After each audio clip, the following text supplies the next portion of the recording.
Jesus, just the mention of your name,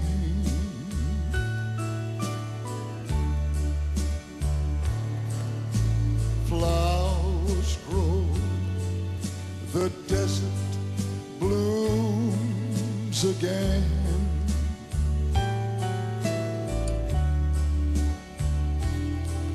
Like fire in winter cold, like pure precious gold. Jesus, just the mention of your name.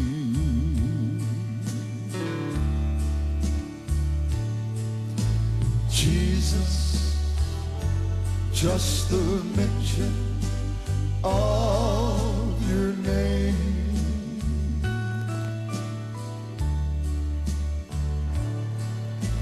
Flowers grow, the desert blooms again.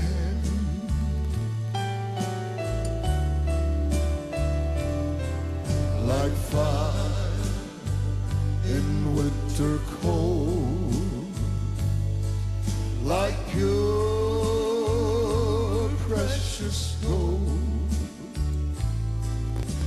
Jesus, Jesus, just the mention of your name.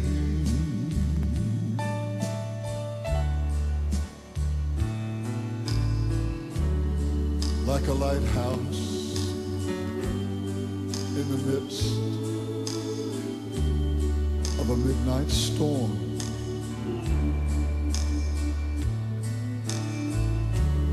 like a harbor to a ship that's battered and torn,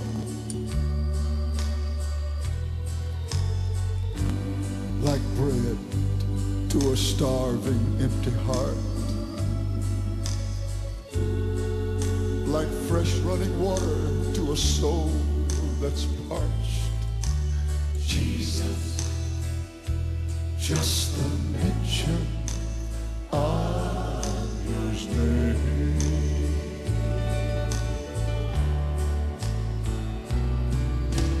Jesus, just the mention of your name.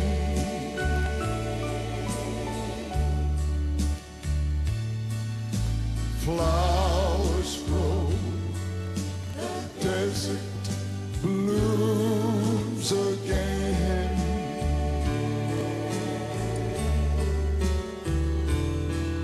Like fire in winter cold, like pure precious gold.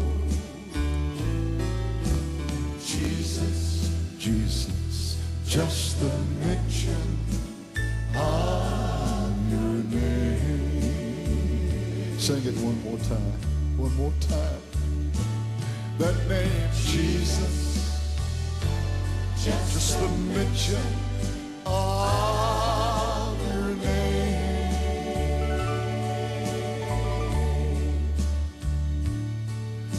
Flowers grow, the desert blooms again.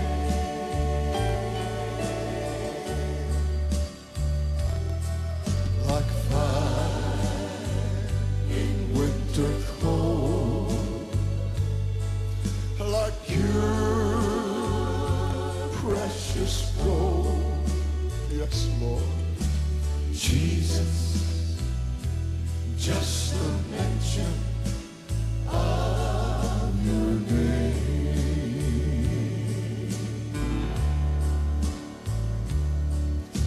Jesus, just the mention of your name.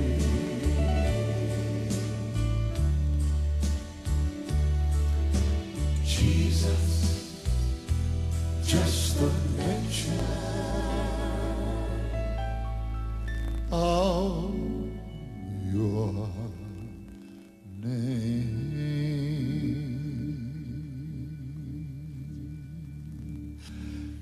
Jesus, just the mention of your name,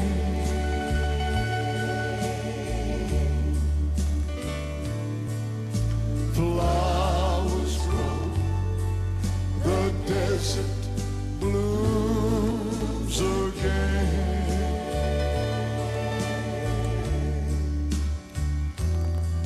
like fire in winter cold, like your precious gold. Jesus, Jesus, just the mention of your name.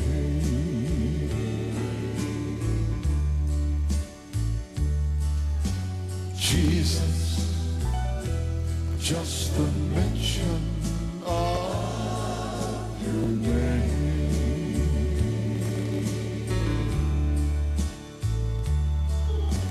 Jesus, just the mention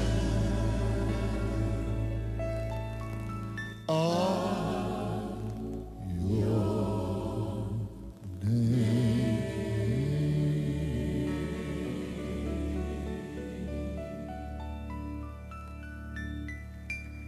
Praise God. Hallelujah. Hallelujah.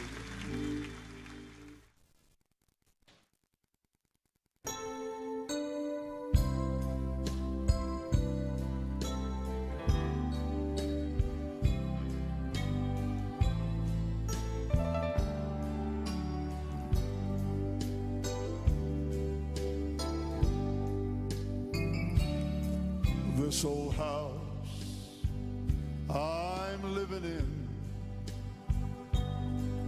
is needing repair. Oh, the windows and the shutters keep letting in the cold, cold air. I say to myself, gotta fix them when I can't find the time. But all I'm getting lately is leaving on my mind. Lately all I've got is leaving on my mind.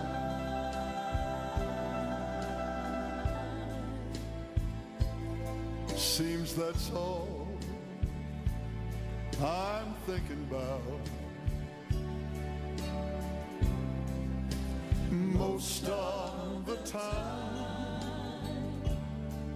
but soon, oh very soon, I'm gonna leave my troubles all behind. Lately I've got leaving on my mind.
I guess that maybe I should be out looking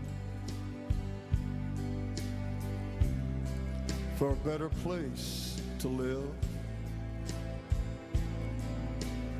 But anymore, I can't seem to get very much excited about this old world, what it can give. You see, I couldn't care less if I could buy it all with a solitary dime. For what good would this world do me with leaving on my mind? And lately all I've got is leaving on my mind.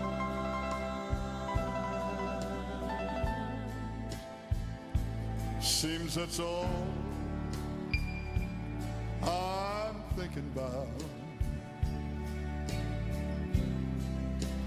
Most of the time, soon, oh very soon, I'm gonna leave my troubles all behind. 'Cause lately I've got leaving. Oh, leave. I wish we'd sing that chorus just one more time. Lately all I've got is leaving on my mind.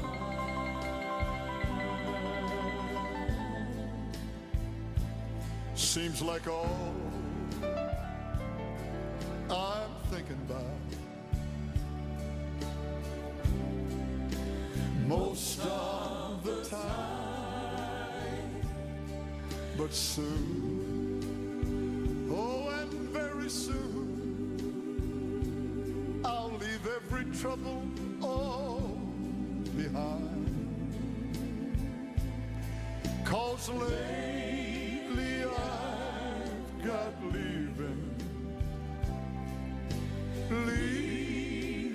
on my mind.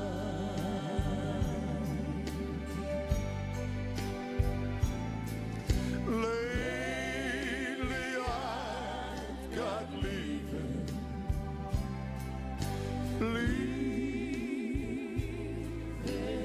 on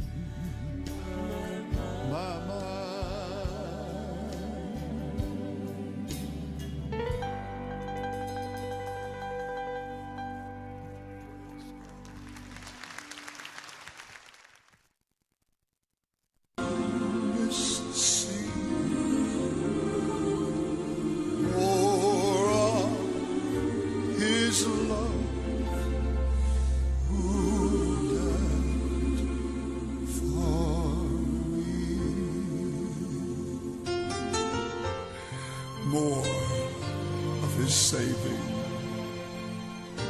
His saving fullness I see. More of His love who died for me.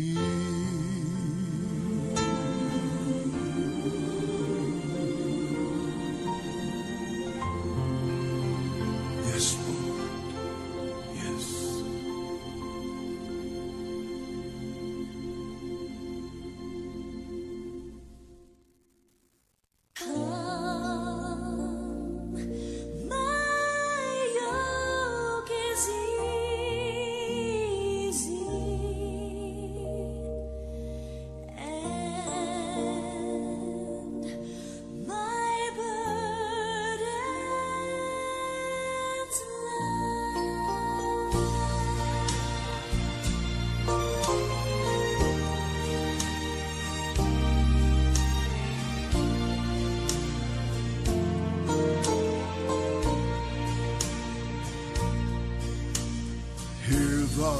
Blessed Savior, calling the oppressed, O ye heavy laden, come to me and rest.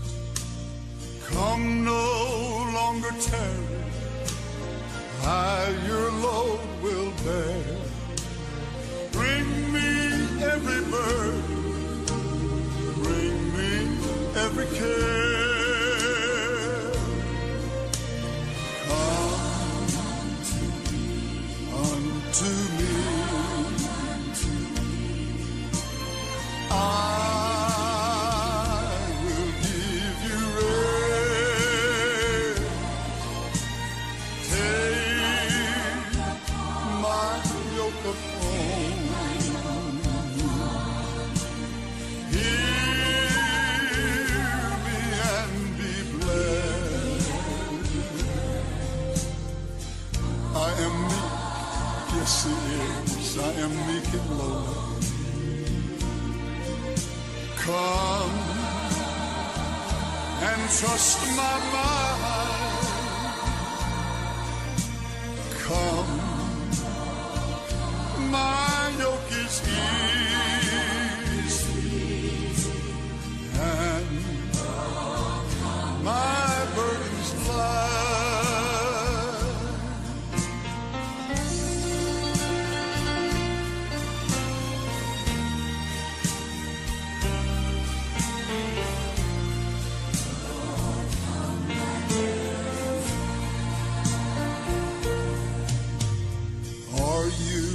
Disappointed, wandering here and there, dragging chains of doubt and loaded down with care. Do unholy feelings struggle in your breast? Bring your case to Jesus, He will give you rest.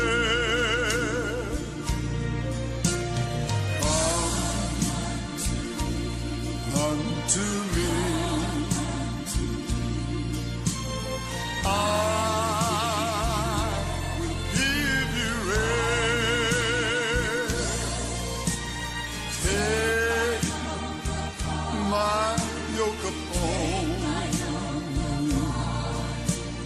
Hear me and be blessed. Oh yes.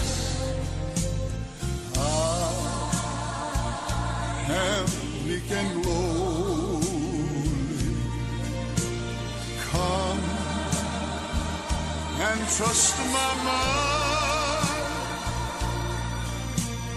Come,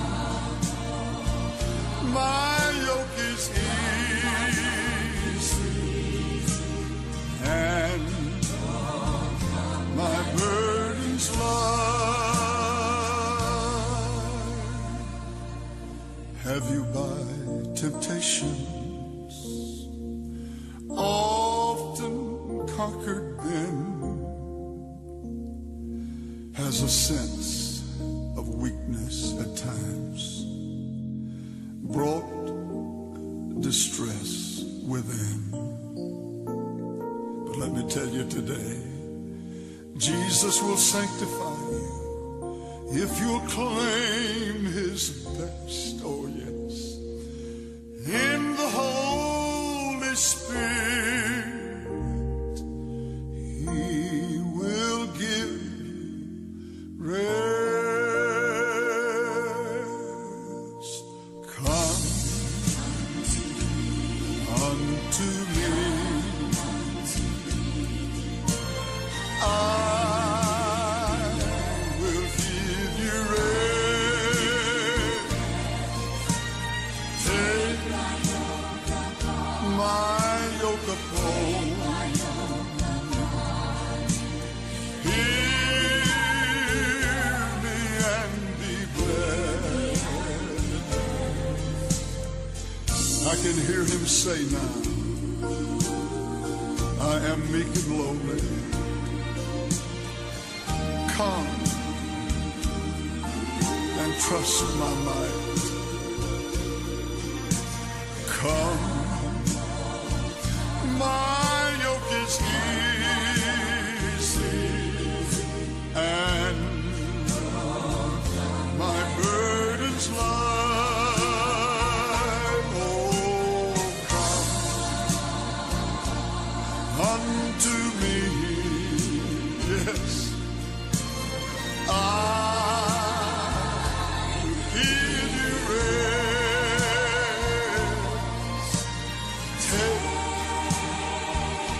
my yoke upon you. Hear me and be blessed. He still says it today. I am meek and lowly. Come and trust my might. Praise God. Come, my yoke is easy, and my burden is light. Come, my yoke is easy, And my burden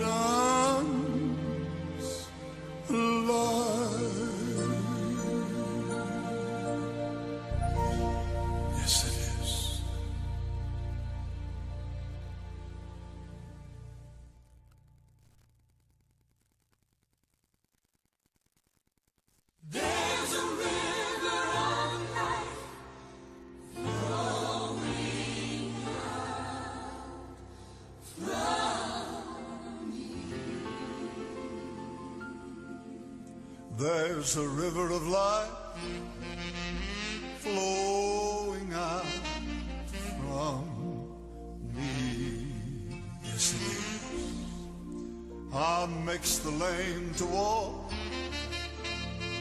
and the blind to see. Oh, yes, yes, yes. Opens prison doors, sets those captives free. There's a river of life flowing out from me. there's a river of life flowing out from me. There's a river of life flowing out from me. Makes the lame to walk and the blind to see. Opens prison doors, sets those captives, sets them free. There's a river of life flowing out from me. Spring up, oh well, within my soul. Spring up, oh well, and make me whole. Spring up, oh well, and give to me that life abundantly. There's a river of life flowing out from me. Makes the lame to walk and the blind to see. Opens prison doors, sets those captives free. There's a river of life flowing out from me.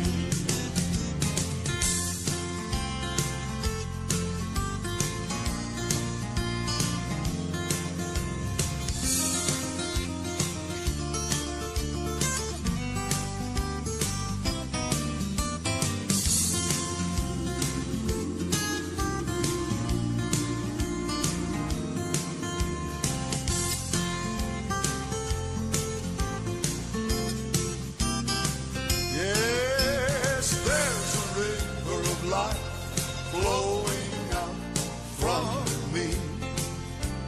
Makes the lame to walk and the blind to see. Opens prison doors, sets those captives, sets them free. There's a river of life flowing out from me. Spring up, oh well, within my soul. Spring up, oh well, and make me whole.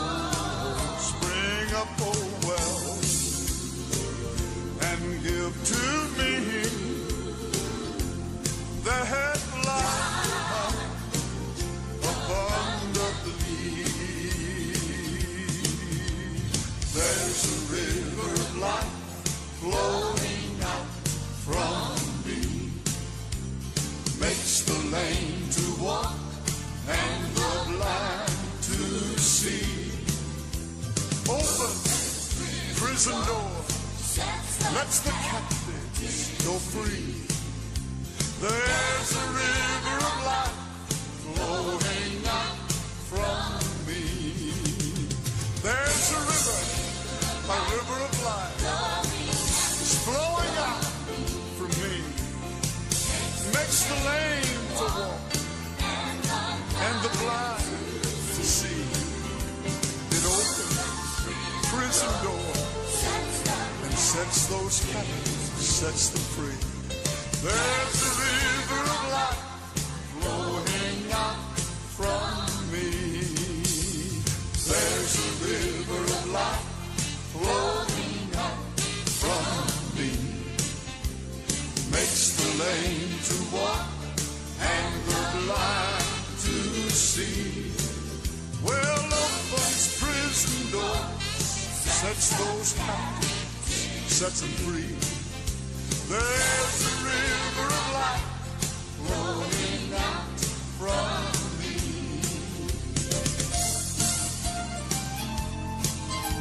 There's a river of life flowing out from me. Oh, it makes the lame to walk, makes the blind to see. Opens prison doors, sets those captives free. There's a river of life flowing out from me. Ah, there's a river of life flowing out from me. It's the Holy Ghost makes the lame to walk and the blind. Hallelujah. Oh, it's prison doors, sets those, sets them free. There's a river of life flowing out from me. Thank God. There's a river of life flowing out from me. Makes the lame to walk and the blind to see. Hallelujah to the Lamb. Opens prison doors, sets those captives free. There's a river of life flowing out from me. Praise His holy name. Thank Him forever. Praise His holy name. Hallelujah, hallelujah. Glory be to God. Sets the captives, sets them free. There's a river of life flowing out from me.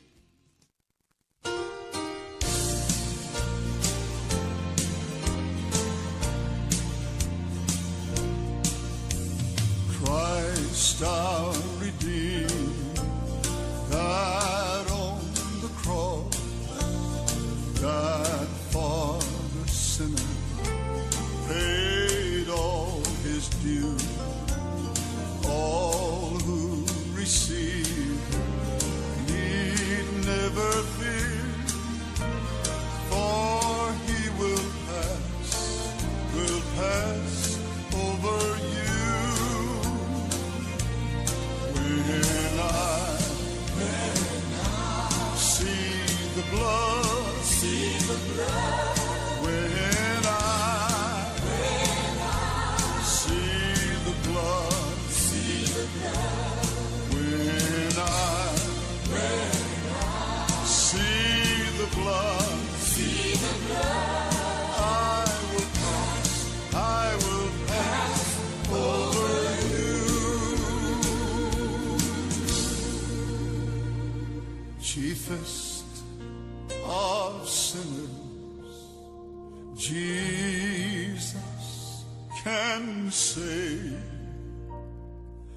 As He has promised, so will He do. O sinner, hear Him, trust in His word, then He will pass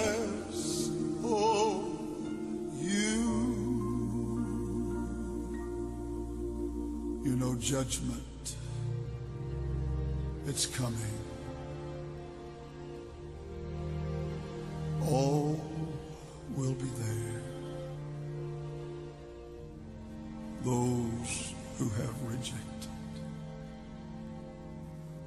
And oh God, those who have refused. Oh sinner, hasten. Let Jesus come in. Then he will pass over you. When I see the blood, when I see the blood, when I see the blood, I will pass over you. When I see the blood, when I see the blood, when I see the blood, I will pass over you. Oh, what compassion. Oh, boundless love. Jesus has power. Jesus is true. All who believe him will be saved from the storm. Oh, he will pass over you. When I see the blood, when I see the blood, when I see the blood, I will pass over you. When I see the blood, oh yes, when I see the blood. He said, when I see that precious blood, I will pass over you.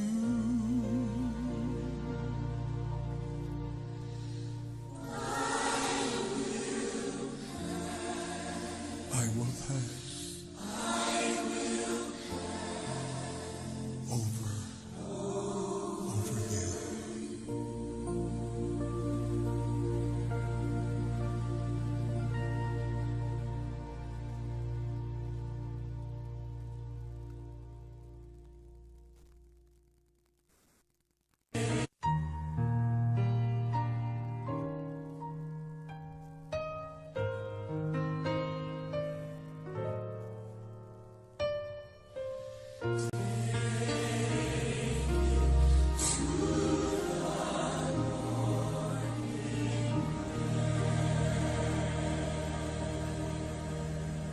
Oh, a friend we have in Jesus.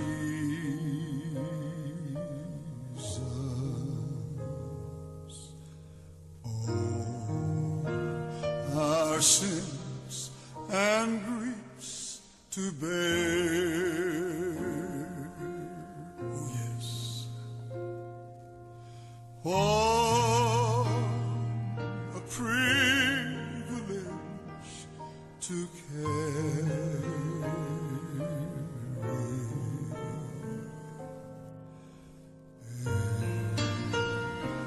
everything to God in prayer. Oh,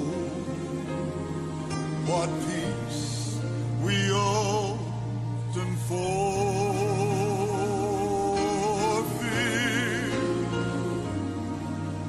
Oh, what needless pain we bear.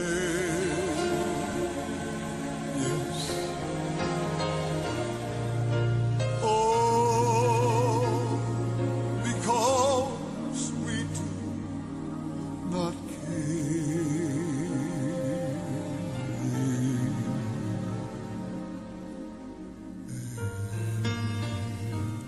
everything to God in prayer.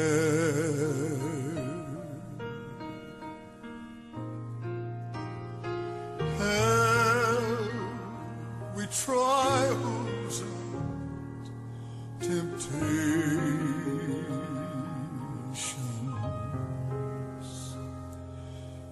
Is there trouble? Is there trouble? Trouble anywhere?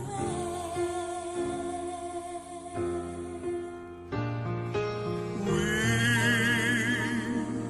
should never be discouraged.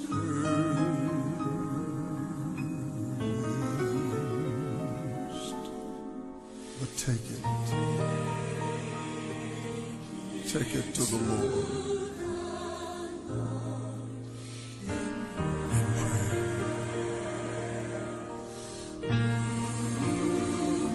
Can we find a friend so faithful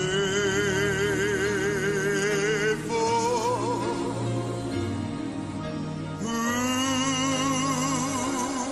will our sorrow share?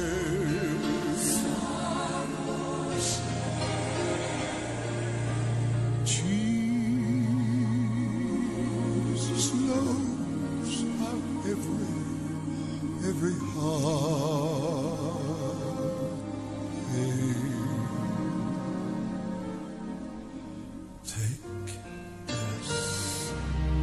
Take it to the Lord in prayer. Oh, we weak or heavy laden,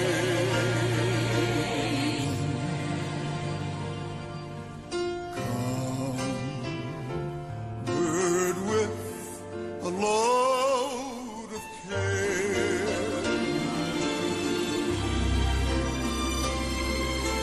Prayer to say you're still our refuge.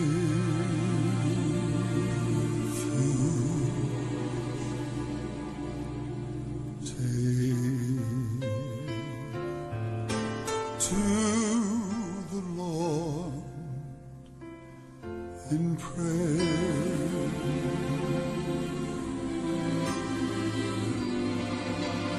Do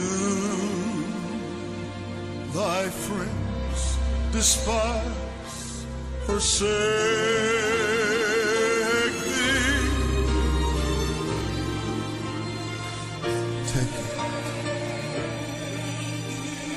Take it to the Lord in prayer. In His arms He'll take and shield thee. Thou will find a refuge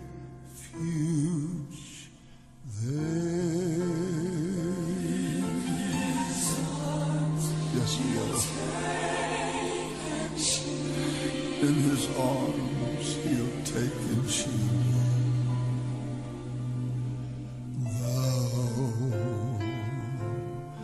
will find a refuge there.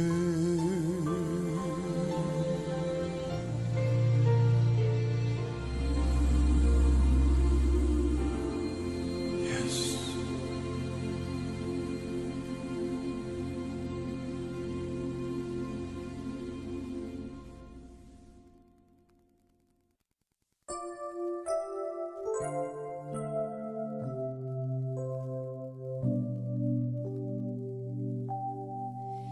I must tell Jesus,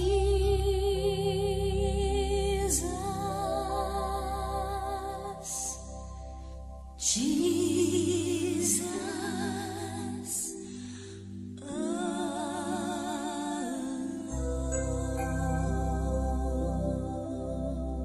I must tell Jesus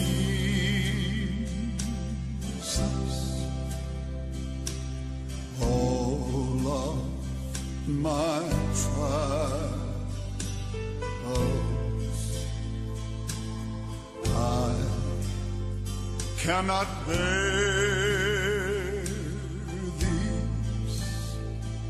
these burdens alone. No, I can't. In my distress,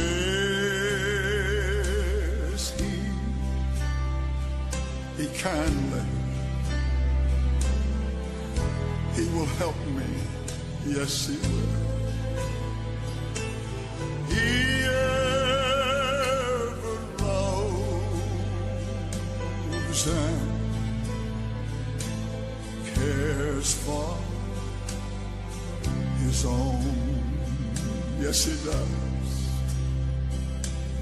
I must tell Jesus.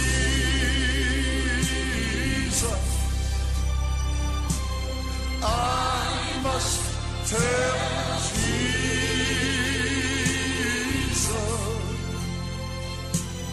I cannot bear these burdens alone.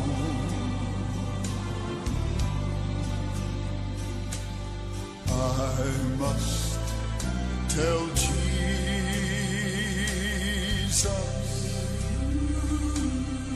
I must tell Jesus.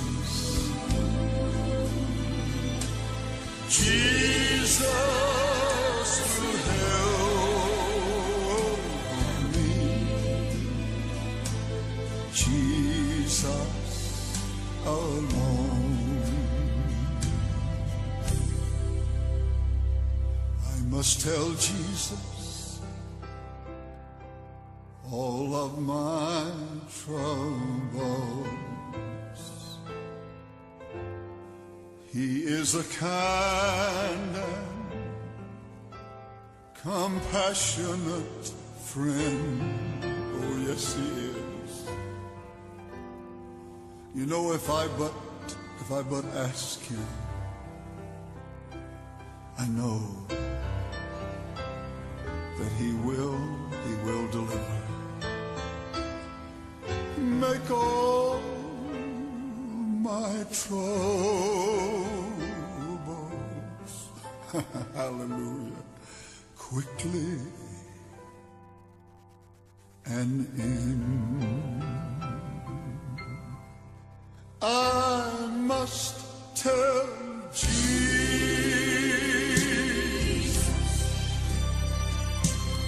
I must tell Jesus.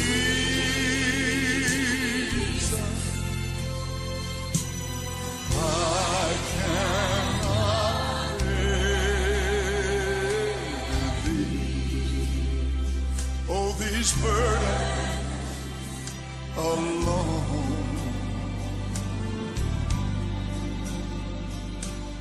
I must tell Jesus.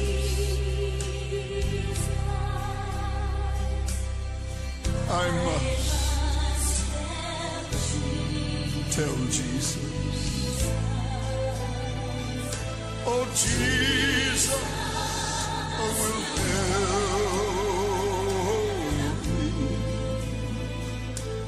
Jesus alone.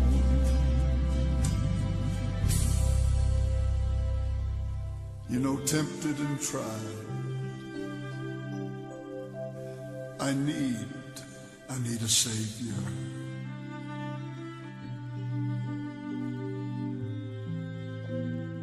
One who can help me in my burdens to bear. Yes, He will. I must tell Jesus.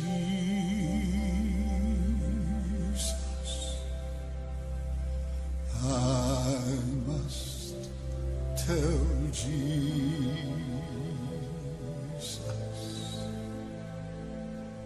He owed my burdens, thank God, hallelujah, and sorrows will share. I must tell Jesus.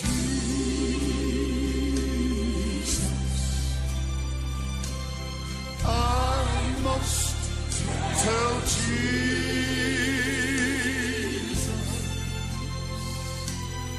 I cannot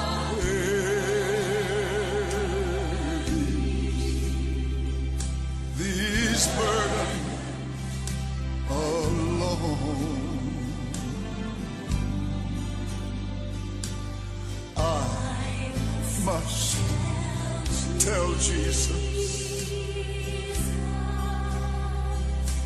I must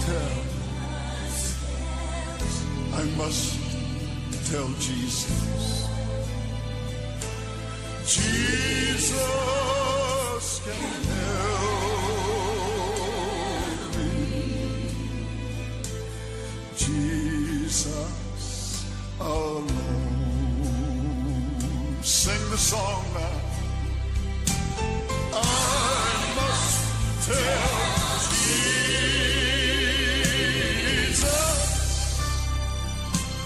I must tell Jesus.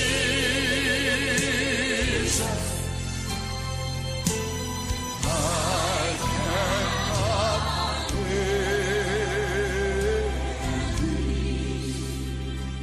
these burdens alone. Yes, Lord. I must tell Jesus.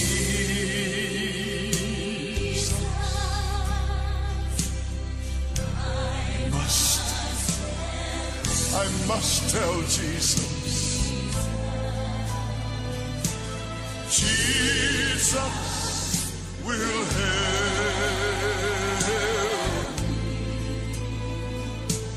Jesus alone.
There is a song in my heart, oh, today, something I've never had. You know, Jesus has taken my sins all away. Oh, say but I'm glad. Oh, say but I'm glad. Oh, say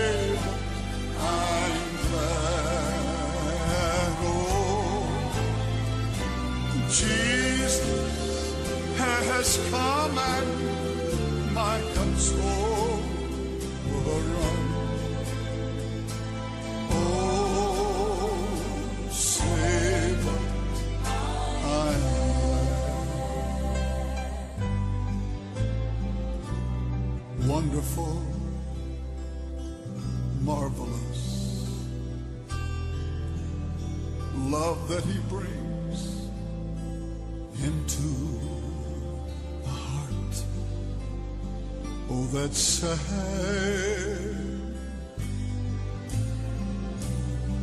You know, through the darkest times, your soul can still sing. Oh, say but I'm glad.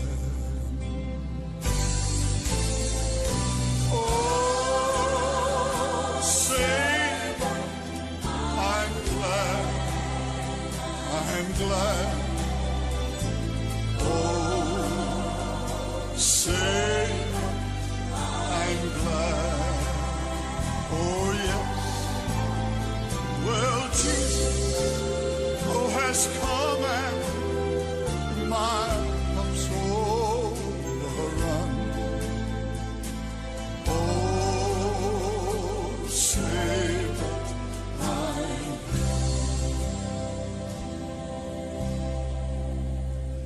won't you come to him with all your care, weary and worn and sad?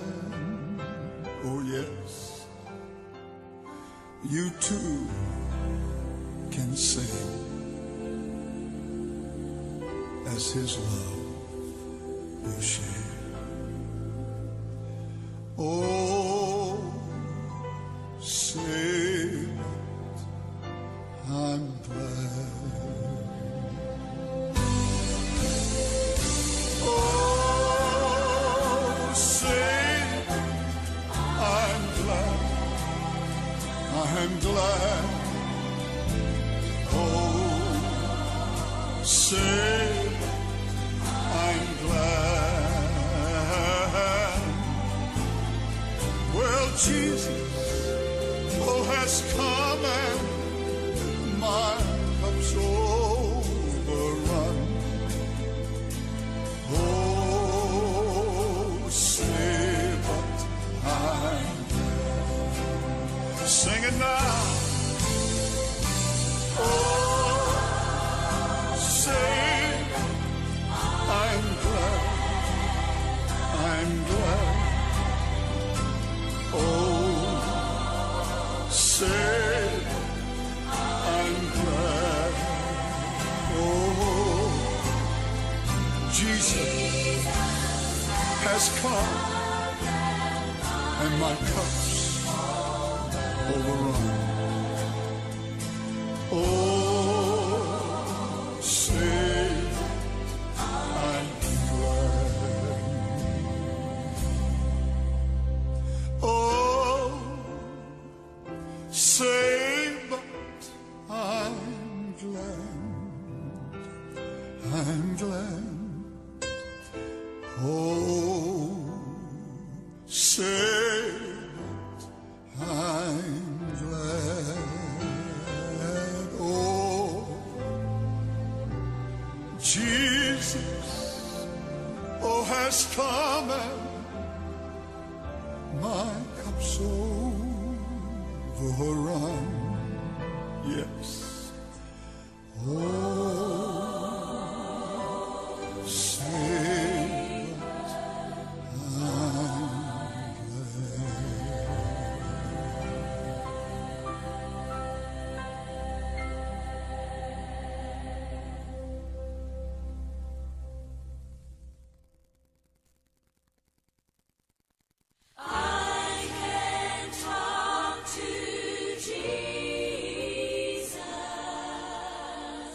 on that royal telephone. Central's never busy, always on the line. You may hear from heaven, well, almost any old time.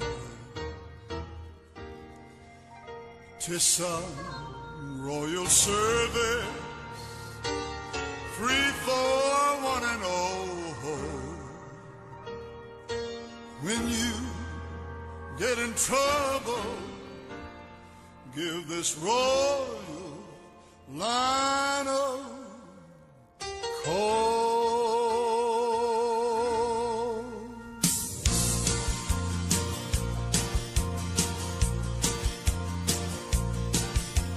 Telephone to glory, oh, what joy divine.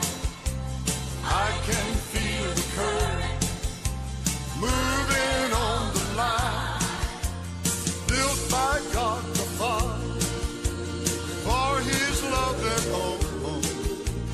I can talk to Jesus on that royal telephone. Telephone to glory, oh, what joy divine. I can feel the current moving on the line, built by God the Father for His love and all. I can talk to Jesus on that royal telephone.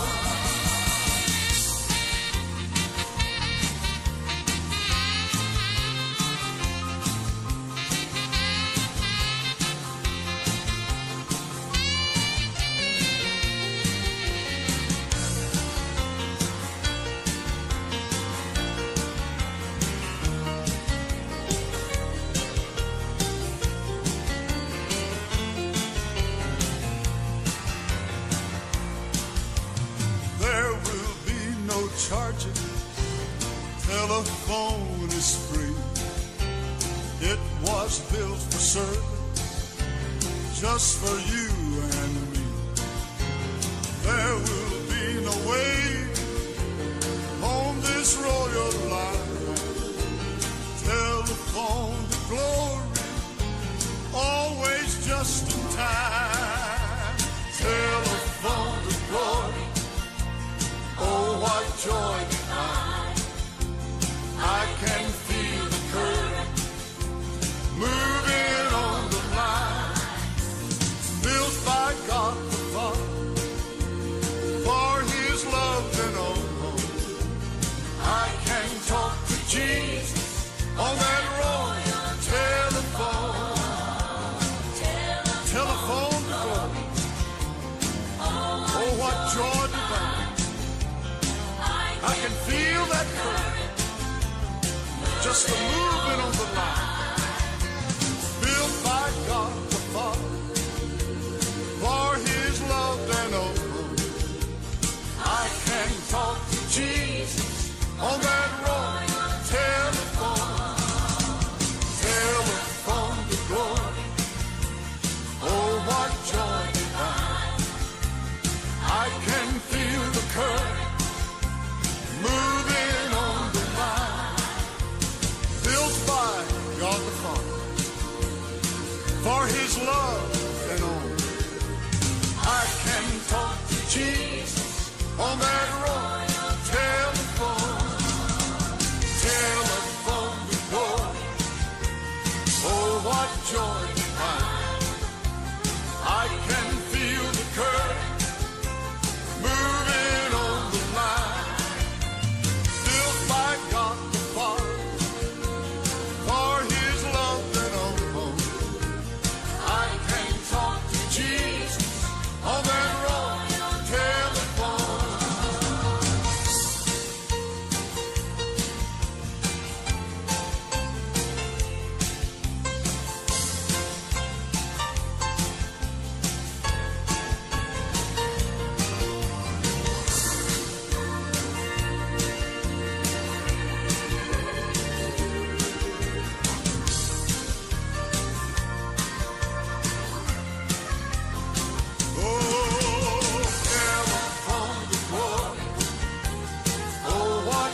can feel the current just moving on the line. Built by God the Father for His love and all. I can talk to Jesus on that road. Telephone, sing it now. Telephone to Lord. Oh, what joy divine.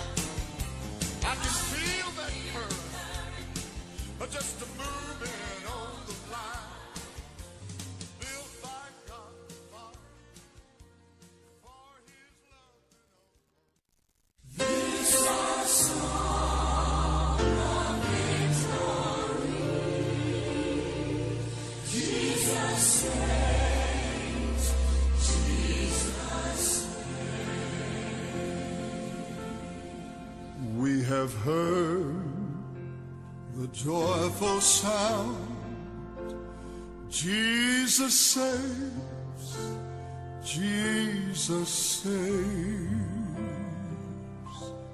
Spread those tidings all around. Jesus saves. Jesus saves. Bear the news to every land. Climb those steeps and cross those ways.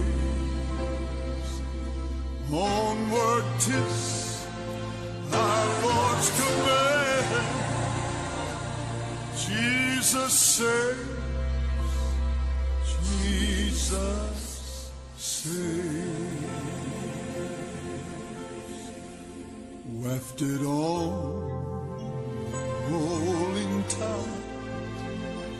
Jesus saves. Jesus saves. Tell those sinners, tell them far and wide. Jesus saves. Jesus saves. Sing ye islands of the sea. Echo back ye ocean waves. Earth shall keep her jubilee. Jesus saves. Jesus saves. Sing above the battle strife. Jesus saves. Jesus saves. By His death and endless life. Jesus saves. Jesus saves.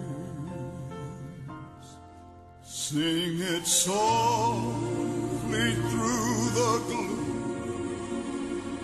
when the heart for mercy craves. Sing in triumph o'er the tomb. Jesus saves. Jesus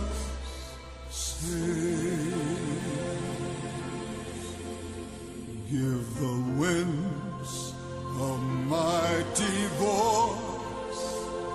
Jesus saves. Jesus saves. Let the nations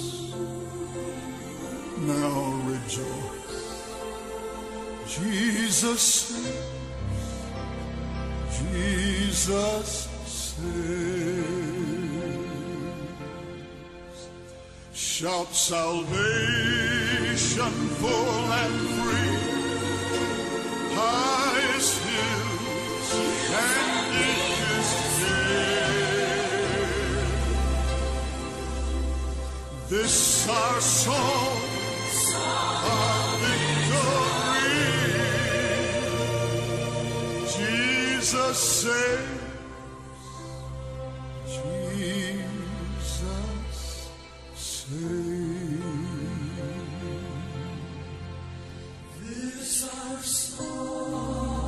This is our song of victory.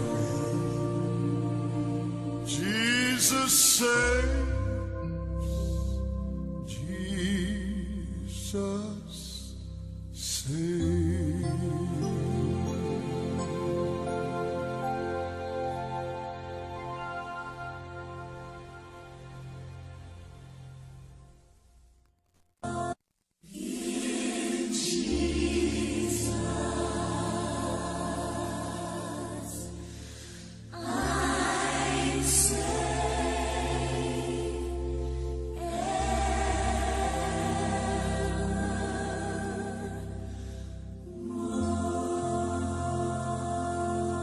My soul in sad exile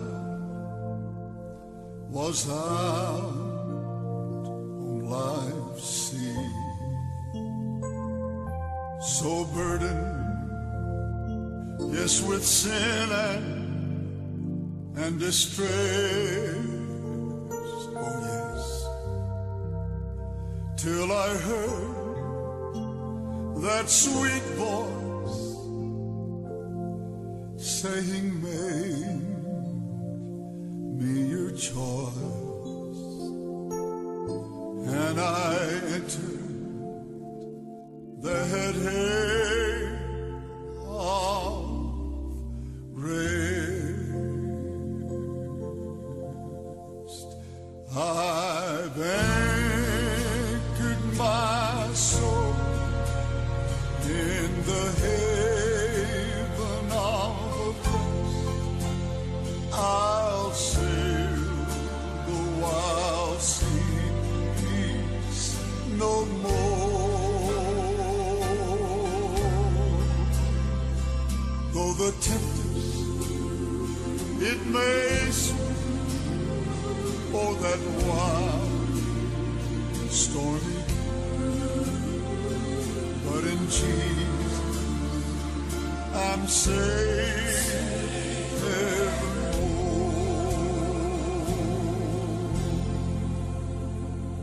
Yes, I yielded myself to his tender embrace, and faith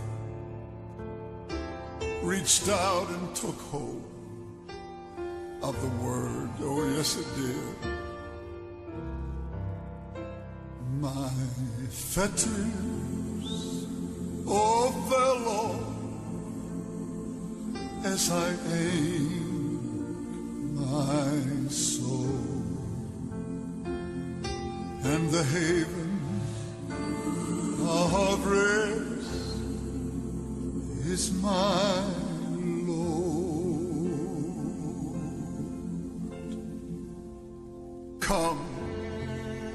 Come to the Savior.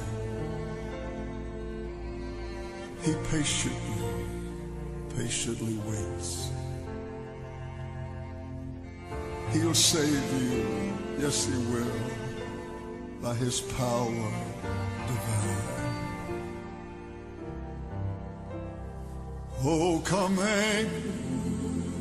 anchor your soul in that haven of rest, and say, my beloved is mine. Yes, Lord, yes. I've anchored my soul in the haven of rest.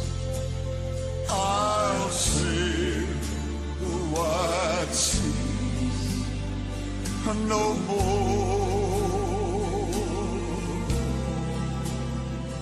Though the tempest it may sweep o'er that wild stormy, in Jesus I'm saved evermore.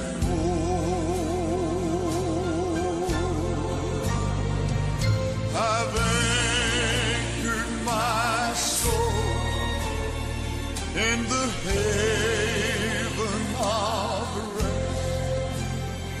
I'll sail those wide seas no more. Though the tempest it may swim o'er that wild storm, but in Jesus I'm saved evermore. Sing it now. I've anchored my soul in that haven of rest. I'll sail those wide seas no more.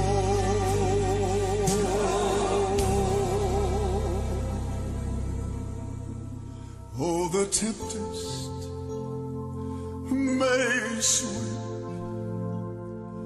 o'er that wild stormy deep. Oh, but in Jesus I'm saved evermore.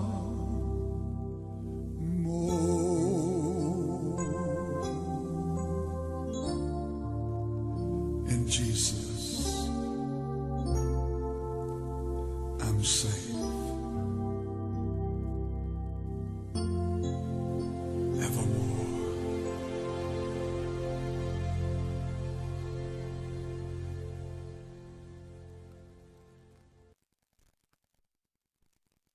Well, praise God.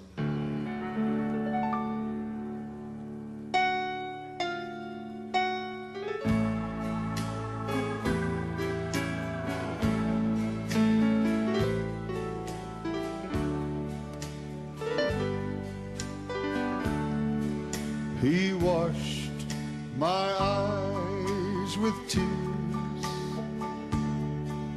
that I might see the broken heart I had was good for me. He tore it all apart and looked inside and found it full of fear, so much foolish pride. He swept away the things that made me blind, and then I saw the clouds were silver lined, and now I understand 'twas best for me. He washed my eyes with tears that I might see.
He washed my eyes with tears.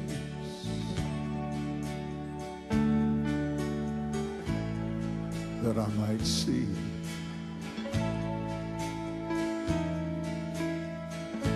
the glory of himself.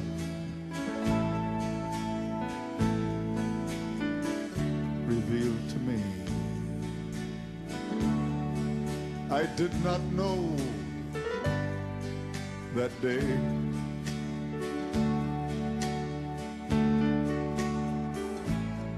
that he had wounded hands, until I saw the marks and the blood that were spilled on the sand. I saw the marks of shame and wept, Lord, and I cried. He was my substitute. For me he died. And now I'm glad it came so tenderly and washed my eyes with tears that I might see, and washed my eyes with tears that I might see.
To lay down my cross, my burden gets heavy, my strength I have lost.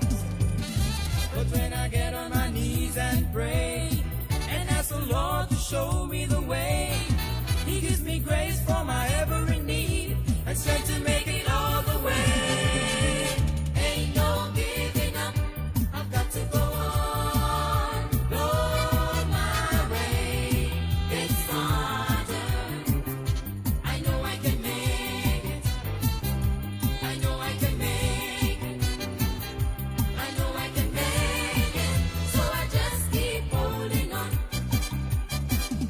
So if you are tempted, to lay down your cross, lay down your cross,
my soul was disturbed with sorrow,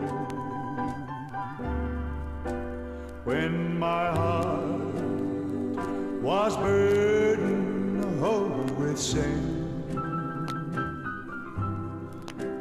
Jesus opened his arms of mercy, oh yes he did, and he tenderly took me in. Oh, thank God for it.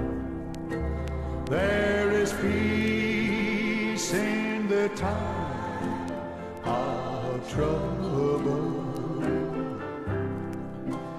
There is peace in the midst of the storm. There is peace though this old world be raging, oh yes, in the shelter of his loving arms.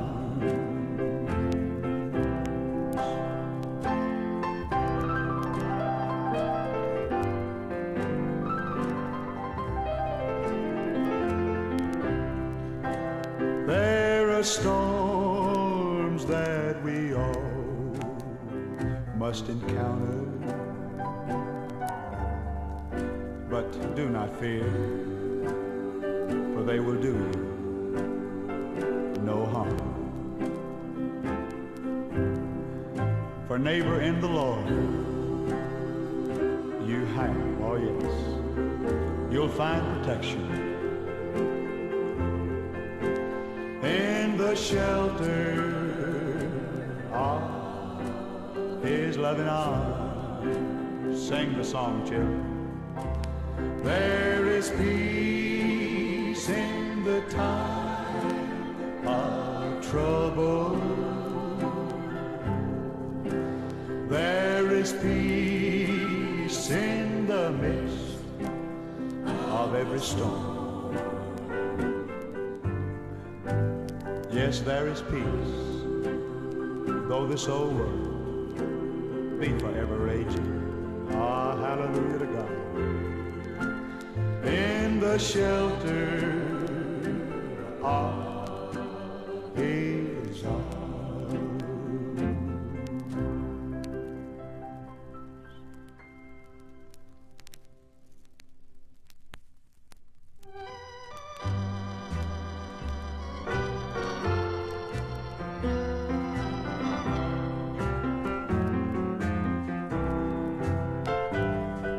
Days and lonely nights filled with despair cause me to long for someone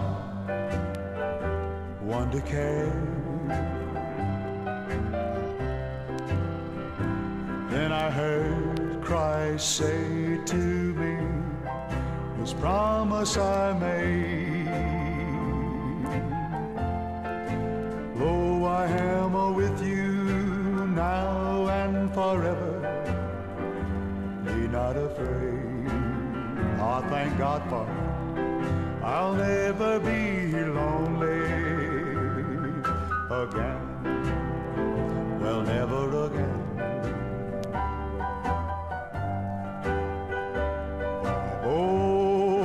Open my heart, go to him. Then I'll brush away those tears, forget my foolish fears. I'll never be lonely again, never again.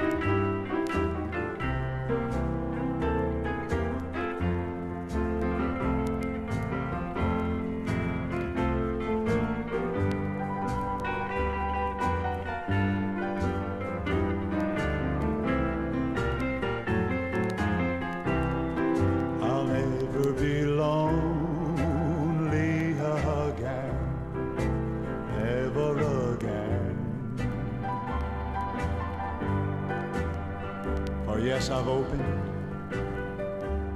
my heart's door to him.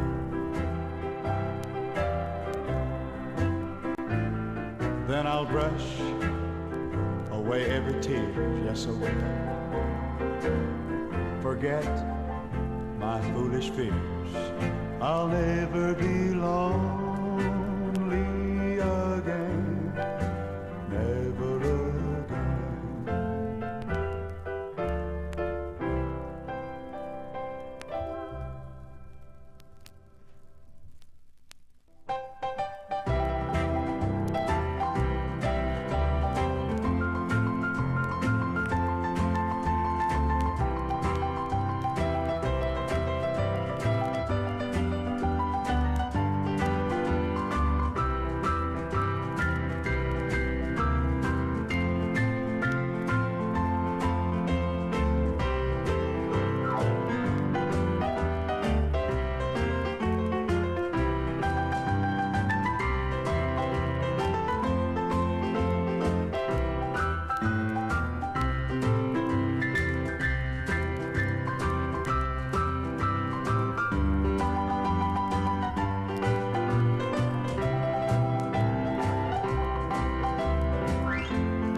There's a land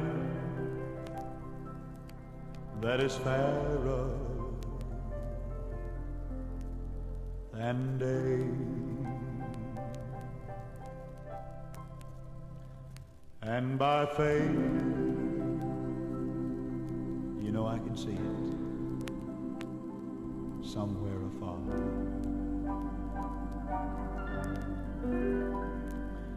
And my Father waits over the way, oh yes he does, to prepare us a dwelling place there in that sweet by and by. We shall meet on that beautiful shore, in that sweet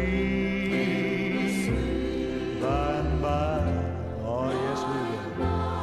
We shall meet on that beautiful shore. You know we'll meet our loved ones on that day, where all tears shall be ever wiped away, and our spirits shall sorrow no more. Thank God for it. When we meet on that beautiful and wonderful shore, oh hallelujah to God, in that sweet by and by, oh yes, we shall meet on that beautiful shore, oh yes we will, in that sweet by and by. shall meet on that beautiful shore. Sing it one more time. In that sweet,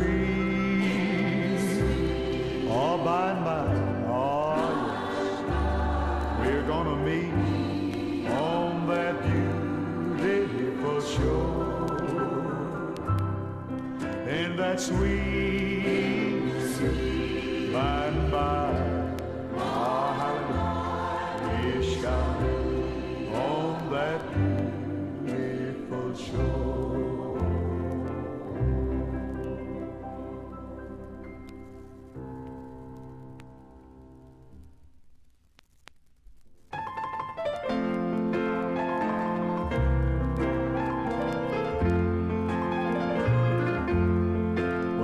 So many are taking vacations to the mountains, the lakes, and the sea, where they'll rest from their cares and their worries. What a wonderful time, oh, that must be. But it seems not my lot to be like them. I must toil through the heat and the cold, seeking all the lost sheep on that mountain, bringing the wanderer back to the fold. Oh yes, when I take my vacation in heaven, oh, think about it, neighbor. What a wonderful time, what a time, yes, that's gonna be. Just hearing concerts by that heavenly choir.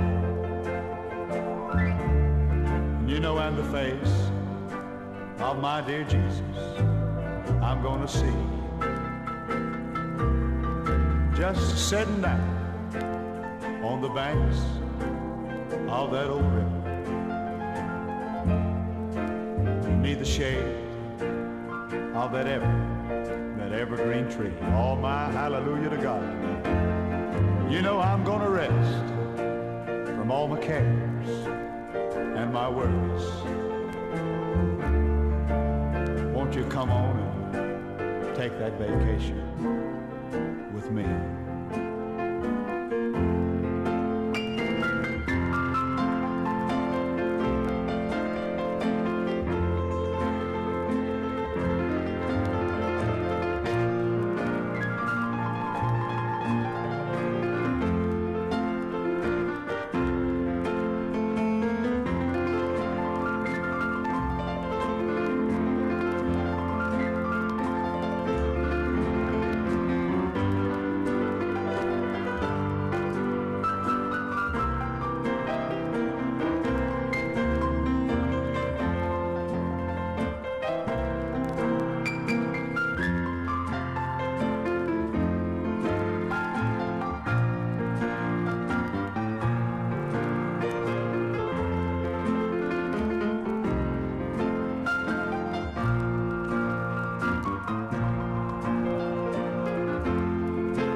As I walk this road of life, my feet grow weary.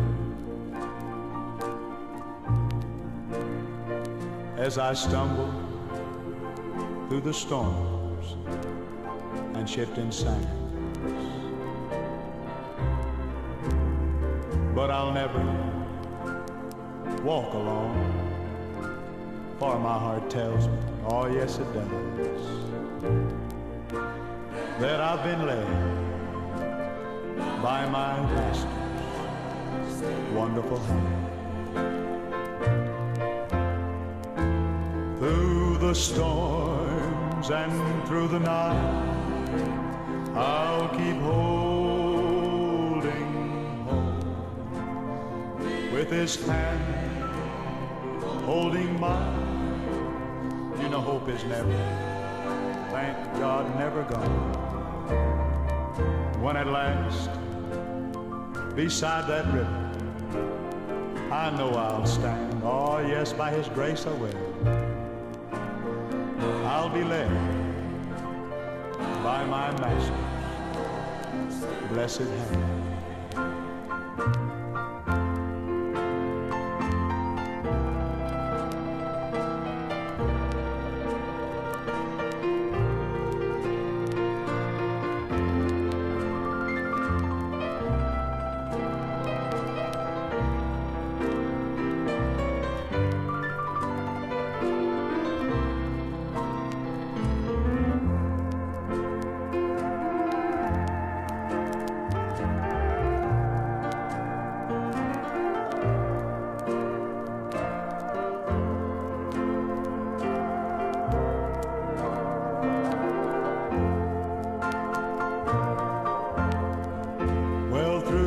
Storms and through the night, yes, I'll keep holding home with that blessed hand, yes, holding mine.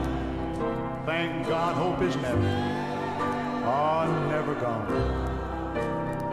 And when at last, beside that river, I know I'm gonna stand, oh, yes, I will. Well, I'll be led by my master's hand.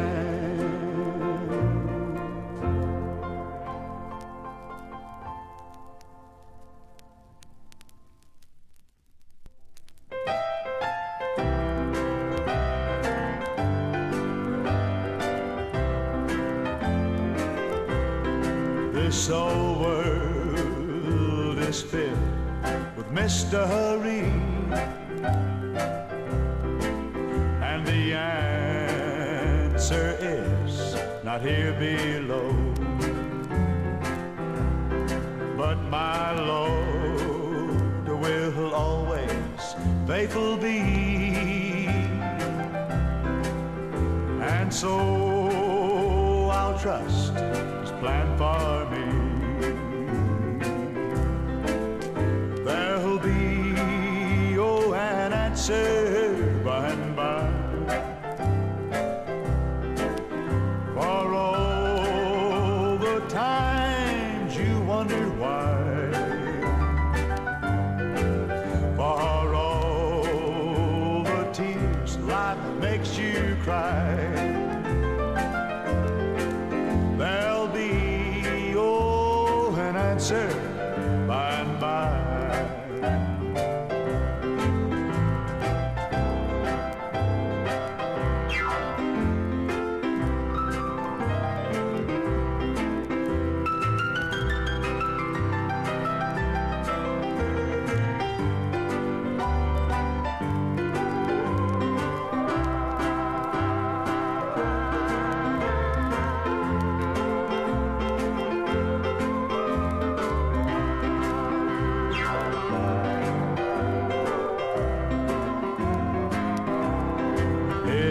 Not for us to understand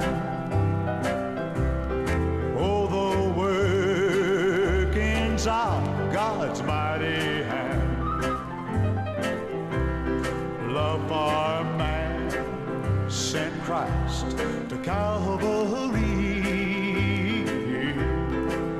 and so I'll trust his plan for me.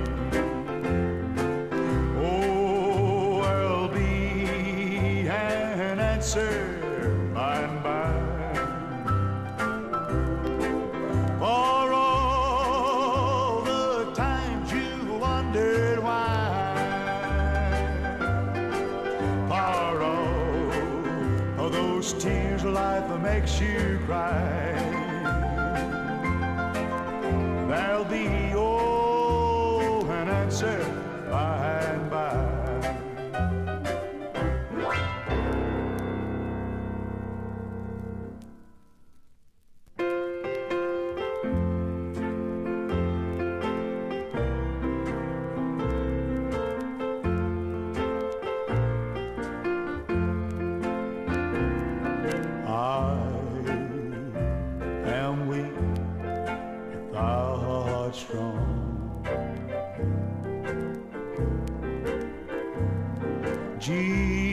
Jesus, keep me from all wrong.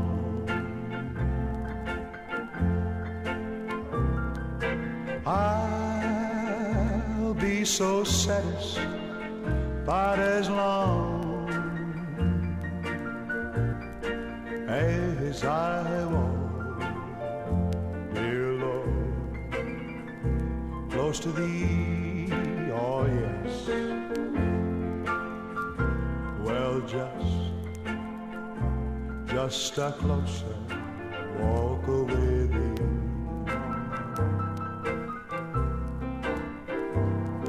Granted, Jesus is my plea. Well, daily walking close to Thee. Let it be, oh yes, dear Lord, let it be.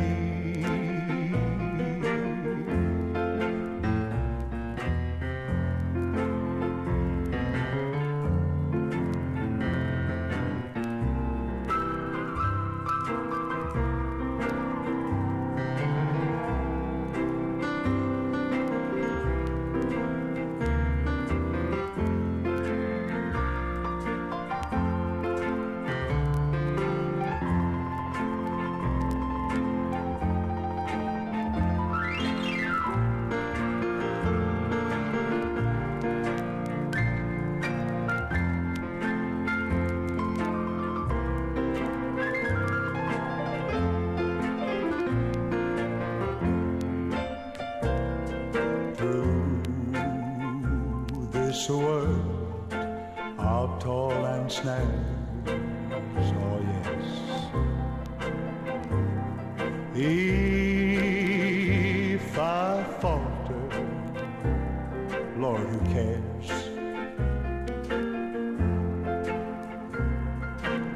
Who with me? Who with me? My burden share. None but Thee, dear Lord, none but Thee.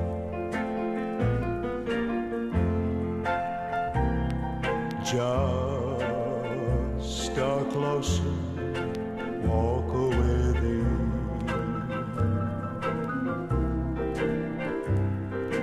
Granted, Lord, yes, please, is my plea.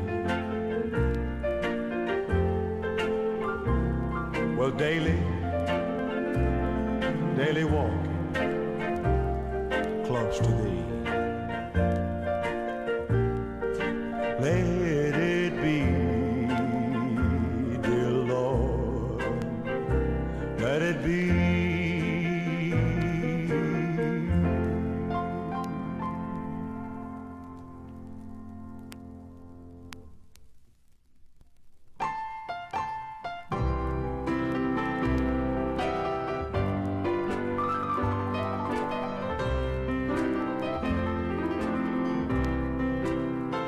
If you have to cross chilly Jordan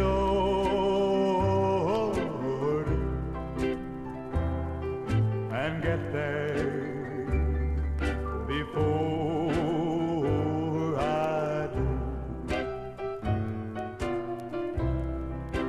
tell my friend to the other side of Jordan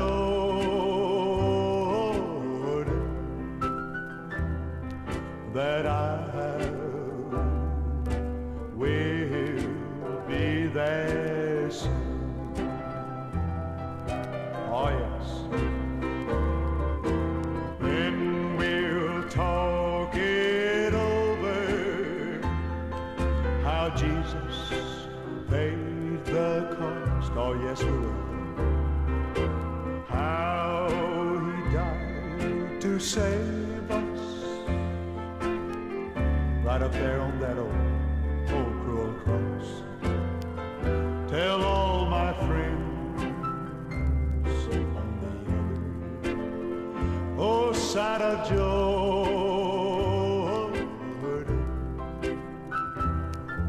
that I will be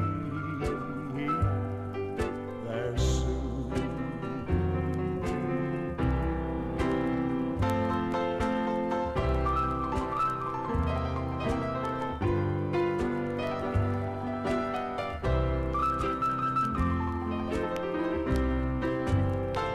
Tell my darling mother how that I miss her.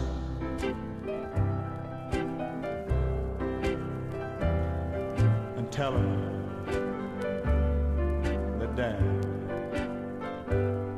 does too.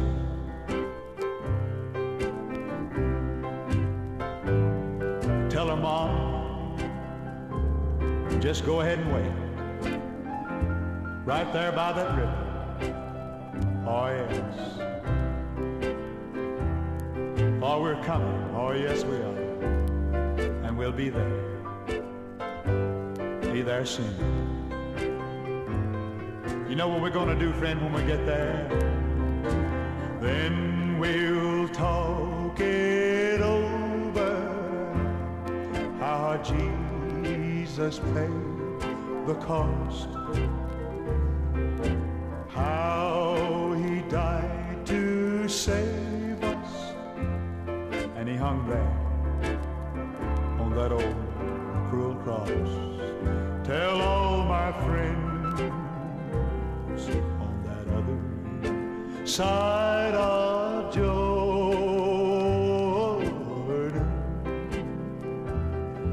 that I will be there soon.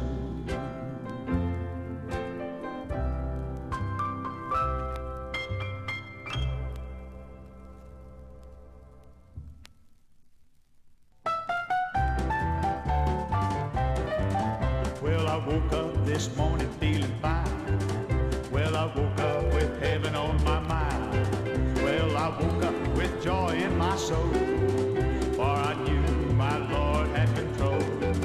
Well, I knew I'd been walking in the light, for I'd been on my knees in the night, and I prayed till the Lord gave a sign, and now I'm feeling mighty fine. Well, I'm feeling mighty fine.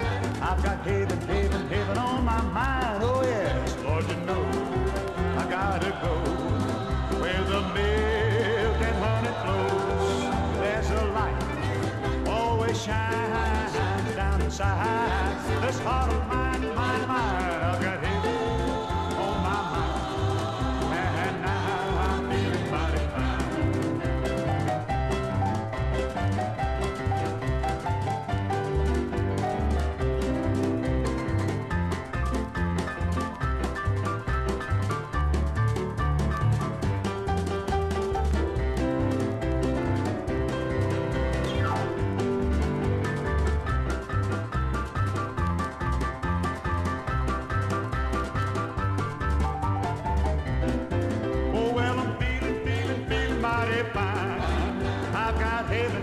Heaven on my mind. Oh Lord, you know I've gotta go where that milk and honey flows. Well, there's a light always shines down inside this heart of mine, mine, mine. I've got heaven on my mind, and now I'm feeling mighty fine.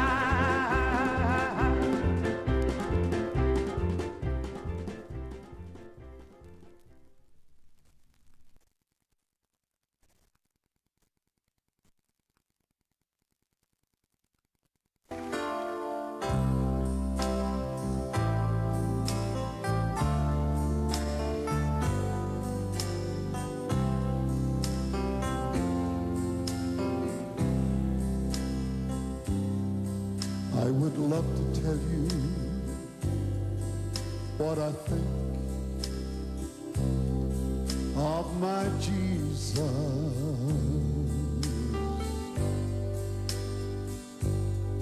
Since I found in him a friend so kind and true,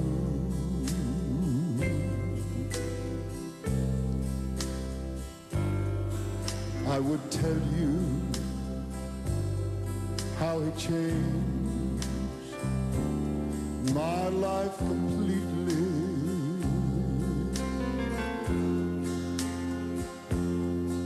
He did something that no other could ever do. No one ever cared for me like Jesus.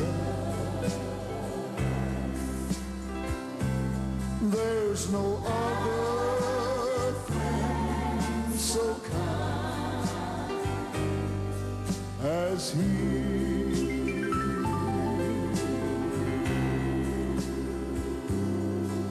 No one else could take my sin and darkness from me.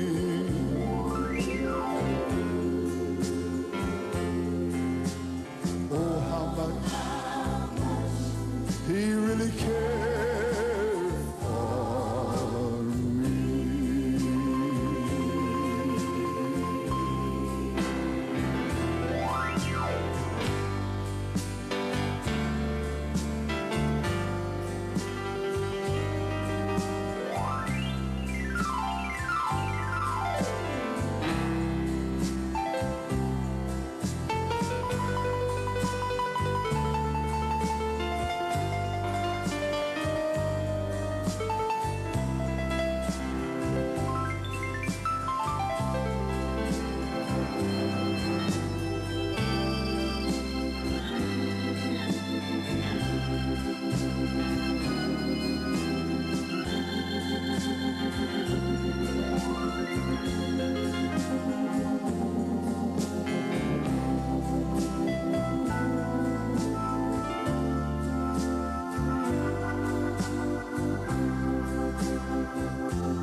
All my life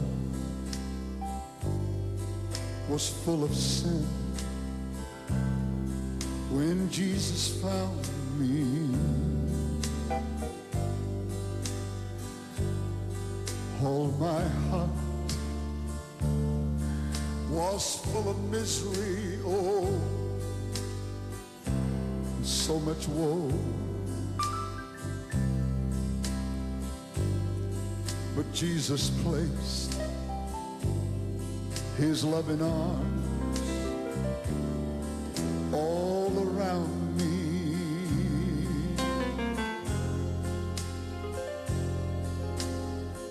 And he led me in the way I ought to go.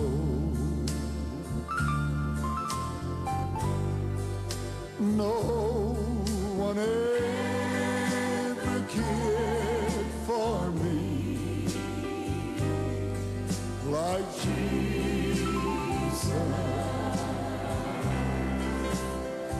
There's no other friend so kind as he.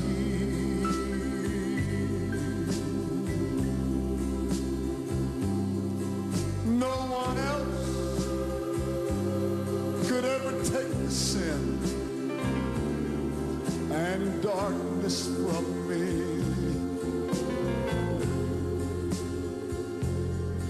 Oh, how much he really cared for me. Sing it one more time. No one ever cared for me like like Jesus.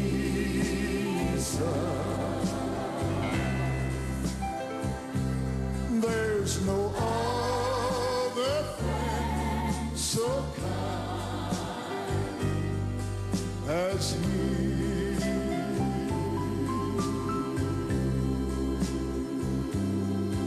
No one else can take my sin and darkness from me.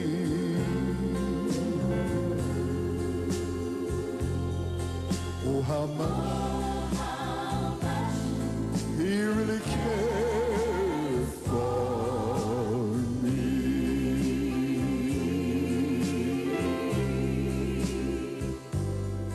Oh, how much He really cared.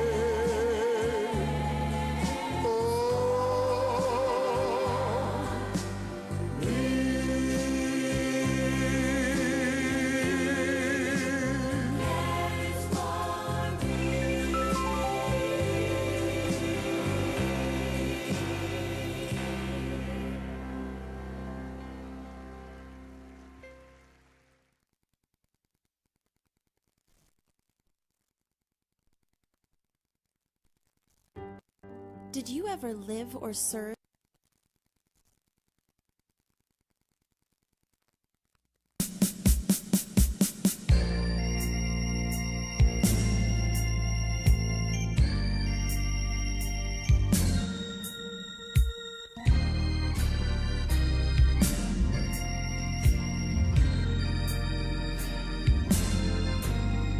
There is a name I love to hear. I love to sing its worth. Yeah, it sounds like music in my ear. The sweetest name on earth. No. How I love Jesus. Whoa. How I love Jesus. Yes, I do. Yes, I do. Whoa. How I love Jesus. Because He first loved me.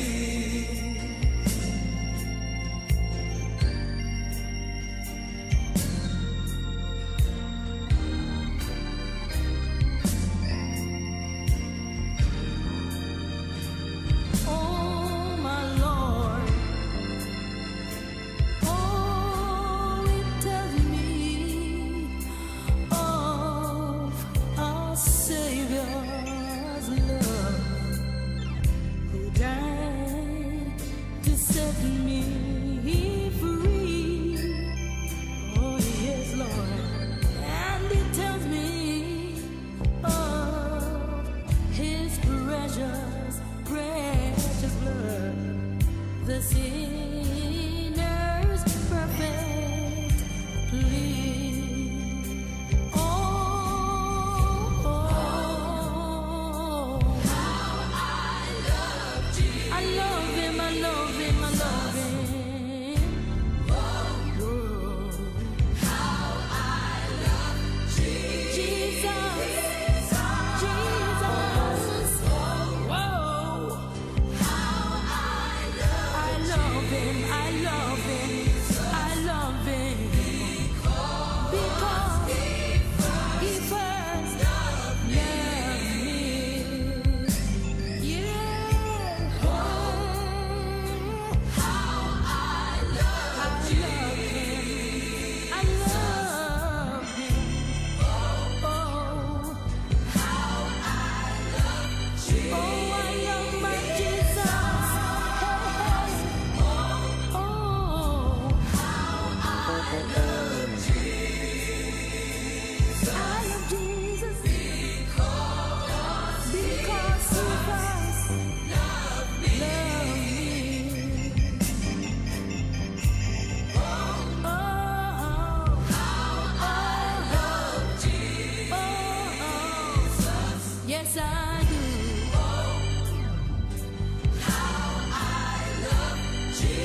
Ain't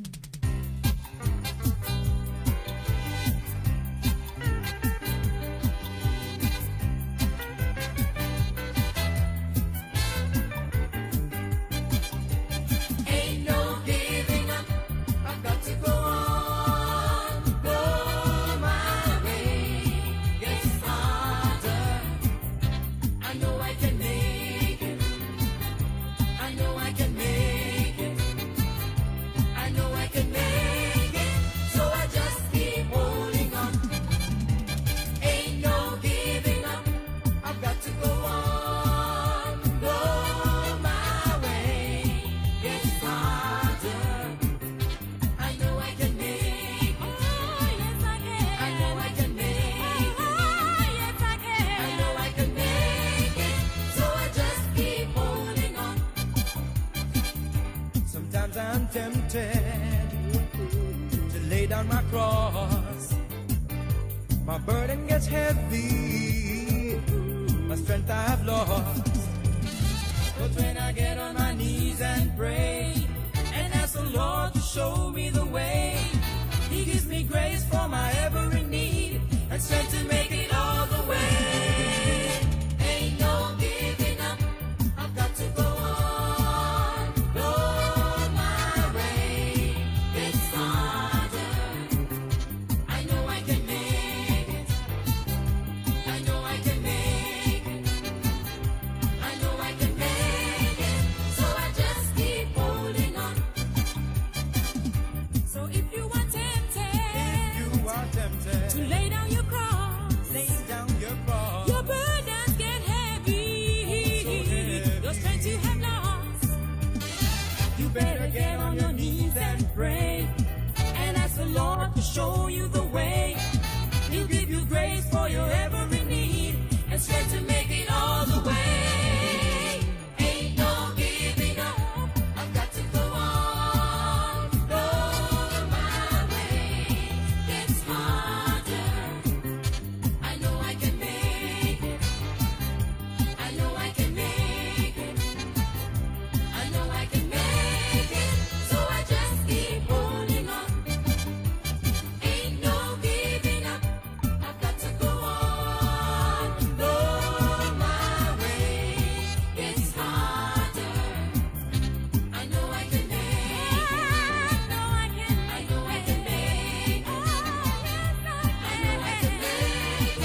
and the waves cover me, and the dark clouds won't let the sun shine through. There's a voice seems to say, child, there'll be a brighter day. Don't allow the storms to hide sweet heaven's view. 'Cause you've got one more valley, one more hill, maybe one more trial and one more tear, one more curve in this road, maybe one more mile to go.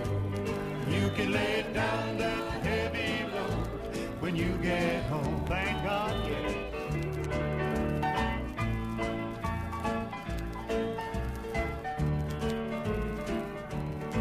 Don't let Satan see your tears. Learn to smile through those fears. Hold your head up high and give the world a smile. Just be faithful all the way. Brother, it's gonna be worth it all someday. Or it all will be over after a while. 'Cause you've got a more valley, one more hill. Thank God, thank God.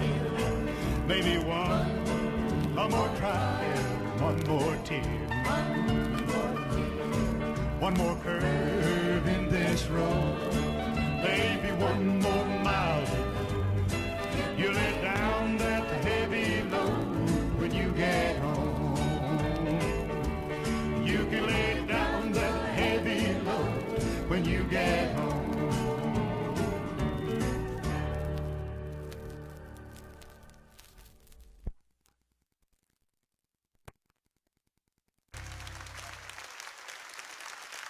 It said he molded and he built, oh, a small, lonely hill that he knew would be called Calvary. I want you to think of that. Then he made a seed that would grow to be the tree that would make his son bleed. Then he laid a green stem, gave it leaves, oh my Lord. Then he gave it sunshine and rain.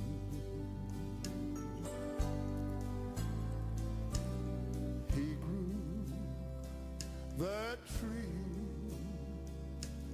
he knew would be used to make that old rugged cross.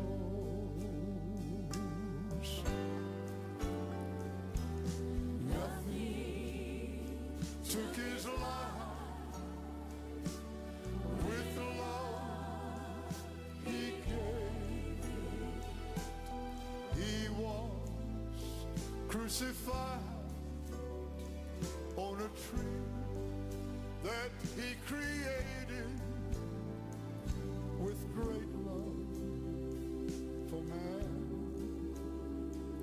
He gave us, well, his plan. He grew the tree so that we might grow free.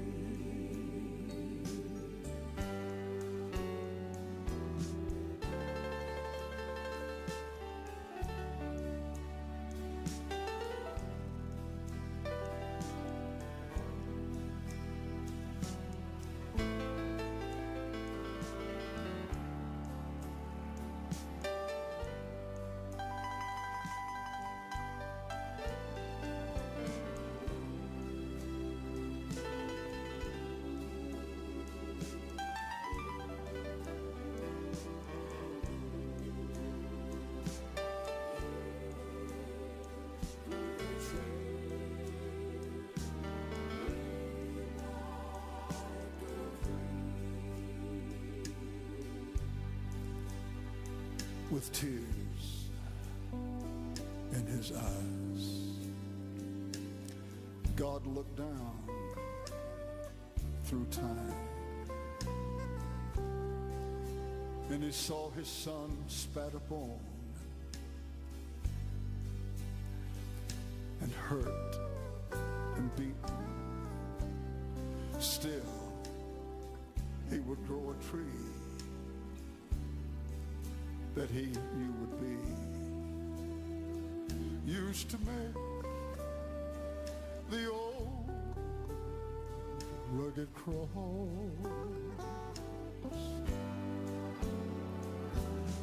Nothing took his life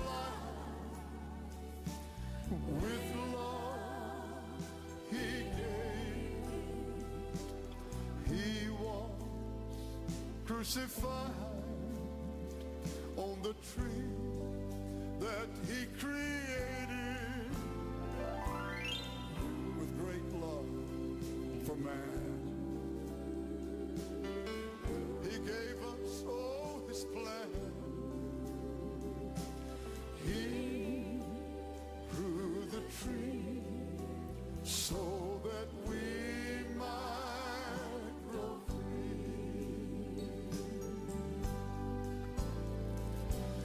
He grew, oh, that tree he knew would be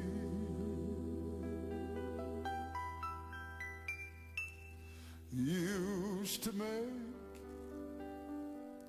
all that old rugged cross. He grew a tree he knew would be used for you and me, on which his son died, and it was called the old rugged cross. Praise God. I want to sing this first verse one more time, please. It said he molded and he built, oh, a small lonely hill that he knew would be called Calvary. I want you to think of that. Then he made a seed that would grow to be the tree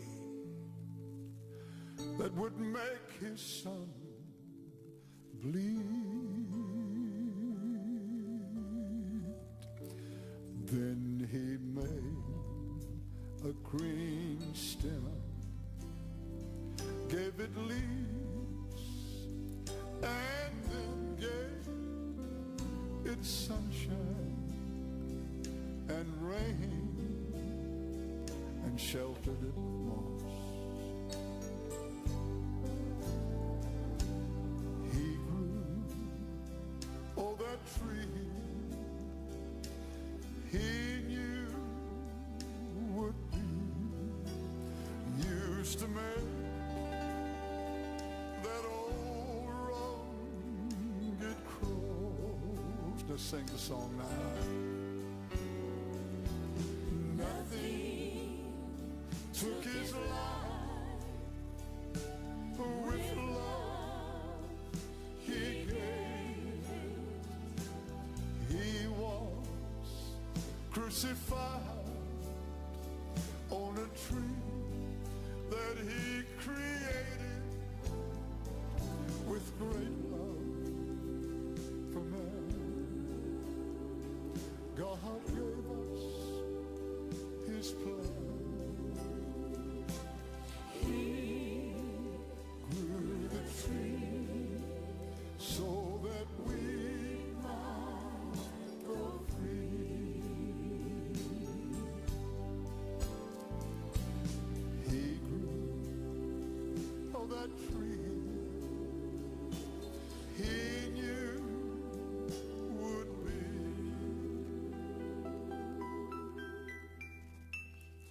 used to make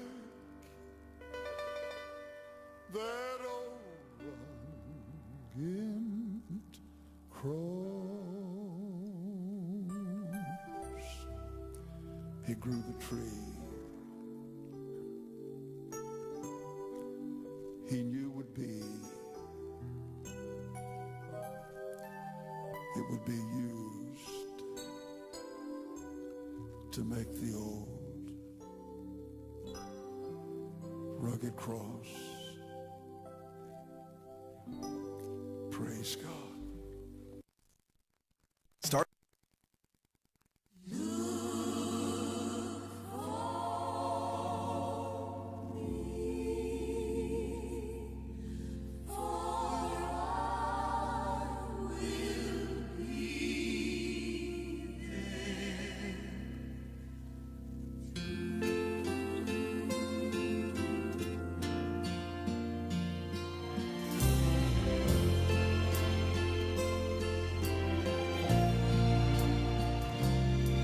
When you finally made your entrance to that city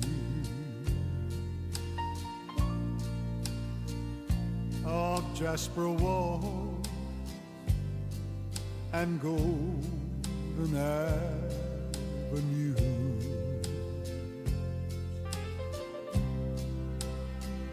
as you behold all its beauty and its splendor,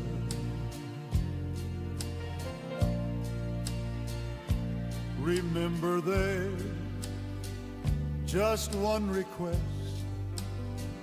I make of you. Yes, I do. Look for me, for I will be there too. Yes, I will. I realize when you arrive, there'll be so much to view. After you've been there 10,000 years, a million, maybe two, look for me, for I will be there too.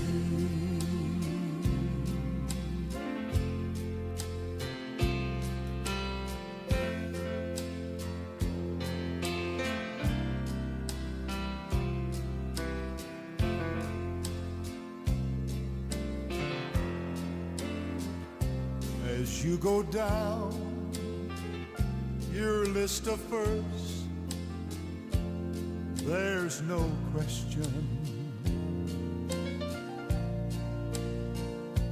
you'll want to see that day all your many loved ones that's waiting there for you.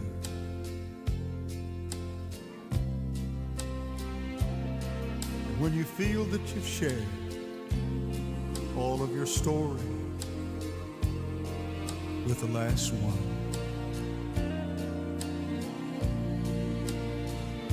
that wants to hear you tell just how you made it through, look for me, for I will be there too. Oh yes, I realize when you arrive, there'll be so much to do. After you've been there 10,000 years, a million, maybe two, look for me, for I will be there too.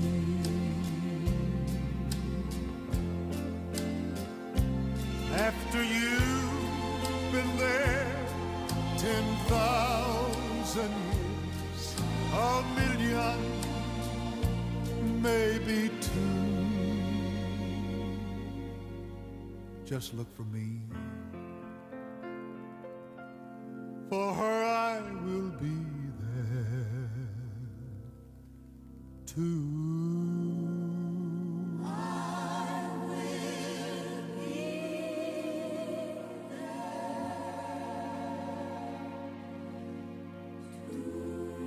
Yes, I will.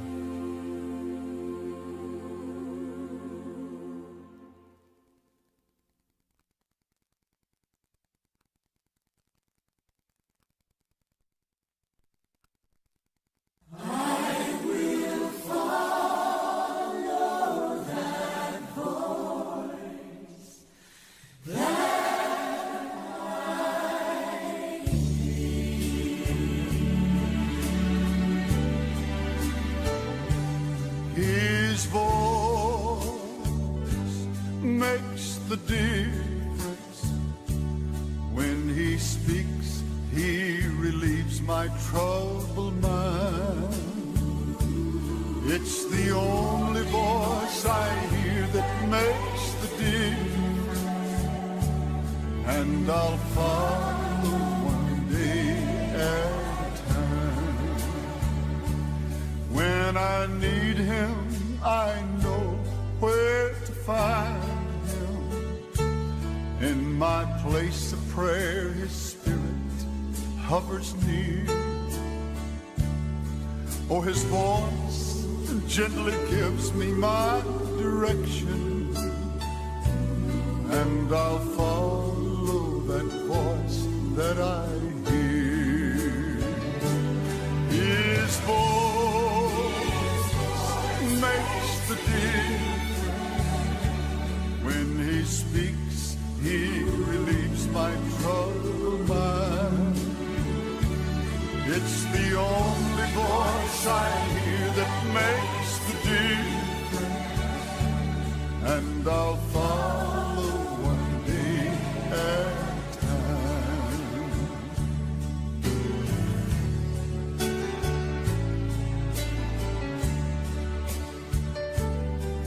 Oh, his voice, it's a strong and a mighty tower, tearing down every stronghold in my life. He's the master of the wind and the sea that rages. When he speaks, all my darkness turns to light. I have heard other voices speaking to me, to deceive and to lead me astray. Oh, but my shepherd's voice is different than all others. I'm his sheep, and I know my shepherd's way. His voice makes the difference. When he speaks, he relieves my troubled mind. It's the only voice I hear that makes the difference, and I'll follow one day at a time. Oh yes, his voice makes the difference. When he speaks, he relieves my troubled mind. It's the only voice that I hear makes the difference, and I'll follow one day at a time, and I'll follow one day at a time, and I'll follow one day at a time, and I'll follow one day at a time.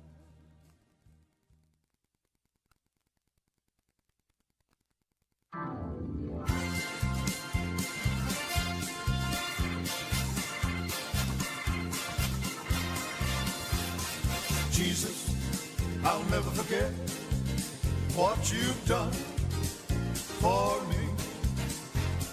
Jesus, I'll never forget how you set me free. Jesus, I'll never forget how you brought me out. Jesus, I'll never forget. No, never. Fill me with the Holy Ghost. That's what He's done for me.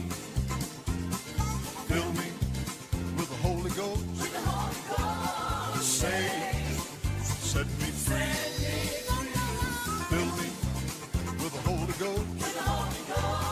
Gave me liberty. Jesus, I'll never forget. No, never.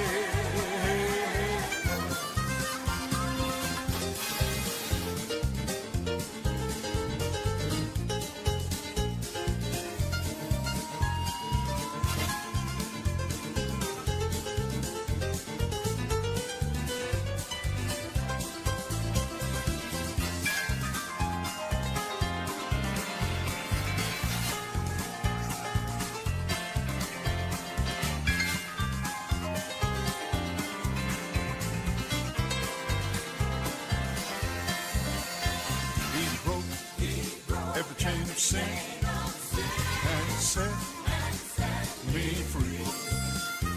He broke every chain of sin. He did it, Calvary. He broke every chain of sin. That's what He's done for me. Jesus, I'll never forget. No, Jesus, I'll never forget what you've done for me. Jesus, I'll never forget how you set me free. Jesus, I'll never forget how you brought me out. Jesus, I'll never forget. No, Jesus, I'll never forget. No, Jesus, I'll never forget.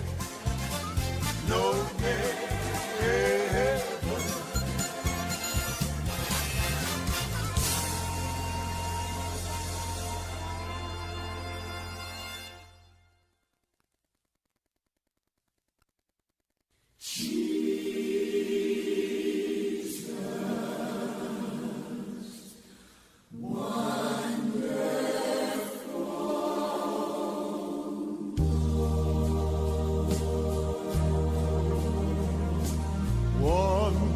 wonderful, wonderful Jesus.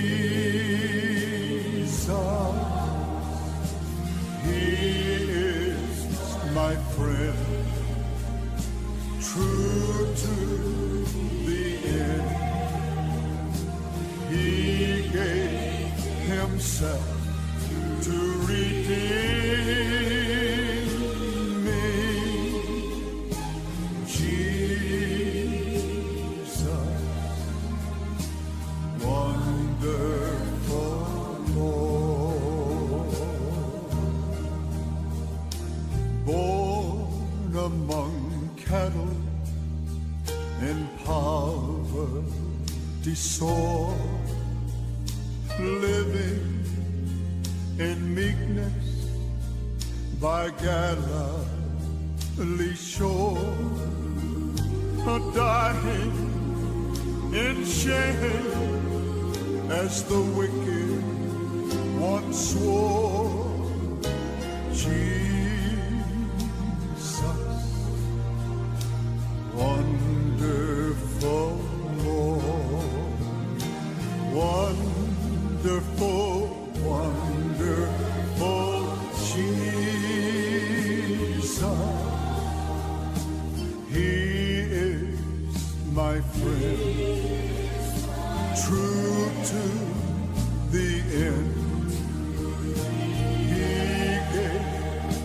himself to redeem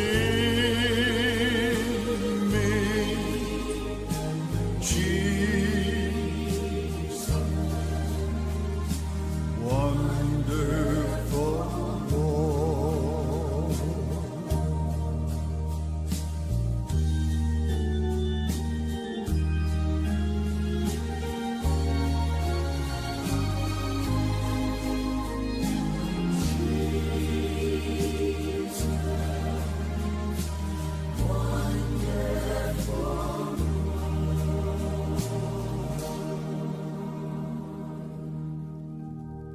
You know, sometimes life can put you in a place to where there is no friend left but Jesus. He knelt in Gethsemane that day, not for the strong, but for the weak. And there he cried. You see, he's the light of the world, and yet in gross darkness he died. I'm talking about Jesus. Jesus,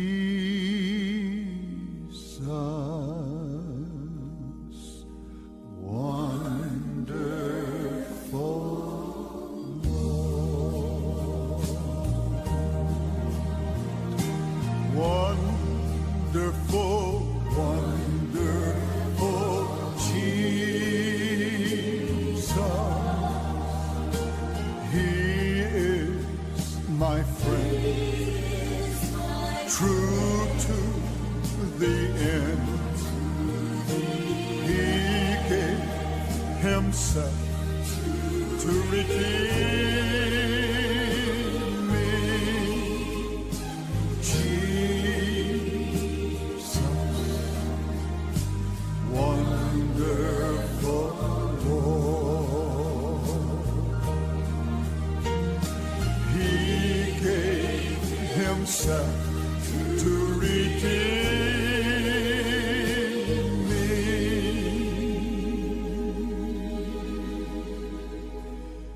Jesus,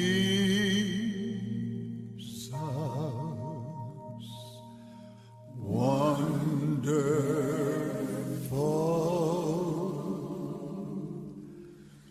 Lord.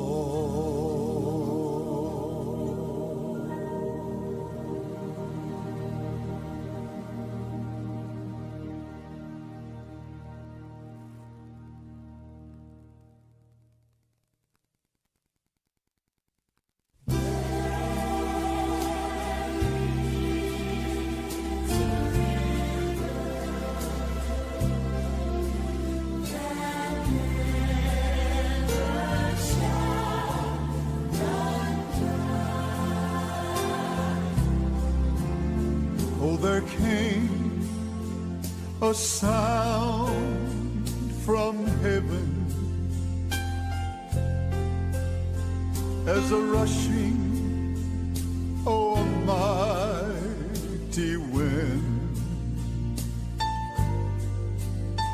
Oh, it filled every heart with singing, and it gave them peace within. Oh, yes, the prophet gave the promise, thank God.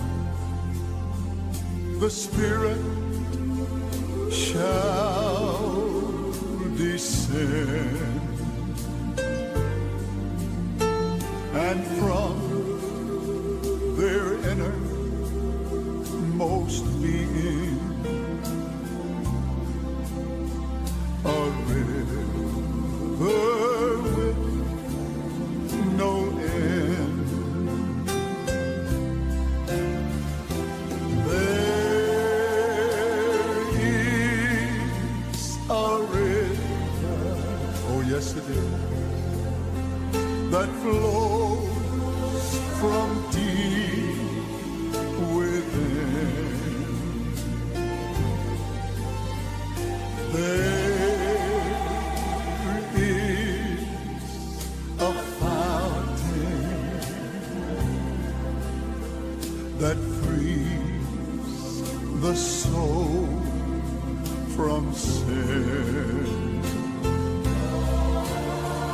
says, come to these waters. There is a vast supply. There is a river that never shall run dry.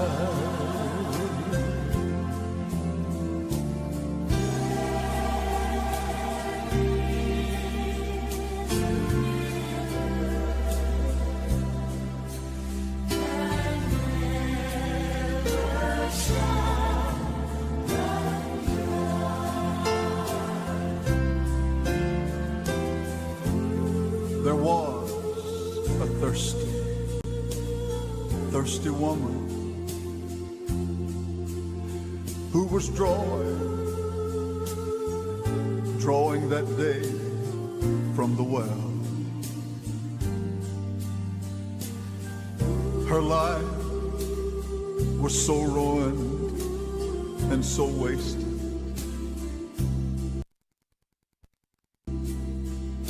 Her soul was lost as well. But then she met the Master, who told her of her sin. And then he said, if you'll drink of this water, you'll never thirst again. Sing the song now. There is a river that flows from deep within.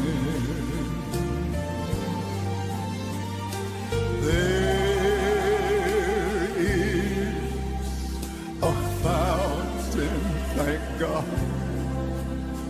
that frees the soul from sin. He still says, why don't you come to these waters. There is a vast supply.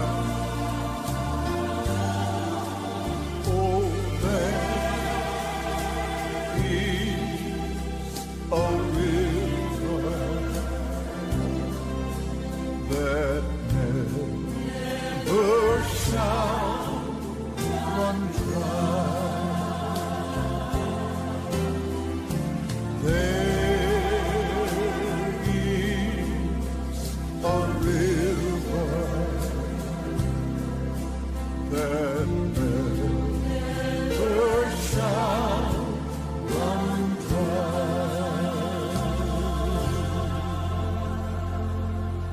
Genesis 25.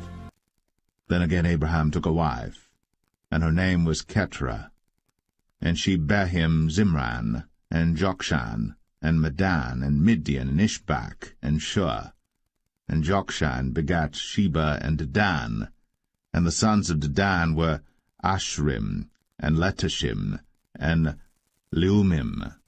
And the sons of Midian, Ephah, and Epher, and Hanok, and Abida, and Eldaah. All these were the children of Keturah. And Abraham gave all that he had unto Isaac. But unto the sons of the concubines which Abraham had, Abraham gave gifts, and sent them away from Isaac his son while he yet lived eastward unto the east country. And these are the days of the years of Abraham's life which he lived, 160 years. Then Abraham gave up the ghost, and died in a good old age, an old man, and full of years, and was gathered to his people, And his sons Isaac and Ishmael buried him in the cave of Machpelah in the field of Ephron the son of Zoar the Hittite, which is before Mamre, the field which Abraham purchased of the sons of Heth. There was Abraham buried, and Sarah his wife. And it came to pass after the death of Abraham that God blessed his son Isaac, and Isaac dwelt by the well, Lahai Roi. Now these are the generations of Ishmael, Abraham's son, whom Hagar the Egyptian, Sarah's handmaid, bare unto Abraham. And these are the names of the sons of Ishmael, by their names according to their generations. The firstborn of Ishmael, Nebajoth, and Kedar, and Abiel, and Mibsam, and Mishma, and Dumah, and Massa, Hadar, and Tema, Jetur, Naphish, and Kedemah. These are the sons of Ishmael, and these are their names by their towns and by their castles, 12 princes according to their nations. And these are the years of the life of Ishmael, 137 years. And he gave up the ghost, and died, and was gathered unto his people. And they dwelt from Havilah unto Shur, that is before Egypt, as thou goest toward Assyria. And he died in the presence of all his brethren. And these are the generations of Isaac, Abraham's son. Abraham begat Isaac. And Isaac was 40 years old when he took Rebekah to wife, the daughter of Bethuel the Syrian of Padan Aram, the sister to Laban the Syrian. And Isaac entreated the Lord for his wife, because she was barren. And the Lord was entreated of him, and Rebekah his wife conceived. And the children struggled together within her. And she said, If it be so, why am I thus? And she went to inquire of the Lord. And the Lord said unto her, 2 nations are in thy womb, and 2 manner of people shall be separated from thy bowels. And the one people shall be stronger than the other people, and the elder shall serve the younger. And when her days to be delivered were fulfilled, behold, there were twins in her womb. And the first came out red, all over, like an hairy garment. And they called his name Esau.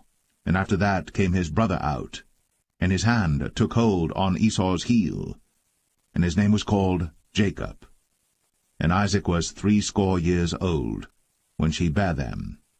And the boys grew, and Esau was a cunning hunter, a man of the field, and Jacob was a plain man, dwelling in tents. And Isaac loved Esau because he did eat of his venison, but Rebekah loved Jacob.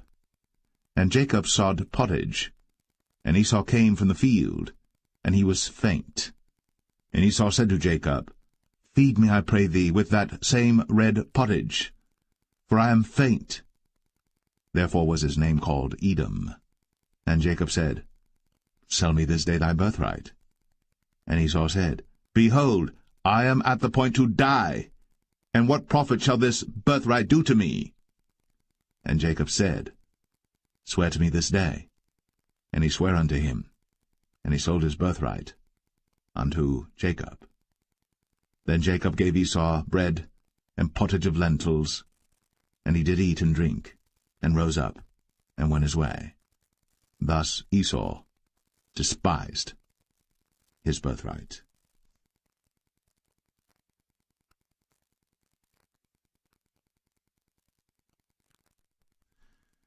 Genesis 26. And there was a famine in the land, beside the first famine that was in the days of Abraham. And Isaac went unto Abimelech king of the Philistines unto Gerar. And the Lord appeared unto him, and said, Go not down into Egypt. Dwell in the land which I shall tell thee of. Sojourn in this land, and I will be with thee, and will bless thee. For unto thee and unto thy seed I will give all these countries, and I will perform the oath which I sware unto Abraham thy father. And I will make thy seed to multiply as the stars of heaven, and will give unto thy seed all these countries, and in thy seed shall all the nations of the earth be blessed, because that Abraham obeyed my voice, and kept my charge, my commandments, my statutes, and my laws. And Isaac dwelt in Gerar. And the men of the place asked him of his wife, and he said, She is my sister. For he feared to say, She is my wife, lest, said he, the men of the place should kill me for Rebekah, because she was fair to look upon. And it came to pass, when he had been there a long time, that Abimelech king of the Philistines looked out at a window, and saw, and behold, Isaac was sporting with Rebekah his wife. And Abimelech called Isaac, and said, Behold, of a surety she is thy wife. And how saidst thou, She is my sister? And Isaac said unto him, Because I said, Lest I die for her. And Abimelech said, What is this thou hast done unto us? One of the people might lightly have lain with thy wife, and thou shouldest have brought guiltiness upon us. And Abimelech charged all his people, saying, He that toucheth this man or his wife shall surely be put to death. Then Isaac sowed in that land, and received in the same year 100-fold, and the Lord blessed him. And the man waxed great, and went forward, and grew until he became very great. For he had possession of flocks, and possession of herds, and great store of servants, and the Philistines envied him. For all the wells which his father's servants had digged in the days of Abraham his father, the Philistines had stopped them, and filled them with earth. And Abimelech said unto Isaac, Go from us, for thou art much mightier than we. And Isaac departed thence, and pitched his tent in the valley of Gerar, and dwelt there. And Isaac digged again the wells of water, which they had digged in the days of Abraham his father. For the Philistines had stopped them after the death of Abraham, and he called their names after the names by which his father had called them. And Isaac's servants digged in the valley, and found there a well of springing water. And the herdmen of Gerar did strive with Isaac's herdmen, saying, The water is ours. And he called the name of the well Esek, because they strove with him. And they digged another well, and strove for that also. And he called the name of it Sitnah. And he removed from thence, and digged another well, and for that they strove not. And he called the name of it Rehoboth. And he said, For now the Lord hath made room for us, and we shall be fruitful in the land. And he went up from thence to Beersheba. And the Lord appeared unto him the same night, and said, I am the God of Abraham thy father. Fear not, for I am with thee, and will bless thee, and multiply thy seed for my servant Abraham's sake. And he builded an altar there, and called upon the name of the Lord, and pitched his tent there. And there Isaac's servants digged a well. Then Abimelech went to him from Gerar, and Ahuzzath one of his friends, and Phicol the chief captain of his army. And Isaac said unto them, Wherefore come ye to me, seeing ye hate me, and have sent me away from you? And they said, We saw certainly that the Lord was with thee. And we said, Let there be now an oath betwixt us, even betwixt us and thee, and let us make a covenant with thee, that thou wilt do us no hurt, as we have not touched thee, and as we have done unto thee nothing but good, and have sent thee away in peace. Thou art now the blessed of the Lord. And he made them a feast, and they did eat and drink. And they rose up betimes in the morning, and sware one to another. And Isaac sent them away, and they departed from him in peace. And it came to pass the same day that Isaac's servants came, and told him concerning the well which they had digged, and said unto him, We have found water. And he called it Sheba. Therefore the name of the city is Beersheba unto this day. And Esau was 40 years old when he took to wife Judith, the daughter of Beri the Hittite, and Bashemath, the daughter of Elon the Hittite, which were a grief of mind unto Isaac and to Rebekah.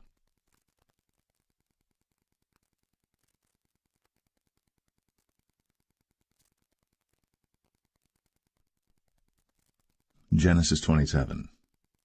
And it came to pass that when Isaac was old, and his eyes were dim, so that he could not see, he called Esau his eldest son, and said unto him, My son.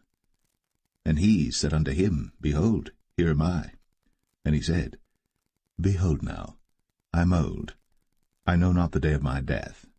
Now therefore take, I pray thee, thy weapons, thy quiver, and thy bow, and go out to the field, and take me some venison, and make me savory meat, such as I love, and bring it to me, that I may eat, that my soul may bless thee before I die.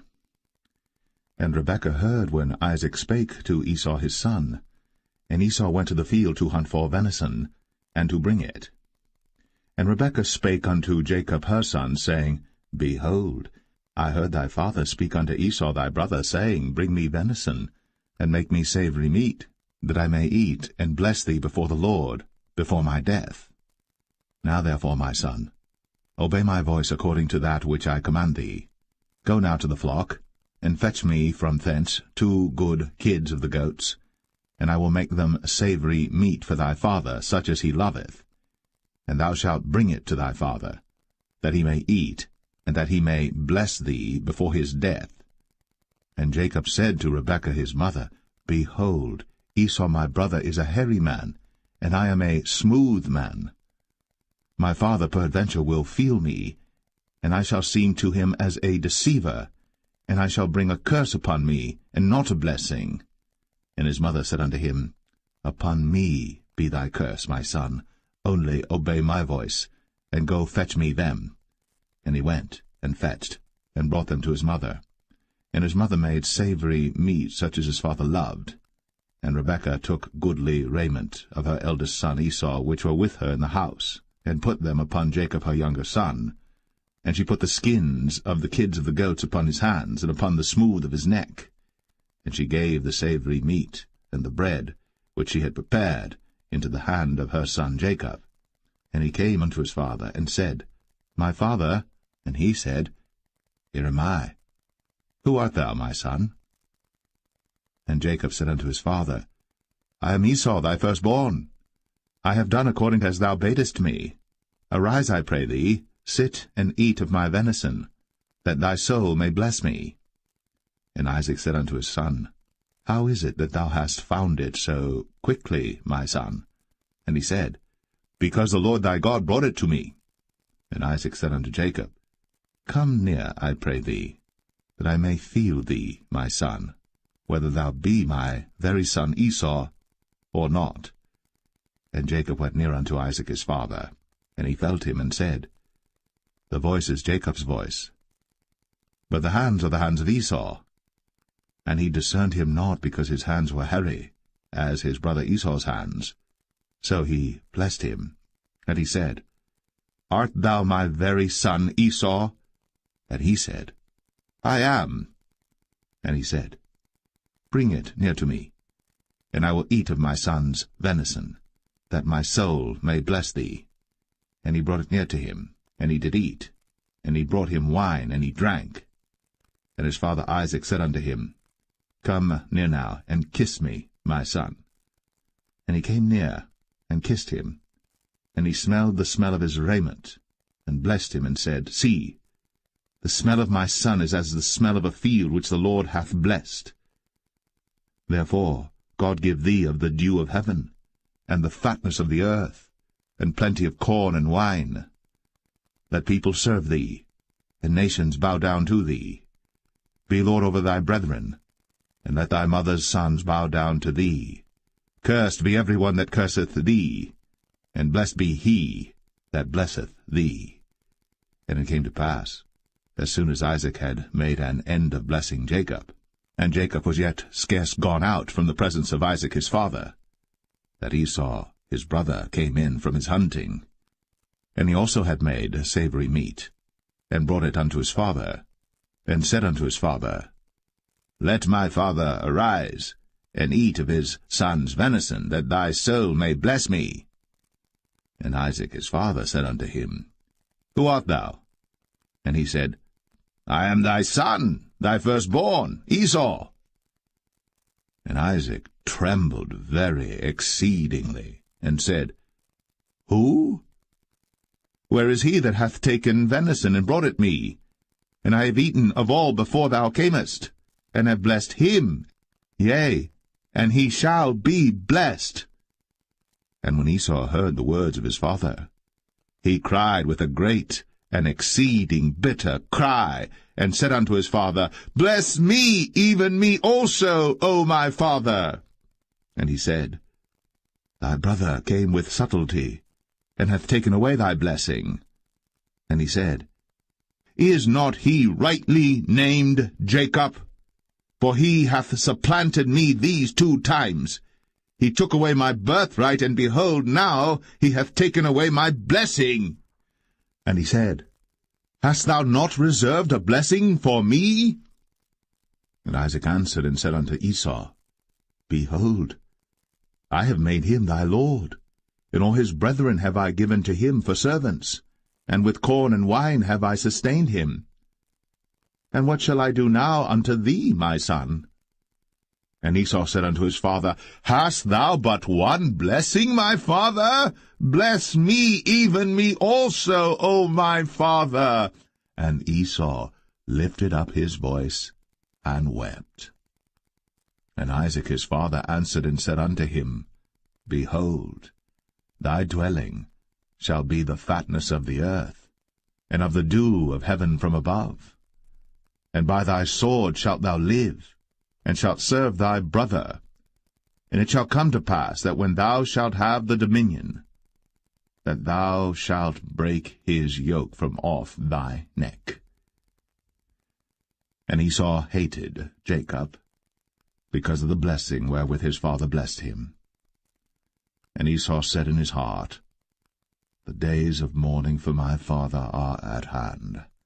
Then will I slay my brother Jacob.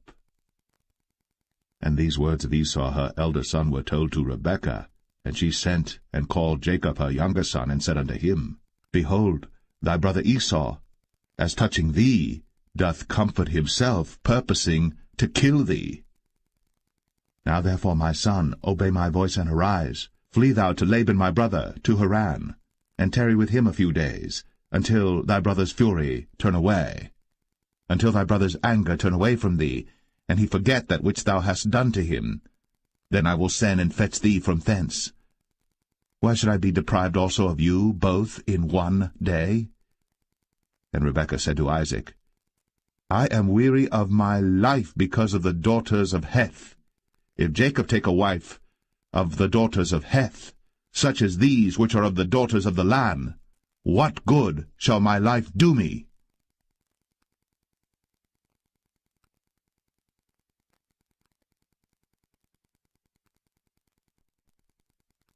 Genesis 28. And Isaac called Jacob, and blessed him, and charged him, and said unto him, Thou shalt not take a wife of the daughters of Canaan. Arise, go to Padan Aram, to the house of Bethuel thy mother's father, and take thee a wife from thence of the daughters of Laban thy mother's brother. And God Almighty bless thee, and make thee fruitful, and multiply thee, that thou mayest be a multitude of people, and give thee the blessing of Abraham to thee, and to thy seed with thee, that thou mayest inherit the land wherein thou art a stranger, which God gave unto Abraham. And Isaac sent away Jacob, and he went to Padan Aram unto Laban, son of Bethuel the Syrian, the brother of Rebekah, Jacob's and Esau's mother. When Esau saw that Isaac had blessed Jacob, and sent him away to Padan Aram, to take him a wife from thence, and that as he blessed him he gave him a charge, saying, Thou shalt not take a wife of the daughters of Canaan, and that Jacob obeyed his father and his mother, and was gone to Padan Aram. And Esau, seeing that the daughters of Canaan pleased not Isaac his father, then went Esau unto Ishmael, and took unto the wives which he had Mahalath, the daughter of Ishmael, Abraham's son, the sister of Nebajoth, to be his wife. And Jacob went out from Beersheba, and went toward Haran. And he lighted upon a certain place, and tarried there all night, because the sun was set. And he took of the stones of that place, and put them for his pillows, and lay down in that place to sleep. And he dreamed, and behold, a ladder set up on the earth, and the top of it reached to heaven, and behold, the angels of God ascending and descending on it. And behold, the Lord stood above it, and said, I am the Lord God of Abraham thy father, and the God of Isaac. The land whereon thou liest, to thee will I give it, and to thy seed. and thy seed shall be as the dust of the earth. And thou shalt spread abroad to the west, and to the east, and to the north, and to the south. And in thee and in thy seed shall all the families of the earth be blessed. And behold, I am with thee, and will keep thee in all places whither thou goest, and will bring thee again into this land. For I will not leave thee, until I have done that which I have spoken to thee of. And Jacob awaked out of his sleep, and he said, Surely the Lord is in this place, and I knew it not. And he was afraid, and said, How dreadful is this place! This is none other but the house of God, and this is the gate of heaven. And Jacob rose up early in the morning, and took the stone that he had put for his pillars, and set it up for a pillar, and poured oil upon the top of it. And he called the name of that place Bethel, but the name of that city was called Luz at the first. And Jacob vowed a vow, saying, If God will be with me, and will keep me in this way that I go, and will give me bread to eat, and raiment to put on, so that I come again to my father's house in peace, then shall the Lord be my God. And this stone which I have set up for a pillar shall be God's house. And of all that thou shalt give me, I will surely give the 10th unto thee.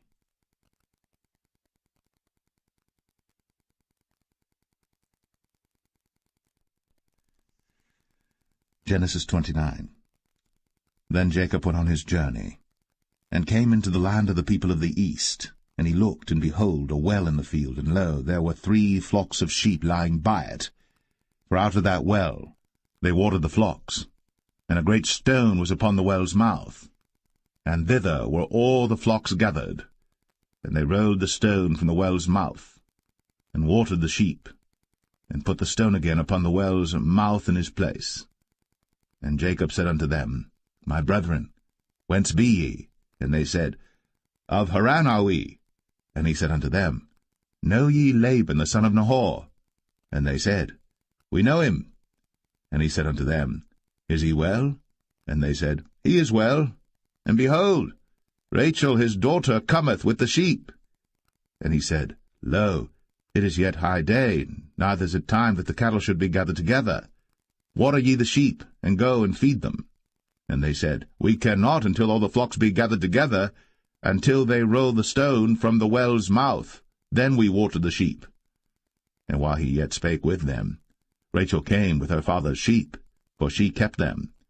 And it came to pass, when Jacob saw Rachel the daughter of Laban his mother's brother, and the sheep of Laban his mother's brother, that Jacob went near, and rolled the stone from the well's mouth, and watered the flock of Laban his mother's brother. And Jacob kissed Rachel, and lifted up his voice and wept. And Jacob told Rachel that he was her father's brother, and that he was Rebekah's son. And she ran and told her father.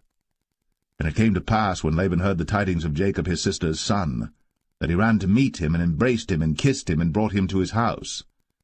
And he told Laban all these things. And Laban said to him, Surely thou art my bone and my flesh. And he abode with him the space of a month. And Laban said unto Jacob, Because thou art my brother, shouldest thou therefore serve me for naught? Tell me, what shall thy wages be? And Laban had 2 daughters. The name of the elder was Leah, and the name of the younger was Rachel. Leah was tender-eyed, but Rachel was beautiful and well-favored. And Jacob loved Rachel, and said, I will serve thee 7 years for Rachel thy younger daughter. And Laban said, It is better that I give her to thee, than that I should give her to another man. Abide with me. And Jacob served 7 years for Rachel. And they seemed unto him but a few days, for the love he had to her. And Jacob said unto Laban, Give me my wife, for my days are fulfilled, that I may go in unto her. And Laban gathered together all the men of the place, and made a feast. And it came to pass in the evening that he took Leah his daughter, and brought her to him, and he went in unto her. And Laban gave unto his daughter Leah Zilpah his maid for an handmaid. And it came to pass that in the morning, behold, it was Leah. And he said to Laban, What is this thou hast done unto me? Did not I serve with thee for Rachel? Wherefore then hast thou beguiled me? And Laban said, It must not be so done in our country to give the younger before the firstborn. Fulfill her week, and we will give thee this also for the service which thou shalt serve with me yet 7 other years. And Jacob did so, and fulfilled her week, and he gave him Rachel his daughter to wife also. And Laban gave to Rachel his daughter Bilhah his handmaid to be her maid. And he went in also unto Rachel. And he loved also Rachel more than Leah, and served with him yet 7 other years. And when the Lord saw that Leah was hated, he opened her womb. But Rachel was barren, and Leah conceived, and bare a son. And she called his name Reuben, for she said, Surely the Lord hath looked upon my affliction, now therefore my husband will love me. And she conceived again, and bare a son, and said, Because the Lord hath heard that I was hated, he hath therefore given me this son also. And she called his name Simeon. And she conceived again, and bare a son, and said, Now this time will my husband be joined unto me, because I have borne him 3 sons. Therefore was his name called Levi. And she conceived again, and bare a son, and she said, Now will I praise the Lord. Therefore she called his name Judah, and left bearing.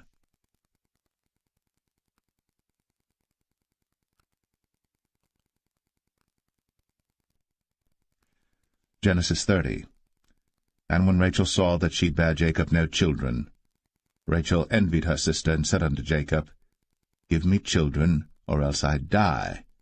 And Jacob's anger was kindled against Rachel, and he said, Am I in God's stead, who hath withheld from thee the fruit of the womb?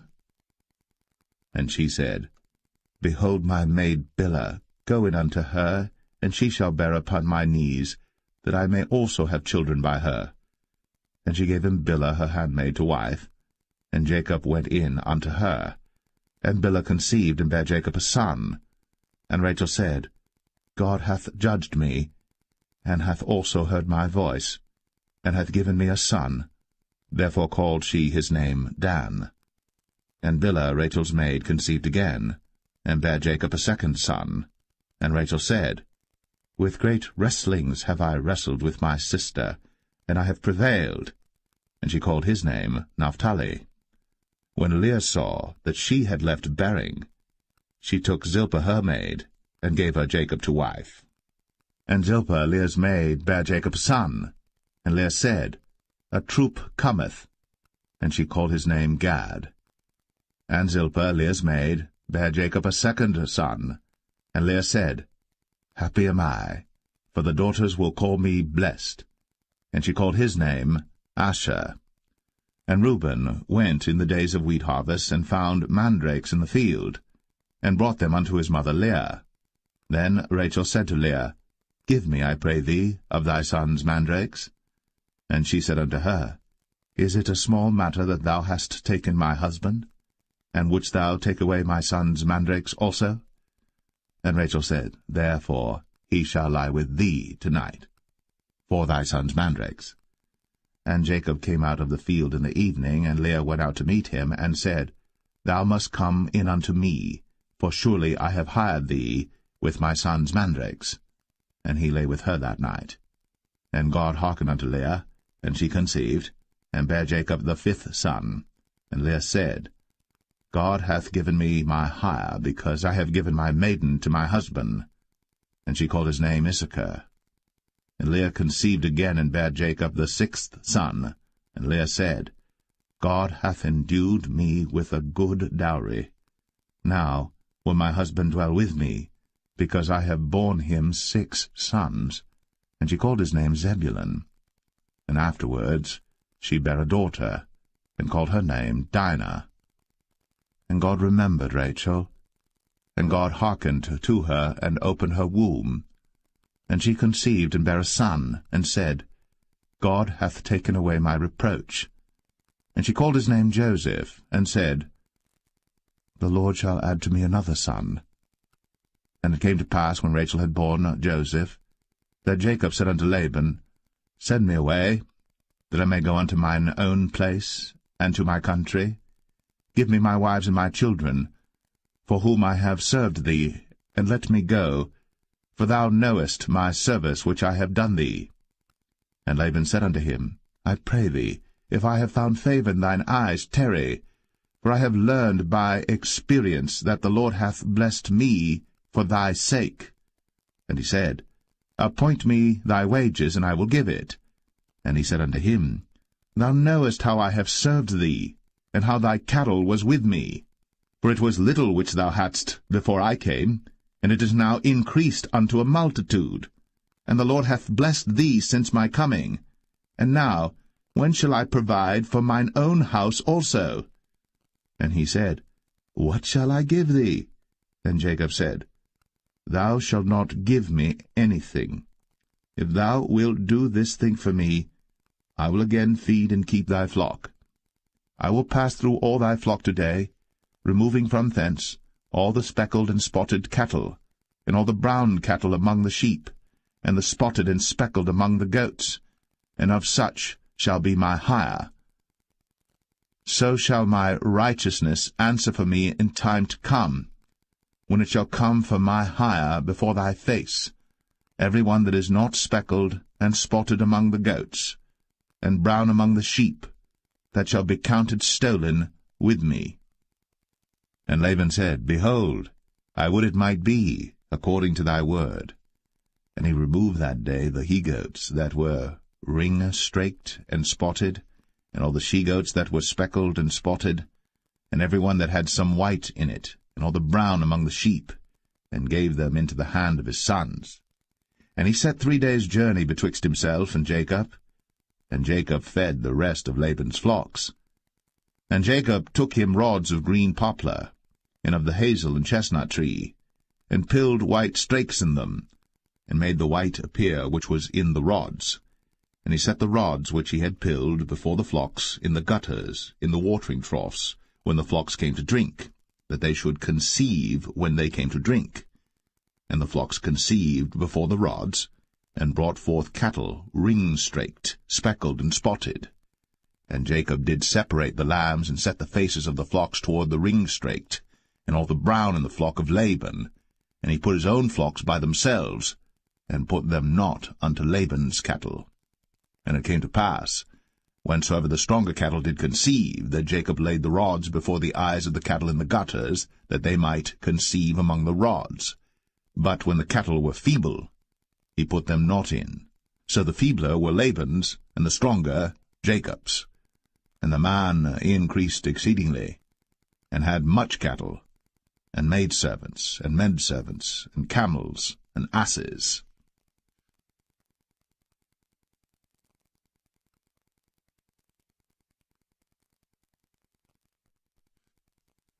Genesis 31. And he heard the words of Laban's sons, saying, Jacob hath taken away all that was our father's, and of that which was our father's hath he gotten all this glory. And Jacob beheld the countenance of Laban, and behold, it was not toward him as before. And the Lord said unto Jacob, Return unto the land of thy fathers, and to thy kindred, and I will be with thee. And Jacob sent and called Rachel and Leah to the field unto his flock, and said unto them, I see your father's countenance, that it is not toward me as before, but the God of my father hath been with me. And ye know that with all my power I have served your father. And your father hath deceived me, and changed my wages 10 times. But God suffered him not to hurt me. If he said thus, The speckled shall be thy wages, then all the cattle bear speckled. And if he said thus, The ring-straked shall be thy hire, then bear all the cattle ring-straked. Thus God hath taken away the cattle of your father, and given them to me. And it came to pass at the time that the cattle conceived, that I lifted up mine eyes, and saw in a dream, and behold, the rams which leaped upon the cattle were ring-straked, speckled, and grizzled. And the angel of God spake unto me in a dream, saying, Jacob. And I said, Here am I. And he said, Lift up now thine eyes, and see all the rams which leap upon the cattle are ring-straked, speckled, and grizzled. For I have seen all that Laban doeth unto thee. I am the God of Bethel, where thou anointest the pillar, and where thou vowest a vow unto me. Now arise, get thee out from this land, and return unto the land of thy kindred. And Rachel and Leah answered and said unto him, Is there yet any portion or inheritance for us in our father's house? Are we not counted of him strangers? For he hath sold us, and hath quite devoured also our money. For all the riches which God hath taken from our father, that is ours and our children's. Now then, whatsoever God hath said unto thee, do. Then Jacob rose up, and set his sons and his wives upon camels. And he carried away all his cattle, and all his goods which he had gotten, the cattle of his getting which he had gotten in Padan Aram, for to go to Isaac his father in the land of Canaan. And Laban went to shear his sheep, and Rachel had stolen the images that were her father's. And Jacob stole away unawares to Laban the Syrian, in that he told him not that he fled. So he fled with all that he had, and he rose up and passed over the river, and set his face toward the Mount Gilead. And it was told Laban on the third day that Jacob was fled. And he took his brethren with him, and pursued after him 7 days' journey. And they overtook him in the Mount Gilead. And God came to Laban the Syrian in a dream by night, and said unto him, Take heed that thou speak not to Jacob either good or bad. Then Laban overtook Jacob. Now Jacob had pitched his tent in the mount, and Laban with his brethren pitched in the Mount of Gilead. And Laban said to Jacob, What hast thou done, that thou hast stolen away unawares to me, and carried away my daughters as captives taken with the sword? Wherefore didst thou flee away secretly, and steal away from me, and didst not tell me, that I might have sent thee away with mirth, and with songs, with tabret, and with harp, and hast not suffered me to kiss my sons and my daughters? Thou hast now done foolishly in so doing. It is in the power of my hand to do you hurt. But the God of your father spake unto me yesternight, saying, Take thou heed that thou speak not to Jacob either good or bad. And now, though thou wouldst needs be gone, because thou sore longest after thy father's house, yet wherefore hast thou stolen my gods? And Jacob answered and said to Laban, Because I was afraid, for I said, Peradventure thou wouldst take by force thy daughters from me. With whomsoever thou findest thy gods, let him not live. Before our brethren discern thou what is thine with me, and take it to thee. For Jacob knew not that Rachel had stolen them. And Laban went into Jacob's tent, and into Leah's tent, and into the 2 maidservants' tents, but he found them not. Then went he out of Leah's tent, and entered into Rachel's tent. Now Rachel had taken the images, and put them in the camel's furniture, and sat upon them. And Laban searched all the tent, but found them not. And she said to her father, Let it not displease my lord that I cannot rise up before thee, for the custom of women is upon me. And he searched, but found not the images. And Jacob was wroth, and chode with Laban. And Jacob answered and said to Laban, What is my trespass? What is my sin, that thou hast so hotly pursued after me? Whereas thou hast searched all my stuff, what hast thou found of all thy household stuff? Set it here before my brethren and thy brethren, that they may judge betwixt us both. This 20 years have I been with thee. Thy ewes and thy she-goats have not cast their young, and the rams of thy flock have I not eaten. That which was torn of beasts I brought not unto thee. I bear the loss of it. Of my hand didst thou require it, whether stolen by day or stolen by night. Thus I was. In the day the drought consumed me, and the frost by night, and my sleep departed from mine eyes. Thus have I been 20 years in thy house. I served thee 14 years for thy 2 daughters, and 6 years for thy cattle, and thou hast changed my wages 10 times.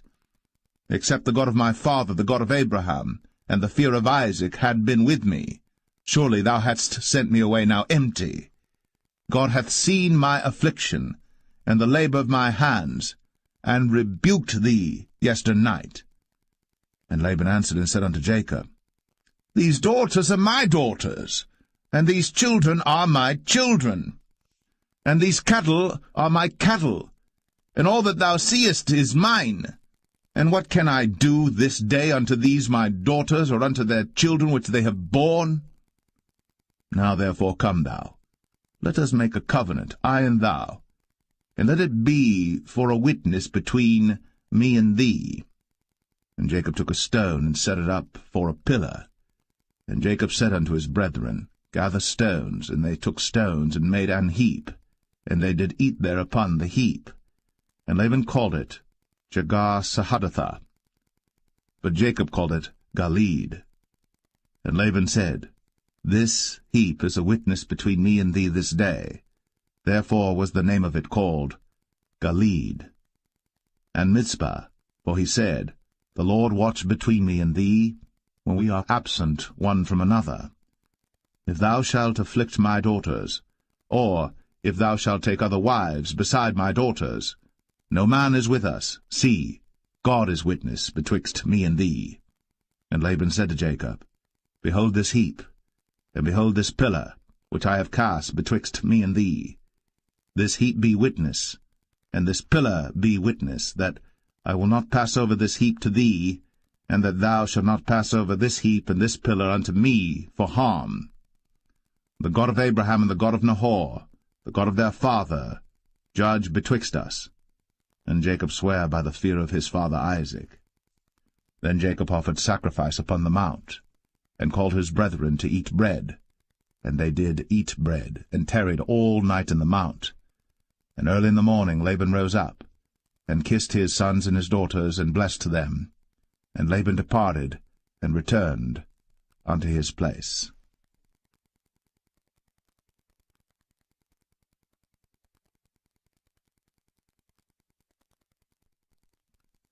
Genesis 32.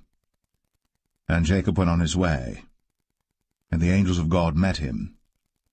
And when Jacob saw them, he said, This is God's host. And he called the name of that place Mahanaim. And Jacob sent messengers before him to Esau his brother unto the land of Seir, the country of Edom. And he commanded them, saying, Thus shall ye speak unto my lord Esau. Thy servant Jacob saith thus, I have sojourned with Laban, and stayed there until now. And I have oxen and asses, flocks and menservants and women servants. And I have sent to tell my lord that I may find grace in thy sight. And the messengers returned to Jacob, saying, We came to thy brother Esau, and also he cometh to meet thee, and 400 men with him. Then Jacob was greatly afraid and distressed. And he divided the people that was with him, and the flocks and herds, and the camels, into 2 bands, and said, If Esau come to the one company and smite it, then the other company which is left shall escape. And Jacob said, O God of my father Abraham, and God of my father Isaac, the Lord which saidest unto me, Return unto thy country, and to thy kindred, and I will deal well with thee. I am not worthy of the least of all the mercies, and of all the truth which thou hast shown unto thy servant. For with my staff I passed over this Jordan, and now I am become 2 bands. Deliver me, I pray thee, from the hand of my brother, from the hand of Esau, for I fear him, lest he will come and smite me, and the mother with the children.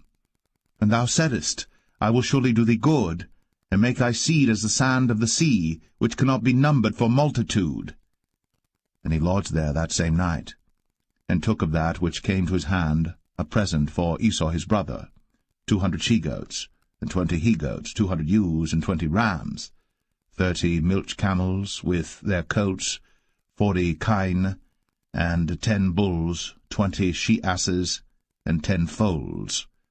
And he delivered them into the hand of his servants, every drove by themselves, and said unto his servants, Pass over before me, and put a space betwixt drove and drove. And he commanded the foremost, saying, When Esau my brother meeteth thee, and asketh thee, saying, Whose art thou? And whither goest thou? And whose are these before thee? Then thou shalt say, They be thy servant Jacob's. It is a present sent unto my lord Esau, and behold, also he is behind us. And so commanded he the second and the third, and all that followed the drove, saying, On this manner shall ye speak unto Esau, when ye find him. And say ye moreover, Behold, thy servant Jacob is behind us. For he said, I will appease him with the present that goeth before me, and afterward I will see his face. Peradventure he will accept of me. So went the present over before him, and himself lodged that night in the company. And he rose up that night, and took his 2 wives, and his 2 women servants, and his 11 sons, and passed over the ford Jabbok. And he took them, and sent them over the brook, and sent over that he had. And Jacob was left alone. And there wrestled a man with him until the breaking of the day. And when he saw that he prevailed not against him, he touched the hollow of his thigh, and the hollow of Jacob's thigh was out of joint as he wrestled with him. And he said, Let me go, for the day breaketh. And he said, I will not let thee go, except thou bless me. And he said unto him, What is thy name? And he said, Jacob. And he said, Thy name shall be called no more Jacob, but Israel. For as a prince hast thou power with God and with men, and hast prevailed. Then Jacob asked him, and said, Tell me, I pray thee, thy name. And he said, Wherefore is it that thou dost ask after my name? And he blessed him there. And Jacob called the name of the place Peniel, for I have seen God face to face, and my life is preserved. And as he passed over Penuel, the sun rose upon him, and he halted upon his thigh. Therefore the children of Israel eat not of the sinew which shrank, which is upon the hollow of the thigh, unto this day, because he touched the hollow of Jacob's thigh in the sinew that shrank.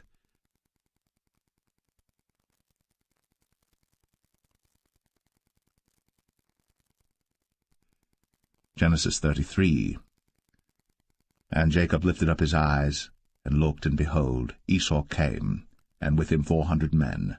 And he divided the children unto Leah, and unto Rachel, and unto the 2 handmaids.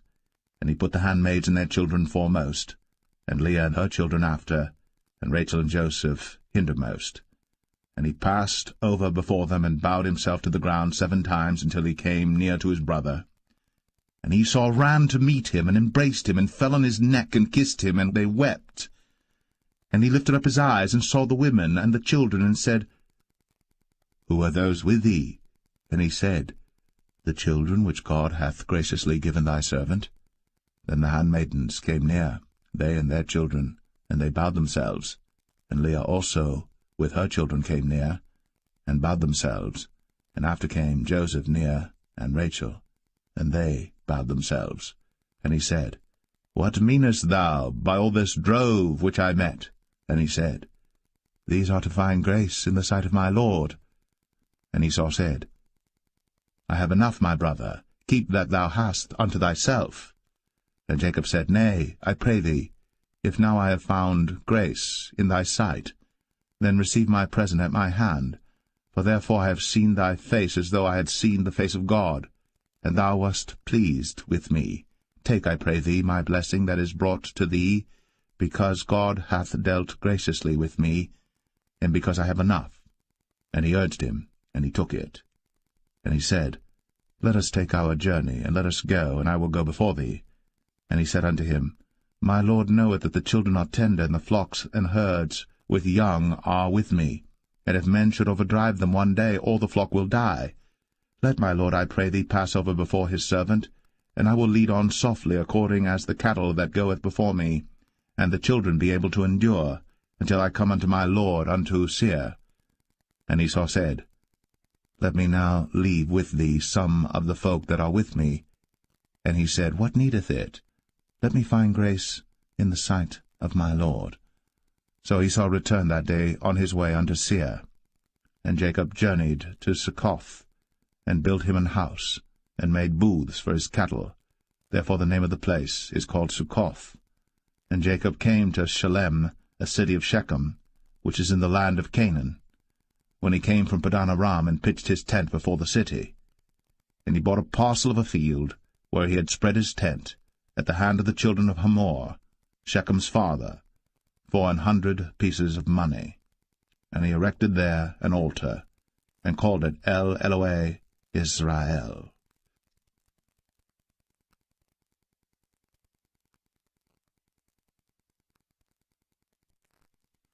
Genesis 34. And Dinah the daughter of Leah, which she bare unto Jacob, went out to see the daughters of the land. And when Shechem, the son of Hamor the Hivite, prince of the country, saw her, he took her, and lay with her, and defiled her. And his soul clave unto Dinah the daughter of Jacob, and he loved the damsel, and spake kindly unto the damsel. And Shechem spake unto his father Hamor, saying, Get me this damsel to wife. And Jacob heard that he had defiled Dinah his daughter. Now his sons were with his cattle in the field, and Jacob held his peace until they were come. And Hamor the father of Shechem went out unto Jacob to commune with him. And the sons of Jacob came out of the field when they heard it, and the men were grieved, and they were very wroth, because he had wrought folly in Israel, in lying with Jacob's daughter, which thing ought not to be done. And Hamor communed with them, saying, The soul of my son Shechem longeth for your daughter. I pray you, give her him to wife, and make ye marriages with us, and give your daughters unto us, and take our daughters unto you. And ye shall dwell with us, and the land shall be before you. Dwell and trade ye therein, and get you possessions therein. And Shechem said unto her father and unto her brethren, Let me find grace in your eyes, and what ye shall say unto me I will give. Ask me never so much dowry and gift, and I will give according as ye shall say unto me. But give me the damsel to wife.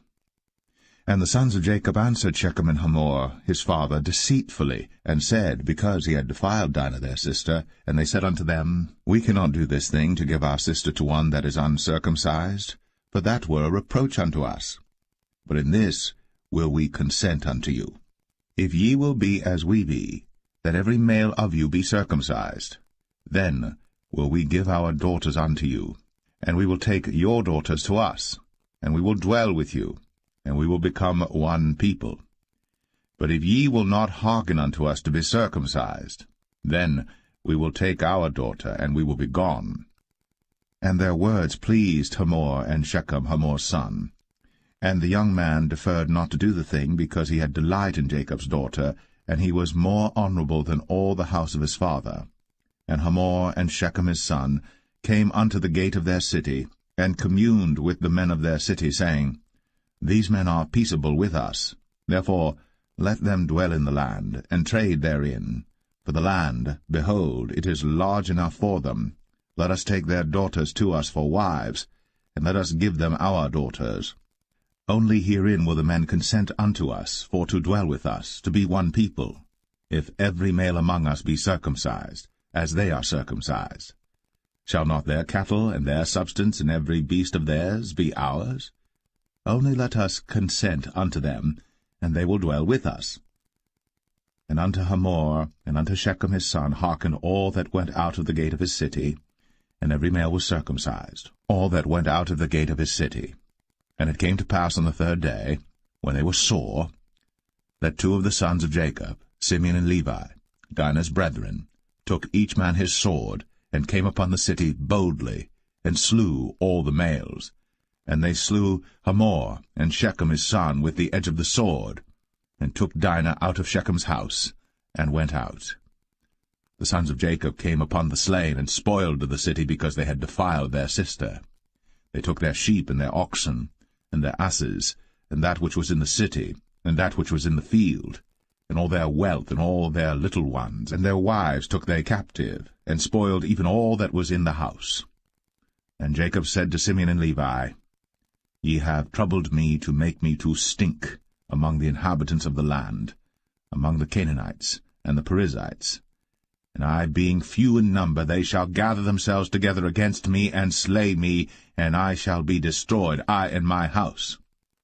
And they said, Should he deal with our sister as with an harlot?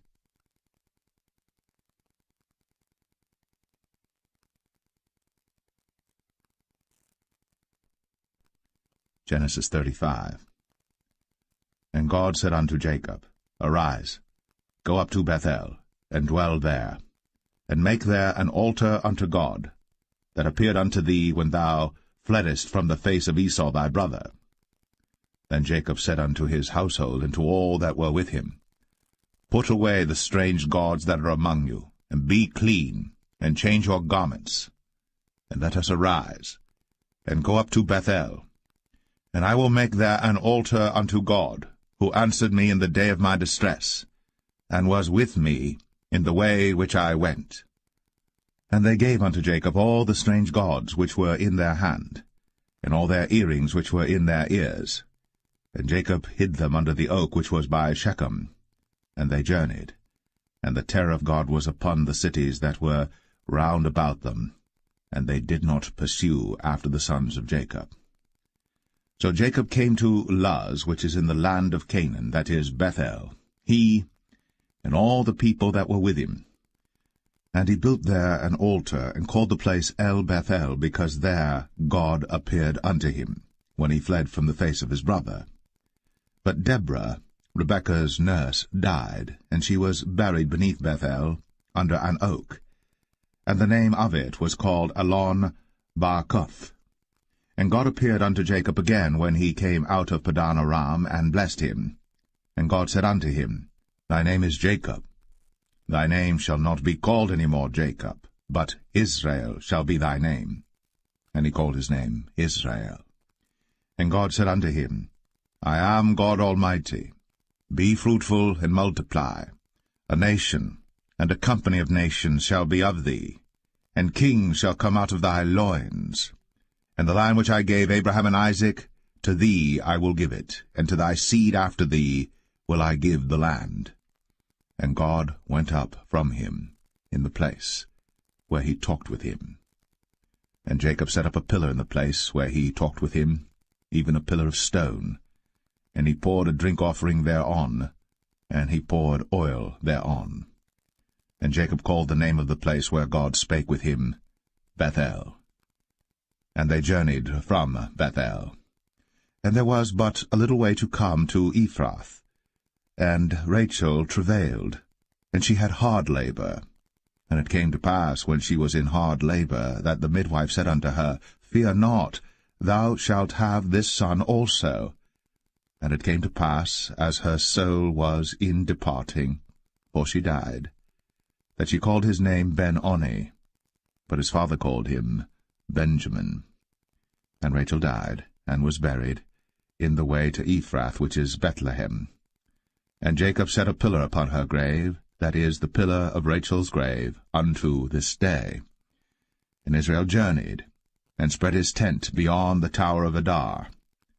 And it came to pass, when Israel dwelt in that land, that Reuben went and lay with Bilhah his father's concubine, and Israel heard it.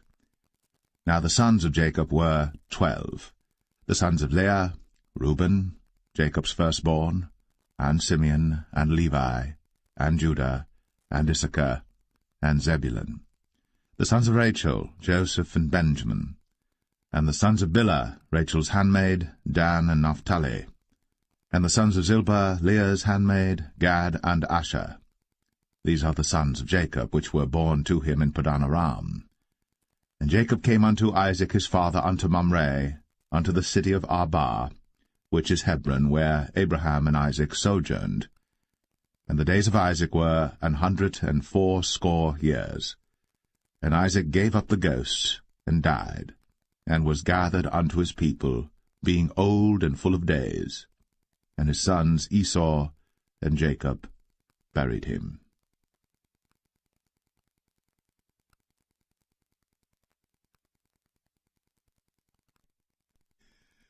Genesis 36.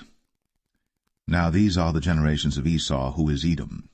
Esau took his wives of the daughters of Canaan, Adah the daughter of Elon the Hittite, and Aholibamah the daughter of Anah the daughter of Zibeon the Hivite, and Bashemath Ishmael's daughter, sister of Nebajoth.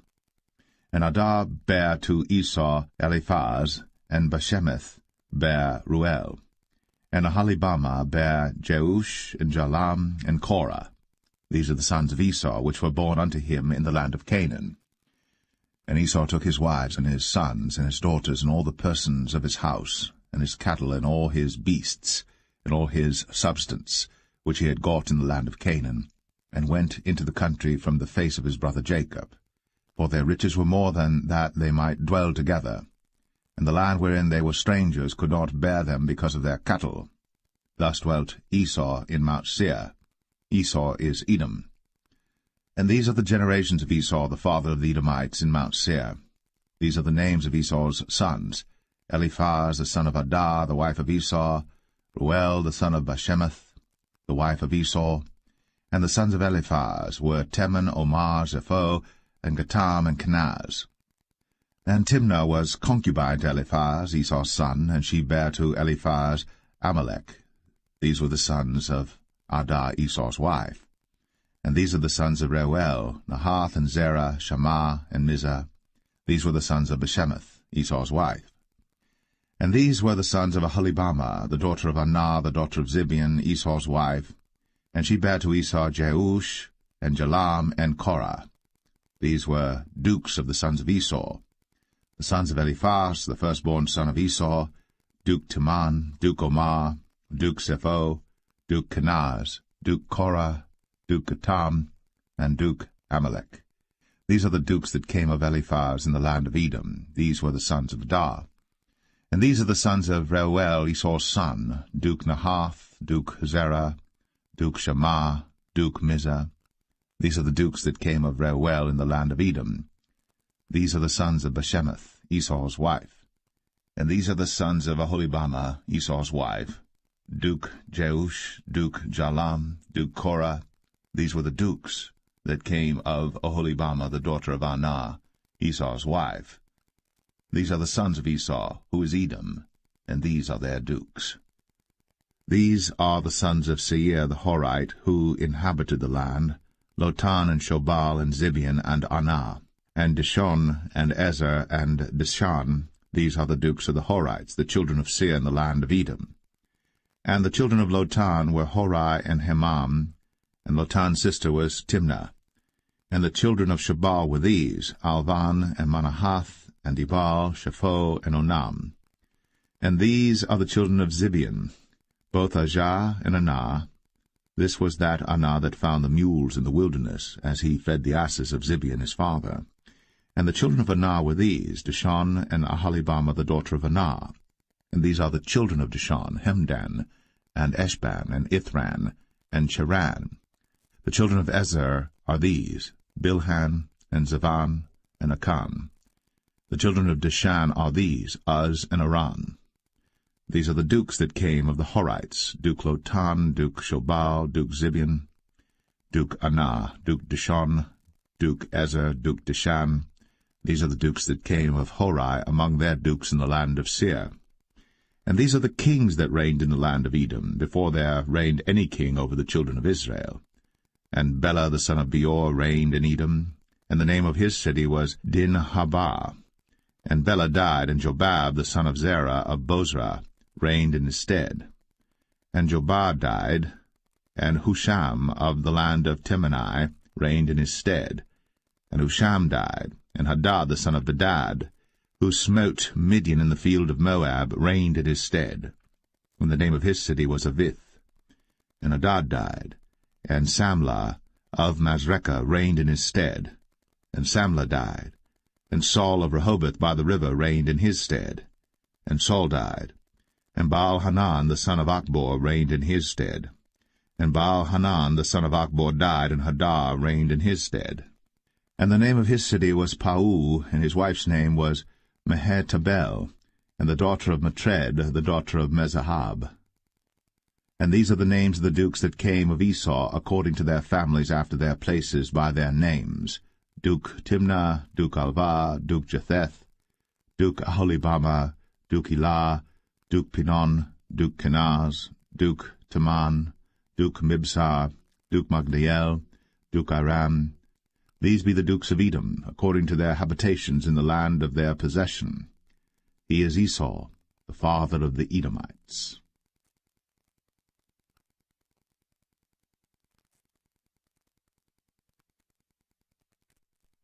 Genesis 37.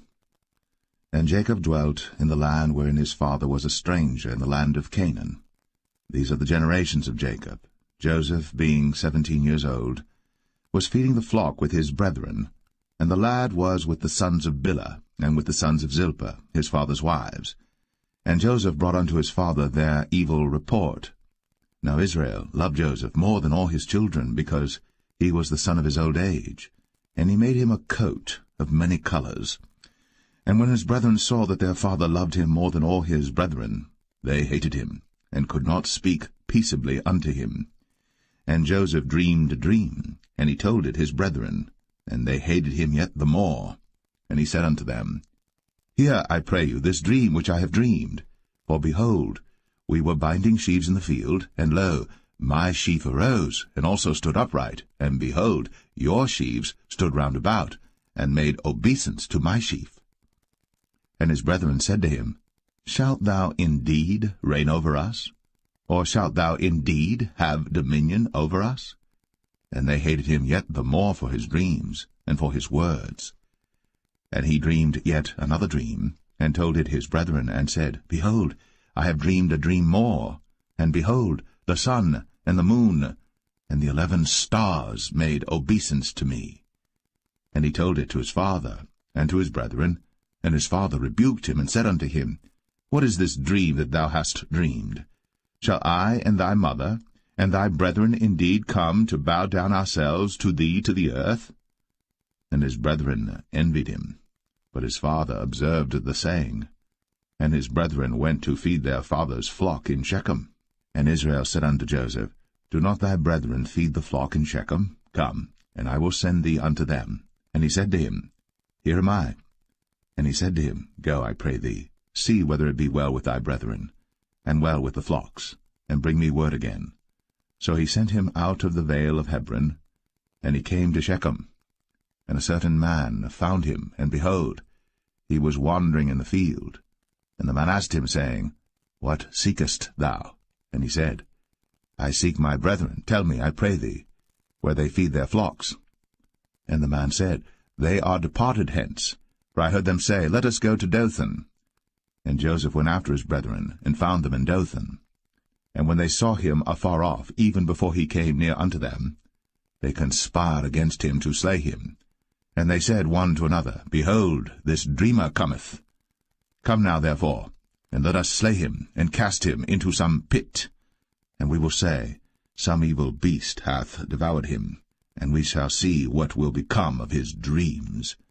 And Reuben heard it, and he delivered him out of their hands, and said, Let us not kill him.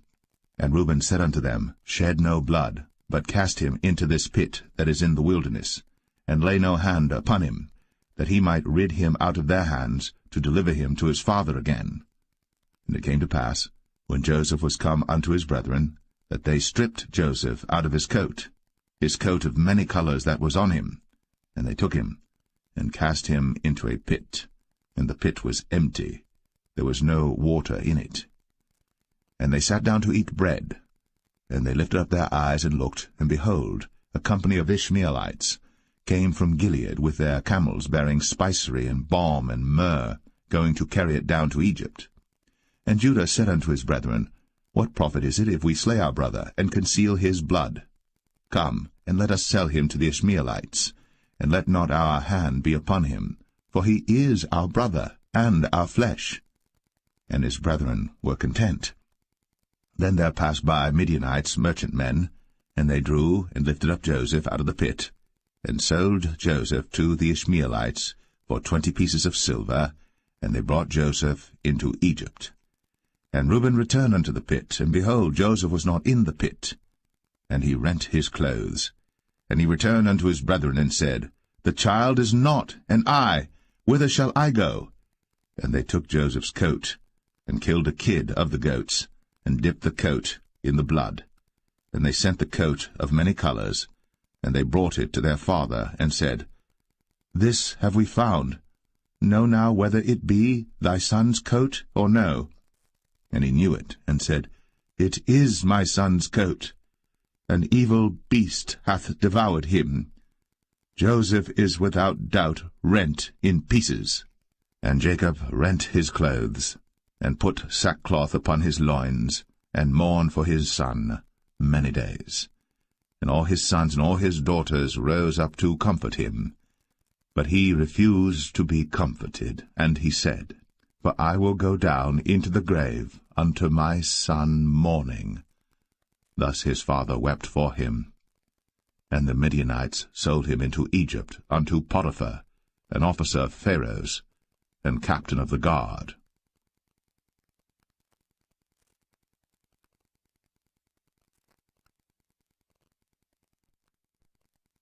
Genesis 38.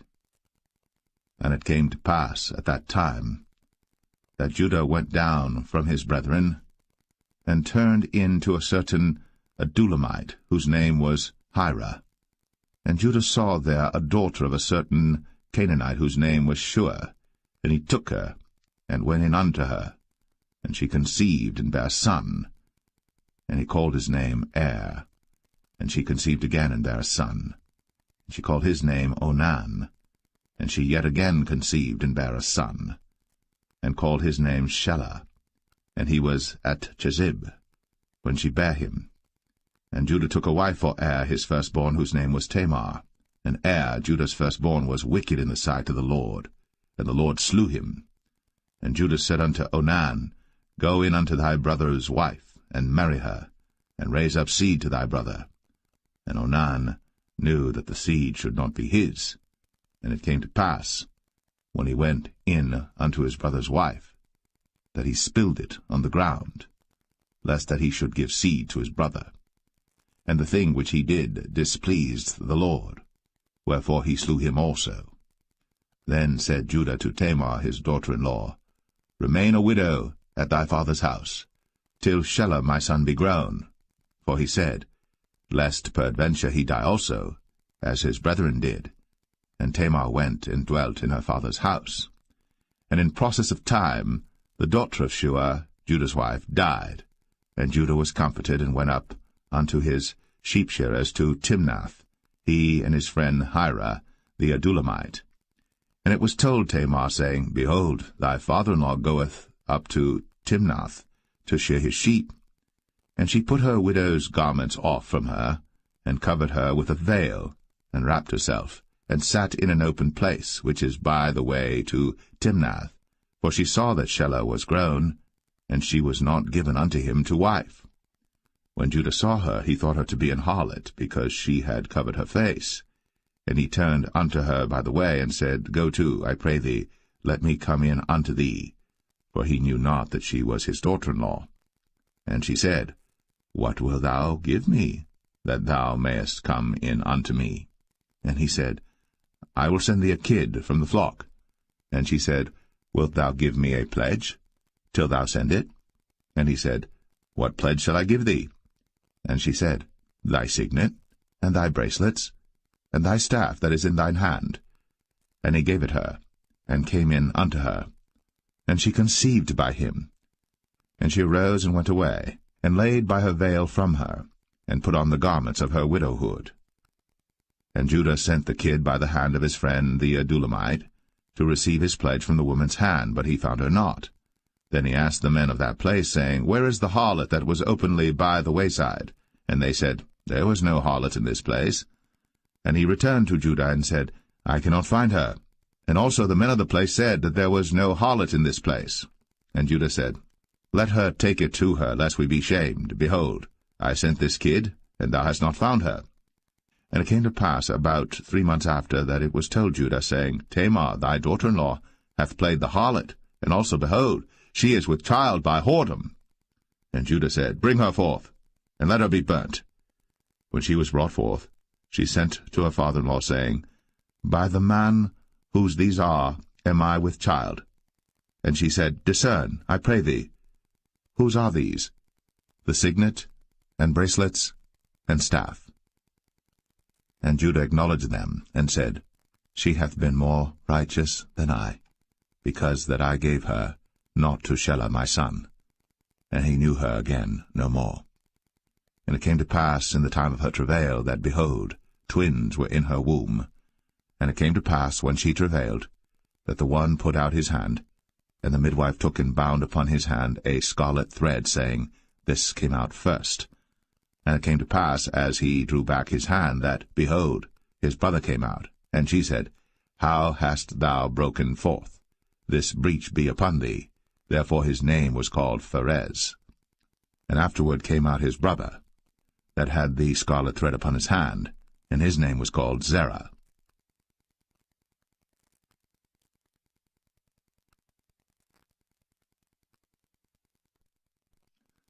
Genesis 39. And Joseph was brought down to Egypt, and Potiphar, an officer of Pharaoh, captain of the guard, an Egyptian, bought him of the hands of the Ishmaelites, which had brought him down thither. And the Lord was with Joseph, and he was a prosperous man, and he was in the house of his master the Egyptian. And his master saw that the Lord was with him, and that the Lord made all that he did to prosper in his hand. And Joseph found grace in his sight, and he served him, and he made him overseer over his house. And all that he had he put into his hand. And it came to pass from the time that he had made him overseer in his house, and over all that he had, that the Lord blessed the Egyptian's house for Joseph's sake. And the blessing of the Lord was upon all that he had in the house and in the field. And he left all that he had in Joseph's hand. And he knew not aught he had, save the bread which he did eat. And Joseph was a goodly person, and well-favored. And it came to pass after these things, that his master's wife cast her eyes upon Joseph, and she said, Lie with me.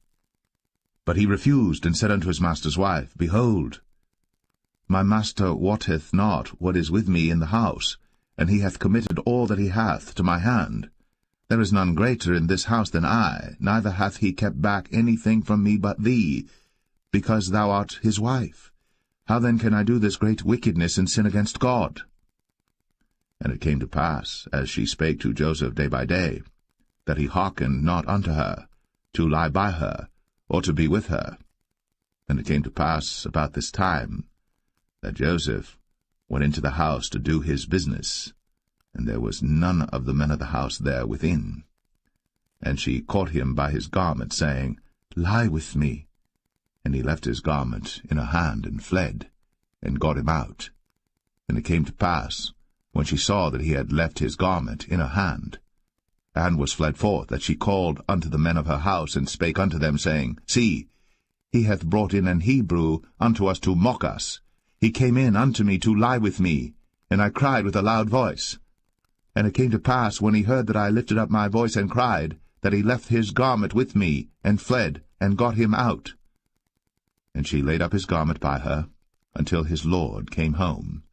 And she spake unto him according to these words, saying, The Hebrew servant which thou hast brought unto us came in unto me to mock me.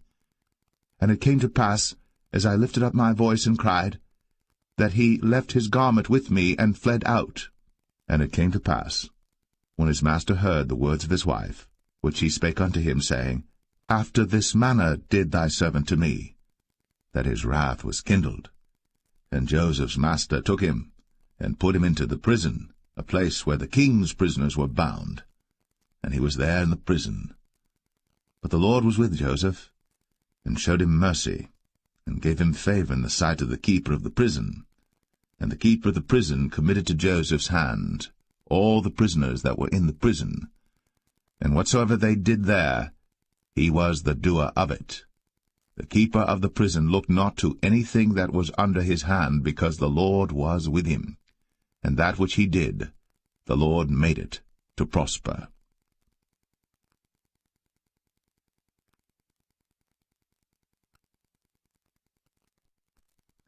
Genesis 40. And it came to pass, after these things, that the butler of the king of Egypt and his baker had offended their lord the king of Egypt. And Pharaoh was wroth against two of his officers, against the chief of the butlers and against the chief of the bakers. And he put them in ward in the house of the captain of the guard into the prison, the place where Joseph was bound. And the captain of the guard charged Joseph with them, and he served them. And they continued a season in ward. And they dreamed a dream, both of them, each man his dream in one night, each man according to the interpretation of his dream, the butler and the baker of the king of Egypt, which were bound in the prison. And Joseph came in unto them in the morning, and looked upon them, and behold, they were sad. And he asked Pharaoh's officers that were with him in the ward of his lord's house, saying, Wherefore look ye so sadly today? And they said unto him, We have dreamed a dream, and there is no interpreter of it. And Joseph said unto them, Do not interpretations belong to God? Tell me them, I pray you. And the chief butler told his dream to Joseph, and said to him, In my dream, behold, a vine was before me. And in the vine were 3 branches, and it was as though it budded, and her blossoms shot forth, and the clusters thereof brought forth ripe grapes. And Pharaoh's cup was in my hand, and I took the grapes, and pressed them into Pharaoh's cup, and I gave the cup into Pharaoh's hand. And Joseph said unto him, This is the interpretation of it. The 3 branches are 3 days.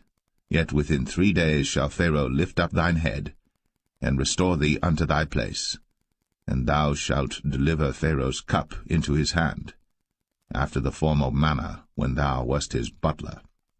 But think on me when it shall be well with thee, and show kindness, I pray thee, unto me, and make mention of me unto Pharaoh, and bring me out of this house.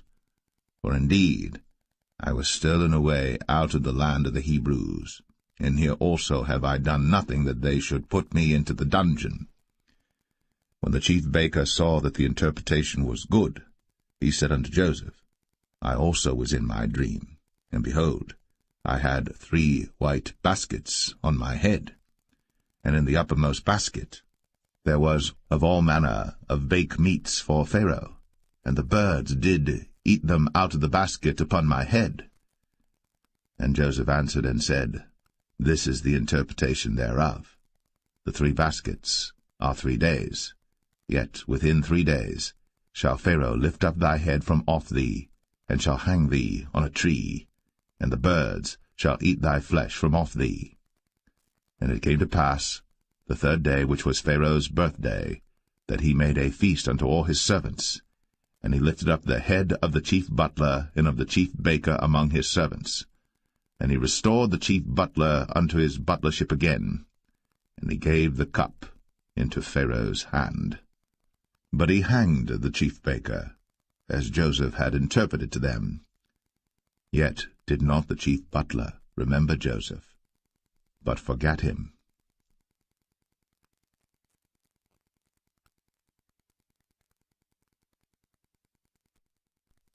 Genesis 41. And it came to pass at the end of 2 full years, that Pharaoh dreamed, and behold, he stood by the river. And behold, there came up out of the river 7 well-favoured kine, and fat-fleshed, and they fed in a meadow. And behold, 7 other kine came up after them out of the river, ill-favoured, and lean-fleshed, and stood by the other kine upon the brink of the river. And the ill-favoured and lean-fleshed kine did eat up the 7 well-favoured and fat kine. So Pharaoh awoke. And he slept and dreamed the 2nd time, and behold, 7 ears of corn came up upon 1 stalk, rank and good. And behold, 7 thin ears, and blasted with the east wind sprung up after them. And the 7 thin ears devoured the 7 rank and full ears. And Pharaoh awoke, and behold, it was a dream. And it came to pass in the morning that his spirit was troubled, and he sent and called for all the magicians of Egypt, and all the wise men thereof. And Pharaoh told them his dream, but there was none that could interpret them unto Pharaoh. Then spake the chief butler unto Pharaoh, saying, I do remember my faults this day. Pharaoh was wroth with his servants, and put me in ward of the captain of the guard's house, both me and the chief baker. And we dreamed a dream in one night, I and he. We dreamed each man according to the interpretation of his dream. And there was there with us a young man, an Hebrew, servant to the captain of the guard. And we told him, and he interpreted to us our dreams. To each man according to his dream he did interpret. And it came to pass, as he interpreted to us, so it was. Me he restored unto mine office, and him he hanged. Then Pharaoh sent and called Joseph, and they brought him hastily out of the dungeon. And he shaved himself, and changed his raiment, and came in unto Pharaoh. And Pharaoh said unto Joseph, I have dreamed a dream, and there is none that can interpret it. And I have heard say of thee, that thou canst understand a dream to interpret it. And Joseph answered Pharaoh, saying, It is not in me.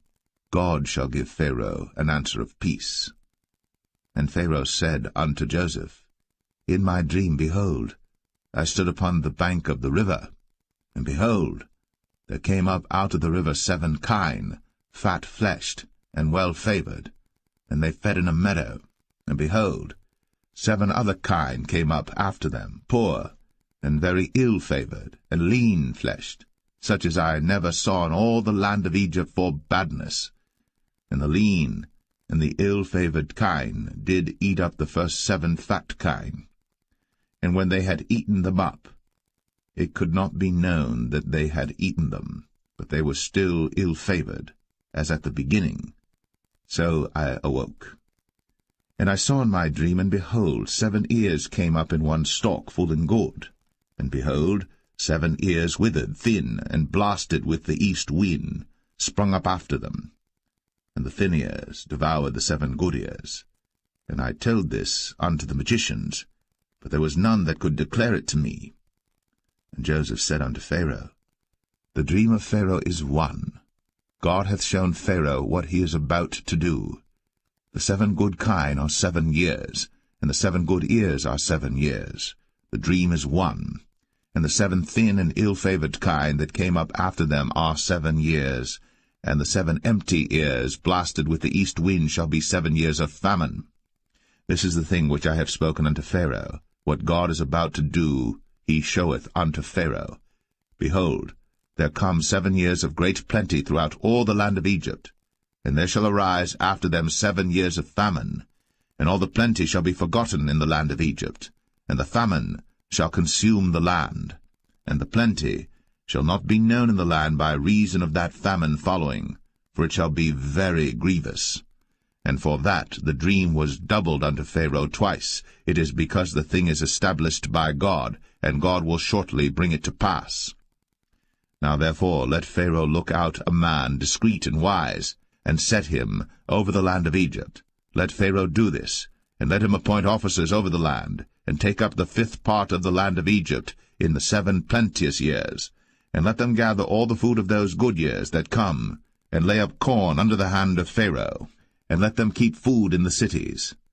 And that food shall be for store to the land against the 7 years of famine, which shall be in the land of Egypt, that the land perish not through the famine. And the thing was good in the eyes of Pharaoh, and in the eyes of all his servants. And Pharaoh said unto his servants, Can we find such a one as this is, a man in whom the Spirit of God is?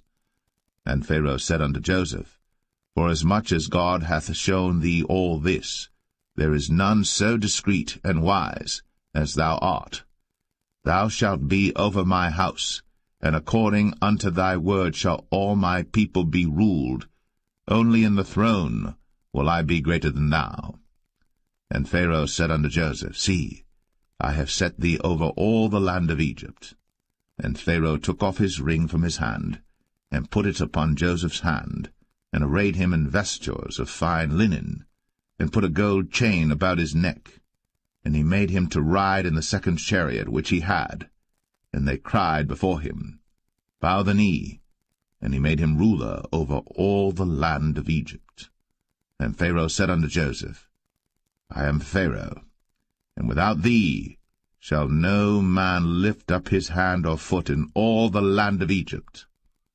And Pharaoh called Joseph's name Zaphnath-Paneah, and he gave him to wife Asenath, the daughter of Potipharah, priest of On. And Joseph went out over all the land of Egypt.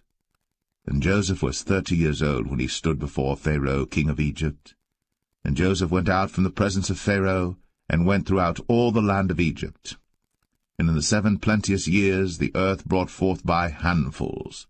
And he gathered up all the food of the 7 years which were in the land of Egypt, and laid up the food in the cities, the food of the field, which was round about every city, laid he up in the same. And Joseph gathered corn, as the sand of the sea, very much, until he left numbering, for it was without number. And unto Joseph were born 2 sons before the years of famine came, which Asenath, the daughter of Potipharah, priest of On, bare unto him. And Joseph called the name of the firstborn Manasseh, for God, said he, hath made me forget all my toil, and all my father's house. And the name of the second called he Ephraim, for God hath caused me to be fruitful in the land of my affliction. And the 7 years of plenteousness that was in the land of Egypt were ended, and the 7 years of dearth began to come, according as Joseph had said. And the dearth was in all lands, but in all the land of Egypt there was bread. And when all the land of Egypt was famished, the people cried to Pharaoh for bread. And Pharaoh said unto all the Egyptians, Go unto Joseph, what he saith to you, do. And the famine was over all the face of the earth. And Joseph opened all the storehouses, and sold unto the Egyptians, and the famine waxed sore in the land of Egypt. And all countries came into Egypt to Joseph for to buy corn, because that the famine was so sore in all lands.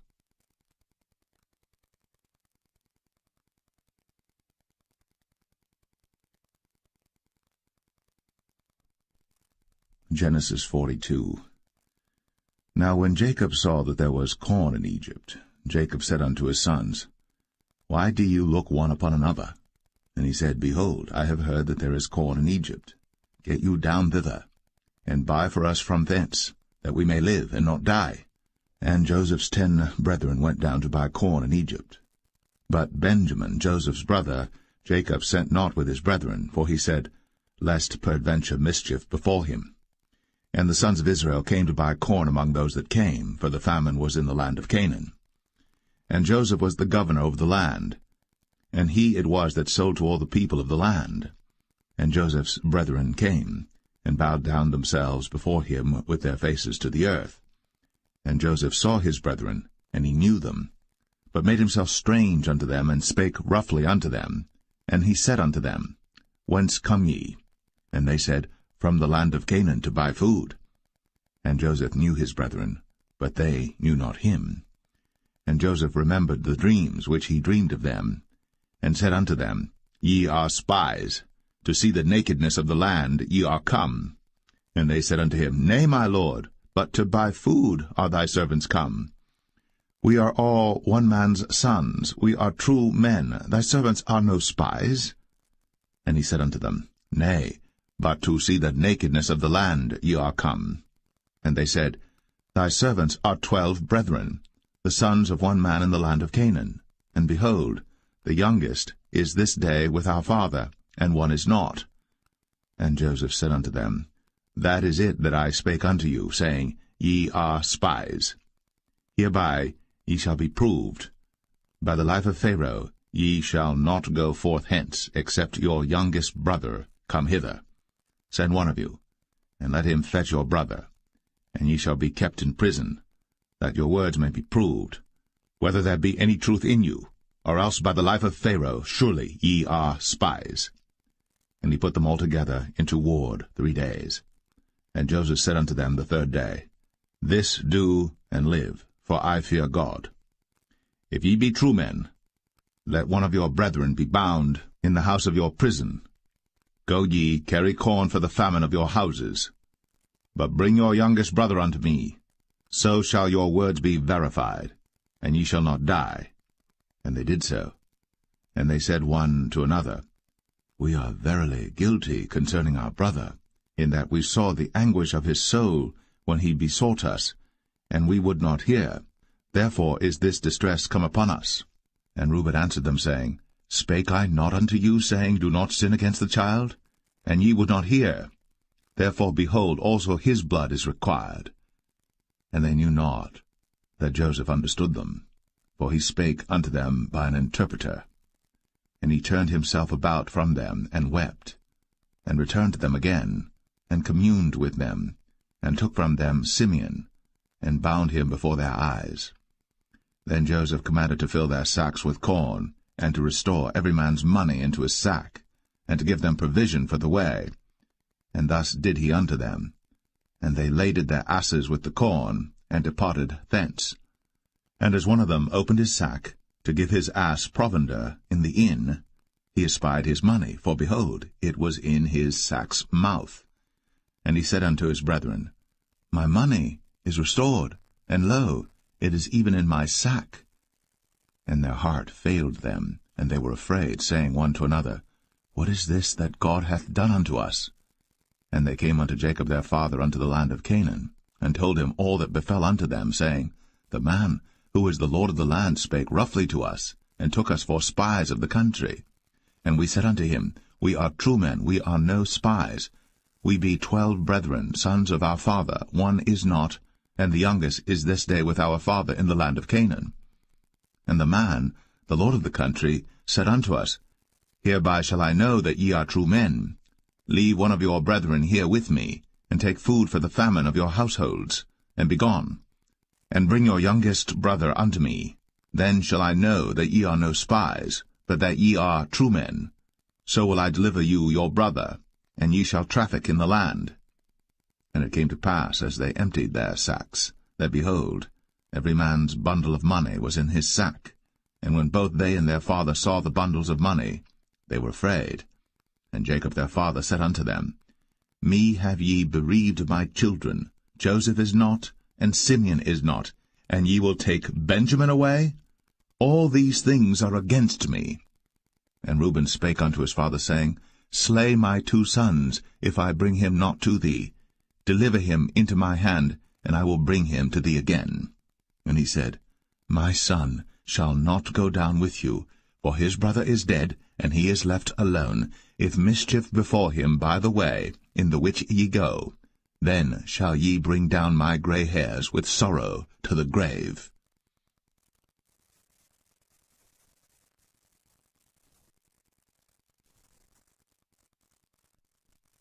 Genesis 43.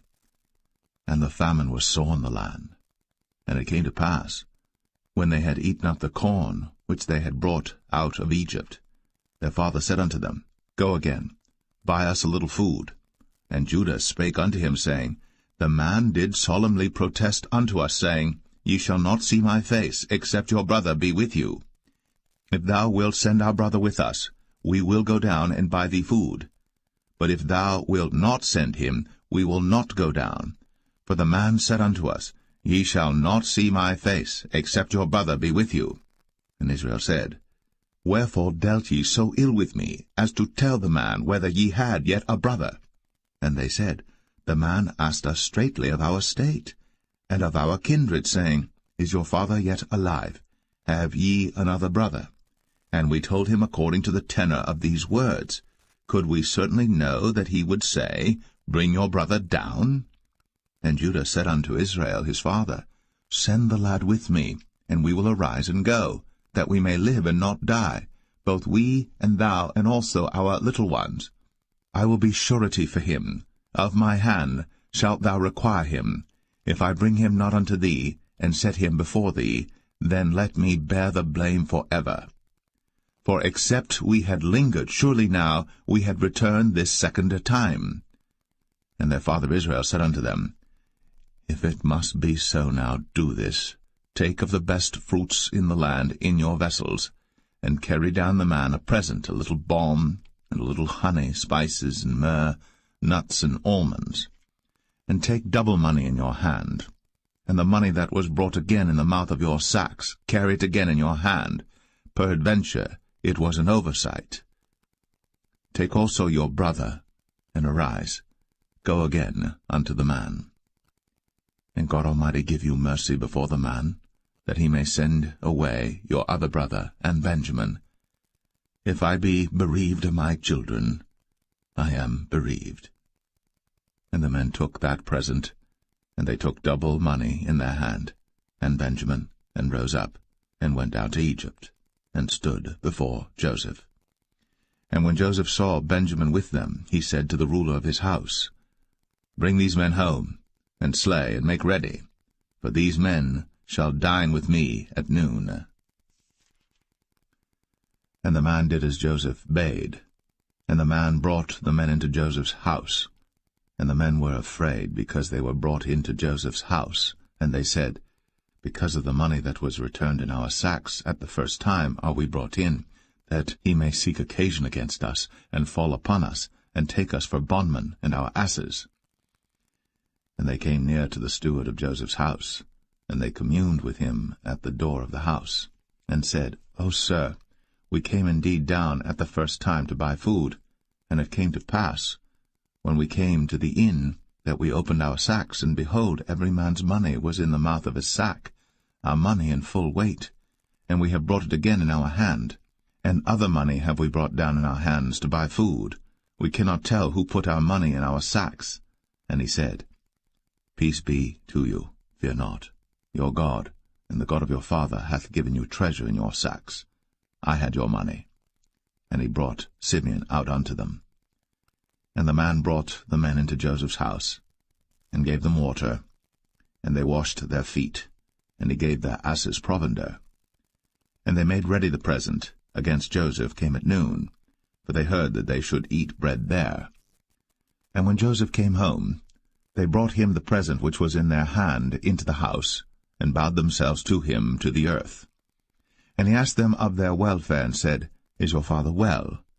The old man of whom ye spake, is he yet alive? And they answered, Thy servant our father is in good health, he is yet alive. And they bowed down their heads, and made obeisance. And he lifted up his eyes, and saw his brother Benjamin, his mother's son, and said, Is this your younger brother, of whom ye spake unto me? And he said, God be gracious unto thee, my son. And Joseph made haste, for his bowels did yearn upon his brother, and he sought where to weep. And he entered into his chamber, and wept there. And he washed his face, and went out, and refrained himself, and said, Set on bread. And they set on for him by himself, and for them by themselves, and for the Egyptians which did eat with him by themselves, because the Egyptians might not eat bread with the Hebrews, for that is an abomination unto the Egyptians. And they sat before him, the firstborn according to his birthright, and the youngest according to his youth. And the men marveled one at another. And he took and sent messes unto them from before him. But Benjamin's mess was 5 times so much as any of theirs. And they drank, and were merry with him.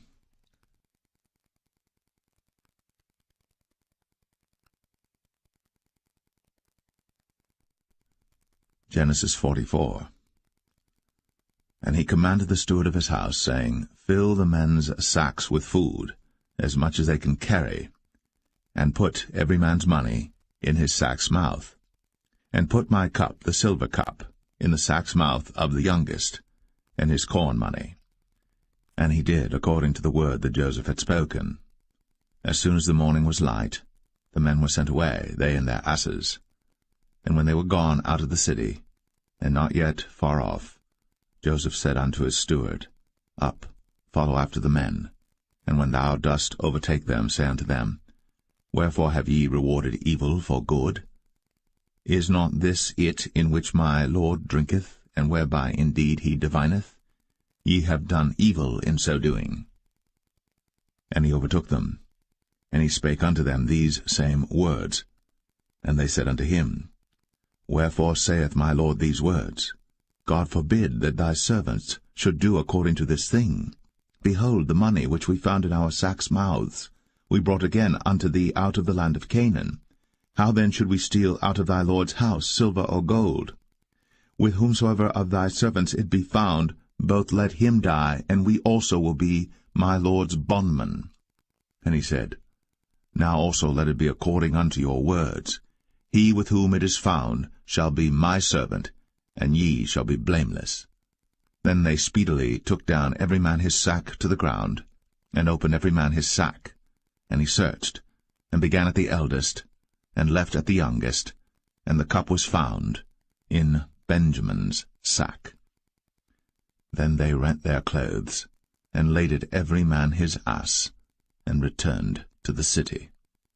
And Judah and his brethren came to Joseph's house, for he was yet there, and they fell before him on the ground. And Joseph said unto them, What deed is this that ye have done? Wot ye not that such a man as I can certainly divine? And Judah said, What shall we say unto my lord? What shall we speak? Or how shall we clear ourselves? God hath found out the iniquity of thy servants. Behold, we are my lord's servants, both we, and he also with whom the cup is found. And he said, God forbid that I should do so. But the man in whose hand the cup is found, he shall be my servant. And as for you, get you up in peace unto your father.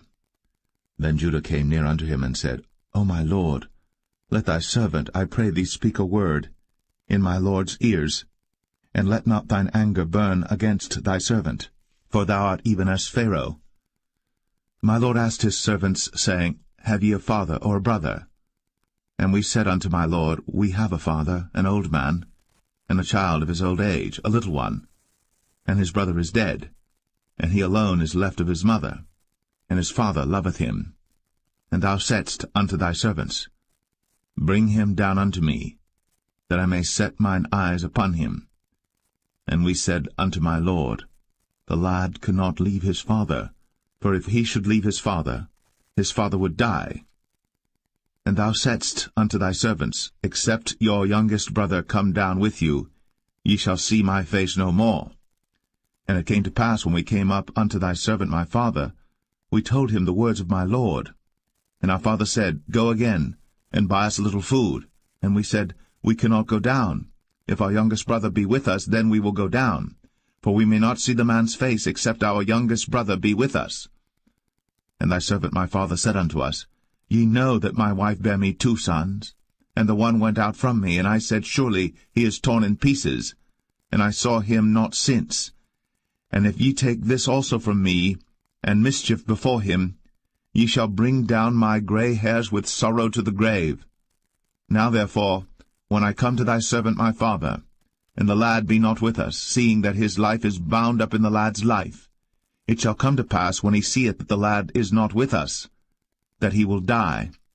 And thy servants shall bring down the gray hairs of thy servant our father with sorrow to the grave. For thy servant became surety for the lad unto my father, saying, If I bring him not unto thee, then I shall bear the blame to my father for ever. Now therefore, I pray thee, let thy servant abide instead of the lad, a bondman to my lord, and let the lad go up with his brethren. For how shall I go up to my father, and the lad be not with me, lest peradventure I see the evil that shall come on my father?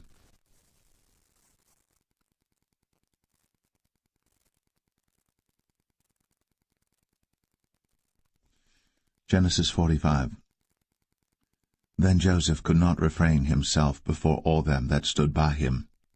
And he cried, Cause every man to go out from me. And there stood no man with him, while Joseph made himself known unto his brethren. And he wept aloud, and the Egyptians in the house of Pharaoh heard. And Joseph said unto his brethren, I am Joseph. Doth my father yet live? And his brethren could not answer him, for they were troubled at his presence. And Joseph said unto his brethren, Come near to me, I pray you. And they came near, and he said, I am Joseph your brother, whom ye sold into Egypt. Now therefore be not grieved, nor angry with yourselves, that ye sold me hither, for God did send me before you to preserve life. For these 2 years hath the famine been in the land, and yet there are 5 years, in the which there shall neither be earing nor harvest. And God sent me before you to preserve you a posterity in the earth, and to save your lives by a great deliverance. So now it was not you that sent me hither, but God. And he hath made me a father to Pharaoh, and lord of all his house, and a ruler throughout all the land of Egypt. Haste ye, and go up to my father, and say unto him, Thus saith thy son Joseph, God hath made me lord of all Egypt. Come down unto me, tarry not. And thou shalt dwell in the land of Goshen. And thou shalt be near unto me, thou and thy children, and thy children's children, and thy flocks and thy herds, and all that thou hast. And there will I nourish thee.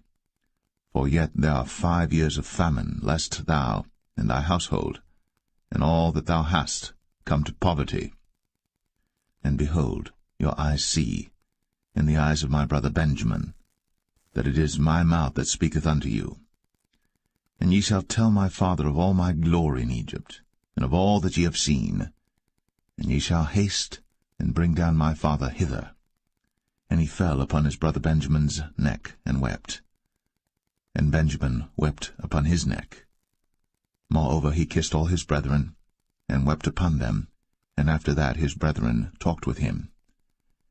And the fame thereof was heard in Pharaoh's house, saying, Joseph's brethren are come. And it pleased Pharaoh well, and his servants. And Pharaoh said unto Joseph, Say unto thy brethren, This do ye, lade your beasts, and go, get you unto the land of Canaan. And take your father and your households, and come unto me, and I will give you the good of the land of Egypt, and ye shall eat the fat of the land. Now thou art commanded, this do ye, take you wagons out of the land of Egypt, for your little ones, and for your wives, and bring your father, and come. Also regard not your stuff, for the good of all the land of Egypt is yours. And the children of Israel did so. And Joseph gave them wagons according to the commandment of Pharaoh, and gave them provision for the way. To all of them he gave each man changes of raiment, but to Benjamin he gave 300 pieces of silver, and 5 changes of raiment. And to his father he sent after this manner, 10 asses laden with the good things of Egypt, and 10 she-asses laden with corn and bread and meat for his father by the way. So he sent his brethren away, and they departed. And he said unto them, See that ye fall not out by the way. And they went up out of Egypt, and came into the land of Canaan unto Jacob their father, and told him, saying, Joseph is yet alive, and he is governor over all the land of Egypt. And Jacob's heart fainted, for he believed them not. And they told him all the words of Joseph, which he had said unto them. And when he saw the wagons which Joseph had sent to carry him, the spirit of Jacob their father revived. And Israel said, It is enough. Joseph my son is yet alive. I will go and see him before I die.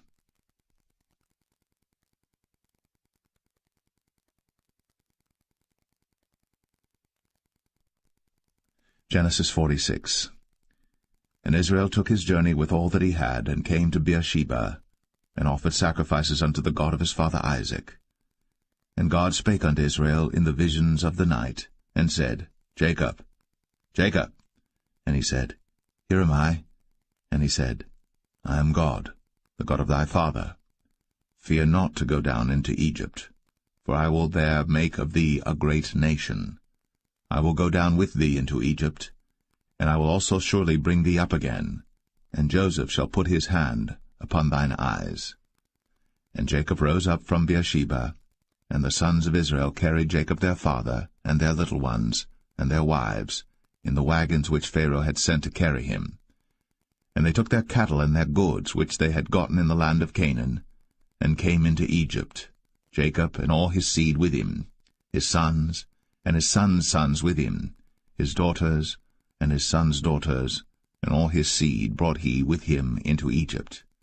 And these are the names of the children of Israel, which came into Egypt, Jacob and his sons, Reuben, Jacob's firstborn, and the sons of Reuben, Hanok and Phalu, and Hezron and Carmi, and the sons of Simeon, Jemuel, and Jamin, and Ohad, and Jachin, and Zohar, and Shaul the son of a Canaanitish woman, and the sons of Levi, Gershon, Kohath, and Merari, and the sons of Judah, Er, and Onan, and Shelah, and Pharez, and Zerah. But Er and Onan died in the land of Canaan. And the sons of Pharez were Hezron and Hamul. And the sons of Issachar, Tola, and Phuvah, and Job, and Shimron. And the sons of Zebulun, Sered, and Elon, and Jaleel. These be the sons of Leah, which she bare unto Jacob in Paddan-aram, with his daughter Dinah. All the souls of his sons and his daughters were 33. And the sons of Gad, Ziphion, and Haggai, Shunai, and Esbon, Eri, and Aradai, and Areli. And the sons of Asher, Jimnah, and Ishua, and Isui, and Beriah, and Sarah their sister. And the sons of Beriah, Heber, and Malchiel. These are the sons of Zilpah, whom Laban gave to Leah his daughter. And these she bare unto Jacob, even 16 souls. The sons of Rachel, Jacob's wife, Joseph and Benjamin. And unto Joseph in the land of Egypt were born Manasseh and Ephraim, which Asenath, the daughter of Potipherah, priest of On, bare unto him. And the sons of Benjamin were Bela, and Becher, and Ashbel, Gera, and Naaman, Ehi, and Rosh, Muppim, and Huppim, and Ard. These are the sons of Rachel, which were born to Jacob. All the souls were 14. And the sons of Dan, Hushim. And the sons of Naphtali, Jaziel, and Gunai, and Jezer, and Shillem. These are the sons of Bilhah, which Laban gave unto Rachel his daughter, and she bare these unto Jacob. All the souls were 7. All the souls that came with Jacob into Egypt, which came out of his loins, besides Jacob's sons' wives, all the souls were 66. And the sons of Joseph, which were born him in Egypt, were 2 souls. All the souls of the house of Jacob, which came into Egypt, were 10. And he sent Judah before him unto Joseph, to direct his face unto Goshen. And they came into the land of Goshen. And Joseph made ready his chariot, and went up to meet Israel his father to Goshen, and presented himself unto him. And he fell on his neck, and wept on his neck a good while. And Israel said unto Joseph, Now let me die, since I have seen thy face, because thou art yet alive. And Joseph said unto his brethren, and unto his father's house, I will go up and show Pharaoh, and say unto him, My brethren, and my father's house, which were in the land of Canaan, are come unto me. And the men are shepherds, for their trade hath been to feed cattle, and they have brought their flocks, and their herds, and all that they have.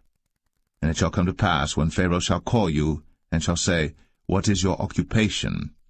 That ye shall say, Thy servant's trade hath been about cattle from our youth, even until now, both we and also our fathers, that ye may dwell in the land of Goshen.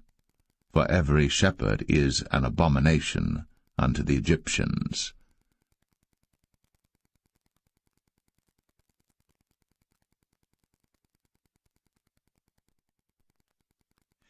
Genesis 47.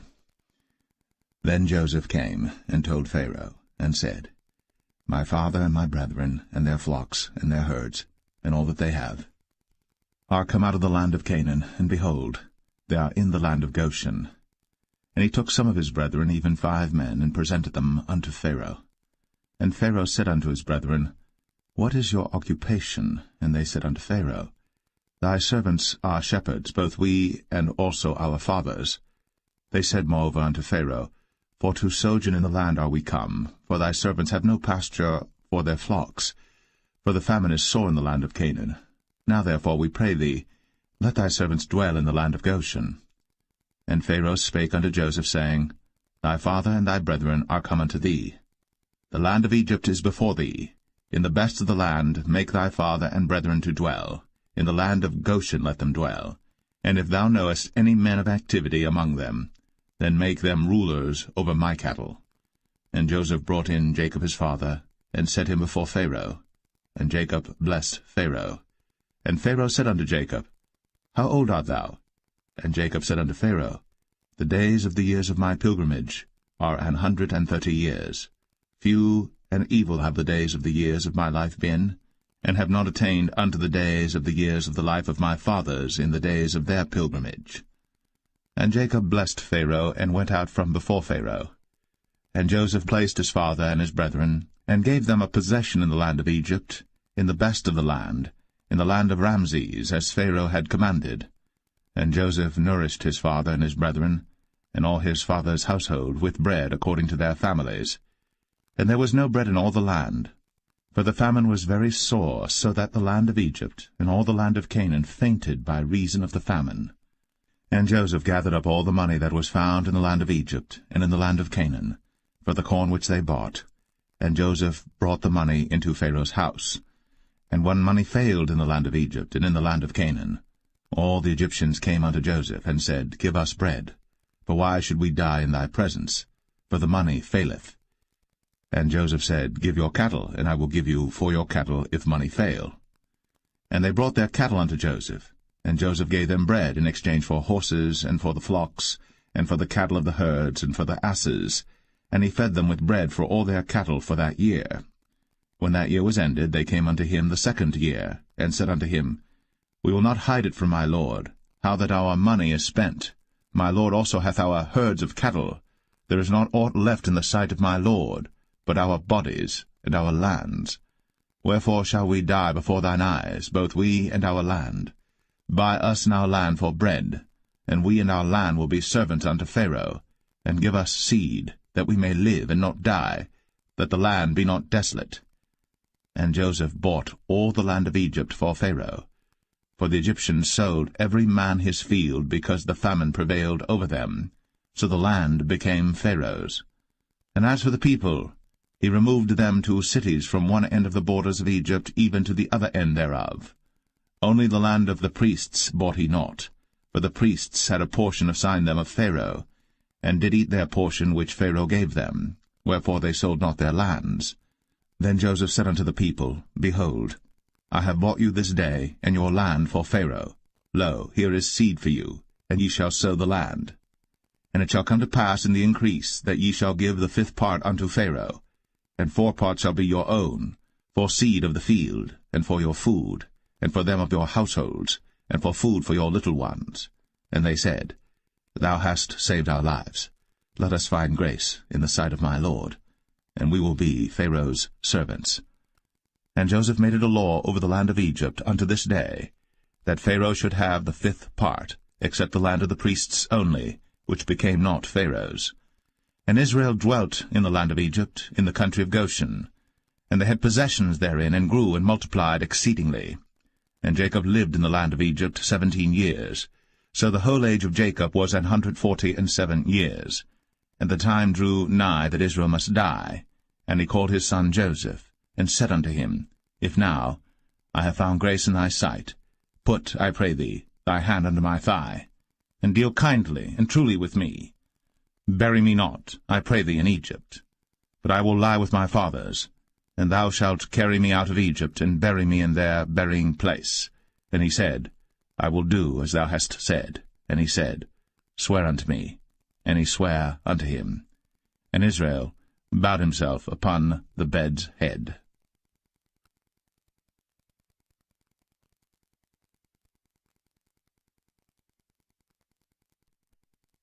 Genesis 48. And it came to pass after these things, that one told Joseph, Behold, thy father is sick. And he took with him his 2 sons, Manasseh and Ephraim. And one told Jacob, and said, Behold, thy son Joseph cometh unto thee. And Israel strengthened himself, and sat upon the bed. And Jacob said unto Joseph, God Almighty appeared unto me at Luz in the land of Canaan, and blessed me, and said unto me, Behold, I will make thee fruitful, and multiply thee, and I will make of thee a multitude of people, and will give this land to thy seed after thee for an everlasting possession. And now thy 2 sons, Ephraim and Manasseh, which were born unto thee in the land of Egypt, before I came unto thee into Egypt, are mine. As Reuben and Simeon they shall be mine. And thy issue which thou begettest after them shall be thine, and shall be called after the name of their brethren in their inheritance. And as for me, when I came from Padan, Rachel died by me in the land of Canaan in the way, when yet there was but a little way to come unto Ephrath. And I buried her there in the way of Ephrath, the same as Bethlehem. And Israel beheld Joseph's sons, and said, Who are these? And Joseph said unto his father, They are my sons, whom God hath given me in this place. And he said, Bring them, I pray thee, unto me, and I will bless them. Now the eyes of Israel were dim for age, so that he could not see. And he brought them near unto him, and he kissed them, and embraced them. And Israel said unto Joseph, I had not thought to see thy face, and lo, God hath shown me also thy seed. And Joseph brought them out from between his knees, and he bowed himself with his face to the earth. And Joseph took them both, Ephraim in his right hand toward Israel's left hand, and Manasseh in his left hand toward Israel's right hand, and brought them near unto him. And Israel stretched out his right hand, and laid it upon Ephraim's head, who was the younger, and his left hand upon Manasseh's head, guiding his hands wittingly, for Manasseh was the firstborn. And he blessed Joseph, and said, God, before whom my fathers Abraham and Isaac did walk, the God which fed me all my life long unto this day, the angel which redeemed me from all evil, bless the lads, and let my name be named on them, and the name of my fathers Abraham and Isaac, and let them grow into a multitude in the midst of the earth. And when Joseph saw that his father laid his right hand upon the head of Ephraim, it displeased him, and he held up his father's hand to remove it from Ephraim's head unto Manasseh's head. And Joseph said unto his father, Not so, my father, for this is the firstborn. Put thy right hand upon his head. And his father refused, and said, I know it, my son, I know it. He also shall become a people, and he also shall be great. But truly his younger brother shall be greater than he, and his seed shall become a multitude of nations. And he blessed them that day, saying, In thee shall Israel bless, saying, God make thee as Ephraim and as Manasseh. And he set Ephraim before Manasseh. And Israel said unto Joseph, Behold, I die, but God shall be with you, and bring you again unto the land of your fathers.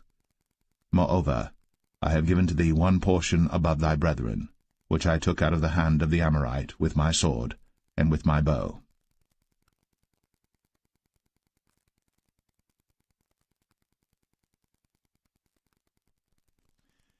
Genesis 49.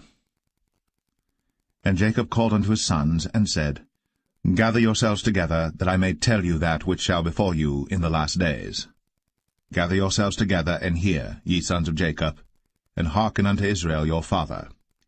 Reuben, thou art my firstborn, my might, and the beginning of my strength, the excellency of dignity, and the excellency of power. Unstable as water, thou shalt not excel, because thou wentest up to thy father's bed. Then devilest thou it.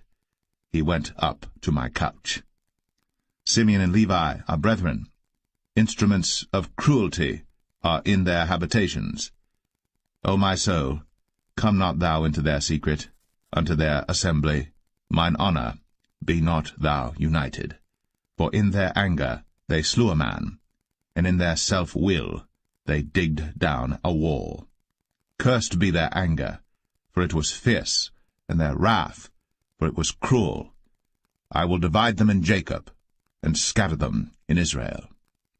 Judah, thou art he whom thy brethren shall praise. Thy hand shall be in the neck of thine enemies. Thy father's children shall bow down before thee. Judah is a lion's whelp. From the prey, my son, thou art gone up. He stooped down. He couched as a lion, and as an old lion, who shall rouse him up?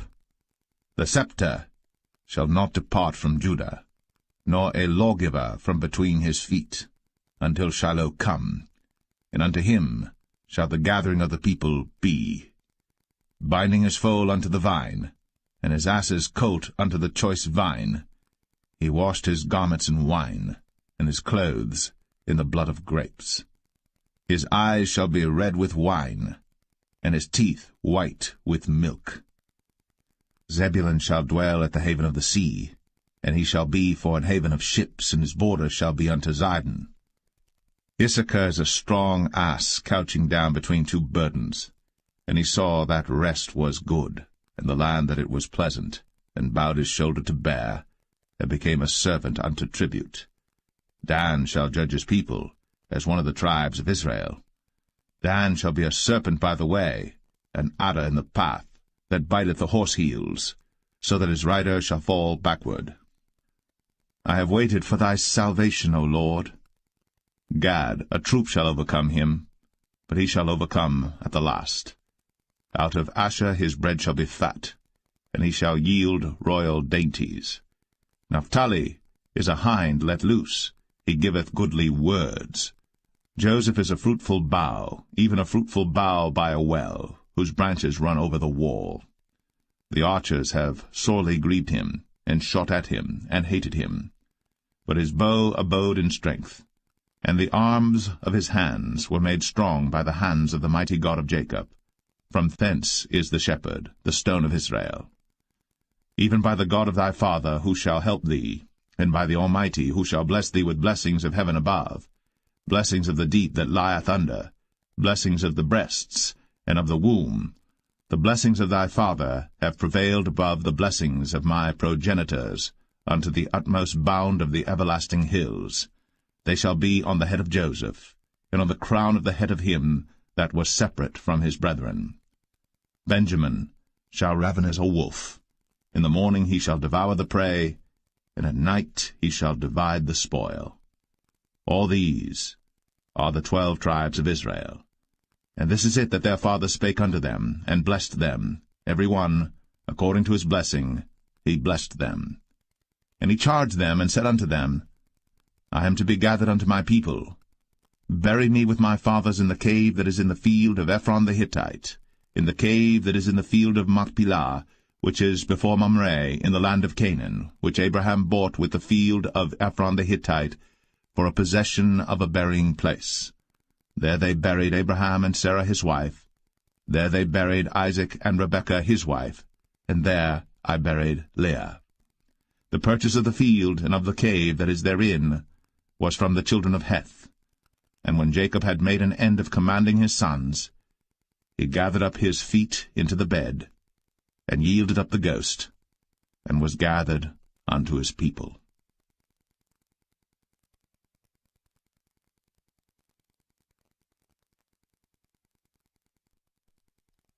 Genesis 50. And Joseph fell upon his father's face, and wept upon him, and kissed him. And Joseph commanded his servants, the physicians, to embalm his father, and the physicians embalmed Israel.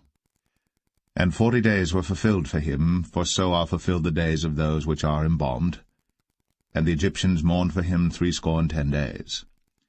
And when the days of his mourning were past, Joseph spake unto the house of Pharaoh, saying, If now I have found grace in your eyes, speak, I pray you, in the ears of Pharaoh, saying, My father made me swear, saying, Lo, I die. In my grave which I have digged for me in the land of Canaan, there shalt thou bury me. Now therefore let me go up, I pray thee, and bury my father, and I will come again. And Pharaoh said, Go up, and bury thy father, according as he made thee swear. And Joseph went up to bury his father, and with him went up all the servants of Pharaoh, the elders of his house, and all the elders of the land of Egypt, and all the house of Joseph, and his brethren, and his father's house. Only their little ones, and their flocks, and their herds, they left in the land of Goshen. And there went up with him both chariots and horsemen, and it was a very great company. And they came to the threshing floor of Atad, which is beyond Jordan, and there they mourned with a great and very sore lamentation. And he made a mourning for his father 7 days. And when the inhabitants of the land, the Canaanites, saw the mourning in the floor of Atad, they said, This is a grievous mourning to the Egyptians. Wherefore the name of it was called Abel Mizraim, which is beyond Jordan. And his sons did unto him according as he commanded them. For his sons carried him into the land of Canaan, and buried him in the cave of the field of Machpelah, which Abraham bought with the field for possession of a burying place of Ephron the Hittite before Mamre. And Joseph returned into Egypt, he and his brethren, and all that went up with him to bury his father, after he had buried his father. And when Joseph's brethren saw that their father was dead, they said, Joseph will peradventure hate us, and will certainly requite us all the evil which we did unto him. And they sent a messenger unto Joseph, saying, Thy father did command before he died, saying, So shall ye say unto Joseph, Forgive, I pray thee now, the trespass of thy brethren, and their sin. For they did unto thee evil, and now we pray thee, Forgive the trespass of the servants of the God of thy father. And Joseph wept when they spake unto him. And his brethren also went and fell down before his face, and they said, Behold, we be thy servants. And Joseph said unto them, Fear not, for am I in the place of God? But as for you, ye thought evil against me, but God meant it unto good, to bring to pass, as it is this day, to save much people alive. Now therefore fear ye not, I will nourish you, and your little ones. And he comforted them, and spake kindly unto them. And Joseph dwelt in Egypt, he and his father's house. And Joseph lived 110 years. And Joseph saw Ephraim's children of the 3rd generation. The children also of Machir, the son of Manasseh, were brought up upon Joseph's knees. And Joseph said unto his brethren, I die. And God will surely visit you, and bring you out of this land unto the land which he sware to Abraham, to Isaac, and to Jacob. And Joseph took an oath of the children of Israel, saying, God will surely visit you, and ye shall carry up my bones from hence. So Joseph died, being 110 years old, and they embalmed him, and he was put in a coffin in Egypt.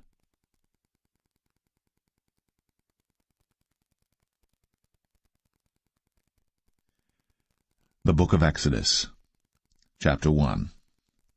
Now these are the names of the children of Israel, which came into Egypt. Every man in his household came with Jacob: Reuben, Simeon, Levi, and Judah, Issachar, Zebulun, and Benjamin, Dan and Naphtali, Gad and Asher. And all the souls that came out of the loins of Jacob were 70 souls, for Joseph was in Egypt already. And Joseph died, and all his brethren, and all that generation. And the children of Israel were fruitful, and increased abundantly, and multiplied, and waxed exceeding mighty, and the land was filled with them. Now there arose up a new king over Egypt, which knew not Joseph. And he said unto his people, Behold, the people of the children of Israel are more and mightier than we. Come on, let us deal wisely with them, lest they multiply. And it come to pass, that when there falleth out any war, they join also unto our enemies, and fight against us, and so get them up out of the land. Therefore they did set over them taskmasters, to afflict them with their burdens, and they built for Pharaoh treasure cities, Pithom and Ramses. But the more they afflicted them, the more they multiplied and grew, and they were grieved because of the children of Israel. And the Egyptians made the children of Israel to serve with rigor, and they made their lives bitter with hard bondage, in mortar, and in brick, and in all manner of service in the field. All their service wherein they made them serve was with rigor.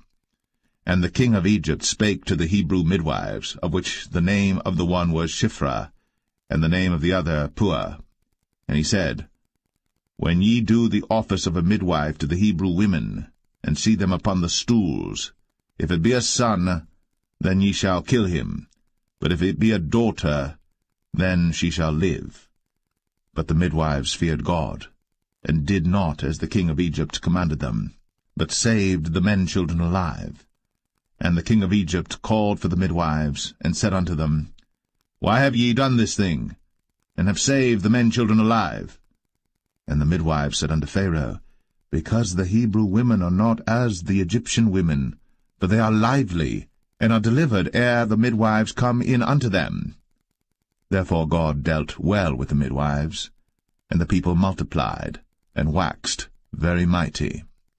And it came to pass, because the midwives feared God, that he made them houses.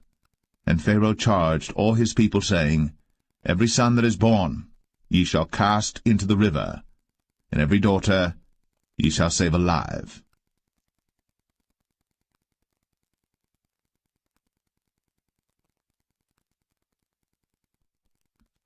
Exodus 2. And there went a man of the house of Levi, and took to wife a daughter of Levi. And the woman conceived, and bare a son. And when she saw him that he was a goodly child, she hid him 3 months. And when she could not longer hide him, she took for him an ark of bulrushes, and daubed it with slime, and with pitch, and put the child therein, and she laid it in the flags by the river's brink. And his sister stood afar off, to wit what would be done to him. And the daughter of Pharaoh came down to wash herself at the river, and her maidens walked along by the river's side. And when she saw the ark among the flags, she sent her maid to fetch it. And when she had opened it, she saw the child, and behold, the babe wept. And she had compassion on him, and said, This is one of the Hebrews' children. Then said his sister to Pharaoh's daughter, Shall I go and call to thee a nurse of the Hebrew women, that she may nurse the child for thee? And Pharaoh's daughter said to her, Go. And the maid went, and called the child's mother.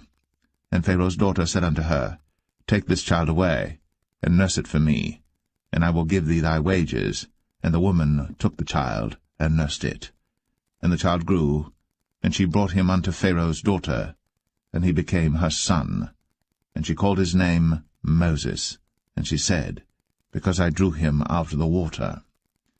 And it came to pass in those days, when Moses was grown, that he went out unto his brethren, and looked on their burdens.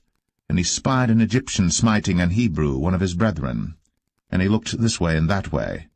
And when he saw that there was no man, he slew the Egyptian, and hid him in the sand. And when he went out the second day, behold, 2 men of the Hebrews strove together. And he said to him that did the wrong, Wherefore smitest thou thy fellow? And he said, Who made thee a prince and a judge over us? Intendest thou to kill me, as thou killedst the Egyptian? And Moses feared, and said, Surely this thing is known. Now when Pharaoh heard this thing, he sought to slay Moses. But Moses fled from the face of Pharaoh, and dwelt in the land of Midian, and he sat down by a well.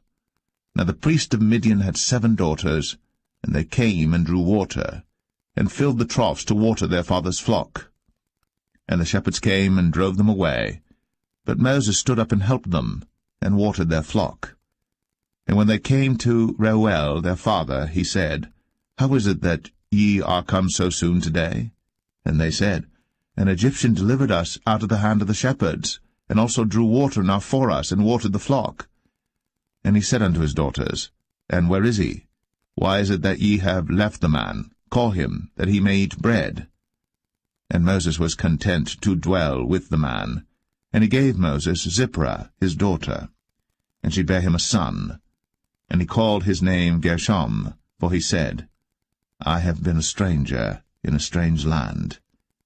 And it came to pass, in process of time, that the king of Egypt died, and the children of Israel sighed by reason of the bondage, and they cried, and their cry came up unto God by reason of the bondage. And God heard their groaning, and God remembered his covenant with Abraham, with Isaac, and with Jacob. And God looked upon the children of Israel, and God had respect unto them.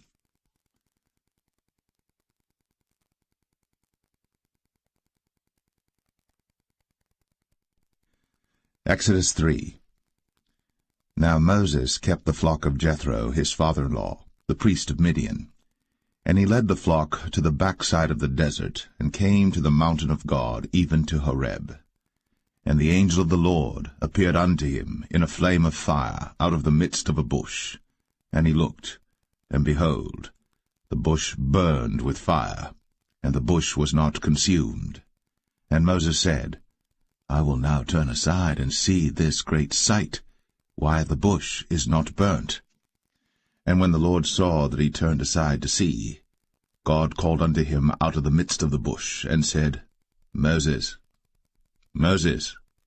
And he said, Here am I. And he said, Draw not nigh hither. Put off thy shoes from off thy feet, for the place whereon thou standest is holy ground. Moreover, he said, I am the God of thy father, the God of Abraham, the God of Isaac, and the God of Jacob. And Moses hid his face, for he was afraid to look upon God. And the Lord said, I have surely seen the affliction of my people which are in Egypt, and have heard their cry by reason of their taskmasters. For I know their sorrows, and I am come down to deliver them out of the hand of the Egyptians, and to bring them up out of that land unto a good land, and a large, unto a land flowing with milk and honey, unto the place of the Canaanites, and the Hittites, and the Amorites, and the Perizzites, and the Hivites, and the Jebusites. Now therefore, behold, the cry of the children of Israel is come unto me, and I have also seen the oppression wherewith the Egyptians oppress them. Come now therefore, and I will send thee unto Pharaoh, that thou mayest bring forth my people the children of Israel out of Egypt. And Moses said unto God, Who am I, that I should go unto Pharaoh, and that I should bring forth the children of Israel out of Egypt? And he said, Certainly I will be with thee, and this shall be a token unto thee, that I have sent thee. When thou hast brought forth the people out of Egypt, ye shall serve God upon this mountain. And Moses said unto God, Behold, when I come unto the children of Israel, and shall say unto them, The God of your fathers has sent me unto you, and they shall say to me, What is his name? What shall I say unto them? And God said unto Moses, I am that I am. And he said, Thus shalt thou say unto the children of Israel, I am hath sent me unto you. And God said moreover unto Moses, Thus shalt thou say unto the children of Israel, The Lord God of your fathers, the God of Abraham, the God of Isaac, and the God of Jacob, hath sent me unto you. This is my name for ever, and this is my memorial unto all generations. Go and gather the elders of Israel together, and say unto them, The Lord God of your fathers, the God of Abraham, of Isaac, and of Jacob, appeared unto me, saying, I have surely visited you, and seen that which is done to you in Egypt. And I have said, I will bring you up out of the affliction of Egypt, unto the land of the Canaanites, and the Hittites, and the Amorites, and the Perizzites, and the Hivites, and the Jebusites, unto a land flowing with milk and honey. And they shall hearken to thy voice, and thou shalt come, thou and the elders of Israel, unto the king of Egypt, and ye shall say unto him, The Lord God of the Hebrews hath met with us. And now let us go, we beseech thee, 3 days' journey into the wilderness, that we may sacrifice to the Lord our God. And I am sure that the king of Egypt will not let you go, no, not by a mighty hand. And I will stretch out my hand, and smite Egypt with all my wonders which I will do in the midst thereof. And after that he will let you go. And I will give this people favor in the sight of the Egyptians. And it shall come to pass that, when ye go, ye shall not go empty. But every woman shall borrow of her neighbor, and of her that sojourneth in her house, jewels of silver, and jewels of gold, and raiment. And ye shall put them upon your sons, and upon your daughters, and ye shall spoil the Egyptians.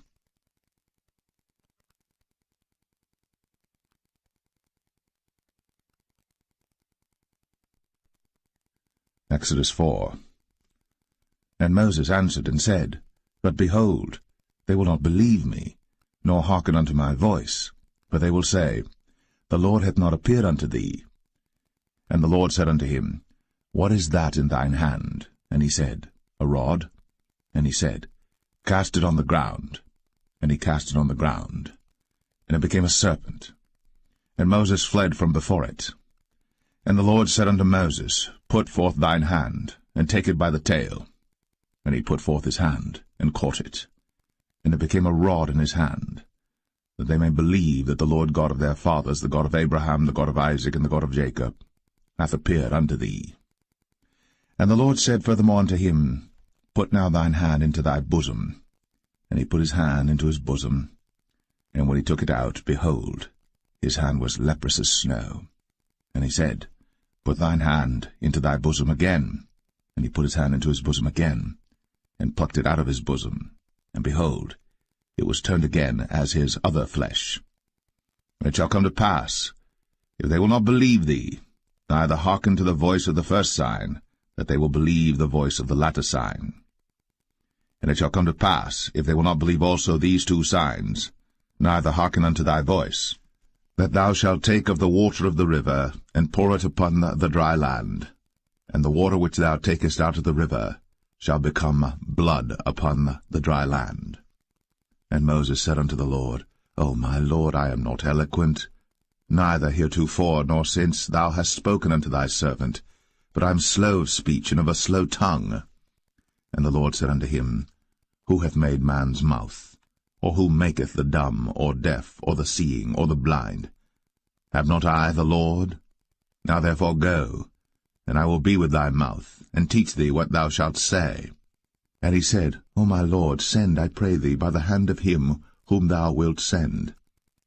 And the anger of the Lord was kindled against Moses, and he said, Is not Aaron the Levite thy brother? I know that he can speak well, and also, behold, he cometh forth to meet thee. And when he seeth thee, he will be glad in his heart. And thou shalt speak unto him, and put words in his mouth. And I will be with thy mouth, and with his mouth, and will teach you what ye shall do. And he shall be thy spokesman unto the people, and he shall be, even he, shall be to thee instead of a mouth, and thou shalt be to him instead of God. And thou shalt take this rod in thine hand, wherewith thou shalt do signs. And Moses went, and returned to Jethro his father-in-law, and said unto him, Let me go, I pray thee, and return unto my brethren which are in Egypt, and see whether they be yet alive. And Jethro said to Moses, Go in peace. And the Lord said unto Moses in Midian, Go, return into Egypt, for all the men are dead which sought thy life. And Moses took his wife and his sons, and set them upon an ass, and he returned to the land of Egypt. And Moses took the rod of God in his hand. And the Lord said unto Moses, When thou goest to return into Egypt, see that thou do all those wonders before Pharaoh, which I have put in thine hand. But I will harden his heart, that he shall not let the people go. And thou shalt say unto Pharaoh, Thus saith the Lord, Israel is my son, even my firstborn. And I say unto thee, Let my son go, that he may serve me. And if thou refuse to let him go, behold, I will slay thy son, even thy firstborn. And it came to pass by the way in the inn, that the Lord met him, and sought to kill him. Then Zipporah took a sharp stone, and cut off the foreskin of her son, and cast it at his feet, and said, Surely a bloody husband art thou to me. So he let him go. Then she said, A bloody husband thou art, because of the circumcision. And the Lord said to Aaron, Go into the wilderness to meet Moses. And he went, and met him in the mount of God, and kissed him. And Moses told Aaron all the words of the Lord who had sent him, and all the signs which he had commanded him. And Moses and Aaron went, and gathered together all the elders of the children of Israel. And Aaron spake all the words which the Lord had spoken unto Moses, and did the sign. And the people believed. And when they heard that the Lord had visited the children of Israel, and that he had looked upon their affliction, then they bowed their heads and worshipped.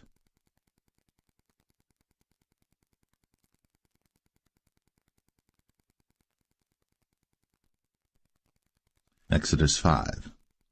And afterward Moses and Aaron went in, and told Pharaoh, Thus saith the Lord God of Israel, Let my people go, that they may hold a feast unto me in the wilderness. And Pharaoh said, Who is the Lord that I should obey his voice to let Israel go? I know not the Lord, neither will I let Israel go. And they said, The God of the Hebrews hath met with us. Let us go, we pray thee, 3 days' journey into the desert, and sacrifice unto the Lord our God, lest he fall upon us with pestilence, or with the sword. And the king of Egypt said unto them, Wherefore do ye, Moses and Aaron? Let the people from their works get you unto your burdens. And Pharaoh said, Behold, the people of the land now are many, and ye make them rest from their burdens. And Pharaoh commanded the same day the taskmasters of the people and their officers, saying, Ye shall no more give the people straw to make brick, as heretofore. Let them go and gather straw for themselves. And the tale of the bricks which they did make heretofore ye shall lay upon them. Ye shall not diminish aught thereof. For they be idle, therefore they cry, saying, Let us go and sacrifice to our God. Let there more work be laid upon the men, that they may labor therein, and let them not regard vain words. And the taskmasters of the people went out, and their officers, and they spake to the people, saying, Thus saith Pharaoh, I will not give you straw. Go ye, get you straw where you can find it, yet not aught of your work shall be diminished. So the people were scattered abroad throughout all the land of Egypt to gather stubble instead of straw.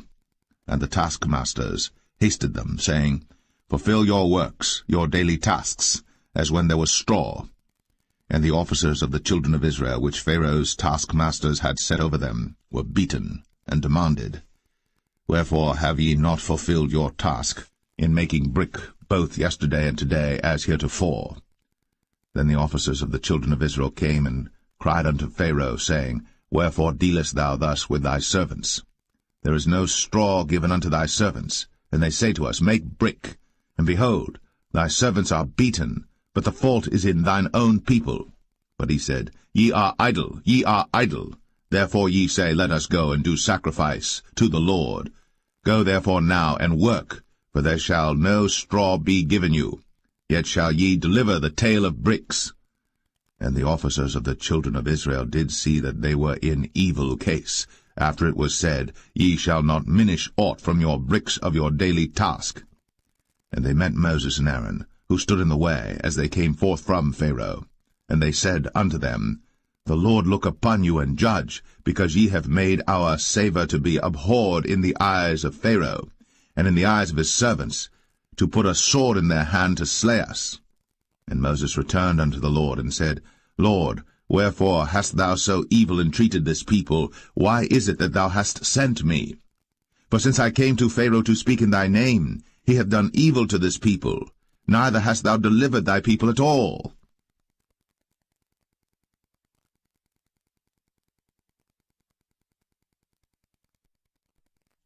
Exodus 6. Then the Lord said unto Moses, Now shalt thou see what I will do to Pharaoh.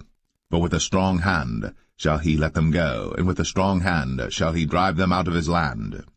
And God spake unto Moses, and said unto him, I am the Lord. And I appeared unto Abraham, unto Isaac, and unto Jacob, by the name of God Almighty, but by my name Jehovah was I not known to them. And I have also established my covenant with them, to give them the land of Canaan, the land of their pilgrimage, wherein they were strangers.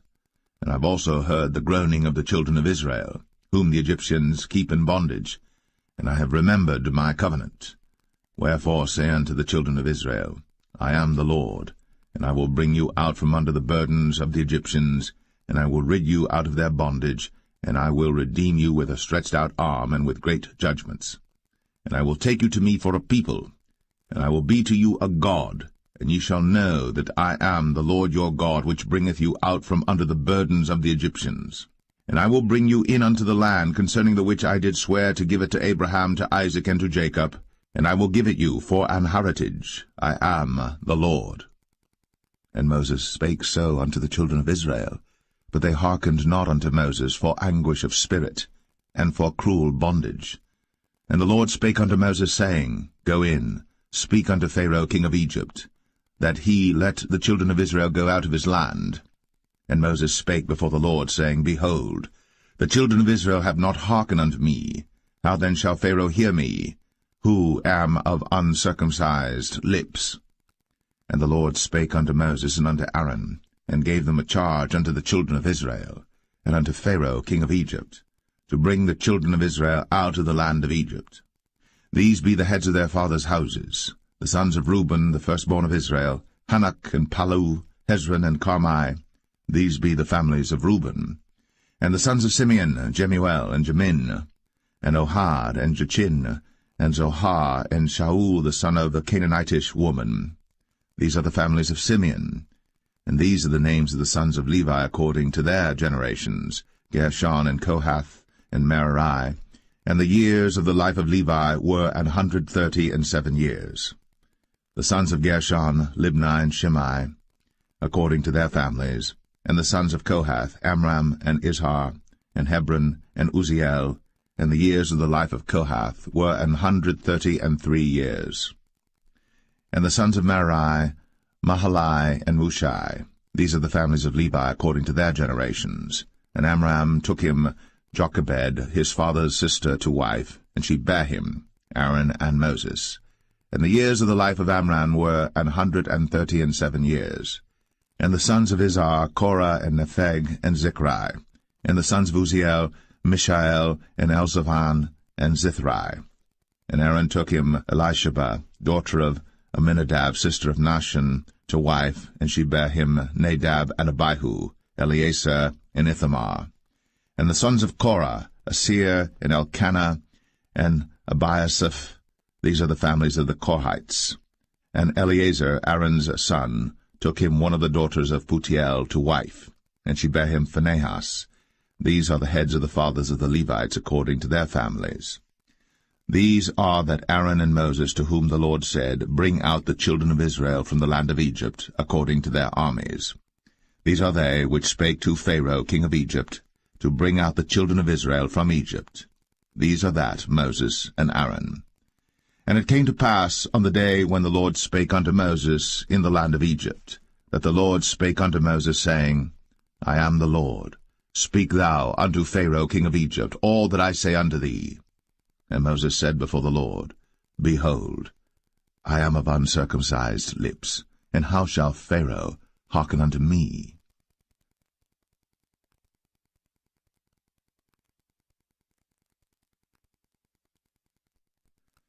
Exodus 7. And the Lord said unto Moses, See, I have made thee a god to Pharaoh, and Aaron thy brother shall be thy prophet. Thou shalt speak all that I command thee, and Aaron thy brother shall speak unto Pharaoh, that he send the children of Israel out of his land. And I will harden Pharaoh's heart, and multiply my signs and my wonders in the land of Egypt. But Pharaoh shall not hearken unto you, that I may lay my hand upon Egypt, and bring forth mine armies and my people the children of Israel out of the land of Egypt by great judgments.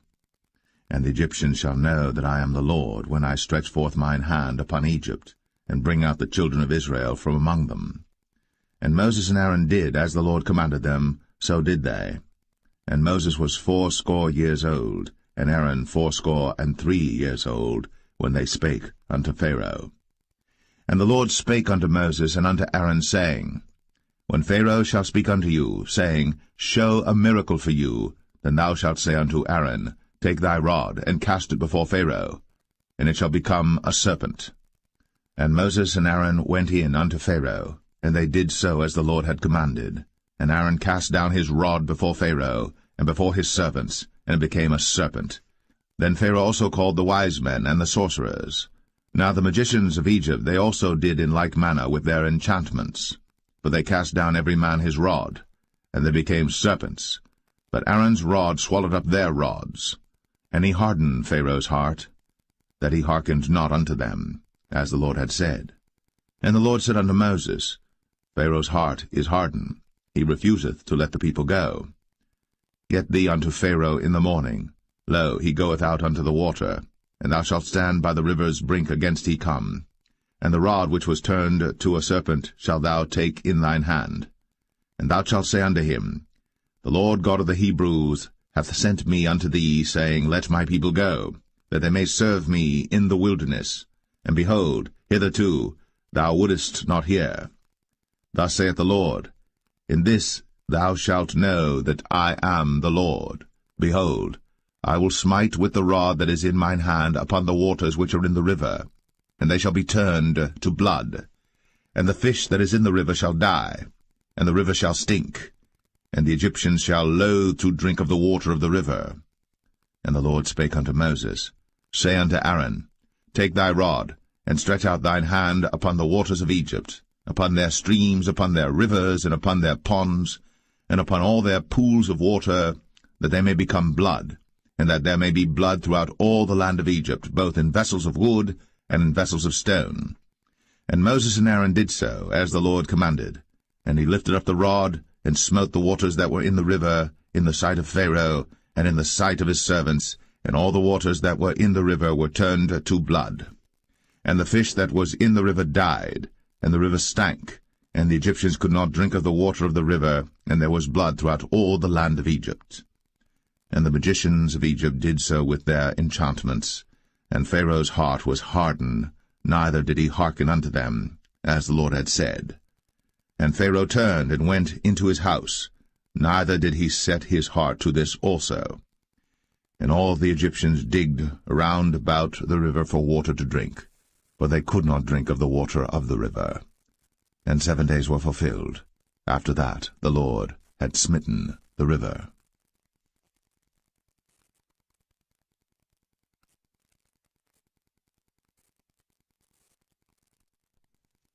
Exodus 8. And the Lord spake unto Moses, Go unto Pharaoh, and say unto him, Thus saith the Lord, Let my people go, that they may serve me. And if thou refuse to let them go, behold, I will smite all thy borders with frogs, and the river shall bring forth frogs abundantly, which shall go up and come into thine house, and into thy bedchamber, and upon thy bed, and into the house of thy servants, and upon thy people, and into thine ovens, and into thy kneading troughs. And the frogs shall come up both on thee, and upon thy people, and upon all thy servants. And the Lord spake unto Moses, Say unto Aaron, Stretch forth thine hand with thy rod over the streams, over the rivers, and over the ponds, and cause frogs to come up upon the land of Egypt. And Aaron stretched out his hand over the waters of Egypt, and the frogs came up, and covered the land of Egypt. And the magicians did so with their enchantments, and brought up frogs upon the land of Egypt. Then Pharaoh called for Moses and Aaron, and said, Entreat the Lord, that he may take away the frogs from me, and from my people, and I will let the people go, that they may do sacrifice unto the Lord. And Moses said unto Pharaoh, Glory over me. When shall I entreat for thee, and for thy servants, and for thy people, to destroy the frogs from thee, and thy houses, that they may remain in the river only? And he said, Tomorrow.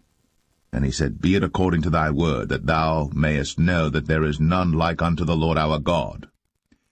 And the frogs shall depart from thee, and from thy houses, and from thy servants, and from thy people. They shall remain in the river only.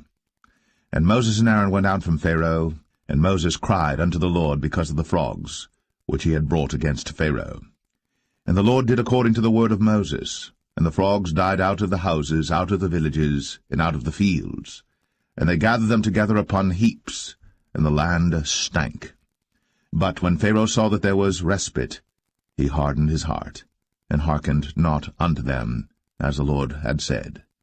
And the Lord said unto Moses, Say unto Aaron, Stretch out thy rod, and smite the dust of the land, that it may become lice throughout all the land of Egypt. And they did so. For Aaron stretched out his hand with his rod, and smote the dust of the earth, and it became lice in man and in beast. All the dust of the land became lice throughout all the land of Egypt. And the magicians did so with their enchantments to bring forth lice, but they could not, so there were lice upon man and upon beast. Then the magicians said unto Pharaoh, This is the finger of God. And Pharaoh's heart was hardened, and he hearkened not unto them, as the Lord had said. And the Lord said unto Moses, Rise up early in the morning, and stand before Pharaoh. Lo, he cometh forth to the water. And say unto him, Thus saith the Lord, Let my people go, that they may serve me. Else, if thou wilt not let my people go, behold, I will send swarms of flies upon thee, and upon thy servants, and upon thy people, and into thy houses, and the houses of the Egyptians shall be full of swarms of flies, and also the ground whereon they are. And I will sever in that day the land of Goshen, in which my people dwell, that no swarms of flies shall be there, to the end thou mayest know that I am the Lord in the midst of the earth. And I will put a division between my people and thy people. Tomorrow shall this sign be. And the Lord did so. And there came a grievous swarm of flies into the house of Pharaoh, and into his servants' houses, and into all the land of Egypt. The land was corrupted by reason of the swarm of flies. And Pharaoh called for Moses and for Aaron, and said, Go ye, sacrifice to your God in the land. And Moses said, It is not meet so to do, for we shall sacrifice the abomination of the Egyptians to the Lord our God. Lo, shall we sacrifice the abomination of the Egyptians before their eyes? And will they not stone us? We will go 3 days' journey into the wilderness, and sacrifice to the Lord our God, as he shall command us. And Pharaoh said, I will let you go, that ye may sacrifice to the Lord your God in the wilderness. Only ye shall not go very far away. Entreat for me. And Moses said, Behold, I go out from thee, and I will entreat the Lord that the swarms of flies may depart from Pharaoh, from his servants, and from his people tomorrow. But let not Pharaoh deal deceitfully any more, not letting the people go to sacrifice to the Lord. And Moses went out from Pharaoh, and entreated the Lord. And the Lord did according to the word of Moses, and he removed the swarms of flies from Pharaoh, from his servants, and from his people. There remained not one. And Pharaoh hardened his heart at this time also, neither would he let the people go.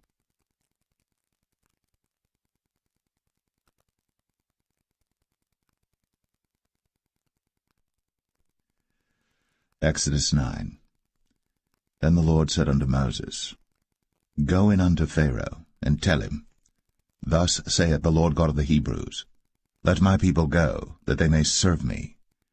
For if thou refuse to let them go, and wilt hold them still, behold, the hand of the Lord is upon thy cattle which is in the field, upon the horses, upon the asses, upon the camels, upon the oxen, and upon the sheep. There shall be a very grievous murrain. And the Lord shall sever between the cattle of Israel and the cattle of Egypt, and there shall nothing die of all that is the children's of Israel. And the Lord appointed a set time, saying, Tomorrow the Lord shall do this thing in the land. And the Lord did that thing on the morrow, and all the cattle of Egypt died, but of the cattle of the children of Israel died not one. And Pharaoh sent, and behold, there was not one of the cattle of the Israelites dead, and the heart of Pharaoh was hardened, and he did not let the people go. And the Lord said unto Moses and unto Aaron, Take to you handfuls of ashes of the furnace, and let Moses sprinkle it toward the heaven in the sight of Pharaoh. And it shall become small dust in all the land of Egypt, and shall be a boil breaking forth with blains upon man and upon beast throughout all the land of Egypt. Then they took ashes of the furnace, and stood before Pharaoh. And Moses sprinkled it up toward heaven, and it became a boil, breaking forth with blains upon man and upon beast. And the magicians could not stand before Moses because of the boils, for the boil was upon the magicians and upon all the Egyptians. And the Lord hardened the heart of Pharaoh, and he hearkened not unto them, as the Lord had spoken unto Moses. And the Lord said unto Moses, Rise up early in the morning, and stand before Pharaoh, and say unto him, Thus saith the Lord God of the Hebrews, Let my people go, that they may serve me. For I will at this time send all my plagues upon thine heart, and upon thy servants, and upon thy people, that thou mayest know that there is none like me in all the earth. For now I will stretch out my hand, that I may smite thee and thy people with pestilence, and thou shalt be cut off from the earth. And in very deed for this cause have I raised thee up, for to show in thee my power, and that my name may be declared throughout all the earth. As yet exaltest thou thyself against my people, that thou wilt not let them go. Behold, tomorrow about this time I will cause it to rain a very grievous hail, such as hath not been in Egypt since the foundation thereof even until now. Send therefore now, and gather thy cattle, and all that thou hast in the field. For upon every man and beast which shall be found in the field, and shall not be brought home, the hail shall come down upon them, and they shall die. He that feared the word of the Lord among the servants of Pharaoh made his servants and his cattle flee into the houses. And he that regarded not the word of the Lord left his servants and his cattle in the field. And the Lord said unto Moses, Stretch forth thine hand toward heaven, that there may be hail in all the land of Egypt, upon man, and upon beast, and upon every herb of the field, throughout the land of Egypt. And Moses stretched forth his rod toward heaven, and the Lord sent thunder and hail, and the fire ran along upon the ground, and the Lord rained hail upon the land of Egypt. So there was hail, and fire mingled with the hail, very grievous, such as there was none like it in all the land of Egypt since it became a nation. And the hail smote throughout all the land of Egypt all that was in the field, both man and beast. And the hail smote every herb of the field, and brake every tree of the field. Only in the land of Goshen, where the children of Israel were, was there no hail. And Pharaoh sent and called for Moses and Aaron, and said unto them, I have sinned at this time. The Lord is righteous, and I and my people are wicked. Entreat the Lord, for it is enough that there be no more mighty thunderings and hail, and I will let you go, and ye shall stay no longer. And Moses said unto him, As soon as I am gone out of the city, I will spread abroad my hands unto the Lord, and the thunder shall cease, neither shall there be any more hail, that thou mayest know how that the earth is the Lord's. But as for thee and thy servants, I know that ye will not yet fear the Lord God. And the flax and the barley was smitten, for the barley was in the ear, and the flax was bold. But the wheat and the rye were not smitten, for they were not grown up. And Moses went out of the city from Pharaoh, and spread abroad his hands unto the Lord, and the thunders and hail ceased, and the rain was not poured upon the earth. And when Pharaoh saw that the rain and the hail and the thunders were ceased, he sinned yet more, and hardened his heart, he and his servants. And the heart of Pharaoh was hardened, neither would he let the children of Israel go, as the Lord had spoken by Moses.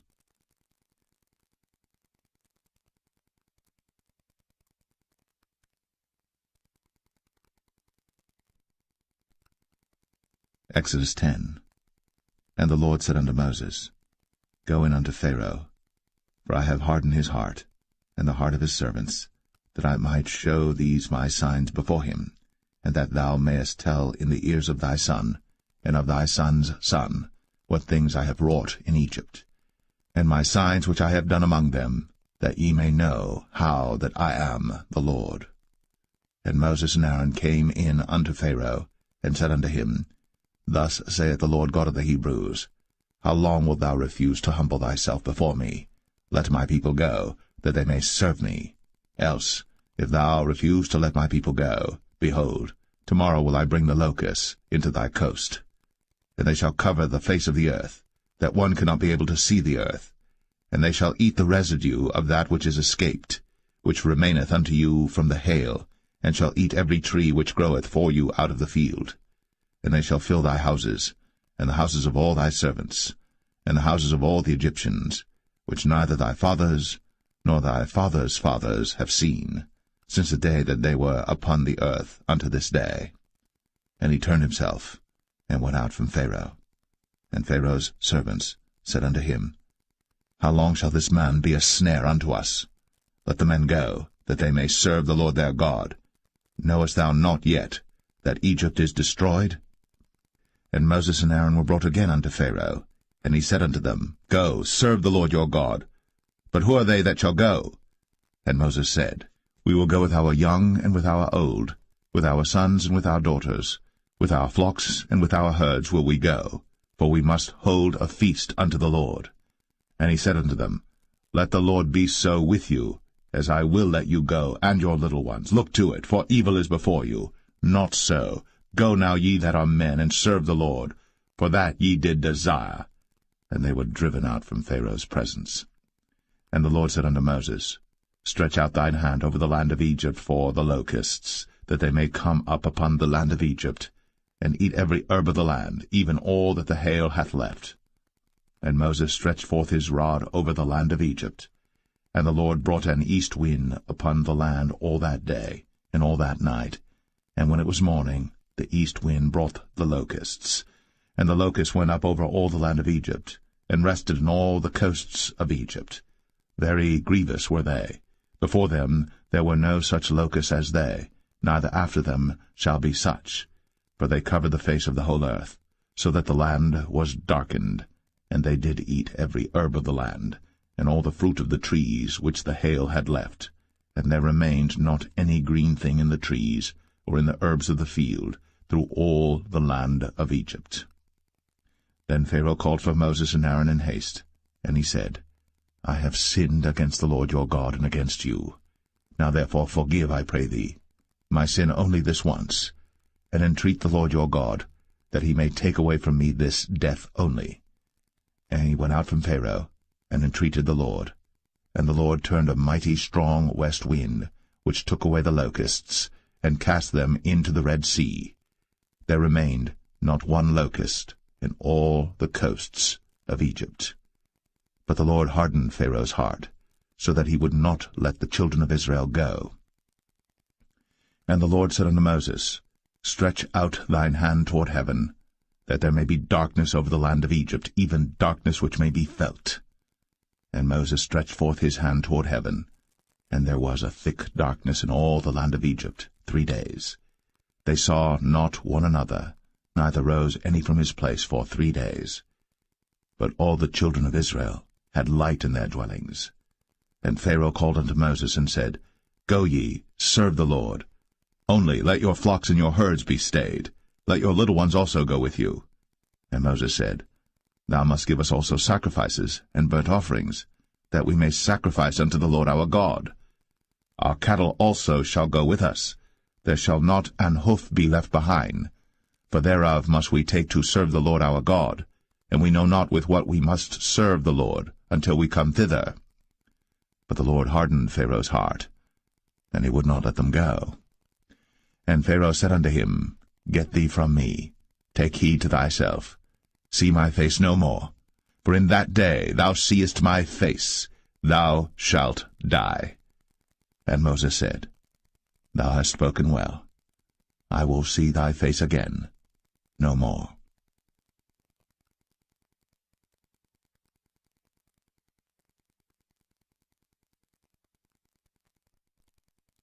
Exodus 11.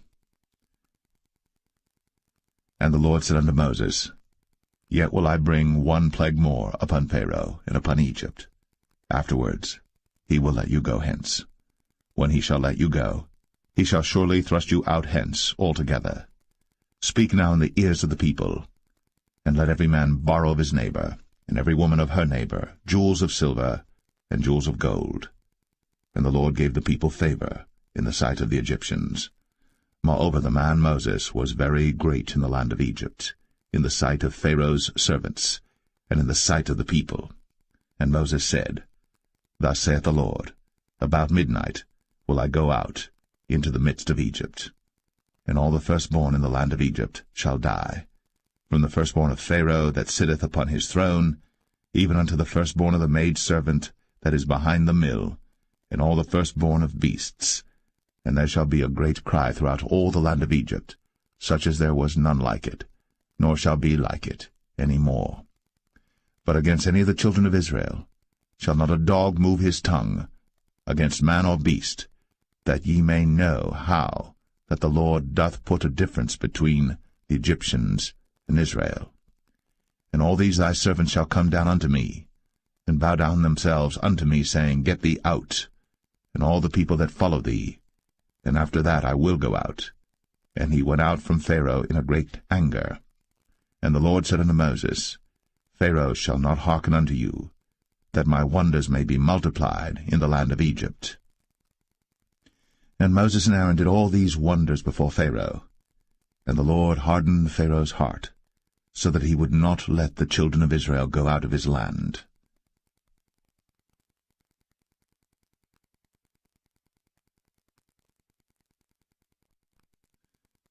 Exodus 12. And the Lord spake unto Moses and Aaron in the land of Egypt, saying, This month shall be unto you the beginning of months. It shall be the first month of the year to you. Speak ye unto all the congregation of Israel, saying, In the 10th day of this month they shall take to them every man a lamb, according to the house of their fathers, a lamb for an house. And if the household be too little for the lamb, let him and his neighbor next unto his house take it according to the number of the souls. Every man according to his eating shall make your count for the lamb. Your lamb shall be without blemish, a male of the first year. Ye shall take it out from the sheep or from the goats. And ye shall keep it up until the 14th day of the same month. And the whole assembly of the congregation of Israel shall kill it in the evening. And they shall take of the blood, and strike it on the 2 side posts, and on the upper door post of the houses wherein they shall eat it. And they shall eat the flesh in that night, roast with fire, and unleavened bread, and with bitter herbs they shall eat it. Eat not of it raw, nor sodden it all with water, but roast with fire, his head with his legs, and with the purtenance thereof. And ye shall let nothing of it remain until the morning. And that which remaineth of it until the morning ye shall burn with fire. And thus shall ye eat it, with your loins girded, your shoes on your feet, and your staff in your hand, and ye shall eat it in haste. It is the Lord's Passover. For I will pass through the land of Egypt this night, and will smite all the firstborn in the land of Egypt, both man and beast, and against all the gods of Egypt I will execute judgment. I am the Lord. And the blood shall be to you for a token upon the houses where ye are. And when I see the blood, I will pass over you, and the plague shall not be upon you to destroy you, when I smite the land of Egypt. And this day shall be unto you for a memorial, and ye shall keep it a feast to the Lord throughout your generations. Ye shall keep it a feast by an ordinance forever. 7 days shall ye eat unleavened bread. Even the first day ye shall put away leaven out of your houses. For whosoever eateth leavened bread from the first day until the 7th day, that soul shall be cut off from Israel. And in the first day there shall be an holy convocation, and in the 7th day there shall be an holy convocation to you. No manner of work shall be done in them, save that which every man must eat. That only may be done of you. And ye shall observe the feast of unleavened bread. For in this selfsame day have I brought your armies out of the land of Egypt. Therefore shall ye observe this day in your generations by an ordinance forever. In the 1st month, on the 14th day of the month at even, ye shall eat unleavened bread, until the 21st day of the month at even. 7 days shall there be no leaven found in your houses. For whosoever eateth that which is leavened, even that soul shall be cut off from the congregation of Israel, whether he be a stranger or born in the land. Ye shall eat nothing leavened. In all your habitations shall ye eat unleavened bread. Then Moses called for all the elders of Israel, and said unto them, Draw out, and take you a lamb according to your families, and kill the Passover. And ye shall take a bunch of hyssop, and dip it in the blood that is in the basin, and strike the lintel and the 2 side posts with the blood that is in the basin, and none of you shall go out at the door of his house until the morning. For the Lord will pass through to smite the Egyptians. And when he seeth the blood upon the lintel, and on the 2 side posts, the Lord will pass over the door, and will not suffer the destroyer to come in unto your houses to smite you. And ye shall observe this thing for an ordinance to thee, and to thy sons, for ever. And it shall come to pass, when ye be come to the land which the Lord will give you, according as he hath promised, that ye shall keep this service. And it shall come to pass, when your children shall say unto you, What mean ye by this service? That ye shall say, It is the sacrifice of the Lord's Passover, who passed over the houses of the children of Israel in Egypt, when he smote the Egyptians, and delivered our houses. And the people bowed the head, and worshipped. And the children of Israel went away, and did, as the Lord had commanded Moses and Aaron, so did they. And it came to pass that at midnight the Lord smote all the firstborn in the land of Egypt, from the firstborn of Pharaoh that sat on his throne unto the firstborn of the captive that was in the dungeon, and all the firstborn of cattle. And Pharaoh rose up in the night, he and all his servants and all the Egyptians. And there was a great cry in Egypt, for there was not a house where there was not one dead. And he called for Moses and Aaron by night, and said, Rise up, and get you forth from among my people, both ye and the children of Israel, and go, serve the Lord, as ye have said. Also take your flocks and your herds, as ye have said, and be gone, and bless me also. And the Egyptians were urgent upon the people, that they might send them out of the land in haste. For they said, We be all dead men. And the people took their dough before it was leavened, their kneading troughs being bound up in their clothes upon their shoulders. And the children of Israel did according to the word of Moses. And they borrowed of the Egyptians jewels of silver, and jewels of gold and raiment. And the Lord gave the people favor in the sight of the Egyptians, so that they lent unto them such things as they required, and they spoiled the Egyptians. And the children of Israel journeyed from Ramses to Succoth, about 600,000 on foot, that were men, beside children. And a mixed multitude went up also with them, and flocks and herds, even very much cattle. And they baked unleavened cakes of the dough which they brought forth out of Egypt, for it was not leavened, because they were thrust out of Egypt, and could not tarry, neither had they prepared for themselves any victual. Now the sojourning of the children of Israel, who dwelt in Egypt, was 430 years. And it came to pass, at the end of the 430 years, even the selfsame day it came to pass, that all the hosts of the Lord went out from the land of Egypt. It is a night to be much observed unto the Lord for bringing them out from the land of Egypt. This is that night of the Lord to be observed of all the children of Israel in their generations. And the Lord said unto Moses and Aaron, This is the ordinance of the Passover. There shall no stranger eat thereof. But every man's servant that is bought for money, when thou hast circumcised him, then shall he eat thereof. A foreigner and an hired servant shall not eat thereof. In one house shall it be eaten. Thou shalt not carry forth aught of the flesh abroad out of the house, neither shall ye break a bone thereof. All the congregation of Israel shall keep it. And when a stranger shall sojourn with thee, and will keep the Passover to the Lord, let all his males be circumcised, and then let him come near and keep it. And he shall be as one that is born in the land. For no uncircumcised person shall eat thereof. One law shall be to him that is homeborn, and unto the stranger that sojourneth among you. Thus did all the children of Israel. As the Lord commanded Moses and Aaron, so did they. And it came to pass the selfsame day, that the Lord did bring the children of Israel out of the land of Egypt by their armies.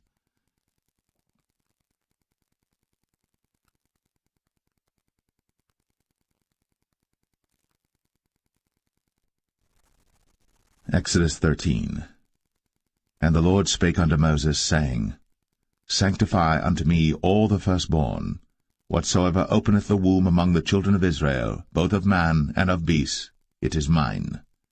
And Moses said unto the people, Remember this day in which ye came out from Egypt, out of the house of bondage, for by strength of hand the Lord brought you out from this place. There shall no leavened bread be eaten. This day came ye out in the month Abib.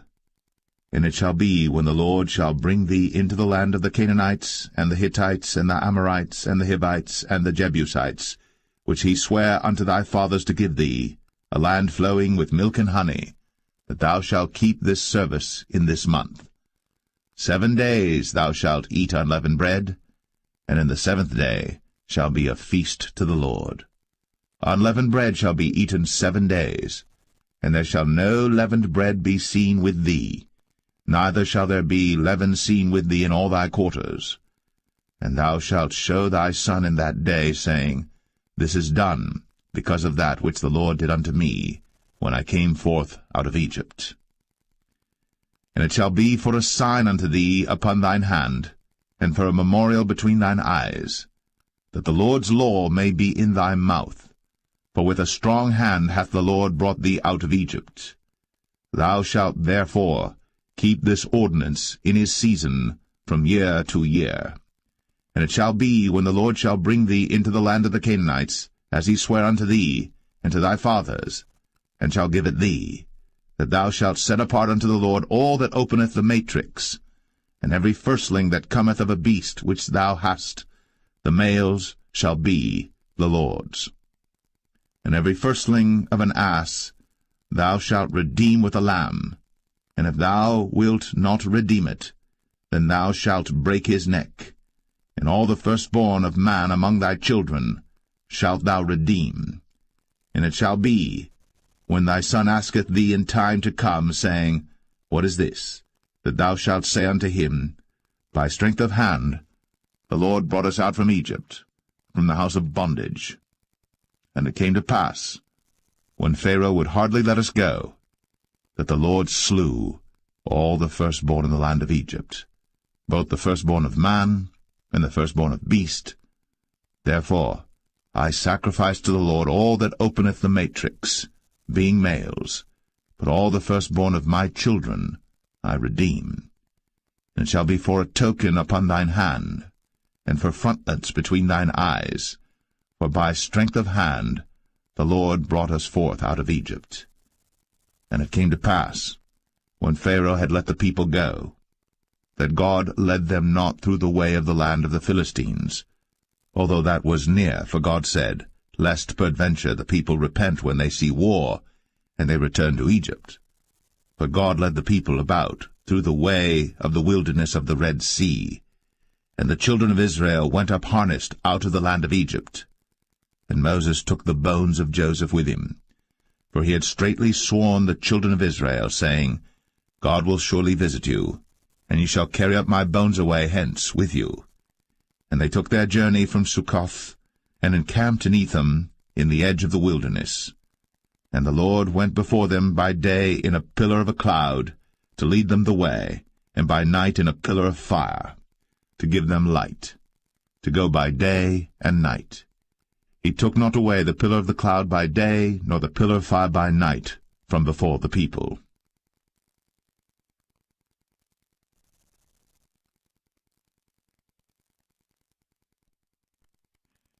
Exodus 14.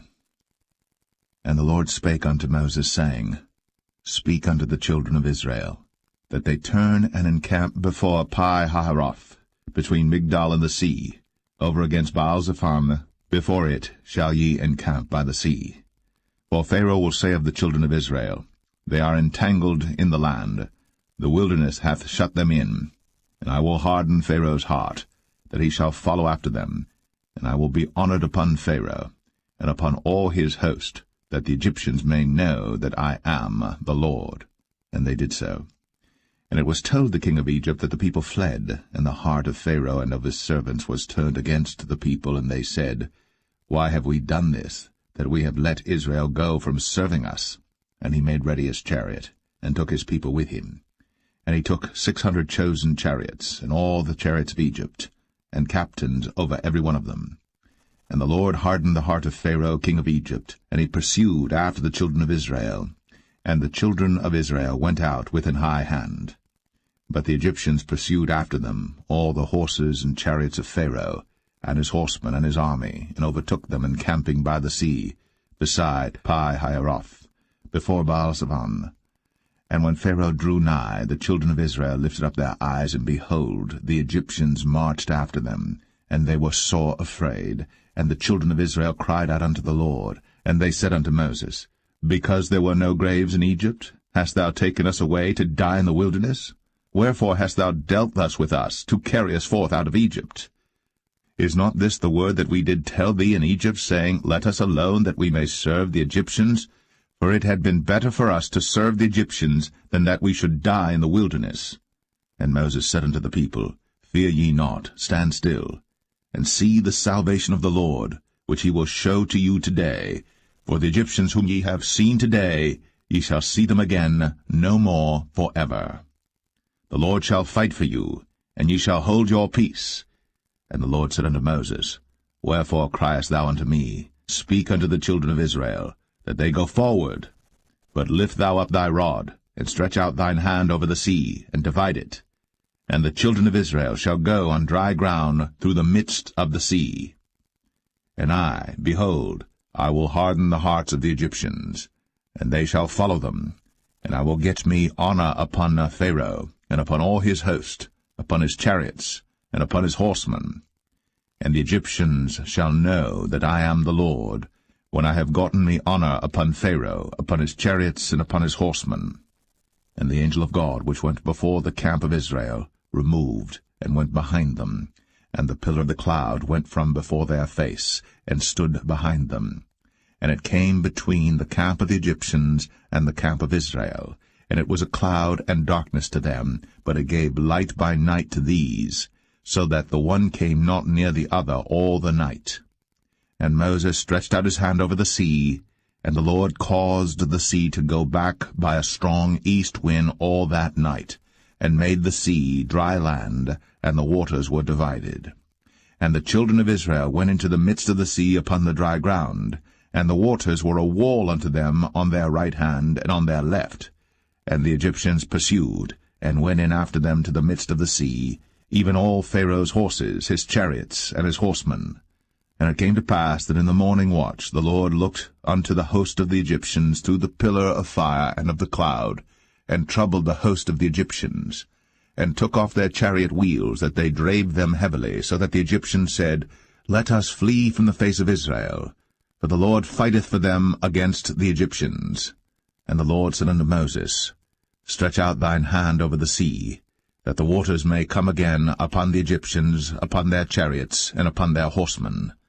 And Moses stretched forth his hand over the sea, and the sea returned to his strength when the morning appeared, and the Egyptians fled against it. And the Lord overthrew the Egyptians in the midst of the sea. And the waters returned and covered the chariots, and the horsemen, and all the host of Pharaoh that came into the sea after them. There remained not so much as one of them. But the children of Israel walked upon dry land in the midst of the sea, and the waters were a wall unto them on their right hand and on their left.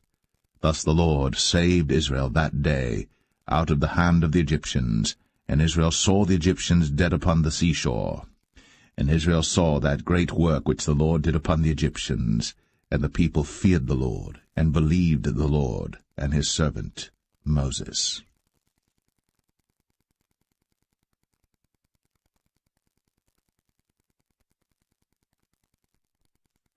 Exodus 15. Then sang Moses and the children of Israel this song unto the Lord, and spake, saying, I will sing unto the Lord, for he hath triumphed gloriously. The horse and his rider hath he thrown into the sea. The Lord is my strength and song, and he is become my salvation. He is my God, and I will prepare him an habitation, my father's God, and I will exalt him. The Lord is a man of war, the Lord is his name. Pharaoh's chariots and his host hath he cast into the sea. His chosen captains also are drowned in the Red Sea. The depths have covered them, they sank into the bottom as a stone. Thy right hand, O Lord, is become glorious in power. Thy right hand, O Lord, hath dashed in pieces the enemy. And in the greatness of thine excellency thou hast overthrown them that rose up against thee. Thou sentest forth thy wrath, which consumed them as stubble. And with the blast of thy nostrils the waters were gathered together. The floods stood upright as an heap, and the depths were congealed in the heart of the sea. The enemy said, I will pursue, I will overtake, I will divide the spoil. My lust shall be satisfied upon them. I will draw my sword, my hand shall destroy them. Thou didst blow with thy wind, the sea covered them. They sank as lead in the mighty waters. Who is like unto thee, O Lord, among the gods? Who is like thee, glorious in holiness, fearful in praises, doing wonders? Thou stretchest out thy right hand, the earth swallowed them. Thou in thy mercy hast led forth the people which thou hast redeemed. Thou hast guided them in thy strength unto thy holy habitation. The people shall hear and be afraid. Sorrow shall take hold on the inhabitants of Palestina. Then the dukes of Edom shall be amazed. The mighty men of Moab, trembling, shall take hold upon them. All the inhabitants of Canaan shall melt away. Fear and dread shall fall upon them. By the greatness of thine arm they shall be as still as a stone, till thy people pass over, O Lord, till the people pass over, which thou hast purchased. Thou shalt bring them in, and plant them in the mountain of thine inheritance, in the place, O Lord, which thou hast made for thee to dwell in the sanctuary, O Lord, which thy hands have established. The Lord shall reign for ever and ever. For the horse of Pharaoh went in with his chariots and with his horsemen into the sea, and the Lord brought again the waters of the sea upon them. But the children of Israel went on dry land in the midst of the sea. And Miriam the prophetess, the sister of Aaron, took a timbrel in her hand, and all the women went out after her with timbrels and with dances. And Miriam answered them, Sing ye to the Lord, for he hath triumphed gloriously. The horse and his rider hath he thrown into the sea. So Moses brought Israel from the Red Sea, and they went out into the wilderness of Shur. And they went 3 days in the wilderness, and found no water. And when they came to Marah, they could not drink of the waters of Marah, for they were bitter. Therefore the name of it was called Marah. And the people murmured against Moses, saying, What shall we drink? And he cried unto the Lord, and the Lord showed him a tree, which when he had cast into the waters were made sweet. There he made for them a statute and an ordinance, and there he proved them, and said, If thou wilt diligently hearken to the voice of the Lord thy God, and wilt do that which is right in his sight, and wilt give ear to his commandments, and keep all his statutes, I will put none of these diseases upon thee, which I have brought upon the Egyptians, for I am the Lord that healeth thee. And they came to Elim, where were 12 wells of water, and 60 palm trees, and they encamped there by the waters.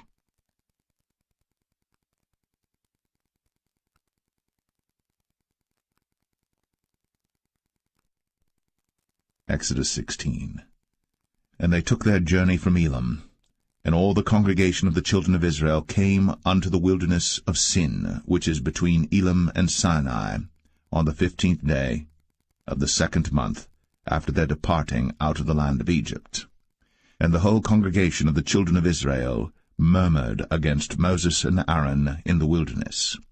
And the children of Israel said unto them, Would to God we had died by the hand of the Lord in the land of Egypt, when we sat by the flesh pots, and when we did eat bread to the full. For ye have brought us forth into this wilderness to kill this whole assembly with hunger. Then said the Lord unto Moses, Behold, I will rain bread from heaven for you, and the people shall go out and gather a certain rate every day, that I may prove them, whether they will walk in my law or no.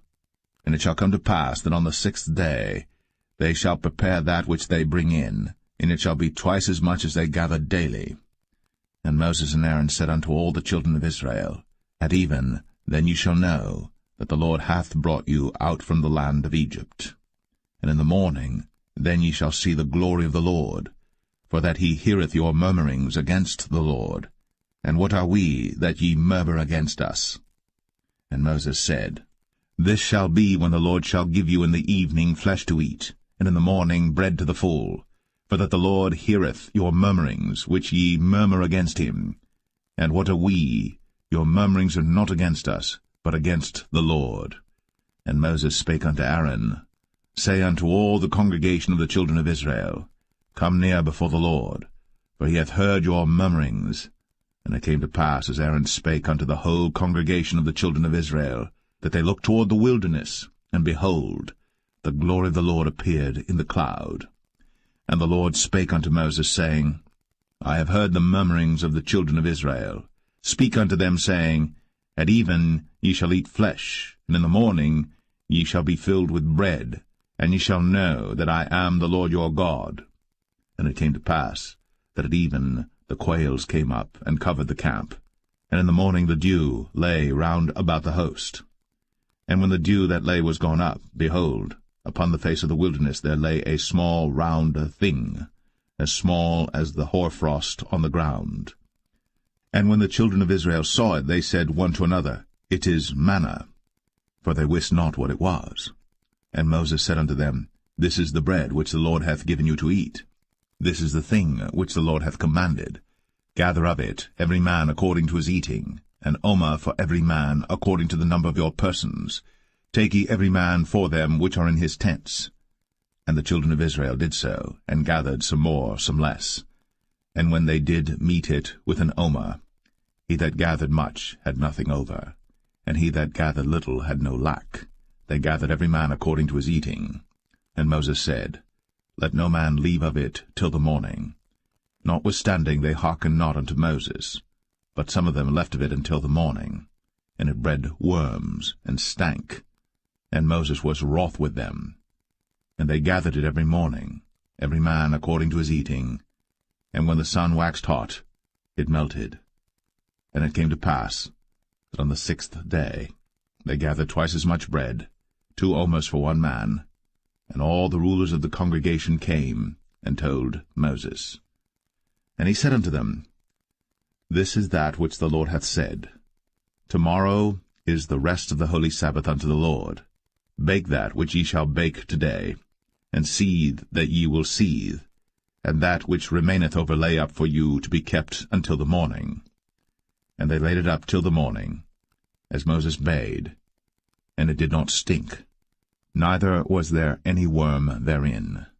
And Moses said, Eat that today, For today is a Sabbath unto the Lord. Today ye shall not find it in the field.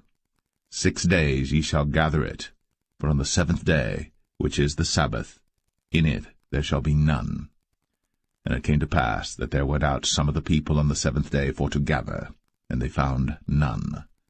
And the Lord said unto Moses, How long refuse ye to keep my commandments and my laws? See, for that the Lord hath given you the Sabbath. Therefore he giveth you on the 6th day the bread of 2 days. Abide ye every man in his place.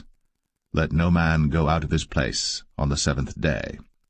So the people rested on the 7th day. And the house of Israel called the name thereof manna. And it was like coriander seed, white, and the taste of it was like wafers made with honey. And Moses said, This is the thing which the Lord commandeth. Fill an omer of it to be kept for your generations, that they may see the bread wherewith I have fed you in the wilderness, when I brought you forth from the land of Egypt. And Moses said unto Aaron, Take a pot, and put an omer full of manna therein, and lay it up before the Lord, to be kept for your generations. As the Lord commanded Moses, so Aaron laid it up before the testimony to be kept. And the children of Israel did eat manna 40 years, until they came to a land inhabited.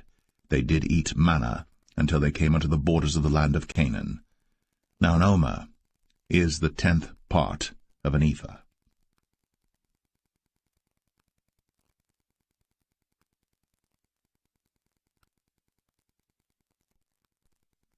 Exodus 17. And all the congregation of the children of Israel journeyed from the wilderness of Sin after their journeys, according to the commandment of the Lord, and pitched in Rephidim. And there was no water for the people to drink. Wherefore the people did chide with Moses, and said, Give us water that we may drink. And Moses said unto them, Why chide ye with me? Wherefore do ye tempt the Lord? And the people thirsted there for water. And the people murmured against Moses, and said, Wherefore is this that thou hast brought us up out of Egypt, to kill us, and our children, and our cattle with thirst? And Moses cried unto the Lord, saying, What shall I do unto this people? They be almost ready to stone me. And the Lord said unto Moses, Go on before the people, and take with thee of the elders of Israel, and thy rod wherewith thou smotest the river, take in thine hand, and go. Behold, I will stand before thee there upon the rock in Horeb, and thou shalt smite the rock. And there shall come water out of it, that the people may drink. And Moses did so in the sight of the elders of Israel. And he called the name of the place Massah and Meribah, because of the chiding of the children of Israel, and because they tempted the Lord, saying, Is the Lord among us or not? Then came Amalek and fought with Israel in Rephidim. And Moses said unto Joshua, Choose us out men, and go out, fight with Amalek. Tomorrow I will stand on the top of the hill with the rod of God in mine hand. So Joshua did as Moses had said to him, and fought with Amalek. And Moses, Aaron, and Hur went up to the top of the hill. And it came to pass, when Moses held up his hand, that Israel prevailed. And when he let down his hand, Amalek prevailed. But Moses' hands were heavy, and they took a stone and put it under him, and he sat thereon. And Aaron and Hur stayed up his hands, the one on the one side, and the other on the other side. And his hands were steady until the going down of the sun. And Joshua discomfited Amalek and his people with the edge of the sword. And the Lord said unto Moses, Write this for a memorial in a book, and rehearse it in the ears of Joshua. For I will utterly put out the remembrance of Amalek from under heaven. And Moses built an altar, and called the name of it Jehovah Nissi. For he said, Because the Lord has sworn that the Lord will have war with Amalek from generation to generation.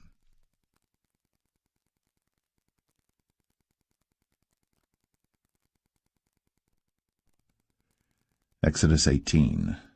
When Jethro, the priest of Midian, Moses' father-in-law, heard of all that God had done for Moses, and for Israel his people, and that the Lord had brought Israel out of Egypt, then Jethro, Moses' father-in-law, took Zipporah, Moses' wife, after he'd sent her back, and her 2 sons, of which the name of the one was Gershom, for he said, I have been an alien in a strange land. And the name of the other was Eleazar, for the God of my father, said he, was mine help, and delivered me from the sword of Pharaoh. And Jethro, Moses' father-in-law, came with his sons and his wife unto Moses into the wilderness, where he encamped at the mount of God. And he said unto Moses, I thy father-in-law Jethro am come unto thee, and thy wife and her 2 sons with her. And Moses went out to meet his father-in-law, and did obeisance, and kissed him. And they asked each other of their welfare, and they came into the tent. And Moses told his father-in-law all that the Lord had done unto Pharaoh and to the Egyptians for Israel's sake, and all the travail that had come upon them by the way, and how the Lord delivered them.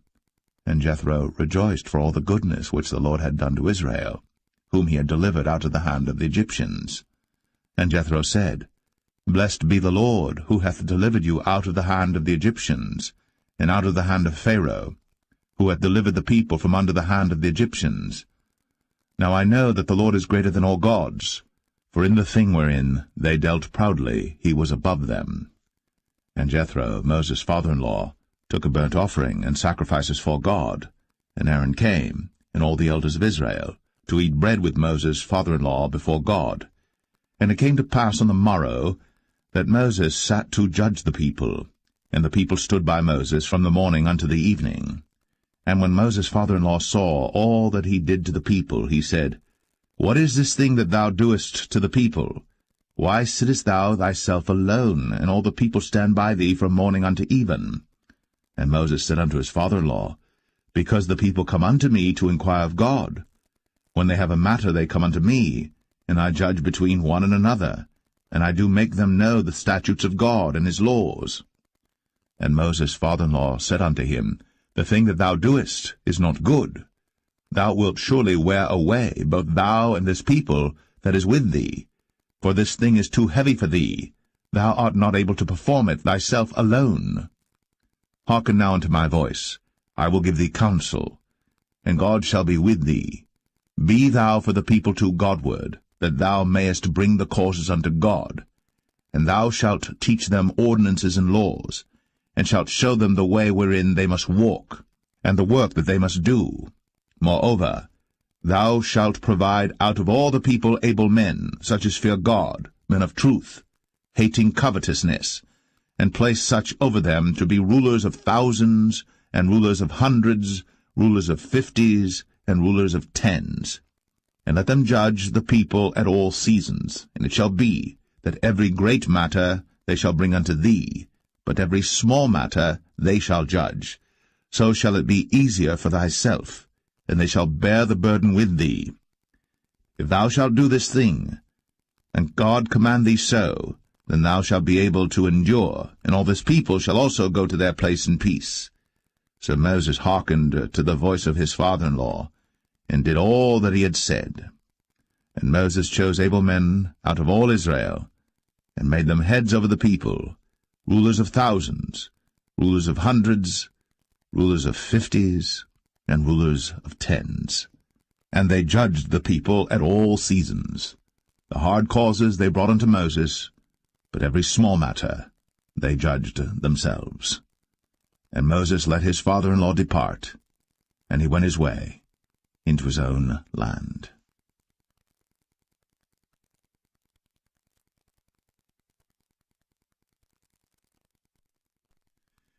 Exodus 19. In the 3rd month, when the children of Israel were gone forth out of the land of Egypt, the same day came they into the wilderness of Sinai. But they were departed from Rephidim, and were come to the desert of Sinai, and had pitched in the wilderness, and there Israel camped before the mount.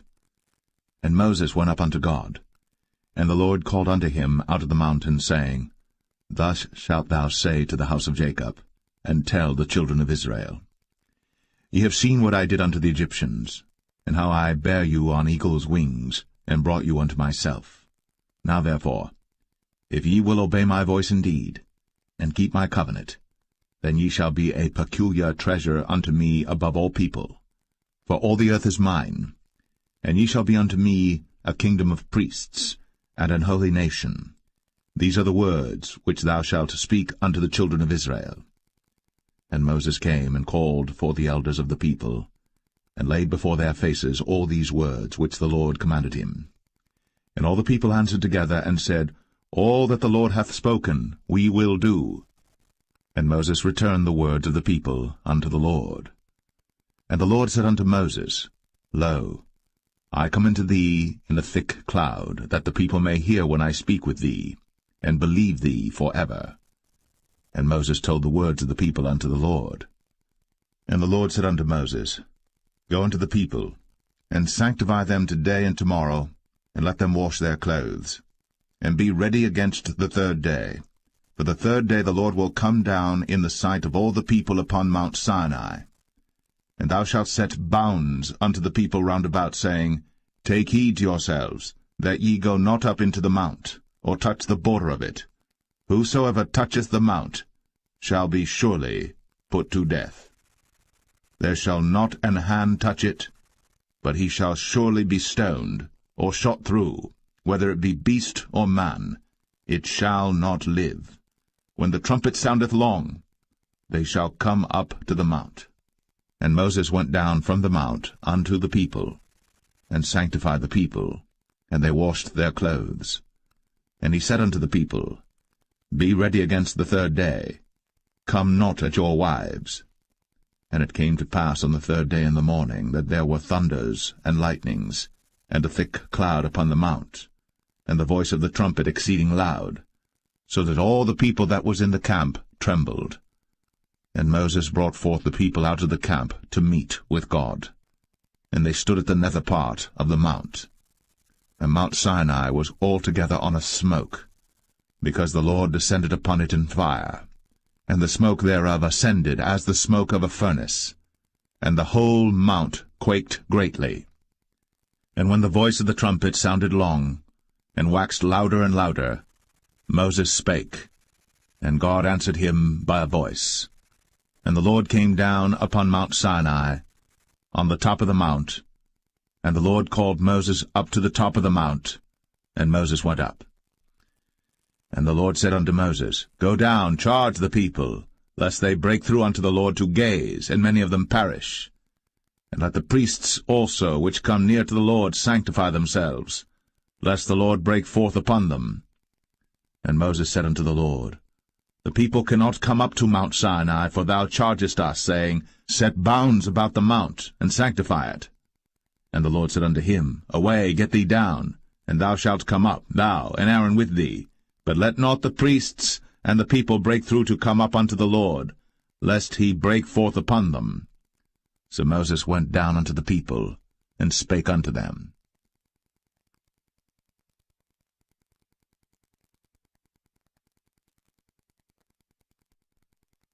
Exodus 20. And God spake all these words, saying, I am the Lord thy God, which have brought thee out of the land of Egypt, out of the house of bondage. Thou shalt have no other gods before me. Thou shalt not make unto thee any graven image, or any likeness of any thing that is in heaven above, or that is in the earth beneath, or that is in the water under the earth. Thou shalt not bow down thyself to them, nor serve them. For I, the Lord thy God, am a jealous God, visiting the iniquity of the fathers upon the children unto the third and fourth generation of them that hate me, and showing mercy unto thousands of them that love me, and keep my commandments. Thou shalt not take the name of the Lord thy God in vain, for the Lord will not hold him guiltless that taketh his name in vain. Remember the Sabbath day, to keep it holy. 6 days shalt thou labor, and do all thy work. But the 7th day is the Sabbath of the Lord thy God. In it thou shalt not do any work, thou, nor thy son, nor thy daughter, thy manservant, nor thy maidservant, nor thy cattle, nor thy stranger that is within thy gates. For in 6 days the Lord made heaven and earth, the sea, and all that in them is, and rested the 7th day. Wherefore the Lord blessed the Sabbath day, and hallowed it. Honor thy father and thy mother, that thy days may be long upon the land which the Lord thy God giveth thee. Thou shalt not kill. Thou shalt not commit adultery. Thou shalt not steal. Thou shalt not bear false witness against thy neighbor. Thou shalt not covet thy neighbor's house. Thou shalt not covet thy neighbor's wife, nor his manservant, nor his maidservant, nor his ox, nor his ass, nor anything that is thy neighbor's. And all the people saw the thunderings, and the lightnings, and the noise of the trumpet, and the mountain smoking. And when the people saw it, they removed, and stood afar off. And they said unto Moses, Speak thou with us, and we will hear, but let not God speak with us, lest we die. And Moses said unto the people, Fear not, for God is come to prove you, and that his fear may be before your faces, that ye sin not. And the people stood afar off. And Moses drew near unto the thick darkness where God was. And the Lord said unto Moses, Thus thou shalt say unto the children of Israel, Ye have seen that I have talked with you from heaven. Ye shall not make with me gods of silver, neither shall ye make unto you gods of gold. An altar of earth thou shalt make unto me, and shalt sacrifice thereon thy burnt offerings, and thy peace offerings, thy sheep and thine oxen. In all places where I record my name I will come unto thee, and I will bless thee. And if thou wilt make me an altar of stone, thou shalt not build it of hewn stone, for if thou lift up thy tool upon it, thou hast polluted it. Neither shalt thou go up by steps unto mine altar, that thy nakedness be not discovered thereon.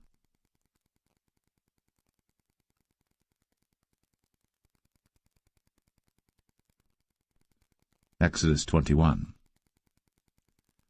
Now these are the judgments which thou shalt set before them.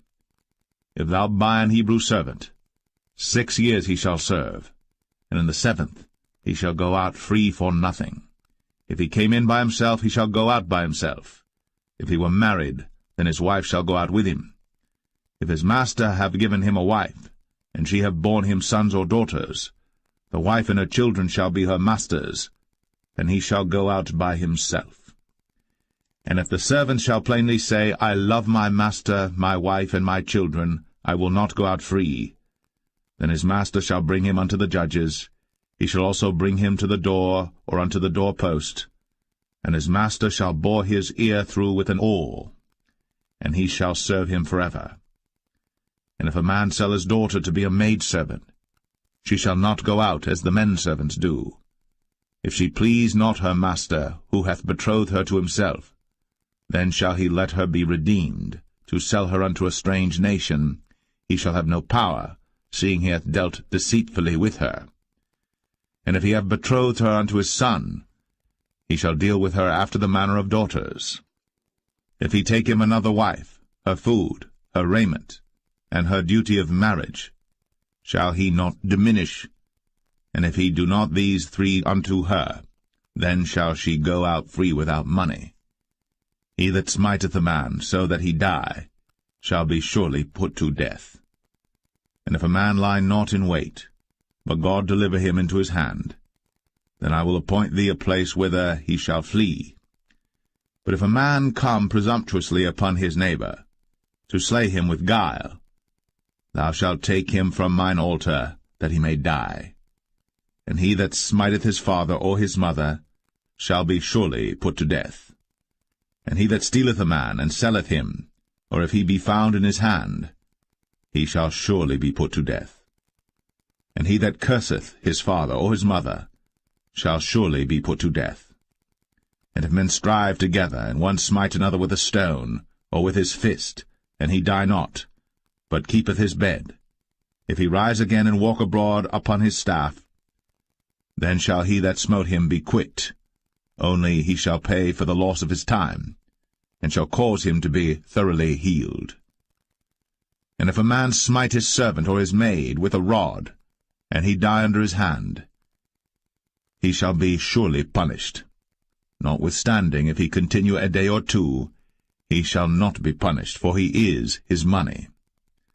If men strive and hurt a woman with child, so that her fruit depart from her, and yet no mischief follow, he shall be surely punished, according as the woman's husband will lay upon him, and he shall pay as the judges determine.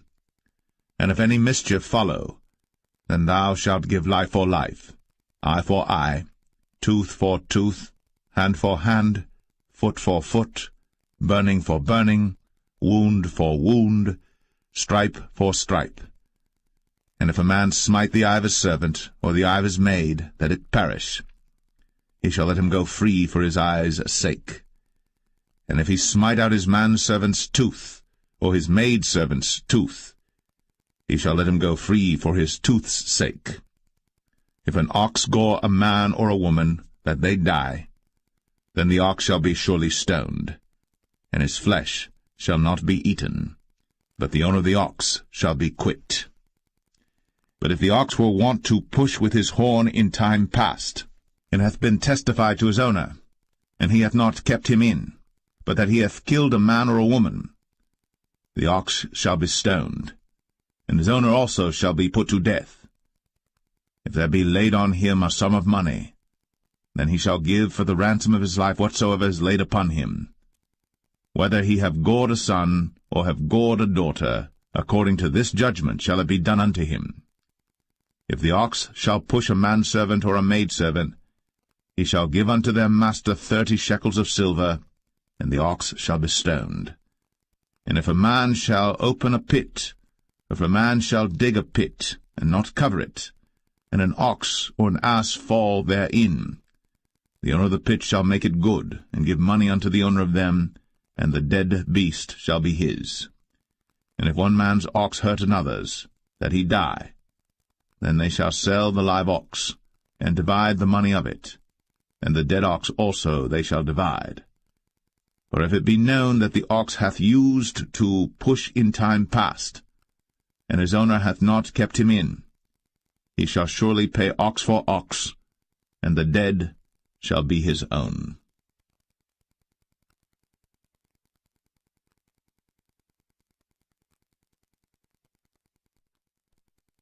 Exodus 22. If a man shall steal an ox, or a sheep, and kill it, or sell it, he shall restore 5 oxen for an ox, and 4 sheep for a sheep. If a thief be found breaking up, and be smitten that he die, there shall no blood be shed for him. If the sun be risen upon him, there shall be blood shed for him, for he should make full restitution. If he have nothing, then he shall be sold for his theft. If the theft be certainly found in his hand alive, whether it be ox or ass or sheep, he shall restore double. If a man shall cause a field or vineyard to be eaten, and shall put in his beast, and shall feed in another man's field, of the best of his own field and of the best of his own vineyard, shall he make restitution. If fire break out and catch in thorns, so that stacks of corn or the standing corn of the field be consumed therewith, he that kindled the fire shall surely make restitution. If a man shall deliver unto his neighbor money or stuff to keep, and it be stolen out of the man's house, if the thief be found, let him pay double. If the thief be not found, then the master of the house shall be brought unto the judges to see whether he have put his hand unto his neighbor's goods. For all manner of trespass, whether it be for ox, for ass, for sheep, for raiment, or for any manner of lost thing, which another challengeth to be his, the cause of both parties shall come before the judges, and whom the judges shall condemn, he shall pay double unto his neighbor. If a man deliver unto his neighbor an ass, or an ox, or a sheep, or any beast to keep, and it die, or be hurt, or driven away, no man seeing it, then shall an oath of the Lord be between them both, that he hath not put his hand unto his neighbor's goods, and the owner of it shall accept thereof, and he shall not make it good. And if it be stolen from him, he shall make restitution unto the owner thereof. If it be torn in pieces, then let him bring it for witness, and he shall not make good that which was torn. And if a man borrow aught of his neighbor, and it be hurt or die, the owner thereof being not with it, he shall surely make it good. But if the owner thereof be with it, he shall not make it good. If it be an hired thing, it came for his hire. And if a man entice a maid that is not betrothed, and lie with her, he shall surely endow her to be his wife. If her father utterly refuse to give her unto him, he shall pay money according to the dowry of virgins. Thou shalt not suffer a witch to live. Whosoever lieth with a beast shall surely be put to death.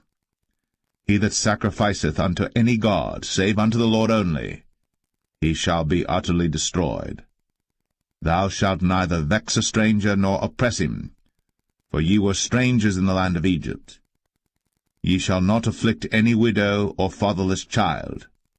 If thou afflict them in any wise, and they cry at all unto me, I will surely hear their cry, and my wrath shall wax hot, and I will kill you with the sword, and your wives shall be widows, and your children fatherless. If thou lend money to any of my people that is poor by thee, thou shalt not be to him as an usurer, neither shalt thou lay upon him usury. If thou at all take thy neighbour's raiment to pledge, thou shalt deliver it unto him by that the sun goeth down. For that is his covering only, it is his raiment for his skin. Wherein shall he sleep? And it shall come to pass, when he crieth unto me, that I will hear, for I am gracious. Thou shalt not revile the gods, nor curse the ruler of thy people. Thou shalt not delay to offer the first of thy ripe fruits, and of thy liquors, the firstborn of thy sons shalt thou give unto me. Likewise shalt thou do with thine oxen, and with thy sheep. 7 days it shall be with his dam. On the 8th day thou shalt give it me. And ye shall be holy men unto me. Neither shall ye eat any flesh that is torn of beasts in the field. Ye shall cast it to the dogs.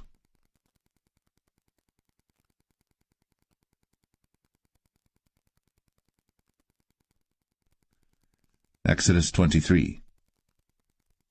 Thou shalt not raise a false report. Put not thine hand with the wicked to be an unrighteous witness. Thou shalt not follow a multitude to do evil. Neither shalt thou speak in a cause to decline after many to wrest judgment. Neither shalt thou countenance a poor man in his cause.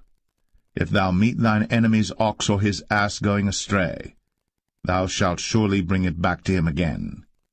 If thou see the ass of him that hateth thee lying under his burden, and wouldest forbear to help him, thou shalt surely help with him. Thou shalt not wrest the judgment of thy poor in his cause. Keep thee far from a false matter, and the innocent and righteous slay thou not, for I will not justify the wicked. And thou shalt take no gift, for the gift blindeth the wise, and perverteth the words of the righteous. Also, thou shalt not oppress a stranger. For ye know the heart of a stranger, seeing ye were strangers in the land of Egypt. And 6 years thou shalt sow thy land, and shalt gather in the fruits thereof. But the 7th year thou shalt let it rest and lie still, that the poor of thy people may eat, and what they leave the beasts of the field shall eat. In like manner thou shalt deal with thy vineyard, and with thy oliveyard. 6 days thou shalt do thy work, and on the 7th day thou shalt rest, that thine ox and thine ass may rest, and the son of thy handmaid, and the stranger may be refreshed. And in all things that I have said unto you be circumspect, and make no mention of the name of other gods, neither let it be heard out of thy mouth. 3 times thou shalt keep a feast unto me in the year. Thou shalt keep the feast of unleavened bread.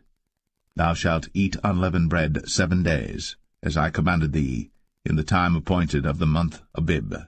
For in it thou camest out from Egypt, and none shall appear before me empty. And the feast of harvest, the firstfruits of thy labours, which thou hast sown in the field, and the feast of ingathering, which is in the end of the year, when thou hast gathered in thy labours out of the field. 3 times in the year all thy males shall appear before the Lord God. Thou shalt not offer the blood of my sacrifice with leavened bread, neither shall the fat of my sacrifice remain until the morning. The first of the firstfruits of thy land thou shalt bring into the house of the Lord thy God. Thou shalt not see the kid in his mother's milk.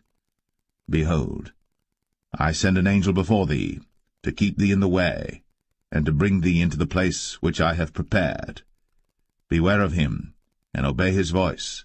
Provoke him not, for he will not pardon your transgressions, for my name is in him. But if thou shalt indeed obey his voice, and do all that I speak, then I will be an enemy unto thine enemies, and an adversary unto thine adversaries.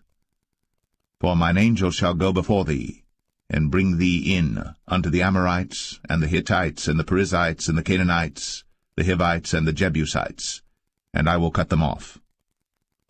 Thou shalt not bow down to their gods, nor serve them, nor do after their works, but thou shalt utterly overthrow them, and quite break down their images.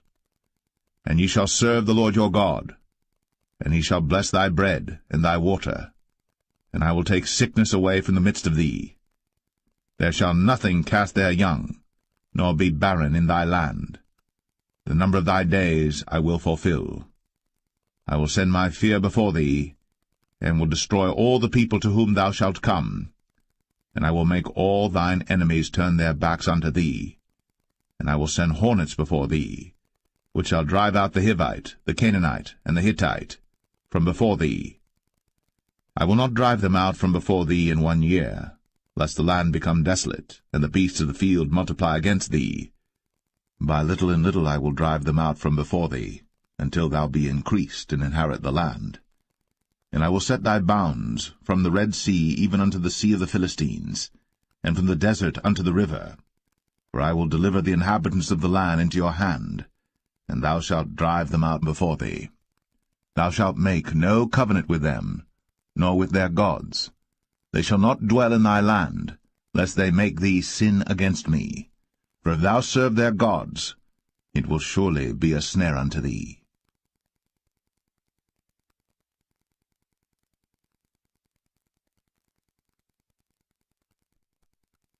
Exodus 24.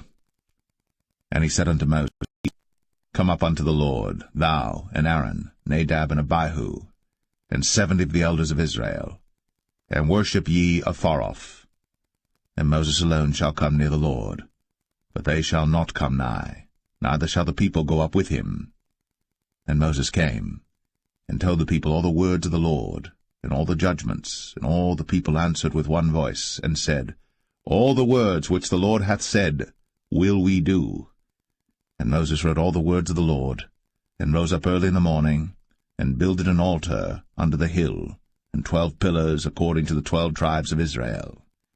And he sent young men of the children of Israel, which offered burnt offerings, and sacrificed peace offerings of oxen unto the Lord. And Moses took half of the blood, and put it in basins, and half of the blood he sprinkled on the altar. And he took the book of the covenant, and read in the audience of the people, and they said, All that the Lord hath said will we do, and be obedient. And Moses took the blood, and sprinkled it on the people, and said, Behold, the blood of the covenant which the Lord hath made with you concerning all these words. Then went up Moses, and Aaron, Nadab, and Abihu, and 70 of the elders of Israel. And they saw the God of Israel. And there was under his feet, as it were, a paved work of a sapphire stone, and as it were the body of heaven in his clearness. And upon the nobles of the children of Israel he laid not his hand. Also they saw God, and did eat and drink. And the Lord said unto Moses, Come up to me into the mount, and be there. And I will give thee tables of stone, and a law and commandments which I have written, that thou mayest teach them. And Moses rose up, and his minister Joshua, and Moses went up into the mount of God. And he said unto the elders, Tarry ye here for us, until we come again unto you. And behold, Aaron and Hur are with you. If any man have any matters to do, let him come unto them. And Moses went up into the mount, and a cloud covered the mount. And the glory of the Lord abode upon Mount Sinai, and the cloud covered it 6 days. And the 7th day he called unto Moses out of the midst of the cloud. And the sight of the glory of the Lord was like devouring fire on the top of the mount in the eyes of the children of Israel. And Moses went into the midst of the cloud, and gat him up into the mount. And Moses was in the mount 40 days, and 40 nights.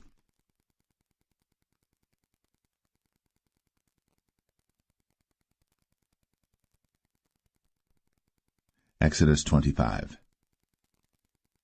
And the Lord spake unto Moses, saying, Speak unto the children of Israel, that they bring me an offering of every man that giveth it willingly with his heart. Ye shall take my offering. And this is the offering which ye shall take of them, gold, and silver, and brass, and blue, and purple, and scarlet, and fine linen, and goat's hair, and rams' skins dyed red, and badgers' skins, and shittim wood, oil for the light, spices for anointing oil, and for sweet incense, onyx stones, and stones to be set in the ephod, and in the breastplate. And let them make me a sanctuary, that I may dwell among them, according to all that I show thee, after the pattern of the tabernacle, and the pattern of all the instruments thereof, even so shall ye make it. And they shall make an ark of shittim wood. 2 cubits and a half shall be the length thereof, and 1 cubit and a half the breadth thereof, and 1 cubit and a half the height thereof. And thou shalt overlay it with pure gold, within and without shalt thou overlay it, and shalt make upon it a crown of gold round about. And thou shalt cast 4 rings of gold for it, and put them in the 4 corners thereof, and 2 rings shall be in the one side of it, and 2 rings in the other side of it. And thou shalt make staves of shittim wood, and overlay them with gold. And thou shalt put the staves into the rings by the sides of the ark, that the ark may be borne with them. The staves shall be in the rings of the ark, they shall not be taken from it. And thou shalt put into the ark the testimony which I shall give thee.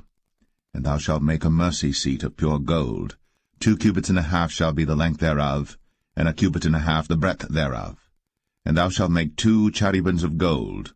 Of beaten work shalt thou make them, in the 2 ends of the mercy seat.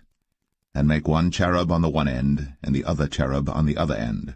Even of the mercy seat shall ye make the cherubims on the 2 ends thereof. And the cherubims shall stretch forth their wings on high, covering the mercy seat with their wings, and their faces shall look one to another. Toward the mercy seat shall the faces of the cherubims be. And thou shalt put the mercy seat above upon the ark, and in the ark thou shalt put the testimony that I shall give thee. And there I will meet with thee, and I will commune with thee from above the mercy seat, from between the 2 cherubims which are upon the ark of the testimony, of all things which I will give thee in commandment unto the children of Israel. Thou shalt also make a table of shittim wood.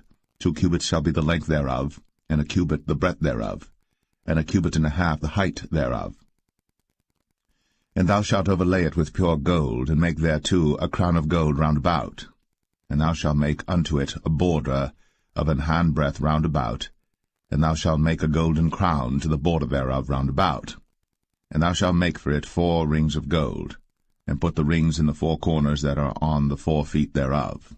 Over against the border shall the rings be for places of the staves to bear the table. And thou shalt make the staves of shittim wood, and overlay them with gold, that the table may be borne with them. And thou shalt make the dishes thereof, and spoons thereof, and covers thereof, and bowls thereof, to cover withal. Of pure gold shalt thou make them. And thou shalt set upon the table showbread before me always. And thou shalt make a candlestick of pure gold. Of beaten work shall the candlestick be made. His shaft, and his branches, his bowls, his knobs and his flowers shall be of the same. And 6 branches shall come out of the sides of it, 3 branches of the candlestick out of the one side, and 3 branches of the candlestick out of the other side. 3 bowls made like unto almonds, with a knob and a flower in one branch, and 3 bowls made like almonds in the other branch, with a knob and a flower. So in the 6 branches that come out of the candlestick. And in the candlestick shall be 4 bowls made like unto almonds, with their knobs and their flowers. And there shall be a knob under 2 branches of the same, and a knob under 2 branches of the same, and a knob under 2 branches of the same, according to the 6 branches that proceed out of the candlestick. Their knobs and their branches shall be of the same. All it shall be one beaten work of pure gold. And thou shalt make the 7 lamps thereof, and they shall light the lamps thereof, that they may give light over against it. And the tongs thereof, and the snuff dishes thereof, shall be of pure gold. Of a talent of pure gold shall he make it with all these vessels. And look that thou make them after their pattern which was shown thee in the mount.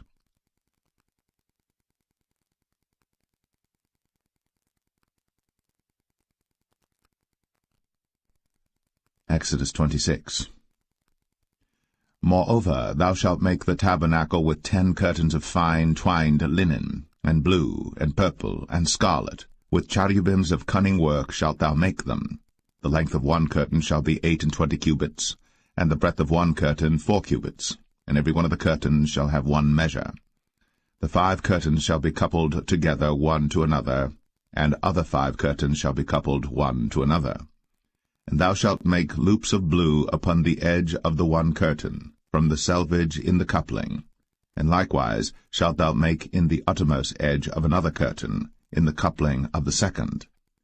50 loops shalt thou make in the one curtain, and 50 loops shalt thou make in the edge of the curtain that is in the coupling of the second, that the loops may take hold one of another. And thou shalt make 50 taches of gold, and couple the curtains together with the taches, and it shall be one tabernacle. And thou shalt make curtains of goat's hair to be a covering upon the tabernacle. 11 curtains shalt thou make. The length of one curtain shall be 30 cubits, and the breadth of one curtain 4 cubits, and the 11 curtains shall be all of one measure. And thou shalt couple 5 curtains by themselves, and 6 curtains by themselves, and shalt double the 6 curtain in the forefront of the tabernacle. And thou shalt make 50 loops on the edge of the one curtain that is outmost in the coupling, and 50 loops in the edge of the curtain which coupleth the second. And thou shalt make 50 taches of brass, and put the taches into the loops, and couple the tent together, that it may be one. And the remnant that remaineth of the curtains of the tent, the half curtain that remaineth, shall hang over the backside of the tabernacle, and a cubit on the one side, and a cubit on the other side of that which remaineth in the length of the curtains of the tent. It shall hang over the sides of the tabernacle on this side, and on that side to cover it. And thou shalt make a covering for the tent of rams' skins dyed red, and a covering above of badgers' skins. And thou shalt make boards for the tabernacle of shittim wood standing up. 10 cubits shall be the length of a board, and a cubit and a half shall be the breadth of one board. 2 tenons shall there be in one board, set in order, one against another. Thus shalt thou make for all the boards of the tabernacle. And thou shalt make the boards for the tabernacle 20 boards on the south side southward. And thou shalt make 40 sockets of silver under the 20 boards, 2 sockets under one board for his 2 tenons, and 2 sockets under another board for his 2 tenons. And for the second side of the tabernacle on the north side there shall be 20 boards, and there 40 sockets of silver, 2 sockets under one board, and 2 sockets under another board. And for the sides of the tabernacle westward thou shalt make 6 boards, and 2 boards shalt thou make for the corners of the tabernacle in the 2 sides. And they shall be coupled together beneath, and they shall be coupled together above the head of it unto one ring. Thus shall it be for them both. They shall be for the 2 corners. And they shall be 8 boards, and their sockets of silver 16 sockets, 2 sockets under one board, and 2 sockets under another board. And thou shalt make bars of shittim wood, 5 for the boards of the one side of the tabernacle, and 5 bars for the boards of the other side of the tabernacle, and 5 bars for the boards of the side of the tabernacle for the 2 sides westward. And the middle bar in the midst of the boards shall reach from end to end. And thou shalt overlay the boards with gold, and make their rings of gold, for places for the bars, and thou shalt overlay the bars with gold. And thou shalt rear up the tabernacle according to the fashion thereof which was shown thee in the mount. And thou shalt make a veil of blue, and purple, and scarlet, and fine twined linen of cunning work. With cherubims shall it be made. And thou shalt hang it upon 4 pillars of shittim wood overlaid with gold. Their hooks shall be of gold, upon the 4 sockets of silver. And thou shalt hang up the veil under the taches, that thou mayest bring in thither within the veil the ark of the testimony. And the veil shall divide unto you between the holy place and the most holy. And thou shalt put the mercy seat upon the ark of the testimony in the most holy place. And thou shalt set the table without the veil, and the candlestick over against the table on the side of the tabernacle toward the south. And thou shalt put the table on the north side. And thou shalt make an hanging for the door of the tent, of blue and purple and scarlet, and fine twined linen, wrought with needlework. And thou shalt make for the hanging 5 pillars of shittim wood, and overlay them with gold, and their hooks shall be of gold, and thou shalt cast 5 sockets of brass for them.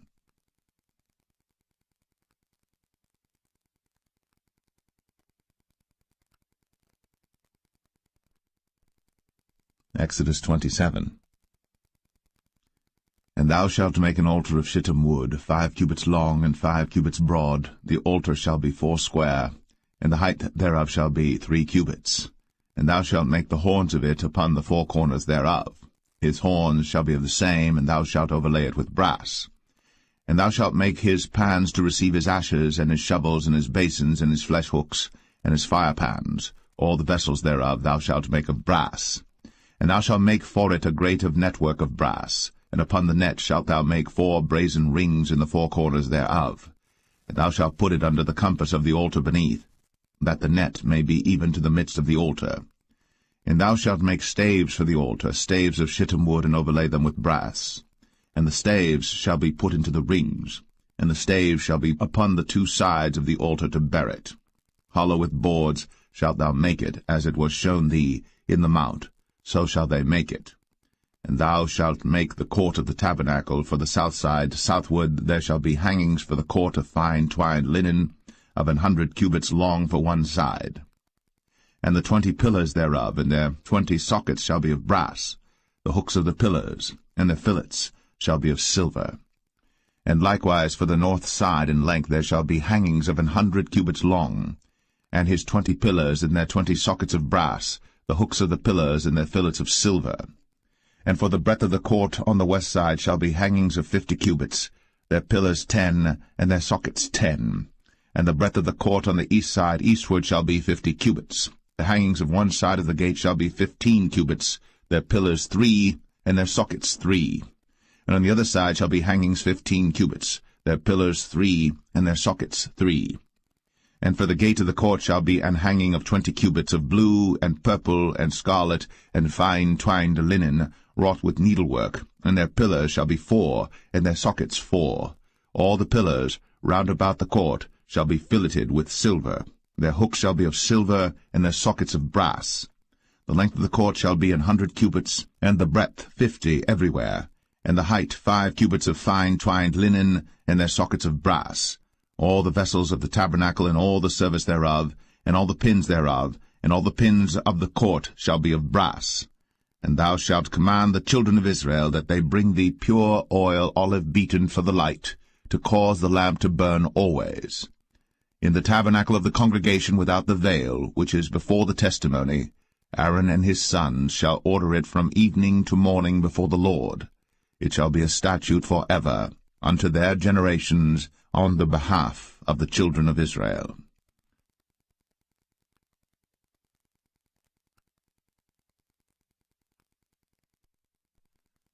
Exodus 28. And take thou unto thee Aaron thy brother, and his sons with him, from among the children of Israel, that he may minister unto me in the priest's office, even Aaron, Nadab, and Abihu, Eleazar, and Ithamar, Aaron's sons. And thou shalt make holy garments for Aaron thy brother, for glory and for beauty. And thou shalt speak unto all that are wise-hearted, whom I have filled with the spirit of wisdom, that they may make Aaron's garments to consecrate him, that he may minister unto me in the priest's office. And these are the garments which they shall make, a breastplate, and an ephod, and a robe, and a broidered coat, a mitre, and a girdle. And they shall make holy garments for Aaron thy brother, and his sons, that he may minister unto me in the priest's office. And they shall take gold, and blue, and purple, and scarlet, and fine linen. And they shall make the ephod of gold, of blue, and of purple, of scarlet, and fine twined linen with cunning work. It shall have the 2 shoulder pieces thereof joined at the 2 edges thereof, and so it shall be joined together. And the curious girdle of the ephod which is upon it shall be of the same, according to the work thereof, even of gold, of blue, and purple, and scarlet, and fine twined linen. And thou shalt take 2 onyx stones, and grave on them the names of the children of Israel, 6 of their names on one stone, and the other 6 names of the rest on the other stone, according to their birth. With the work of an engraver in stone, like the engravings of a signet, shalt thou engrave the 2 stones with the names of the children of Israel. Thou shalt make them to be set in ouches of gold. And thou shalt put the 2 stones upon the shoulders of the ephod for stones of memorial unto the children of Israel. And Aaron shall bear their names before the Lord upon his 2 shoulders for a memorial. And thou shalt make ouches of gold, and 2 chains of pure gold at the ends. Of wreathen work shalt thou make them, and fasten the wreathen chains to the ouches. And thou shalt make the breastplate of judgment with cunning work. After the work of the ephod thou shalt make it, of gold, of blue, and of purple, and of scarlet, and of fine twined linen shalt thou make it. 4 square it shall be, being doubled. A span shall be the length thereof, and a span shall be the breadth thereof. And thou shalt set in it settings of stones, even 4 rows of stones. The first row shall be a sardius, a topaz, and a carbuncle. This shall be the first row. And the second row shall be an emerald, a sapphire, and a diamond. And the third row a ligure, an agate, and an amethyst. And the 4th row a beryl, and an onyx, and a jasper. They shall be set in gold in their enclosings. And the stones shall be with the names of the children of Israel, 12 according to their names, like the engravings of a signet. Every one with his name shall they be according to the 12 tribes. And thou shalt make upon the breastplate chains at the ends of wreathen work of pure gold. And thou shalt make upon the breastplate 2 rings of gold, and shalt put the 2 rings on the 2 ends of the breastplate. And thou shalt put the 2 wreathen chains of gold in the 2 rings which are on the ends of the breastplate. And the other 2 ends of the 2 wreathen chains thou shalt fasten in the 2 ouches, and put them on the shoulder pieces of the ephod before it. And thou shalt make 2 rings of gold, and thou shalt put them upon the 2 ends of the breastplate, in the border thereof, which is in the side of the ephod inward. And 2 other rings of gold thou shalt make, and shalt put them on the 2 sides of the ephod underneath, toward the forepart thereof, over against the other coupling thereof, above the curious girdle of the ephod. And they shall bind the breastplate by the rings thereof unto the rings of the ephod with a lace of blue, that it may be above the curious girdle of the ephod, and that the breastplate be not loosed from the ephod. And Aaron shall bear the names of the children of Israel in the breastplate of judgment upon his heart, when he goeth in unto the holy place for a memorial before the Lord continually. And thou shalt put in the breastplate of judgment the Urim and the Thummim, and they shall be upon Aaron's heart, when he goeth in before the Lord. And Aaron shall bear the judgment of the children of Israel upon his heart before the Lord continually. And thou shalt make the robe of the ephod all of blue. And there shall be an hole in the top of it, in the midst thereof. It shall have a binding of woven work round about the whole of it, as it were the whole of an habergeon, that it be not rent. And beneath upon the hem of it thou shalt make pomegranates of blue, and of purple, and of scarlet round about the hem thereof, and bells of gold between them round about. A golden bell and a pomegranate, a golden bell and a pomegranate, upon the hem of the robe round about. And it shall be upon Aaron to minister. And his sound shall be heard when he goeth in unto the holy place before the Lord, and when he cometh out, that he die not. And thou shalt make a plate of pure gold, and grave upon it, like the engravings of a signet, holiness to the Lord. And thou shalt put it on a blue lace, that it may be upon the mitre, upon the forefront of the mitre it shall be. And it shall be upon Aaron's forehead, that Aaron may bear the iniquity of the holy things, which the children of Israel shall hallow in all their holy gifts. And it shall be always upon his forehead, that they may be accepted before the Lord. And thou shalt embroider the coat of fine linen, and thou shalt make the mitre of fine linen, and thou shalt make the girdle of needlework. And for Aaron's sons thou shalt make coats, and thou shalt make for them girdles, and bonnets shalt thou make for them for glory and for beauty. And thou shalt put them upon Aaron thy brother, and his sons with him, and shalt anoint them, and consecrate them, and sanctify them, that they may minister unto me in the priest's office. And thou shalt make them linen breeches to cover their nakedness. From the loins even unto the thighs they shall reach. And they shall be upon Aaron and upon his sons when they come in unto the tabernacle of the congregation, or when they come near unto the altar to minister in the holy place, that they bear not iniquity, and die. It shall be a statute for ever unto him, and his seed after him.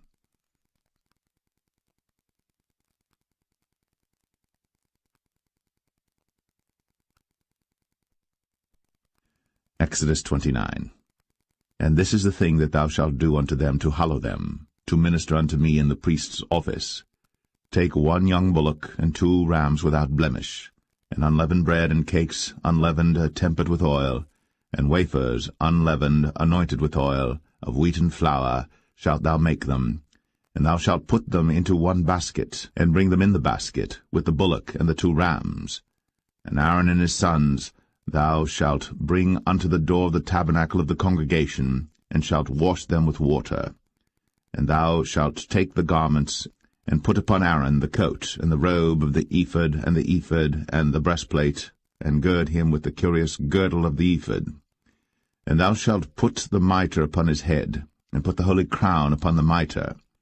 Then shalt thou take the anointing oil, and pour it upon his head, and anoint him. And thou shalt bring his sons, and put coats upon them. And thou shalt gird them with girdles, Aaron and his sons, and put the bonnets on them, and the priest's office shall be theirs for a perpetual statute. And thou shalt consecrate Aaron and his sons. And thou shalt cause a bullock to be brought before the tabernacle of the congregation, and Aaron and his sons shall put their hands upon the head of the bullock. And thou shalt kill the bullock before the Lord, by the door of the tabernacle of the congregation. And thou shalt take of the blood of the bullock, and put it upon the horns of the altar with thy finger, and pour all the blood beside the bottom of the altar. And thou shalt take all the fat that covereth the inwards, and the caul that is above the liver, and the 2 kidneys, and the fat that is upon them, and burn them upon the altar. But the flesh of the bullock, and his skin, and his dung, shalt thou burn with fire without the camp. It is a sin offering. Thou shalt also take 1 ram, and Aaron and his sons shall put their hands upon the head of the ram. And thou shalt slay the ram, and thou shalt take his blood, and sprinkle it round about upon the altar. And thou shalt cut the ram in pieces, and wash the inwards of him and his legs, and put them unto his pieces and unto his head. And thou shalt burn the whole ram upon the altar. It is a burnt offering unto the Lord. It is a sweet savour, an offering made by fire unto the Lord. And thou shalt take the other ram, and Aaron and his sons shall put their hands upon the head of the ram.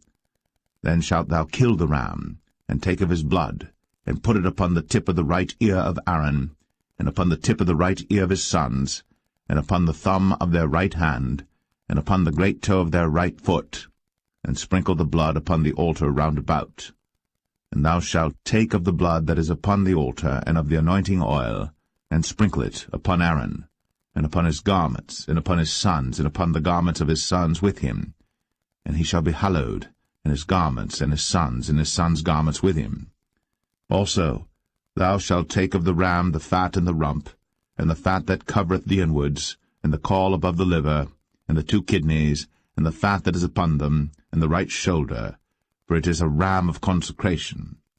And 1 loaf of bread, and 1 cake of oiled bread, and 1 wafer out of the basket of the unleavened bread that is before the Lord. And thou shalt put all in the hands of Aaron, and in the hands of his sons, and shalt wave them for a wave offering before the Lord. And thou shalt receive them of their hands, and burn them upon the altar for a burnt offering, for a sweet savour before the Lord. It is an offering made by fire unto the Lord. And thou shalt take the breast of the ram of Aaron's consecration, and wave it for a wave offering before the Lord. And it shall be thy part. And thou shalt sanctify the breast of the wave offering, and the shoulder of the heave offering which is waved, and which is heaved up, of the ram of the consecration, even of that which is for Aaron, and of that which is for his sons. And it shall be Aaron's and his sons by a statute for ever from the children of Israel. For it is an heave offering, and it shall be an heave offering from the children of Israel of the sacrifice of their peace offerings, even their heave offering unto the Lord. And the holy garments of Aaron shall be his sons after him, to be anointed therein, and to be consecrated in them. And that son that is priest in his stead shall put them on 7 days, when he cometh into the tabernacle of the congregation to minister in the holy place. And thou shalt take the ram of the consecration, and seethe his flesh in the holy place. And Aaron and his sons shall eat the flesh of the ram, and the bread that is in the basket by the door of the tabernacle of the congregation. And they shall eat those things wherewith the atonement was made, to consecrate and to sanctify them. But a stranger shall not eat thereof, because they are holy. And if aught of the flesh of the consecrations, or of the bread, remain unto the morning, then thou shalt burn the remainder with fire. It shall not be eaten, because it is holy. And thus shalt thou do unto Aaron and to his sons, according to all things which I have commanded thee. 7 days shalt thou consecrate them. And thou shalt offer every day a bullock for a sin offering, for atonement. And thou shalt cleanse the altar, when thou hast made an atonement for it. And thou shalt anoint it, to sanctify it. 7 days thou shalt make an atonement for the altar, and sanctify it. And it shall be an altar most holy. Whatsoever toucheth the altar shall be holy. Now this is that which thou shalt offer upon the altar: 2 lambs of the first year, day by day, continually. The one lamb thou shalt offer in the morning, and the other lamb thou shalt offer at even. And with the one lamb 1/10 deal of flour mingled with the 4th part of an hin of beaten oil, and the 4th part of an hin of wine for a drink offering. And the other lamb thou shalt offer at even, and shalt do thereto according to the meat offering of the morning, and according to the drink offering thereof, for a sweet savour, an offering made by fire unto the Lord. This shall be a continual burnt offering throughout your generations at the door of the tabernacle of the congregation before the Lord, where I will meet you, to speak there unto thee. And there I will meet with the children of Israel, and the tabernacle shall be sanctified by my glory. And I will sanctify the tabernacle of the congregation and the altar. I will sanctify also both Aaron and his sons to minister to me in the priest's office. And I will dwell among the children of Israel, and will be their God. And they shall know that I am the Lord their God, that brought them forth out of the land of Egypt, that I may dwell among them. I am the Lord their God.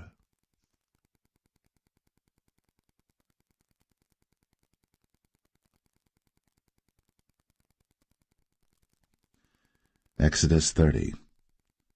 And thou shalt make an altar to burn incense upon. Of shittim wood shalt thou make it. 1 cubit shall be the length thereof, and 1 cubit the breadth thereof. 4 square shall it be. And 2 cubits shall be the height thereof. The horns thereof shall be of the same. And thou shalt overlay it with pure gold, the top thereof and the sides thereof round about, and the horns thereof. And thou shalt make unto it a crown of gold round about. And 2 golden rings shalt thou make to it under the crown of it. By the 2 corners thereof upon the 2 sides of it shalt thou make it. And they shall be for places for the staves to bear it withal. And thou shalt make the staves of shittim wood, and overlay them with gold. And thou shalt put it before the veil that is by the ark of the testimony, before the mercy seat that is over the testimony, where I will meet with thee. And Aaron shall burn thereon sweet incense every morning. When he dresseth the lamps, he shall burn incense upon it. And when Aaron lighteth the lamps at even, he shall burn incense upon it, a perpetual incense before the Lord throughout your generations. Ye shall offer no strange incense thereon, nor burnt sacrifice, nor meat offering, neither shall ye pour drink offering thereon. And Aaron shall make an atonement upon the horns of it once in a year with the blood of the sin offering of atonements. Once in the year shall he make atonement upon it throughout your generations. It is most holy unto the Lord. And the Lord spake unto Moses, saying, When thou takest the sum of the children of Israel after their number, then shall they give every man a ransom for his soul unto the Lord, when thou numberest them, that there be no plague among them, when thou numberest them. This they shall give every one that passeth among them that are numbered, 1/2 shekel after the shekel of the sanctuary. A shekel is 20 gerahs, and 1/2 shekel shall be the offering of the Lord. Every one that passeth among them that are numbered, from 20 years old and above, shall give an offering unto the Lord. The rich shall not give more, and the poor shall not give less than half a shekel, when they give an offering unto the Lord, to make an atonement for your souls. And thou shalt take the atonement money of the children of Israel, and shalt appoint it for the service of the tabernacle of the congregation, that it may be a memorial unto the children of Israel before the Lord, to make an atonement for your souls. And the Lord spake unto Moses, saying, Thou shalt also make a laver of brass, and his foot also of brass, to wash withal. And thou shalt put it between the tabernacle of the congregation and the altar, and thou shalt put water therein. For Aaron and his sons shall wash their hands and their feet thereat. When they go into the tabernacle of the congregation, they shall wash with water, that they die not, or when they come near to the altar to minister, to burn offering made by fire unto the Lord. So they shall wash their hands and their feet, that they die not. And it shall be a statute forever to them, even to him and to his seed throughout their generations. Moreover the Lord spake unto Moses, saying, Take thou also unto thee principal spices, of pure myrrh 500 shekels, and of sweet cinnamon half so much, even 250 shekels, and of sweet calamus 250 shekels, and of cassia 500 shekels after the shekel of the sanctuary, and of oil olive and hin. And thou shalt make it an oil of holy ointment, an ointment compound after the art of the apothecary. It shall be an holy anointing oil. And thou shalt anoint the tabernacle of the congregation therewith, and the ark of the testimony, and the table and all his vessels, and the candlestick and his vessels, and the altar of incense, and the altar of burnt offering with all his vessels, and the laver and his foot. And thou shalt sanctify them, that they may be most holy. Whatsoever toucheth them shall be holy. And thou shalt anoint Aaron and his sons, and consecrate them, that they may minister unto me in the priest's office. And thou shalt speak unto the children of Israel, saying, This shall be an holy anointing oil unto me throughout your generations. Upon man's flesh shall it not be poured, neither shall ye make any other like it, after the composition of it. It is holy, and it shall be holy unto you. Whosoever compoundeth any like it, or whosoever putteth any of it upon a stranger, shall even be cut off from his people. And the Lord said unto Moses, Take unto thee sweet spices, stacte, and onycha, and galbanum, these sweet spices with pure frankincense, of each shall there be a like weight. And thou shalt make it a perfume, a confection after the art of the apothecary, tempered together, pure and holy. And thou shalt beat some of it very small, and put of it before the testimony in the tabernacle of the congregation, where I will meet with thee. It shall be unto you most holy. And as for the perfume which thou shalt make, ye shall not make to yourselves according to the composition thereof. It shall be unto thee holy for the Lord. Whosoever shall make like unto that, to smell thereto, shall even be cut off from his people.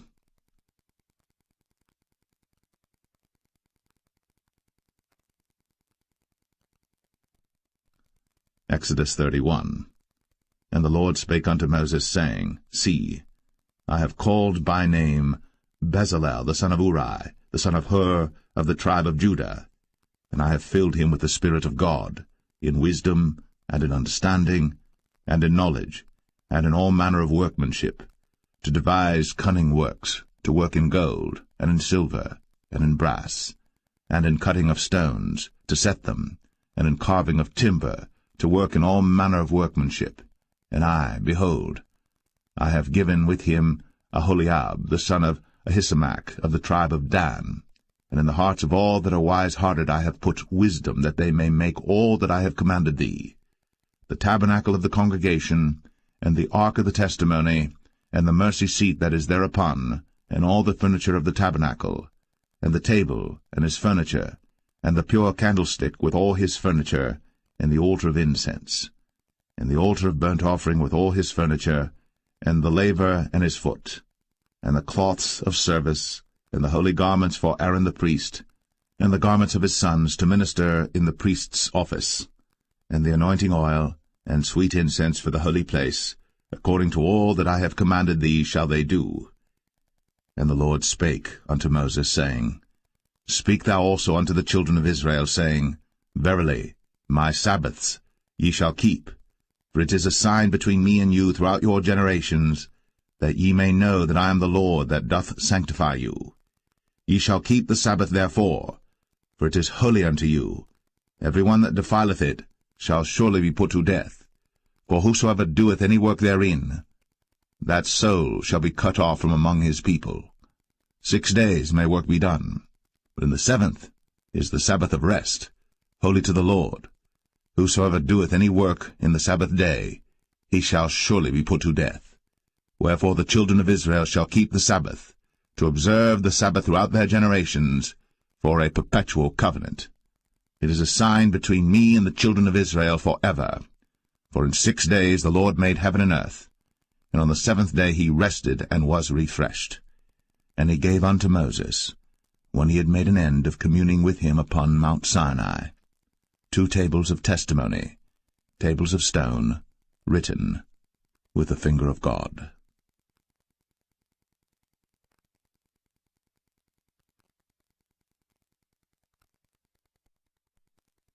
Exodus 32. And when the people saw that Moses delayed to come down out of the mount, the people gathered themselves together unto Aaron, and said unto him, Up, make us gods, which shall go before us. For as for this Moses, the man that brought us up out of the land of Egypt, we wot not what is become of him.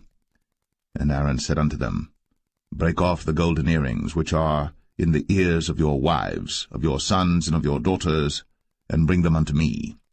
And all the people brake off the golden earrings which were in their ears, and brought them unto Aaron. And he received them at their hand, and fashioned it with a graving tool, after he had made it a molten calf. And they said, These be thy gods, O Israel, which brought thee up out of the land of Egypt. And when Aaron saw it, he built an altar before it. And Aaron made proclamation and said, Tomorrow is a feast to the Lord. And they rose up early on the morrow, and offered burnt offerings, and brought peace offerings. And the people sat down to eat and to drink, and rose up to play. And the Lord said unto Moses, Go, get thee down, for thy people, which thou broughtest out of the land of Egypt, have corrupted themselves. They have turned aside quickly out of the way which I commanded them. They have made them a molten calf, and have worshipped it, and have sacrificed thereunto, and said, These be thy gods, O Israel, which have brought thee up out of the land of Egypt. And the Lord said unto Moses, I have seen this people, and behold, it is a stiff-necked people.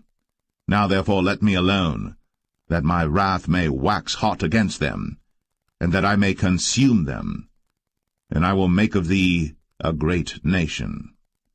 And Moses besought the Lord his God, and said, Lord, why doth thy wrath wax hot against thy people, which thou hast brought forth out of the land of Egypt with great power, and with a mighty hand?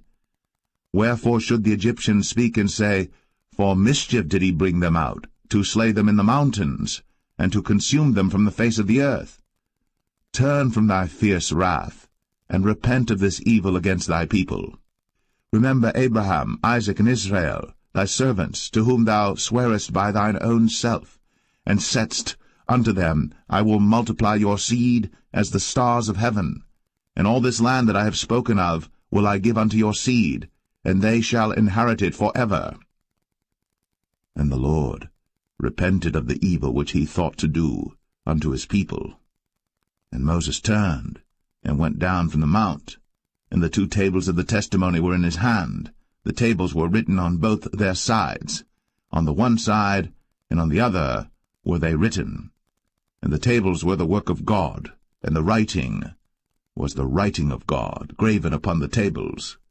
And when Joshua heard the noise of the people as they shouted, he said unto Moses, There is a noise of war in the camp. And he said, It is not the voice of them that shout for mastery, neither is it the voice of them that cry for being overcome, but the noise of them that sing do I hear. And it came to pass, as soon as he came nigh unto the camp, that he saw the calf and the dancing. And Moses' anger waxed hot, and he cast the tables out of his hands, and brake them beneath the mount. And he took the calf which they had made, and burnt it in the fire, and ground it to powder, and strawed it upon the water, and made the children of Israel drink of it. And Moses said unto Aaron, what did this people unto thee, that thou hast brought so great a sin upon them? And Aaron said, Let not the anger of my lord wax hot. Thou knowest the people, that they are set on mischief. For they said unto me, Make us gods, which shall go before us.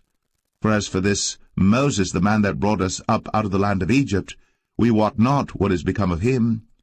And I said unto them, Whosoever hath any gold, let them break it off. So they gave it to me. Then I cast it into the fire, and there came out this calf. And when Moses saw that the people were naked, for Aaron had made them naked unto their shame among their enemies, then Moses stood in the gate of the camp, and said, Who is on the Lord's side? Let him come unto me. And all the sons of Levi gathered themselves together unto him.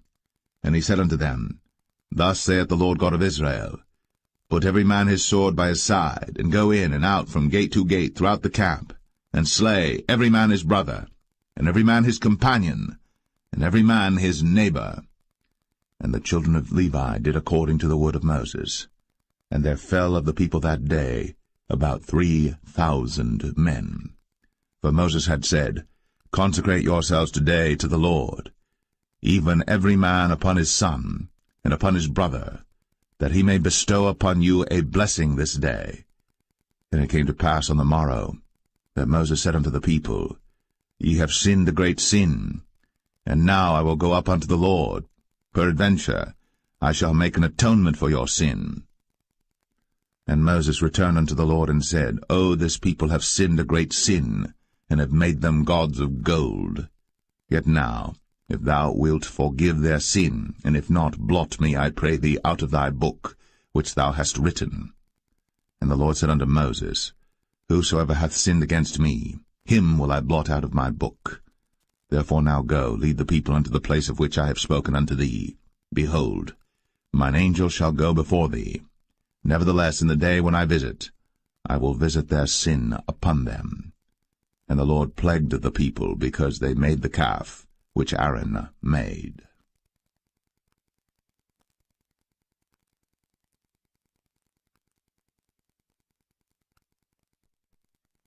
Exodus 33.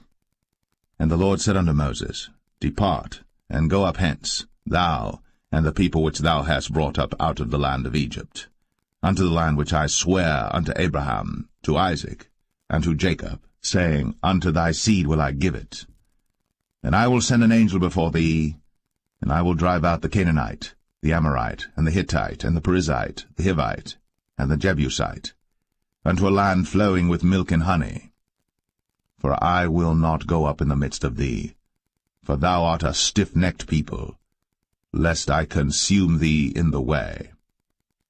And when the people heard these evil tidings, they mourned, and no man did put on him his ornaments.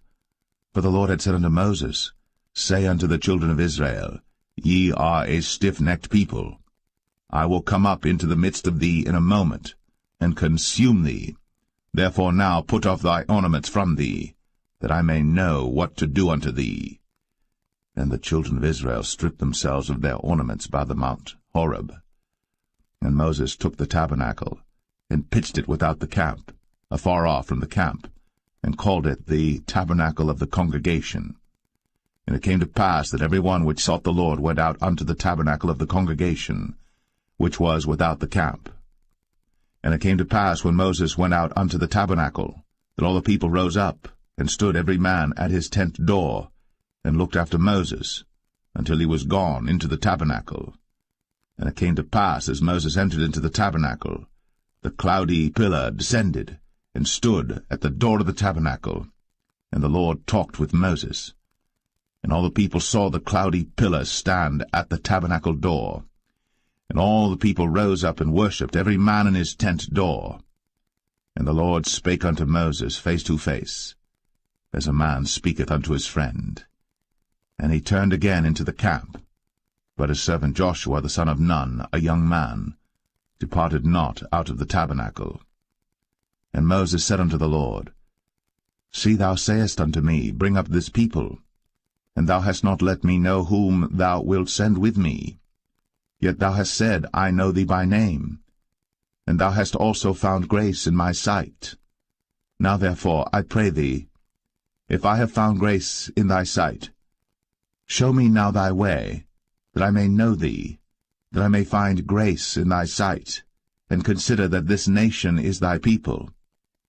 And he said, My presence shall go with thee, and I will give thee rest. And he said unto him, If thy presence go not with me, carry us not up hence. For wherein shall it be known here that I and thy people have found grace in thy sight? Is it not in that thou goest with us?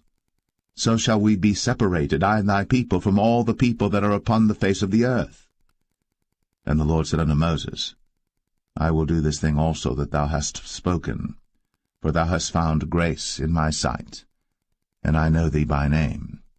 And he said, I beseech thee, show me thy glory.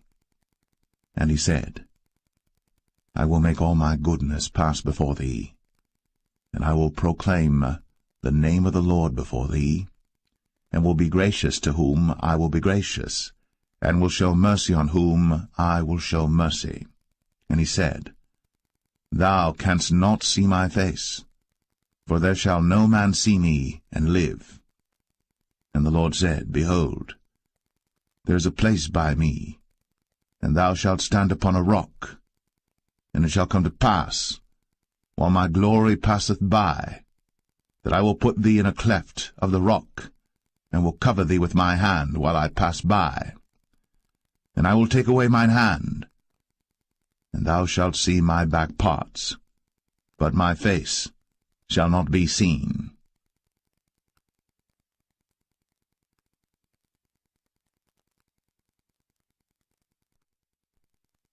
Exodus 34. And the Lord said unto Moses, Hew thee 2 tables of stone like unto the first. And I will write upon these tables the words that were in the first tables which thou breakest. And be ready in the morning, and come up in the morning unto Mount Sinai, and present thyself there to me in the top of the mount. And no man shall come up with thee, neither let any man be seen throughout all the mount. Neither let the flocks nor herds feed before that mount. And he hewed 2 tables of stone like unto the first. And Moses rose up early in the morning, and went up unto Mount Sinai, as the Lord had commanded him, and took in his hand the 2 tables of stone. And the Lord descended in the cloud, and stood with him there, and proclaimed the name of the Lord. And the Lord passed by before him, and proclaimed, The Lord God, merciful and gracious, long-suffering, and abundant in goodness and truth, keeping mercy for thousands, forgiving iniquity, and transgression and sin, and that will by no means clear the guilty, visiting the iniquity of the fathers upon the children, and upon the children's children, unto the 3rd and to the 4th generation.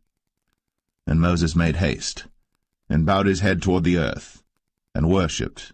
And he said, If now I have found grace in thy sight, O Lord, let my Lord, I pray thee, go among us. For it is a stiff-necked people, and pardon our iniquity and our sin, and take us for thine inheritance. And he said, Behold, I make a covenant. Before all thy people I will do marvels, such as have not been done in all the earth, nor in any nation. And all the people among which thou art shall see the work of the Lord, for it is a terrible thing that I will do with thee. Observe thou that which I command thee this day. Behold, I drive out before thee the Amorite, and the Canaanite, and the Hittite, and the Perizzite, and the Hivite, and the Jebusite.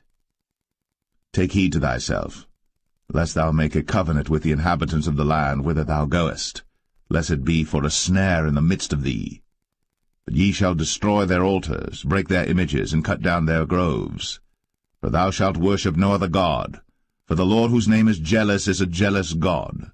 Lest thou make a covenant with the inhabitants of the land, and they go a-whoring after their gods, and do sacrifice unto their gods, and one call thee, and thou eat of his sacrifice, and thou take of their daughters unto thy sons, and their daughters go a-whoring after their gods, and make thy sons go a-whoring after their gods. Thou shalt make thee no molten gods. The feast of unleavened bread shalt thou keep, 7 days thou shalt eat unleavened bread, as I commanded thee, in the time of the month Abib. For in the month Abib thou camest out from Egypt. All that openeth the matrix is mine, and every firstling among thy cattle, whether ox or sheep that is male. But the firstling of an ass thou shalt redeem with a lamb. And if thou redeem him not, then shalt thou break his neck. All the firstborn of thy sons thou shalt redeem, and none shall appear before me empty. 6 days thou shalt work, but on the 7th day thou shalt rest. In earing time and in harvest thou shalt rest. And thou shalt observe the feast of weeks, of the firstfruits of wheat harvest, and the feast of ingathering at the year's end. Thrice in the year shall all your men-children appear before the Lord God, the God of Israel. For I will cast out the nations before thee, and enlarge thy borders. Neither shall any man desire thy land, when thou shalt go up to appear before the Lord thy God thrice in the year. Thou shalt not offer the blood of my sacrifice with leaven, neither shall the sacrifice of the feast of the Passover be left unto the morning. The first of the firstfruits of thy land thou shalt bring unto the house of the Lord thy God.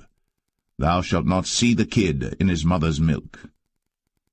And the Lord said unto Moses, Write thou these words, for after the tenor of these words I have made a covenant with thee and with Israel. And he was there with the Lord 40 days and 40 nights. He did neither eat bread nor drink water. And he wrote upon the tables the words of the covenant, the 10 commandments. And it came to pass, when Moses came down from Mount Sinai, with the 2 tables of testimony in Moses' hand, when he came down from the mount, that Moses wist not that the skin of his face shone, while he talked with them. And when Aaron and all the children of Israel saw Moses, behold, the skin of his face shone, and they were afraid to come nigh him. And Moses called unto them, and Aaron and all the rulers of the congregation returned unto him. And Moses talked with them, and afterward all the children of Israel came nigh, and he gave them in commandment all that the Lord had spoken with him in Mount Sinai. Until Moses had done speaking with them, he put a veil on his face. But when Moses went in before the Lord to speak with him, he took the veil off until he came out. And he came out, and spake unto the children of Israel that which he was commanded. And the children of Israel saw the face of Moses, that the skin of Moses' face shone. And Moses put the veil upon his face again, until he went in to speak with him.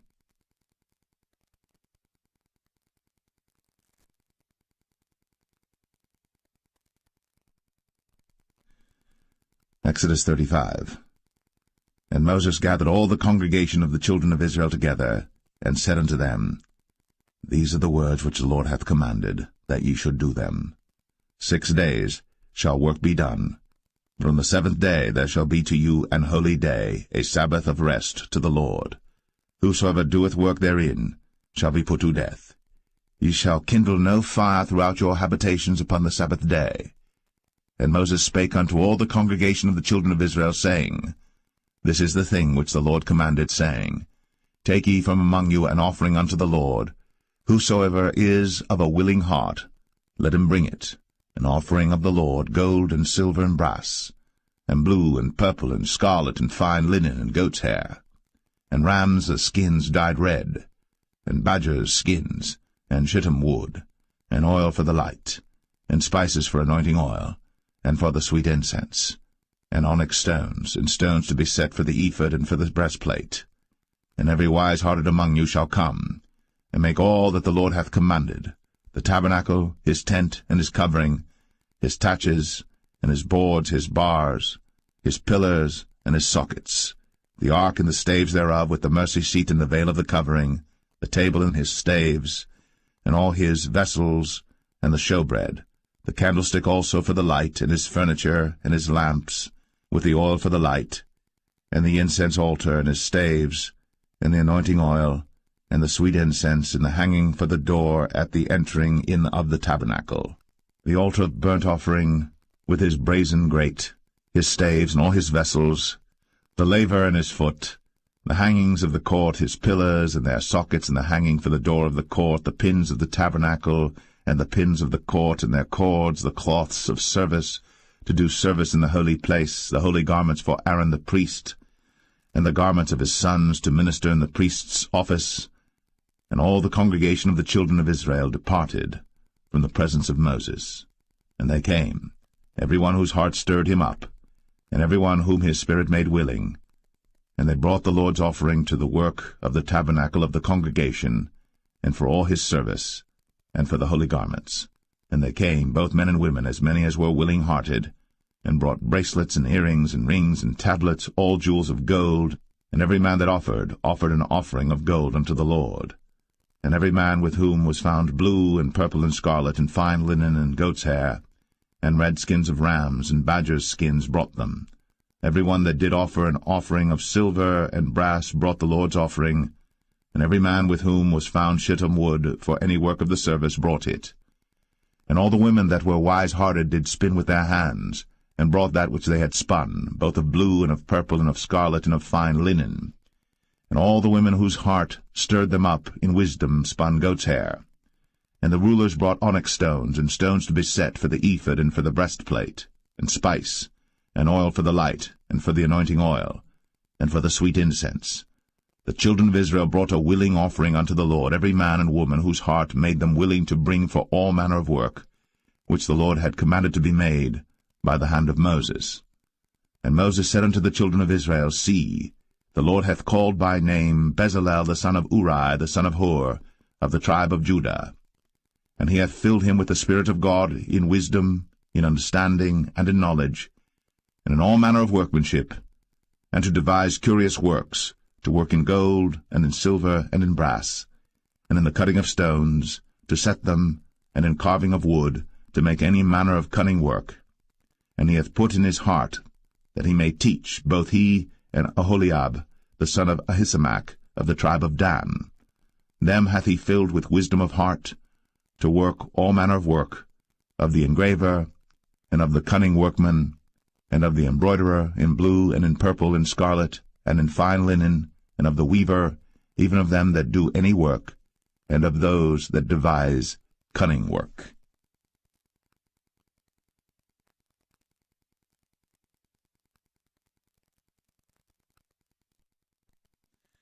Exodus 36. Then wrought Bezalel and Aholiab, and every wise-hearted man, in whom the Lord put wisdom and understanding to know how to work all manner of work for the service of the sanctuary, according to all that the Lord had commanded. And Moses called Bezalel and Aholiab, and every wise-hearted man, in whose heart the Lord had put wisdom, even every one whose heart stirred him up to come unto the work to do it. And they received of Moses all the offering, which the children of Israel had brought for the work of the service of the sanctuary, to make it withal. And they brought yet unto him free offerings every morning.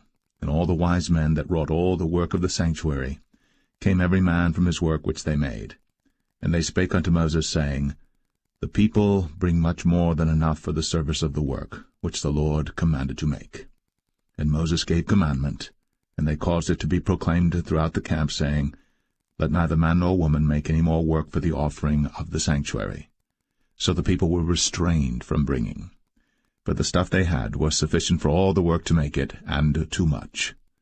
And every wise-hearted man among them that wrought the work of the tabernacle made 10 curtains of fine twined linen and blue and purple and scarlet. With cherubims of cunning work made he them. The length of one curtain was 20 and 8 cubits, and the breadth of one curtain 4 cubits. The curtains were all of one size. And he coupled the 5 curtains one unto another, and the other 5 curtains he coupled one unto another. And he made loops of blue on the edge of one curtain from the selvage in the coupling. Likewise he made in the uttermost side of another curtain in the coupling of the second. 50 loops made he in one curtain, and 50 loops made he in the edge of the curtain which was in the coupling of the second. The loops held one curtain to another. And he made 50 taches of gold, and coupled the curtains one unto another with the taches. So it became one tabernacle. And he made curtains of goat's hair for the tent over the tabernacle. 11 curtains he made them. The length of one curtain was 30 cubits, and 4 cubits was the breadth of one curtain. The 11 curtains were of one size.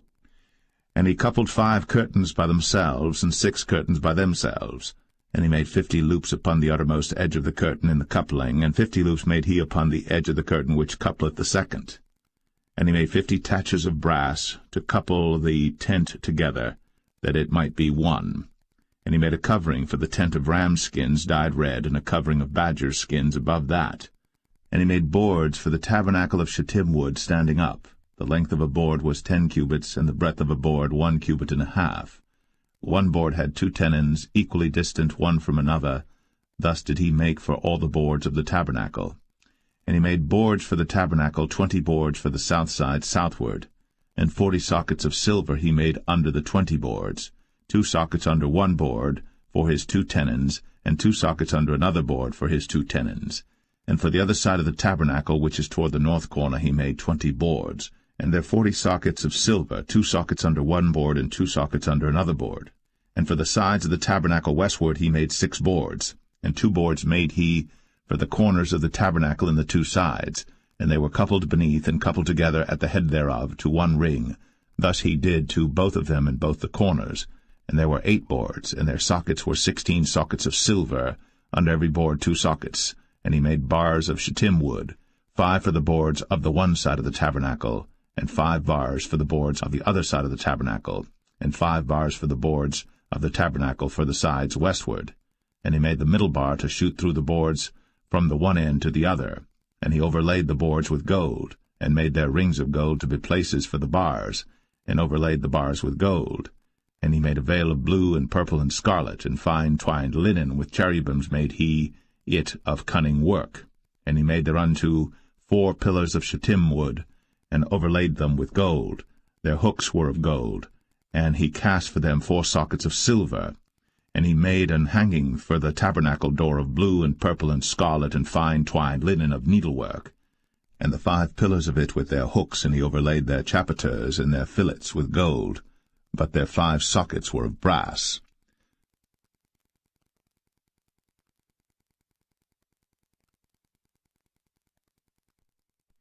Exodus 37. And Bezalel made the ark of shittim wood. 2 cubits and a half was the length of it, and 1 cubit and a half the breadth of it, and 1 cubit and a half the height of it. And he overlaid it with pure gold within and without, and made a crown of gold to it round about. And he cast for it 4 rings of gold, to be set by the 4 corners of it, even 2 rings upon the one side of it, and 2 rings upon the other side of it. And he made staves of shittim wood, and overlaid them with gold. And he put the staves into the rings by the sides of the ark to bear the ark. And he made the mercy seat of pure gold. 2 cubits and a half was the length thereof, and 1 cubit and a half the breadth thereof. And he made 2 cherubims of gold, beaten out of one piece made he them, on the 2 ends of the mercy seat, 1 cherub on the end on this side, and another cherub on the other end on that side. Out of the mercy seat made he the cherubims on the 2 ends thereof.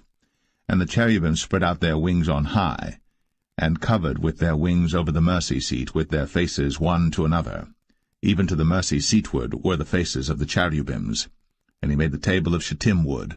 2 cubits was the length thereof, and 1 cubit the breadth thereof, and 1 cubit and a half the height thereof. And he overlaid it with pure gold, and made thereunto a crown of gold round about. Also he made thereunto a border of an handbreadth round about, and made a crown of gold for the border thereof round about. And he cast for it 4 rings of gold, and put the rings upon the 4 corners that were in the 4 feet thereof. Over against the border were the rings, the places for the staves to bear the table. And he made the staves of shittim wood, and overlaid them with gold to bear the table. And he made the vessels which were upon the table, his dishes, and his spoons, and his bowls, and his covers, to cover withal of pure gold. And he made the candlestick of pure gold. Of beaten work made he the candlestick. His shaft and his branch, his bowls, his knobs, and his flowers were of the same. And 6 branches going out of the sides thereof, 3 branches of the candlestick out of the one side thereof, and 3 branches of the candlestick out of the other side thereof. 3 bowls made after the fashion of almonds in one branch, a knob and a flower, and 3 bowls made like almonds in another branch, a knob and a flower. So throughout the 6 branches, going out of the candlestick. And in the candlestick were 4 bowls made like almonds, his knobs and his flowers, and a knob under 2 branches of the same, and a knob under 2 branches of the same, and a knob under 2 branches of the same, according to the 6 branches going out of it. Their knobs and their branches were of the same. All of it was one beaten work of pure gold. And he made his 7 lamps and his snuffers and his snuff dishes of pure gold. Of a talent of pure gold made he it, and all the vessels thereof. And he made the incense altar of shittim wood. The length of it was a cubit, the breadth of it a cubit. It was foursquare, and 2 cubits was the height of it. The horns thereof were of the same. And he overlaid it with pure gold, both the top of it and the sides thereof round about. And the horns of it also he made unto it a crown of gold round about. And he made 2 rings of gold for it under the crown thereof, by the 2 corners of it upon the 2 sides thereof, to be places for the staves to bear it withal. And he made the staves of shittim wood, and overlaid them with gold. And he made the holy anointing oil, and the pure incense of sweet spices, according to the work of the apothecary.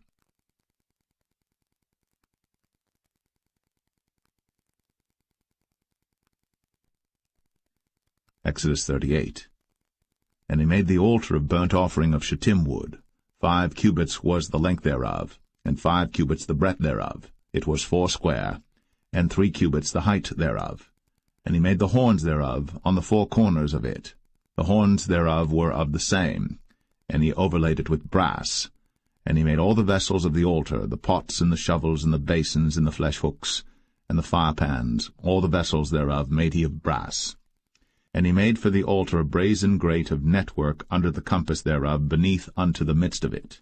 And he cast 4 rings for the 4 ends of the grate of brass to be places for the staves. And he made the staves of shittim wood, and overlaid them with brass. And he put the staves into the rings on the sides of the altar, to bear it withal. He made the altar hollow with boards.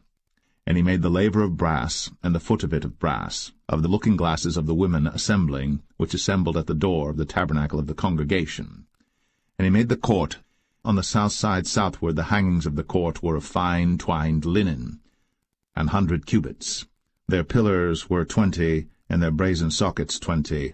The hooks of the pillars and their fillets were of silver. And for the north side the hangings were 100 cubits, their pillars were 20, and their sockets of brass 20. The hooks of the pillars and their fillets of silver.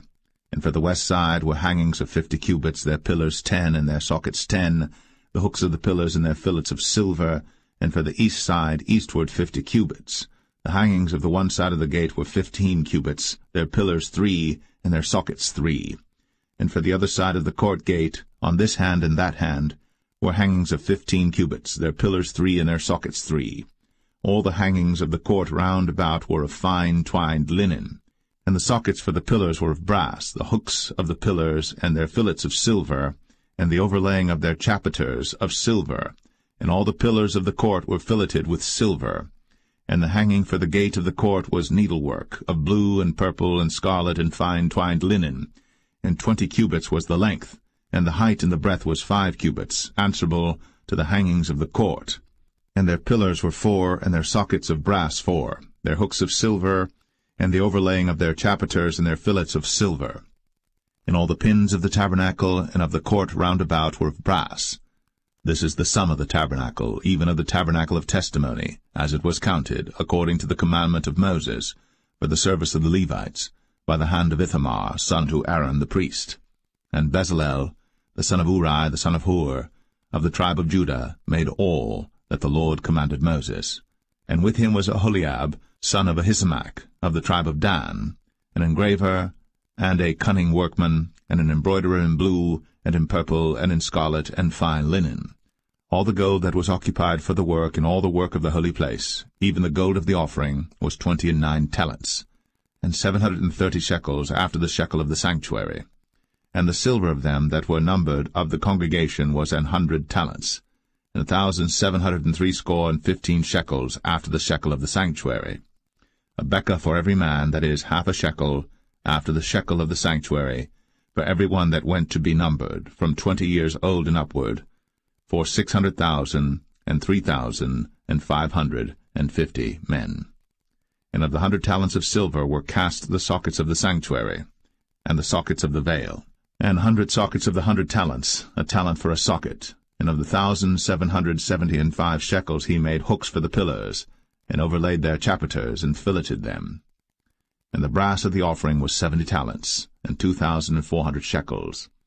And therewith he made the sockets to the door of the tabernacle of the congregation, and the brazen altar, and the brazen grate for it, and all the vessels of the altar, and the sockets of the court round about, and the sockets of the court gate, and all the pins of the tabernacle, and all the pins of the court round about.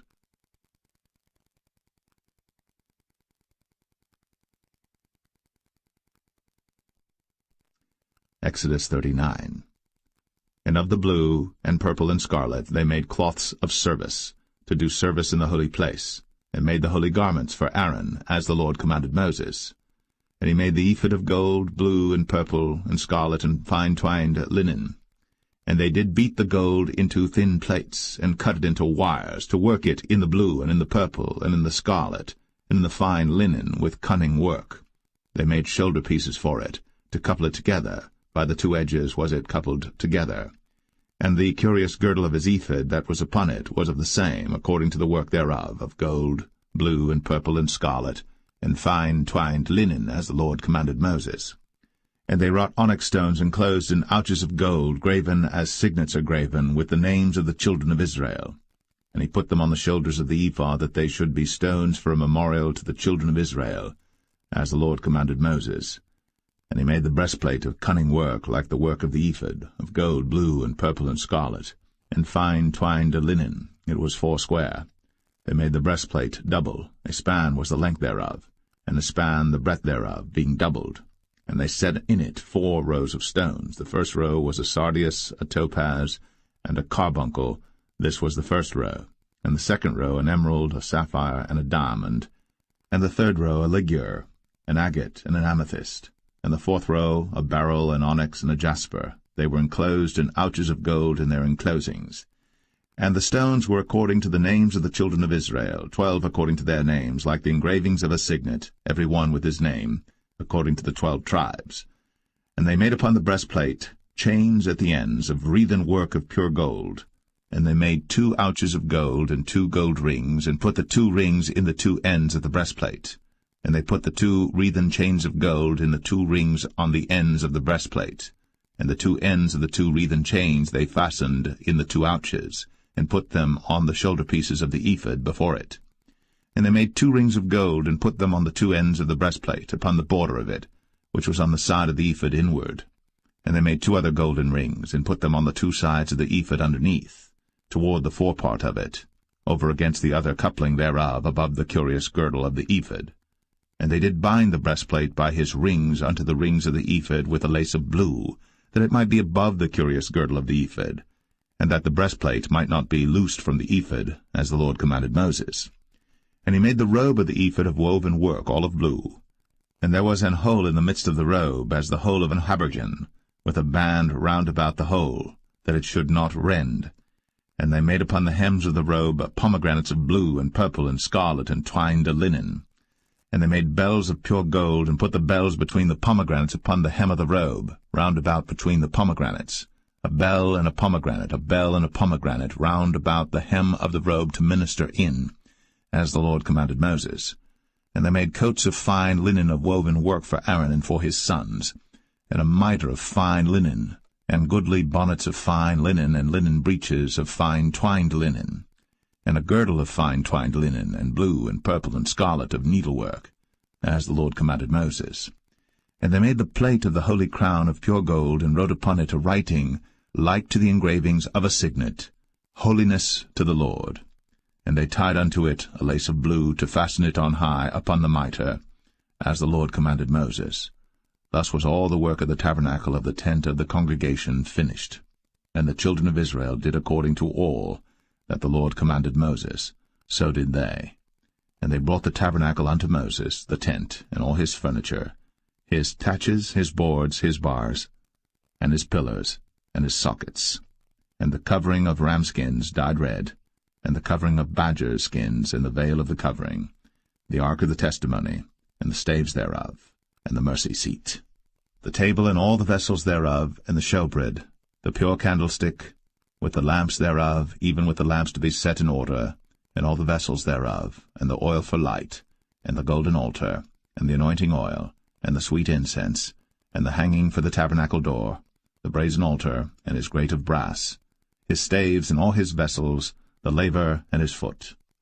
The hangings of the court, his pillars and his sockets and the hanging for the court gate, his cords and his pins and all the vessels of the service of the tabernacle for the tent of the congregation, the cloths of service to do service in the holy place, and the holy garments for Aaron the priest, and his sons' garments, to minister in the priest's office. According to all that the Lord commanded Moses, so the children of Israel made all the work.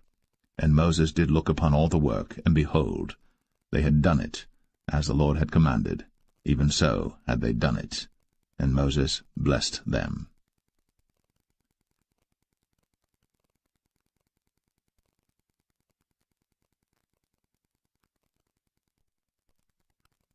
Exodus 40. And the Lord spake unto Moses, saying, On the 1st day of the 1st month shalt thou set up the tabernacle of the tent of the congregation, and thou shalt put therein the ark of the testimony, and cover the ark with the veil. And thou shalt bring in the table, and set in order the things that are to be set in order upon it. And thou shalt bring in the candlestick, and light the lamps thereof. And thou shalt set the altar of gold for the incense before the ark of the testimony, and put the hanging of the door to the tabernacle. And thou shalt set the altar of the burnt offering before the door of the tabernacle of the tent of the congregation. And thou shalt set the laver between the tent of the congregation and the altar, and shalt put water therein. And thou shalt set up the court round about, and hang up the hanging at the court gate. And thou shalt take the anointing oil, and anoint the tabernacle, and all that is therein, and shalt hallow it, and all the vessels thereof, and it shall be holy. And thou shalt anoint the altar of the burnt offering, and all his vessels, and sanctify the altar, and it shall be an altar most holy. And thou shalt anoint the laver and his foot, and sanctify it. And thou shalt bring Aaron and his sons unto the door of the tabernacle of the congregation, and wash them with water. And thou shalt put upon Aaron the holy garments, and anoint him, and sanctify him, that he may minister unto me in the priest's office. And thou shalt bring his sons, and clothe them with coats. And thou shalt anoint them, as thou didst anoint their father, that they may minister unto me in the priest's office, for their anointing shall surely be an everlasting priesthood throughout their generations. Thus did Moses. According to all that the Lord commanded him, so did he. And it came to pass in the 1st month, in the 2nd year, on the 1st day of the month, that the tabernacle was reared up. And Moses reared up the tabernacle, and fastened his sockets, and set up the boards thereof, and put in the bars thereof, and reared up his pillars. And he spread abroad the tent over the tabernacle, and put the covering of the tent above upon it, as the Lord commanded Moses. And he took and put the testimony into the ark, and set the staves on the ark, and put the mercy seat above upon the ark. And he brought the ark into the tabernacle, and set up the veil of the covering, and covered the ark of the testimony, as the Lord commanded Moses. And he put the table in the tent of the congregation upon the side of the tabernacle northward without the veil. And he set the bread in order upon it before the Lord, as the Lord had commanded Moses.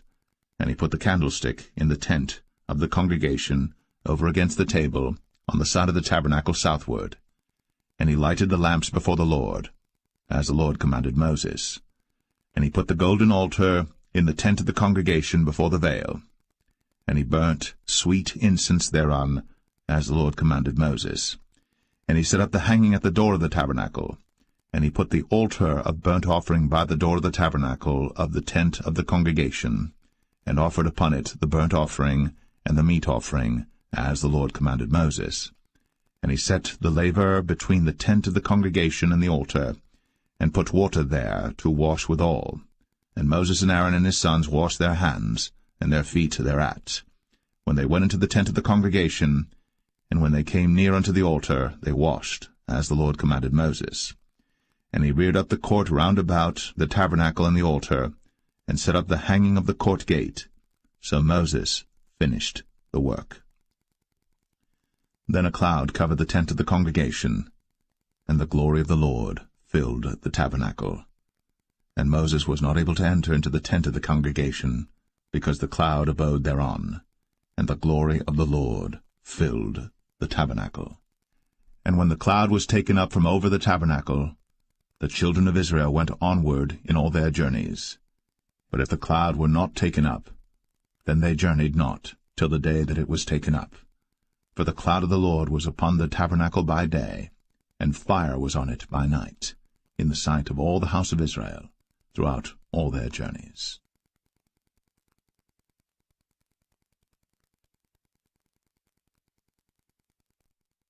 The Book of Leviticus, chapter 1. And the Lord called unto Moses, and spake unto him out of the tabernacle of the congregation, saying, Speak unto the children of Israel, and say unto them, If any man of you bring an offering unto the Lord, ye shall bring your offering of the cattle, even of the herd, and of the flock. If his offering be a burnt sacrifice of the herd, let him offer a male without blemish. He shall offer it of his own voluntary will at the door of the tabernacle of the congregation before the Lord. And he shall put his hand upon the head of the burnt offering, and it shall be accepted for him to make atonement for him. And he shall kill the bullock before the Lord, and the priests, Aaron's sons, shall bring the blood, and sprinkle the blood round about upon the altar that is by the door of the tabernacle of the congregation. And he shall flay the burnt offering, and cut it into his pieces. And the sons of Aaron the priests shall put fire upon the altar, and lay the wood in order upon the fire. And the priests, Aaron's sons, shall lay the parts, the head, and the fat, in order upon the wood that is on the fire which is upon the altar. But his inwards and his legs shall he wash in water, and the priests shall burn all on the altar to be a burnt sacrifice, an offering made by fire, of a sweet savour unto the Lord. And if his offering be of the flocks, namely of the sheep or of the goats, for a burnt sacrifice, he shall bring it a male without blemish, and he shall kill it on the side of the altar northward before the Lord, and the priests, Aaron's sons, shall sprinkle his blood round about upon the altar. And he shall cut it into his pieces, with his head and his fat, and the priest shall lay them in order on the wood that is on the fire which is upon the altar. But he shall wash the inwards and the legs with water, and the priest shall bring it all, and burn it upon the altar. It is a burnt sacrifice, an offering made by fire, of a sweet savour unto the Lord. And if the burnt sacrifice for his offering to the Lord be of fowls, then he shall bring his offering of turtle doves or of young pigeons. And the priest shall bring it unto the altar, and wring off his head, and burn it on the altar, and the blood thereof shall be wrung out at the side of the altar. And he shall pluck away his crop with his feathers, and cast it beside the altar on the east part, by the place of the ashes. And he shall cleave it with the wings thereof, but shall not divide it asunder. And the priest shall burn it upon the altar, upon the wood that is upon the fire. It is a burnt sacrifice, an offering made by fire, of a sweet savour unto the Lord.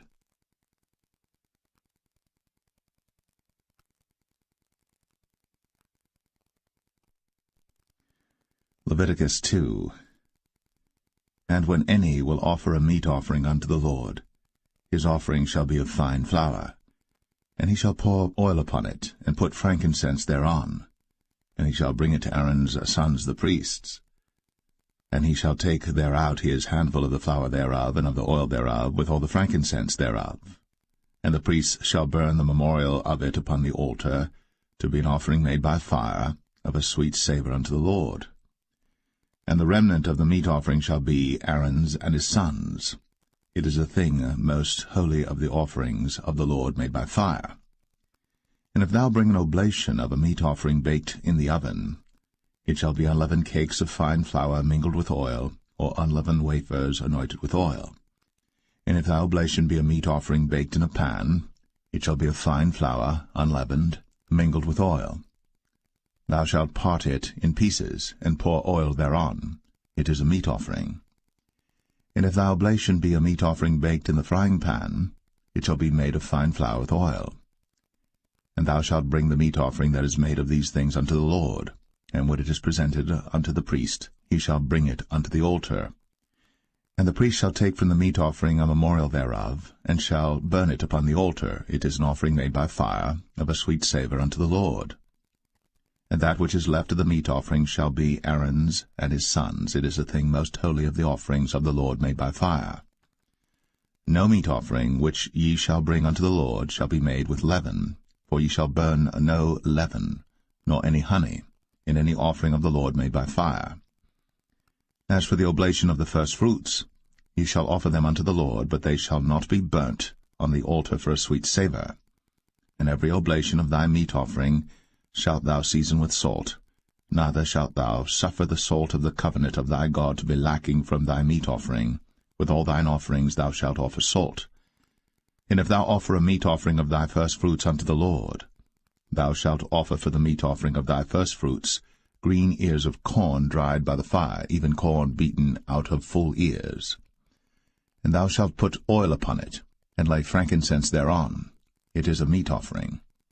And the priest shall burn the memorial of it, part of the beaten corn thereof, and part of the oil thereof, with all the frankincense thereof. It is an offering made by fire unto the Lord.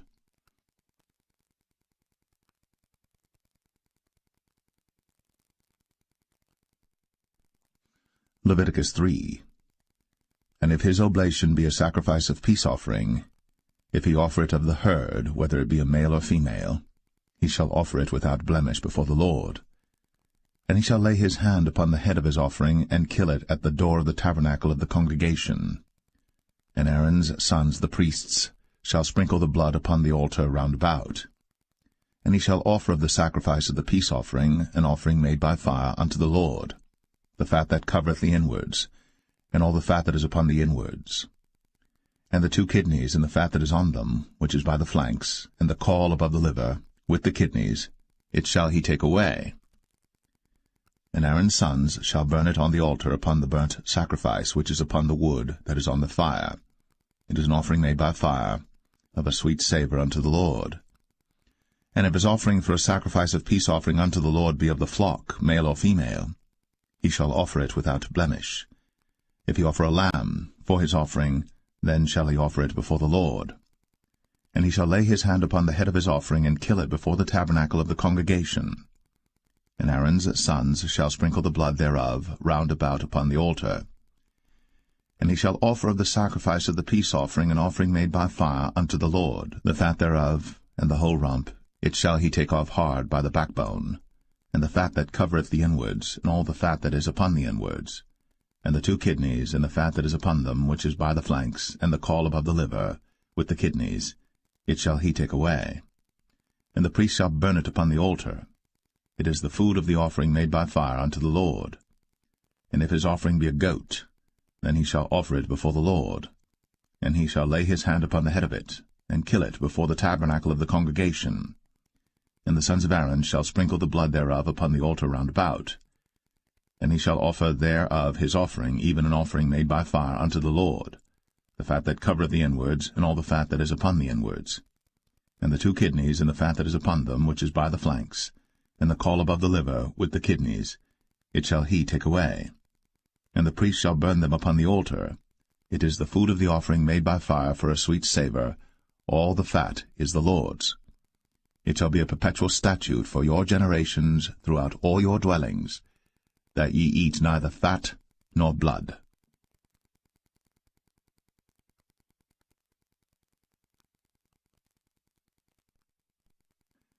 Leviticus 4.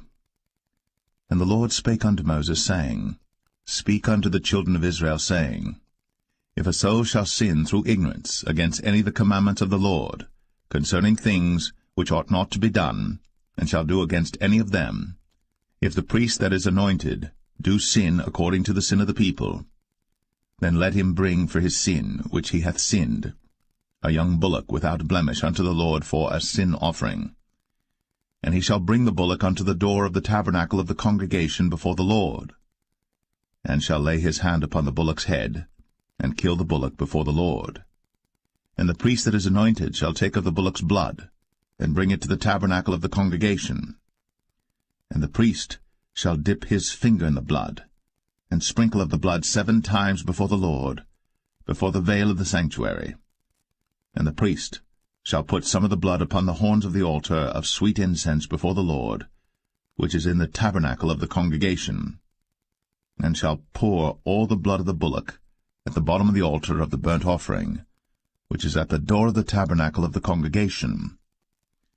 And he shall take off from it all the fat of the bullock for the sin offering, the fat that covereth the inwards, and all the fat that is upon the inwards, and the 2 kidneys, and the fat that is upon them, which is by the flanks, and the caul above the liver, with the kidneys, it shall he take away, as it was taken off from the bullock of the sacrifice of peace offerings, and the priest shall burn them upon the altar of the burnt offering. And the skin of the bullock, and all his flesh, with his head, and with his legs, and his inwards, and his dung, even the whole bullock shall he carry forth without the camp unto a clean place, where the ashes are poured out, and burn him on the wood with fire. Where the ashes are poured out shall he be burnt. And if the whole congregation of Israel sin through ignorance, and the thing be hid from the eyes of the assembly, and they have done somewhat against any of the commandments of the Lord concerning things which should not be done, and are guilty, when the sin which they have sinned against it is known, then the congregation shall offer a young bullock for the sin, and bring him before the tabernacle of the congregation. And the elders of the congregation shall lay their hands upon the head of the bullock before the Lord, and the bullock shall be killed before the Lord. And the priest that is anointed shall bring of the bullock's blood to the tabernacle of the congregation. And the priest shall dip his finger in some of the blood, and sprinkle it 7 times before the Lord, even before the veil. And he shall put some of the blood upon the horns of the altar which is before the Lord, that is, in the tabernacle of the congregation, and shall pour out all the blood at the bottom of the altar of the burnt offering, which is at the door of the tabernacle of the congregation. And he shall take all his fat from him, and burn it upon the altar. And he shall do with the bullock as he did with the bullock for a sin offering. So shall he do with this. And the priest shall make an atonement for them, and it shall be forgiven them. And he shall carry forth the bullock without the camp, and burn him as he burned the first bullock. It is a sin offering for the congregation. When a ruler hath sinned, and done somewhat through ignorance against any of the commandments of the Lord his God, concerning things which should not be done, and is guilty, or if his sin, wherein he hath sinned, come to his knowledge, he shall bring his offering, a kid of the goats, a male, without blemish. And he shall lay his hand upon the head of the goat, and kill it in the place where they killed the burnt offering before the Lord. It is a sin offering.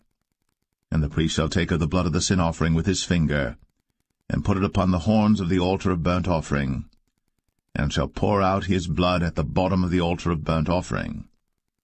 And he shall burn all his fat upon the altar, as the fat of the sacrifice of peace offerings.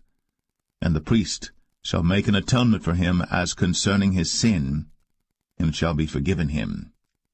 And if any one of the common people sin through ignorance, while he doeth somewhat against any of the commandments of the Lord concerning things which ought not to be done, and be guilty, or if his sin, which he hath sinned, come to his knowledge, then he shall bring his offering, a kid of the goats, a female without blemish, for his sin, which he hath sinned. And he shall lay his hand upon the head of the sin offering, and slay the sin offering in the place of the burnt offering. And the priest shall take of the blood thereof with his finger, and put it upon the horns of the altar of burnt offering, and shall pour out all the blood thereof at the bottom of the altar. And he shall take away all the fat thereof, as the fat is taken away from off the sacrifice of peace offerings. And the priest shall burn it upon the altar for a sweet savour unto the Lord. And the priest shall make an atonement for him, and it shall be forgiven him. And if he bring a lamb for a sin offering, he shall bring it a female without blemish. And he shall lay his hand upon the head of the sin offering, and slay it for a sin offering in the place where they kill the burnt offering. And the priest shall take of the blood of the sin offering with his finger, and put it upon the horns of the altar of burnt offering, and shall pour out all the blood thereof at the bottom of the altar. And he shall take away all the fat thereof, as the fat of the lamb is taken away from the sacrifice of the peace offerings. And the priest shall burn them upon the altar according to the offerings made by fire unto the Lord. And the priest shall make an atonement for his sin that he hath committed, and it shall be forgiven him.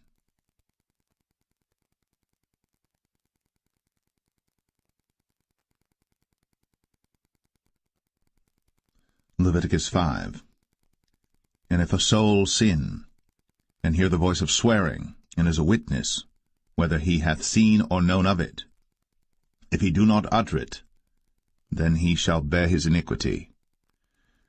Or if a soul touch any unclean thing, whether it be a carcass of an unclean beast, or a carcass of unclean cattle, or the carcass of unclean creeping things, and if it be hidden from him, he also shall be unclean and guilty. Or if he touch the uncleanness of man, whatsoever uncleanness it be that a man shall be defiled withal, and it be hid from him, when he knoweth of it, then he shall be guilty. Or if a soul swear, pronouncing with his lips to do evil, or to do good, whatsoever it be that a man shall pronounce with an oath, and it be hid from him, when he knoweth of it, then he shall be guilty in one of these. And it shall be, when he shall be guilty in one of these things, that he shall confess that he hath sinned in that thing. And he shall bring his trespass offering unto the Lord for his sin which he hath sinned, a female from the flock, a lamb or a kid of the goats, for a sin offering, and the priest shall make an atonement for him concerning his sin. And if he be not able to bring a lamb, then he shall bring for his trespass which he hath committed 2 turtle doves, or 2 young pigeons unto the Lord, one for a sin offering, and the other for a burnt offering. And he shall bring them unto the priest, who shall offer that which is for the sin offering first, and wring off his head from his neck, but shall not divide it asunder. And he shall sprinkle of the blood of the sin offering upon the side of the altar, and the rest of the blood shall be wrung out at the bottom of the altar. It is a sin offering.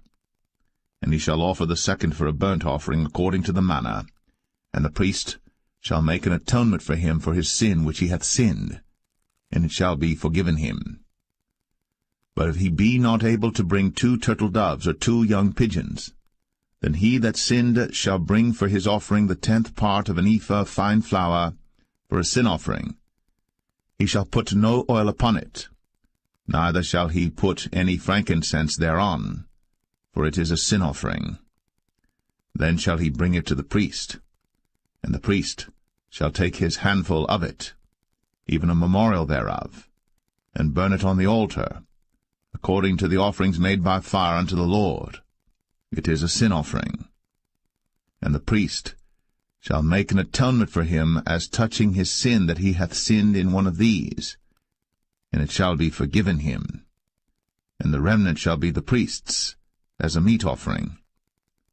And the Lord spake unto Moses, saying, If a soul commit a trespass, and sin through ignorance in the holy things of the Lord, then he shall bring for his trespass unto the Lord a ram without blemish out of the flocks, with thy estimation by shekels of silver, after the shekel of the sanctuary, for a trespass offering.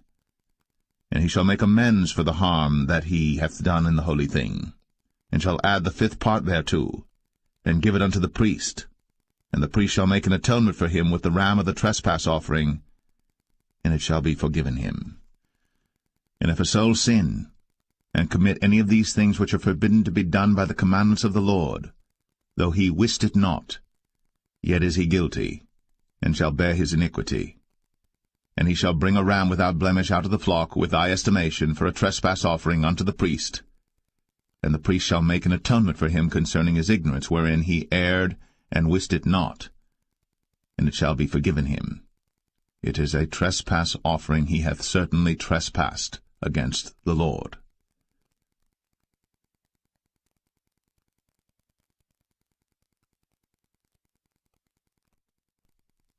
Leviticus 6.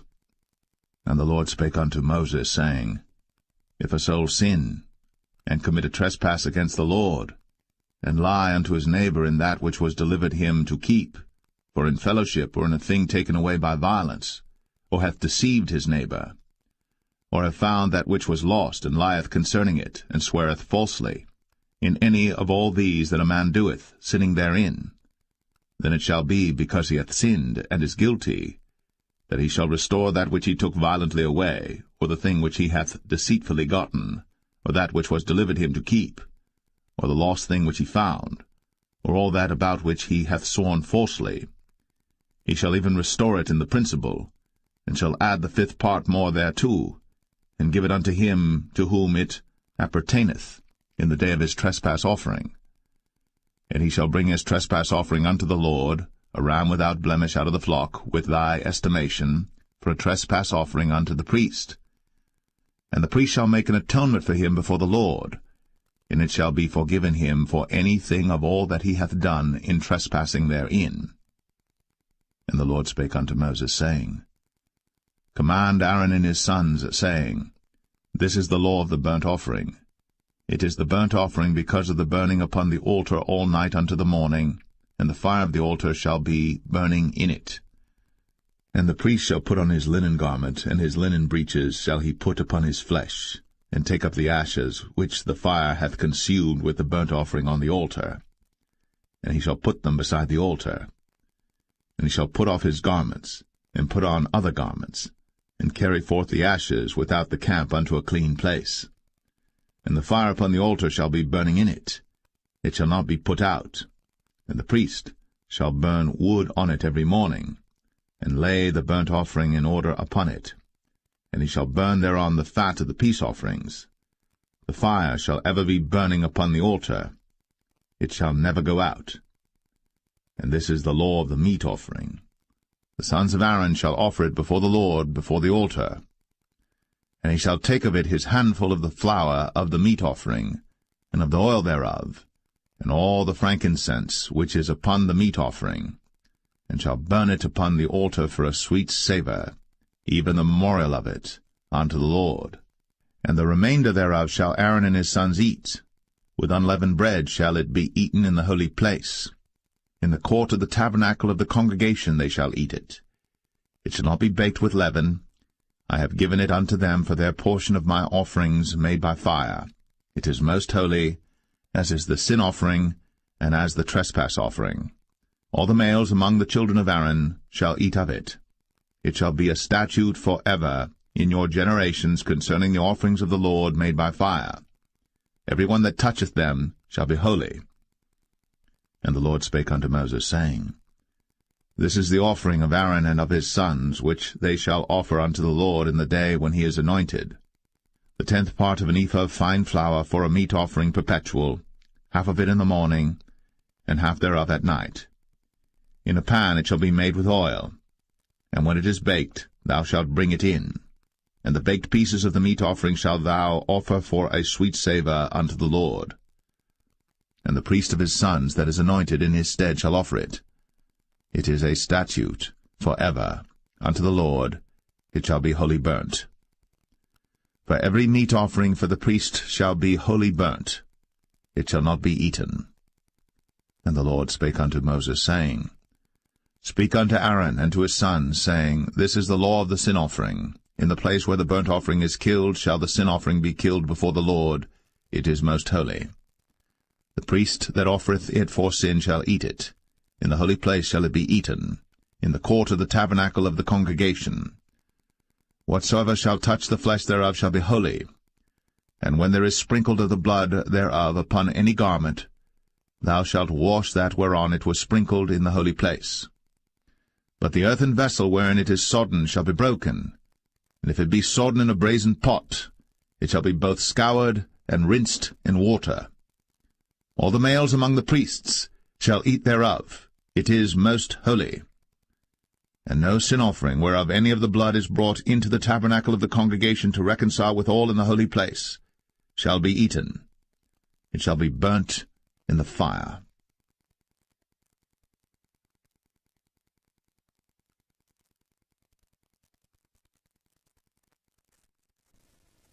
Leviticus 7. Likewise, this is the law of the trespass offering. It is most holy. In the place where they kill the burnt offering shall they kill the trespass offering, and the blood thereof shall he sprinkle round about upon the altar. And he shall offer of it all the fat thereof, the rump, and the fat that covereth the inwards, and the 2 kidneys, and the fat that is on them, which is by the flanks, and the caul that is above the liver, with the kidneys, it shall he take away. And the priest shall burn them upon the altar for an offering made by fire unto the Lord. It is a trespass offering. Every male among the priests shall eat thereof. It shall be eaten in the holy place. It is most holy. As the sin offering is, So is the trespass offering. There is one law for them. The priest that maketh atonement therewith shall have it. And the priest that offereth any man's burnt offering, even the priest, shall have to himself the skin of the burnt offering which he hath offered. And all the meat offering that is baked in the oven, and all that is dressed in the frying pan, and in the pan, shall be the priest's that offereth it. And every meat offering mingled with oil and dry shall all the sons of Aaron have, one as much as another. And this is the law of the sacrifice of peace offerings which he shall offer unto the Lord. If he offer it for a thanksgiving, then he shall offer with the sacrifice of thanksgiving unleavened cakes mingled with oil, and unleavened wafers anointed with oil, and cakes mingled with oil of fine flour fried. Besides the cakes, he shall offer for his offering leavened bread with the sacrifice of thanksgiving of his peace offerings, and of it he shall offer one out of the whole oblation for an heave offering unto the Lord, and it shall be the priest's that sprinkleth the blood of the peace offerings. And the flesh of the sacrifice of his peace offerings for thanksgiving shall be eaten the same day that it is offered. He shall not leave any of it until the morning. But if the sacrifice of his offering be a vow or a voluntary offering, it shall be eaten the same day that he offereth his sacrifice, and on the morrow also the remainder of it shall be eaten. But the remainder of the flesh of the sacrifice on the third day shall be burnt with fire.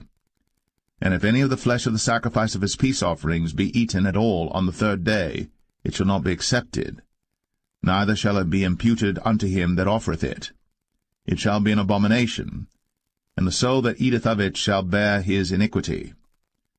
And the flesh that toucheth any unclean thing shall not be eaten.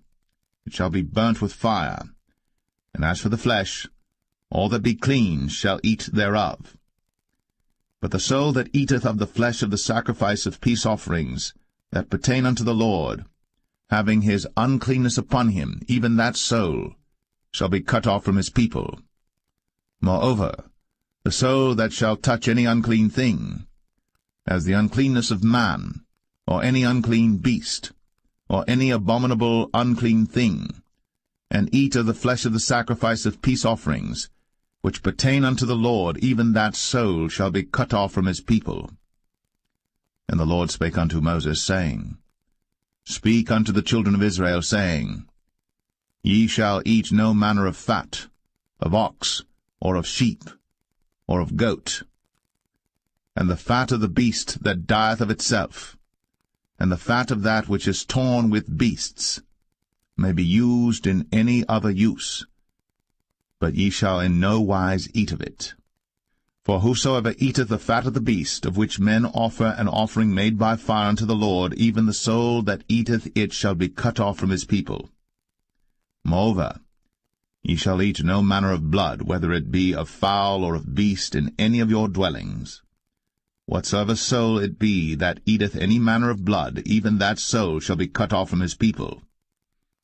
And the Lord spake unto Moses, saying, Speak unto the children of Israel, saying, He that offereth the sacrifice of his peace offerings unto the Lord shall bring his oblation unto the Lord of the sacrifice of his peace offerings.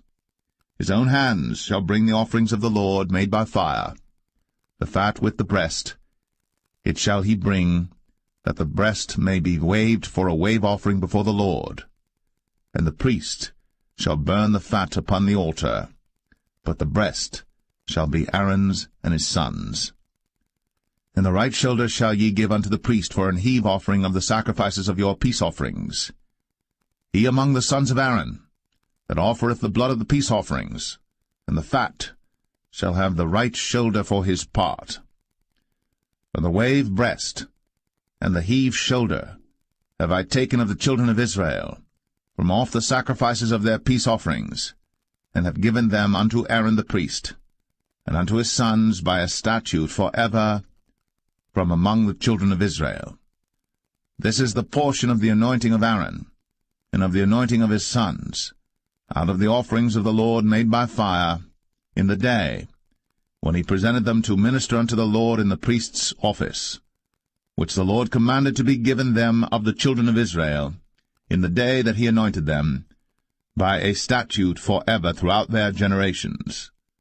This is the law of the burnt offering, of the meat offering, and of the sin offering, and of the trespass offering, and of the consecrations, and of the sacrifice of the peace offerings, which the Lord commanded Moses in Mount Sinai, in the day that he commanded the children of Israel to offer their oblations unto the Lord in the wilderness of Sinai.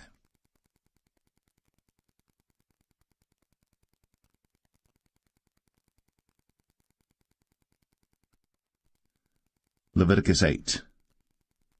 And the Lord spake unto Moses, saying, Take Aaron and his sons with him, and the garments and the anointing oil, and a bullock for the sin offering, and 2 rams, and a basket of unleavened bread. And gather thou all the congregation together unto the door of the tabernacle of the congregation. And Moses did as the Lord commanded him. And the assembly was gathered together unto the door of the tabernacle of the congregation. And Moses said unto the congregation, This is the thing which the Lord commanded to be done. And Moses brought Aaron and his sons, and washed them with water. And he put upon him the coat, and girded him with the girdle, and clothed him with the robe, and put the ephod upon him. And he girded him with the curious girdle of the ephod, and bound it unto him therewith. And he put the breastplate upon him. Also he put in the breastplate the Urim and the Thummim. And he put the mitre upon his head. Also upon the mitre, even upon his forefront, did he put the golden plate, the holy crown, as the Lord commanded Moses. And Moses took the anointing oil, and anointed the tabernacle and all that was therein, and sanctified them. And he sprinkled thereof upon the altar 7 times, and anointed the altar and all his vessels, both the laver and his foot, to sanctify them. And he poured of the anointing oil upon Aaron's head, and anointed him, to sanctify him. And Moses brought Aaron's sons, and put coats upon them, and girded them with girdles, and put bonnets upon them, as the Lord commanded Moses. And he brought the bullock for the sin offering, and Aaron and his sons laid their hands upon the head of the bullock for the sin offering, and he slew it. And Moses took the blood, and put it upon the horns of the altar round about with his finger, and purified the altar, and poured the blood at the bottom of the altar, and sanctified it, to make reconciliation upon it. And he took all the fat that was upon the inwards, and the caul above the liver, and the 2 kidneys, and their fat, and Moses burned it upon the altar. But the bullock and his hide, his flesh and his dung, he burnt with fire without the camp, as the Lord commanded Moses. And he brought the ram for the burnt offering, and Aaron and his sons laid their hands upon the head of the ram, and he killed it. And Moses sprinkled the blood upon the altar round about. And he cut the ram into pieces. And Moses burnt the head, and the pieces, and the fat. And he washed the inwards and the legs in water. And Moses burnt the whole ram upon the altar. It was a burnt sacrifice for a sweet savour, and an offering made by fire unto the Lord, as the Lord commanded Moses. And he brought the other ram, the ram of consecration. And Aaron and his sons laid their hands upon the head of the ram, and he slew it. And Moses took of the blood of it, and put it upon the tip of Aaron's right ear, and upon the thumb of his right hand, and upon the great toe of his right foot. And he brought Aaron's sons, and Moses put of the blood upon the tip of their right ear, and upon the thumbs of their right hands, and upon the great toes of their right feet. And Moses sprinkled the blood upon the altar round about. And he took the fat, and the rump, and all the fat that was upon the inwards, and the caul above the liver, and the 2 kidneys and their fat, and the right shoulder, and out of the basket of unleavened bread that was before the Lord, he took 1 unleavened cake, and a cake of oiled bread, and 1 wafer, and put them on the fat, and upon the right shoulder. And he put all upon Aaron's hands, and upon his sons' hands, and waved them for a wave offering before the Lord. And Moses took them from off their hands, and burnt them on the altar upon the burnt offering. They were consecrations for a sweet savour. It is an offering made by fire unto the Lord. And Moses took the breast, and waved it for a wave offering before the Lord. For of the ram of consecration it was Moses' part, as the Lord commanded Moses. And Moses took of the anointing oil, and of the blood which was upon the altar, and sprinkled it upon Aaron, and upon his garments, and upon his sons, and upon his sons' garments with him, and sanctified Aaron, and his garments, and his sons' garments with him. And Moses said unto Aaron and to his sons, Boil the flesh at the door of the tabernacle of the congregation, and there eat it with the bread that is in the basket of consecrations, as I commanded, saying, Aaron and his sons shall eat it. And that which remaineth of the flesh and of the bread shall ye burn with fire. And ye shall not go out of the door of the tabernacle of the congregation in 7 days, until the days of your consecration be at an end. For 7 days shall he consecrate you. As he hath done this day, so the Lord hath commanded to do, to make an atonement for you. Therefore shall ye abide at the door of the tabernacle of the congregation day and night, 7 days, and keep the charge of the Lord, that ye die not, for so I am commanded.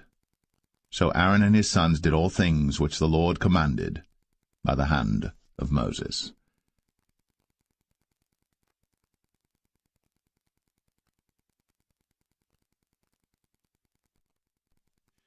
Leviticus 9. And it came to pass on the 8th day that Moses called Aaron and his sons and the elders of Israel. And he said unto Aaron, Take thee a young calf for a sin offering, and a ram for a burnt offering without blemish, and offer them before the Lord. And unto the children of Israel thou shalt speak, saying, Take ye a kid of the goats for a sin offering, and a calf and a lamb, both of the first year, without blemish, for a burnt offering. Also a bullock and a ram for peace offerings to sacrifice before the Lord, and a meat offering mingled with oil. For today the Lord will appear unto you. And they brought that which Moses commanded before the tabernacle of the congregation, and all the congregation drew near, and stood before the Lord. And Moses said, This is the thing which the Lord commanded that ye should do, and the glory of the Lord shall appear unto you. And Moses said unto Aaron, Go unto the altar, and offer thy sin offering, and thy burnt offering, and make an atonement for thyself, and for the people. And offer the offering of the people, and make an atonement for them, as the Lord commanded. Aaron therefore went unto the altar, and slew the calf of the sin offering, which was for himself.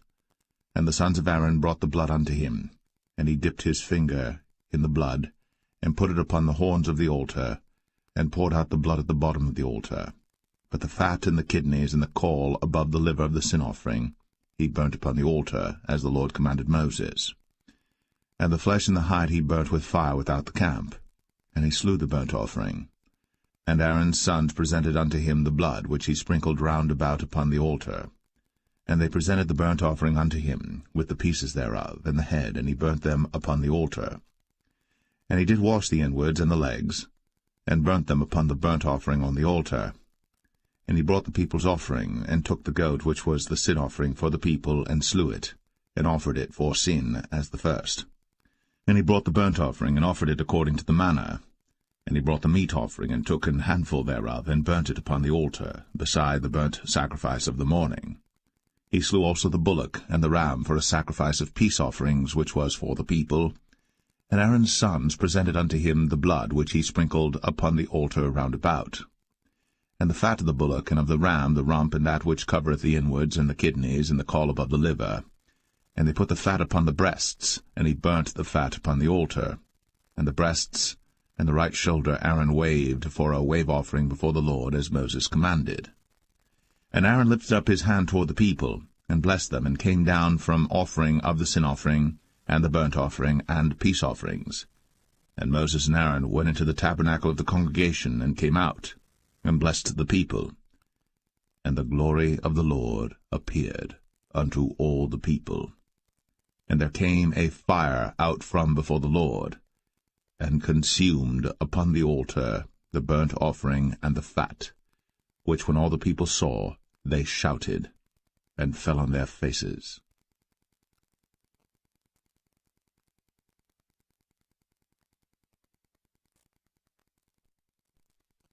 Leviticus 10.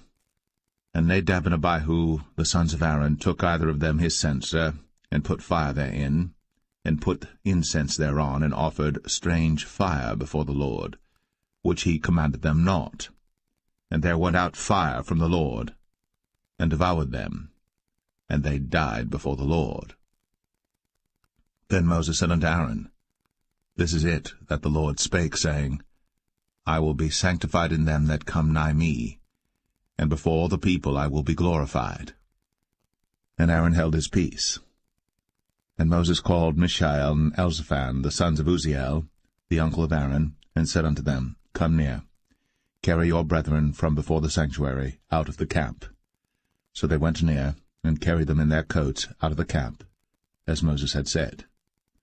And Moses said unto Aaron, and unto Eleazar, and unto Ithamar his sons, Uncover not your heads, neither rend your clothes, lest ye die, and lest wrath come upon all the people. But let your brethren, the whole house of Israel, bewail the burning which the Lord hath kindled. And ye shall not go out from the door of the tabernacle of the congregation, lest ye die. For the anointing oil of the Lord is upon you. And they did according to the word of Moses. And the Lord spake unto Aaron, saying, Do not drink wine nor strong drink, thou nor thy sons with thee, when ye go into the tabernacle of the congregation, lest ye die. It shall be a statute for ever throughout your generations. And that ye may put difference between holy and unholy, and between unclean and clean, and that ye may teach the children of Israel all the statutes which the Lord hath spoken unto them by the hand of Moses. And Moses spake unto Aaron, and unto Eleazar, and unto Ithamar his sons that were left, Take the meat offering that remaineth of the offerings of the Lord made by fire, and eat it without leaven beside the altar, for it is most holy. And ye shall eat it in the holy place, because it is thy due, and thy son's due, of the sacrifices of the Lord made by fire, for so I am commanded.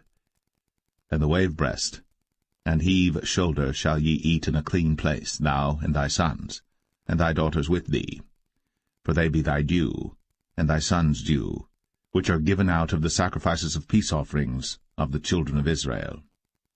The heave shoulder and the wave breast shall they bring with the offerings made by fire of the fat, to wave it for a wave offering before the Lord, and it shall be thine, and thy sons with thee, by a statute for ever, as the Lord hath commanded. And Moses diligently sought the goat of the sin offering, and behold, it was burnt. And he was angry with Eleazar and Ithamar, the sons of Aaron, which were left alive, saying, Wherefore have ye not eaten the sin offering in the holy place, seeing it is most holy? And God hath given it you to bear the iniquity of the congregation, to make atonement for them before the Lord. Behold, the blood of it was not brought in within the holy place. Ye should indeed have eaten it in the holy place, as I commanded. And Aaron said unto Moses, Behold, this day have they offered their sin offering and their burnt offering before the Lord. And such things have befallen me. And if I had eaten the sin offering today, should it have been accepted in the sight of the Lord? And when Moses heard that, he was content.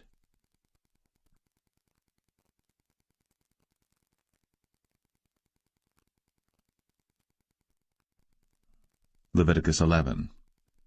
And the Lord spake unto Moses and to Aaron, saying unto them, Speak unto the children of Israel, saying, These are the beasts, which ye shall eat among all the beasts that are on the earth. Whatsoever parteth the hoof, and is cloven-footed, and cheweth the cud, among the beasts, that shall ye eat. Nevertheless these shall ye not eat of them that chew the cud, or of them that divide the hoof. As the camel, because he cheweth the cud, but divideth not the hoof, he is unclean unto you. And the coney, because he cheweth the cud, but divideth not the hoof, he is unclean unto you. And the hare, because he cheweth the cud, but divideth not the hoof, he is unclean unto you. And the swine, though he divide the hoof, and be cloven-footed, yet he cheweth not the cud, he is unclean to you. Of their flesh shall ye not eat, and their carcass shall ye not touch, they are unclean to you. These shall ye eat of all that are in the waters. Whatsoever hath fins and scales in the waters, in the seas, and in the rivers, them shall ye eat. And all that have not fins and scales in the seas, and in the rivers, of all that move in the waters, and of any living thing which is in the waters, they shall be an abomination unto you. They shall be even an abomination unto you. Ye shall not eat of their flesh, but ye shall have their carcasses in abomination. Whatsoever hath no fins nor scales in the waters, that shall be an abomination unto you. And these are they which ye shall have in abomination among the fowls. They shall not be eaten. They are an abomination, the eagle, and the ossifrage, and the osprey, and the vulture, and the kite after his kind, every raven after his kind, and the owl, and the nighthawk, and the cuckoo, and the hawk after his kind, and the little owl, and the cormorant, and the great owl, and the swan, and the pelican, and the gyre eagle, and the stork, the heron after her kind, and the lapwing, and the bat. All fowls that creep, going upon all four, shall be an abomination unto you. Yet these may ye eat of every flying creeping thing that goeth upon all four, which have legs above their feet, to leap withal upon the earth. Even these of them ye may eat, the locust after his kind, and the bald locust after his kind, and the beetle after his kind, and the grasshopper after his kind. But all other flying creeping things which have 4 feet shall be an abomination unto you, and for these ye shall be unclean. Whosoever toucheth the carcass of them shall be unclean until the even. And whosoever beareth aught of the carcass of them shall wash his clothes, and be unclean until the even.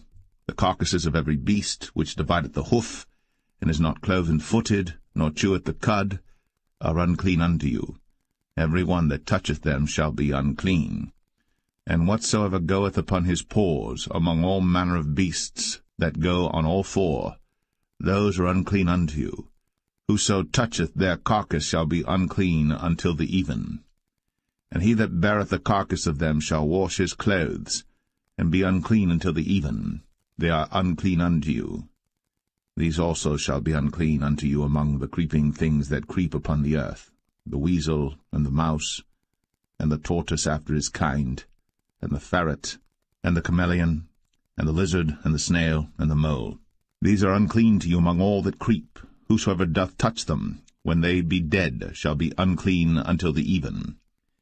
And upon whatsoever any of them, when they are dead, doth fall, it shall be unclean, whether it be any vessel of wood, or raiment, or skin, or sack, whatsoever vessel it be, wherein any work is done, it must be put into water, and it shall be unclean until the even.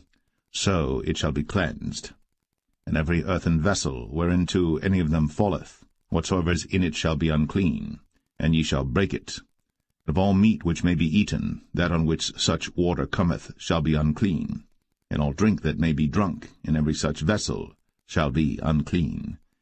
And everything whereupon any part of their carcass falleth shall be unclean, whether it be oven, or ranges, or pots, they shall be broken down, for they are unclean, and shall be unclean unto you. Nevertheless a fountain or pit wherein there is plenty of water shall be clean, but that which toucheth their carcass shall be unclean. And if any part of their carcass fall upon any sowing seed which is to be sown, it shall be clean. But if any water be put upon the seed, and any part of their carcass fall thereon, it shall be unclean unto you. And if any beast, of which ye may eat, die, he that toucheth the carcass thereof shall be unclean until the even. And he that eateth of the carcass of it shall wash his clothes, and be unclean until the even. He also that beareth the carcass of it shall wash his clothes, and be unclean until the even. And every creeping thing that creepeth upon the earth shall be an abomination. It shall not be eaten. Whatsoever goeth upon the belly, and whatsoever goeth upon all four, or whatsoever hath more feet among all creeping things that creep upon the earth, them ye shall not eat, for they are an abomination. Ye shall not make yourselves abominable with any creeping thing that creepeth, neither shall ye make yourselves unclean with them, that ye should be defiled thereby. For I am the Lord your God. Ye shall therefore sanctify yourselves, and ye shall be holy, for I am holy. Neither shall ye defile yourselves with any manner of creeping thing that creepeth upon the earth. For I am the Lord that bringeth you up out of the land of Egypt, to be your God. Ye shall therefore be holy, for I am holy.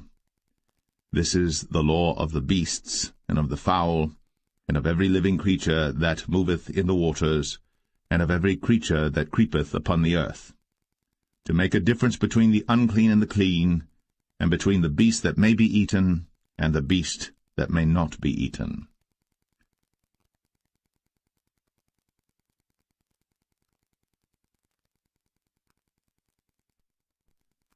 Leviticus 12.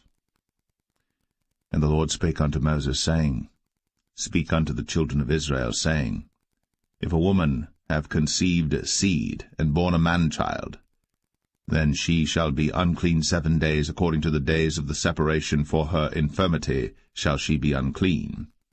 And in the 8th day the flesh of his foreskin shall be circumcised, and she shall then continue in the blood of her purifying 33 days. She shall touch no hallowed thing, nor come into the sanctuary until the days of her purifying be fulfilled. And if she bear a maid-child, then she shall be unclean 2 weeks, as in her separation, and she shall continue in the blood of her purifying 66 days. And when the days of her purifying are fulfilled, for a son or for a daughter, she shall bring a lamb of the first year for a burnt offering, and a young pigeon, or a turtle dove, for a sin offering, unto the door of the tabernacle of the congregation, unto the priest, who shall offer it before the Lord, and make an atonement for her, and she shall be cleansed from the issue of her blood. This is the law for her that hath borne a male or a female. And if she be not able to bring a lamb, then she shall bring 2 turtles or 2 young pigeons, the one for the burnt offering and the other for a sin offering, and the priest shall make an atonement for her, and she shall be clean.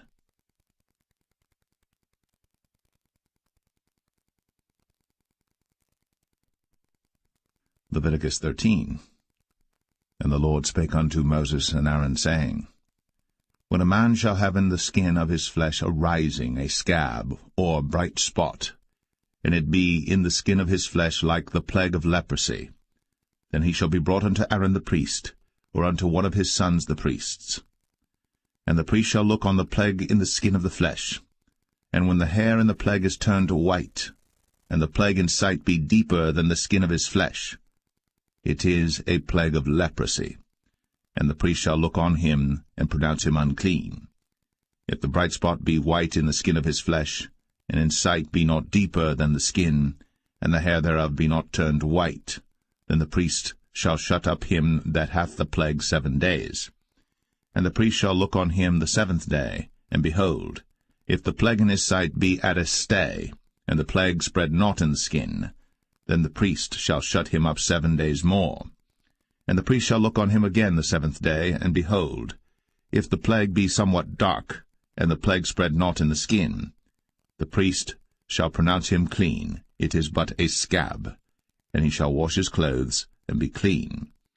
But if the scab spread much abroad in the skin, after that he hath been seen of the priest for his cleansing, he shall be seen of the priest again. And if the priest see that, behold, the scab spreadeth in the skin, then the priest shall pronounce him unclean. It is a leprosy. When the plague of leprosy is in a man, then he shall be brought unto the priest. And the priest shall see him, and behold, if the rising be white in the skin, and it have turned the hair white, and there be quick raw flesh in the rising, it is an old leprosy in the skin of his flesh. And the priest shall pronounce him unclean, and shall not shut him up, for he is unclean. And if a leprosy break out abroad in the skin, and the leprosy cover all the skin of him that hath the plague from his head even to his foot, wheresoever the priest looketh, then the priest shall consider, and behold, if the leprosy have covered all his flesh, he shall pronounce him clean that hath the plague. It is all turned white, he is clean. But when raw flesh appeareth in him, he shall be unclean. And the priest shall see the raw flesh, and pronounce him to be unclean. For the raw flesh is unclean, it is a leprosy. Or if the raw flesh turn again, and be changed unto white, he shall come unto the priest. And the priest shall see him, and behold, if the plague be turned into white, then the priest shall pronounce him clean that hath the plague. He is clean. The flesh also, in which even in the skin thereof was a boil, and is healed, and in the place of the boil there be a white rising, or a bright spot, white and somewhat reddish, and it be shown to the priest. And if, when the priest seeth it, behold, it be in sight lower than the skin, and the hair thereof be turned white, the priest shall pronounce him unclean. It is a plague of leprosy broken out of the boil. But if the priest look on it, and behold, there be no white hairs therein, and if it be not lower than the skin, but be somewhat dark, then the priest shall shut him up 7 days. And if it spread much abroad in the skin, then the priest shall pronounce him unclean. It is a plague. But if the bright spot stay in his place, and spread not, it is a burning boil, and the priest shall pronounce him clean. Or if there be any flesh in the skin whereof there is a hot burning, and the quick flesh that burneth have a white bright spot, somewhat reddish or white, then the priest shall look upon it, and behold, if the hair in the bright spot be turned white, and it be in sight deeper than the skin, it is a leprosy broken out of the burning. Wherefore the priest shall pronounce him unclean. It is the plague of leprosy. But if the priest look on it, and behold, there be no white hair in the bright spot, and it be no lower than the other skin, but be somewhat dark, then the priest shall shut him up 7 days. And the priest shall look upon him the 7th day, and if it be spread much abroad in the skin, then the priest shall pronounce him unclean. It is the plague of leprosy. And if the bright spot stay in his place, and spread not in the skin, but it be somewhat dark, it is a rising of the burning, and the priest shall pronounce him clean. For it is an inflammation of the burning. If a man or woman have a plague upon the head or the beard, then the priest shall see the plague, and behold, if it be in sight deeper than the skin, and there be in it a yellow thin hair, then the priest shall pronounce him unclean. It is a dry scall, even a leprosy upon the head or beard. Let the priest look on the plague of the scall, and behold, it be not in sight deeper than the skin, and that there is no black hair in it, then the priest shall shut up him that hath the plague of the scall 7 days. And in the 7th day the priest shall look on the plague, and behold, if the scall spread not, and there be in it no yellow hair, and the scall be not in sight deeper than the skin, he shall be shaven, but the scall shall he not shave, and the priest shall shut up him that hath the scall 7 days more. And in the 7th day the priest shall look on the scall, and behold, if the scall be not spread in the skin, nor be in sight deeper than the skin, then the priest shall pronounce him clean, and he shall wash his clothes, and be clean. But if the scall spread much in the skin after his cleansing, then the priest shall look on him, and behold, if the scall be spread in the skin, the priest shall not seek for yellow hair, he is unclean. But if the scall be in his sight at a stay, and that there is black hair grown up therein, the scall is healed, he is clean, and the priest shall pronounce him clean. If a man also or a woman have in the skin of their flesh bright spots, even white bright spots, then the priest shall look, and behold, if the bright spots in the skin of their flesh be darkish white, it is a freckled spot that groweth in the skin, he is clean. And the man whose hair is fallen off his head, he is bald, yet is he clean. And he that hath his hair fallen off from the part of his head toward his face, he is forehead bald, yet is he clean. And if there be in the bald head or bald forehead a white reddish sore, it is a leprosy sprung up in his bald head, or his bald forehead. Then the priest shall look upon it, and behold, if the rising of the sore be white, reddish in his bald head, or in his bald forehead, as leprosy appeareth in the skin of the flesh, he is a leprous man. He is unclean. The priest shall pronounce him utterly unclean. His plague is in his head. And the leper in whom the plague is, his clothes shall be rent, and his head bare. And he shall put a covering upon his upper lip, and shall cry, Unclean, unclean. All the days wherein the plague shall be in him, he shall be defiled. He is unclean. He shall dwell alone. Without the camp shall his habitation be.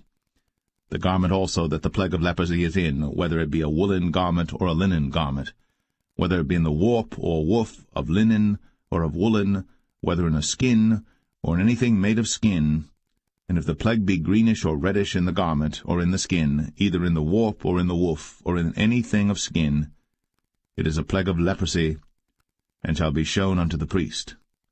And the priest shall look upon the plague, and shut up it that hath the plague 7 days. And he shall look on the plague on the 7th day, if the plague be spread in the garment, either in the warp, or in the woof, or in a skin, or in any work that is made of skin, The plague is a fretting leprosy, it is unclean. He shall therefore burn the garment, whether warp or woof, in woolen or in linen, or anything of skin, wherein the plague is, for it is a fretting leprosy, it shall be burnt in the fire. And if the priest shall look, and behold, the plague be not spread in the garment, either in the warp or in the woof, or in anything of skin, then the priest shall command that they wash the thing wherein the plague is, and he shall shut it up 7 days more. And the priest shall look on the plague after that it is washed, and behold, if the plague have not changed his colour, and the plague be not spread, it is unclean. Thou shalt burn it in the fire.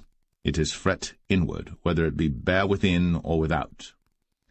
And if the priest look, and behold, the plague be somewhat dark after the washing of it, then he shall rend it out of the garment, or out of the skin, or out of the warp, or out of the woof. And if it appear still in the garment, either in the warp or in the woof, or in anything of skin, it is a spreading plague. Thou shalt burn that wherein the plague is, with fire.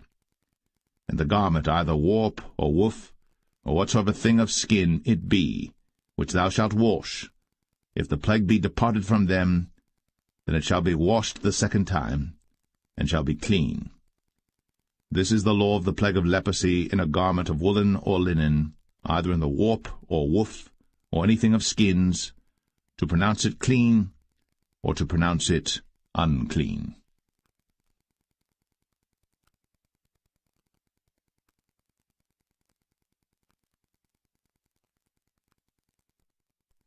Leviticus 14. And the Lord spake unto Moses, saying, This shall be the law of the leper in the day of his cleansing. He shall be brought unto the priest. And the priest shall go forth out of the camp, and the priest shall look, and behold, if the plague of leprosy be healed in the leper, then shall the priest command to take for him that is to be cleansed 2 birds alive and clean, and cedar wood, and scarlet and hyssop. And the priest shall command that one of the birds be killed in an earthen vessel over running water. As for the living bird, he shall take it, and the cedar wood, and the scarlet, and the hyssop, and shall dip them and the living bird in the blood of the bird that was killed over the running water. And he shall sprinkle upon him that is to be cleansed from the leprosy 7 times, and shall pronounce him clean, and shall let the living bird loose into the open field. And he that is to be cleansed shall wash his clothes, and shave off all his hair, and wash himself in water, that he may be clean. And after that he shall come into the camp, and shall tarry abroad out of his tent 7 days. But it shall be on the 7th day that he shall shave all his hair off his head, and his beard, and his eyebrows. Even all his hair he shall shave off. And he shall wash his clothes. Also he shall wash his flesh in water, and he shall be clean. And on the 8th day he shall take 2 he-lambs without blemish, and 1 ewe-lamb of the first year without blemish, and 3/10 deals of fine flour for a meat offering, mingled with oil, and 1 log of oil. And the priest that maketh him clean shall present the man that is to be made clean, and those things before the Lord, at the door of the tabernacle of the congregation. And the priest shall take 1 he-lamb, and offer him for a trespass offering, and the log of oil, and wave them for a wave offering before the Lord. And he shall slay the lamb in the place where he shall kill the sin offering and the burnt offering in the holy place. For as the sin offering is the priest's, so is the trespass offering. It is most holy. And the priest shall take some of the blood of the trespass offering, and the priest shall put it upon the tip of the right ear of him that is to be cleansed, and upon the thumb of his right hand, and upon the great toe of his right foot. And the priest shall take some of the log of oil, and pour it into the palm of his own left hand. And the priest shall dip his right finger in the oil that is in his left hand, and shall sprinkle of the oil with his finger 7 times before the Lord. And of the rest of the oil that is in his hand shall the priest put upon the tip of the right ear of him that is to be cleansed, and upon the thumb of his right hand, and upon the great toe of his right foot, upon the blood of the trespass offering. And the remnant of the oil that is in the priest's hand he shall pour upon the head of him that is to be cleansed, and the priest shall make an atonement for him before the Lord. And the priest shall offer the sin offering, and make an atonement for him that is to be cleansed from his uncleanness. And afterward he shall kill the burnt offering, And the priest shall offer the burnt offering and the meat offering upon the altar. And the priest shall make an atonement for him, and he shall be clean. And if he be poor, and cannot get so much, then he shall take 1 lamb for a trespass offering to be waived, to make an atonement for him, and 1/10 deal of fine flour mingled with oil for a meat offering, and a log of oil, and 2 turtle doves, or 2 young pigeons, such as he is able to get, and the one shall be a sin offering, and the other a burnt offering. And he shall bring them on the 8th day for his cleansing unto the priest, unto the door of the tabernacle of the congregation before the Lord. And the priest shall take the lamb of the trespass offering, and the log of oil, and the priest shall wave them for a wave offering before the Lord. And he shall kill the lamb of the trespass offering, and the priest shall take some of the blood of the trespass offering, and put it upon the tip of the right ear of him that is to be cleansed, and upon the thumb of his right hand, and upon the great toe of his right foot. And the priest shall pour of the oil into the palm of his own left hand. And the priest shall sprinkle with his right finger some of the oil that is in his left hand 7 times before the Lord. And the priest shall put of the oil that is in his hand upon the tip of the right ear of him that is to be cleansed, and upon the thumb of his right hand, and upon the great toe of his right foot, upon the place of the blood of the trespass offering. And the rest of the oil that is in the priest's hand he shall put upon the head of him that is to be cleansed, to make an atonement for him before the Lord. And he shall offer the one of the turtle doves, or of the young pigeons, such as he can get, even such as he is able to get, the one for a sin offering, and the other for a burnt offering, with the meat offering. And the priest shall make an atonement for him that is to be cleansed before the Lord. This is the law of him in whom is the plague of leprosy, whose hand is not able to get that which pertaineth to his cleansing. And the Lord spake unto Moses and unto Aaron, saying, When ye be come into the land of Canaan, which I give to you for a possession, and I put the plague of leprosy in a house of the land of your possession, and he that owneth the house shall come and tell the priest, saying, It seemeth to me there is as it were a plague in the house. Then the priest shall command that they empty the house before the priest go into it to see the plague, that all that is in the house be not made unclean. And afterward the priest shall go in to see the house. And he shall look on the plague, and behold, if the plague be in the walls of the house with hollow strakes, greenish or reddish, which in sight are lower than the wall, then the priest shall go out of the house to the door of the house, and shut up the house 7 days. And the priest shall come again the 7th day, and shall look, and behold, if the plague be spread in the walls of the house, then the priest shall command that they take away the stones in which the plague is, and they shall cast them into an unclean place without the city. And he shall cause the house to be scraped within round about, and they shall pour out the dust that they scrape off without the city into an unclean place. And they shall take other stones, and put them in the place of those stones. And he shall take other mortar, and shall plaster the house. And if the plague come again and break out in the house, after that he hath taken away the stones, and after he hath scraped the house, and after it is plastered, then the priest shall come and look, and behold, if the plague be spread in the house, it is a fretting leprosy in the house, it is unclean. And he shall break down the house, the stones of it, and the timber thereof, and all the mortar of the house, and he shall carry them forth out of the city into an unclean place. Moreover, he that goeth into the house all the while that it is shut up shall be unclean until the even. And he that lieth in the house shall wash his clothes, and he that eateth in the house shall wash his clothes.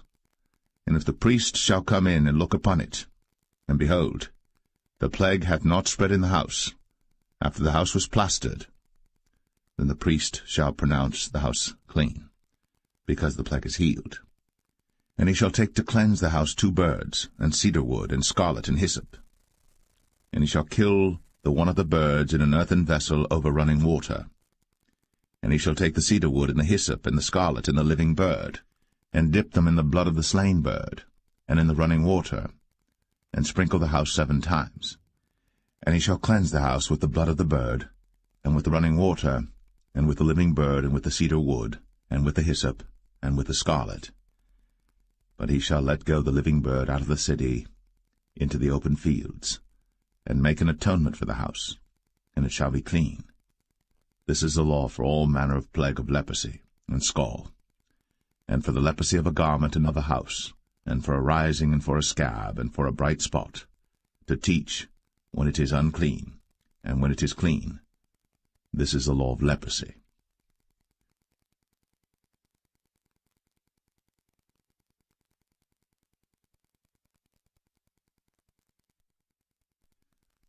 Leviticus 15. And the Lord spake unto Moses and to Aaron, saying, Speak unto the children of Israel, and say unto them, When any man hath a running issue out of his flesh, because of his issue he is unclean. And this shall be his uncleanness in his issue, whether his flesh run with his issue, or his flesh be stopped from his issue, it is his uncleanness. Every bed whereon he lieth that hath the issue is unclean, and everything whereon he sitteth shall be unclean. And whosoever toucheth his bed shall wash his clothes, and bathe himself in water, and be unclean until the even. And he that sitteth on anything whereon he sat that hath the issue shall wash his clothes, and bathe himself in water, and be unclean until the even. And he that toucheth the flesh of him that hath the issue shall wash his clothes, and bathe himself in water, and be unclean until the even. And if he that hath the issue spit upon him that is clean, then he shall wash his clothes, and bathe himself in water, and be unclean until the even. And what saddle soever he rideth upon that hath the issue shall be unclean. And whosoever toucheth anything that was under him shall be unclean until the even. And he that beareth any of those things shall wash his clothes, and bathe himself in water, and be unclean until the even. And whomsoever he toucheth that hath the issue, and hath not rinsed his hands in water, he shall wash his clothes, and bathe himself in water, and be unclean until the even. And the vessel of earth that he toucheth, which hath the issue, shall be broken, and every vessel of wood shall be rinsed in water. And when he that hath an issue is cleansed of his issue, then he shall number to himself 7 days for his cleansing, and wash his clothes, and bathe his flesh in running water, and shall be clean. And on the 8th day he shall take to him 2 turtle doves, or 2 young pigeons, and come before the Lord unto the door of the tabernacle of the congregation, and give them unto the priest. And the priest shall offer them, the one for a sin offering, and the other for a burnt offering. And the priest shall make an atonement for him before the Lord for his issue. And if any man's seed of copulation go out from him, then he shall wash all his flesh in water, and be unclean until the even.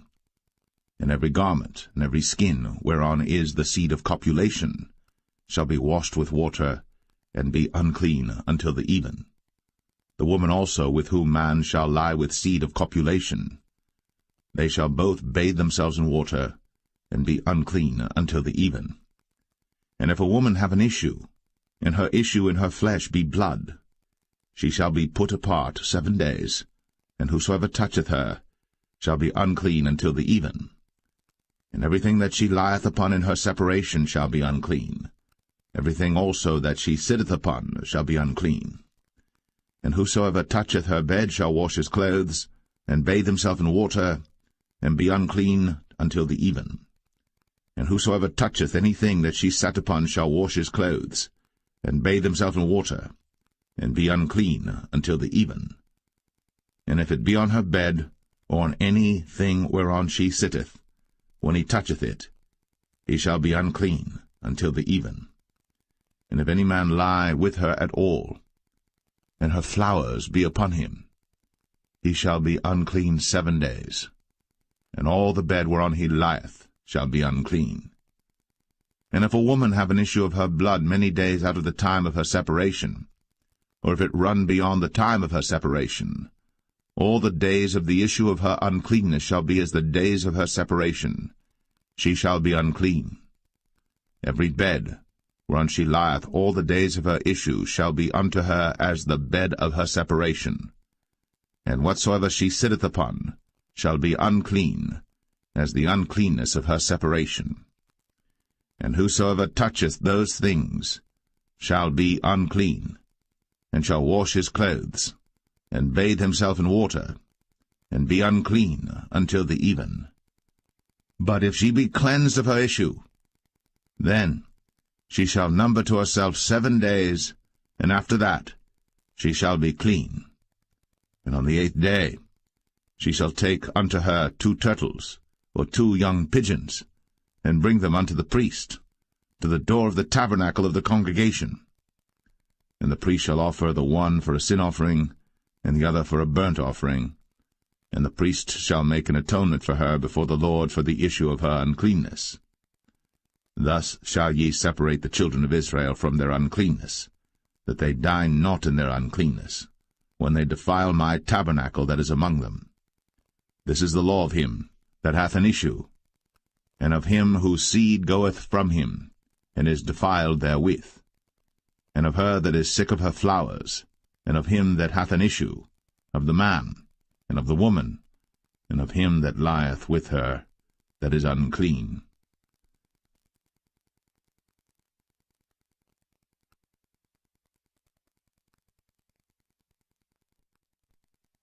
Leviticus 16.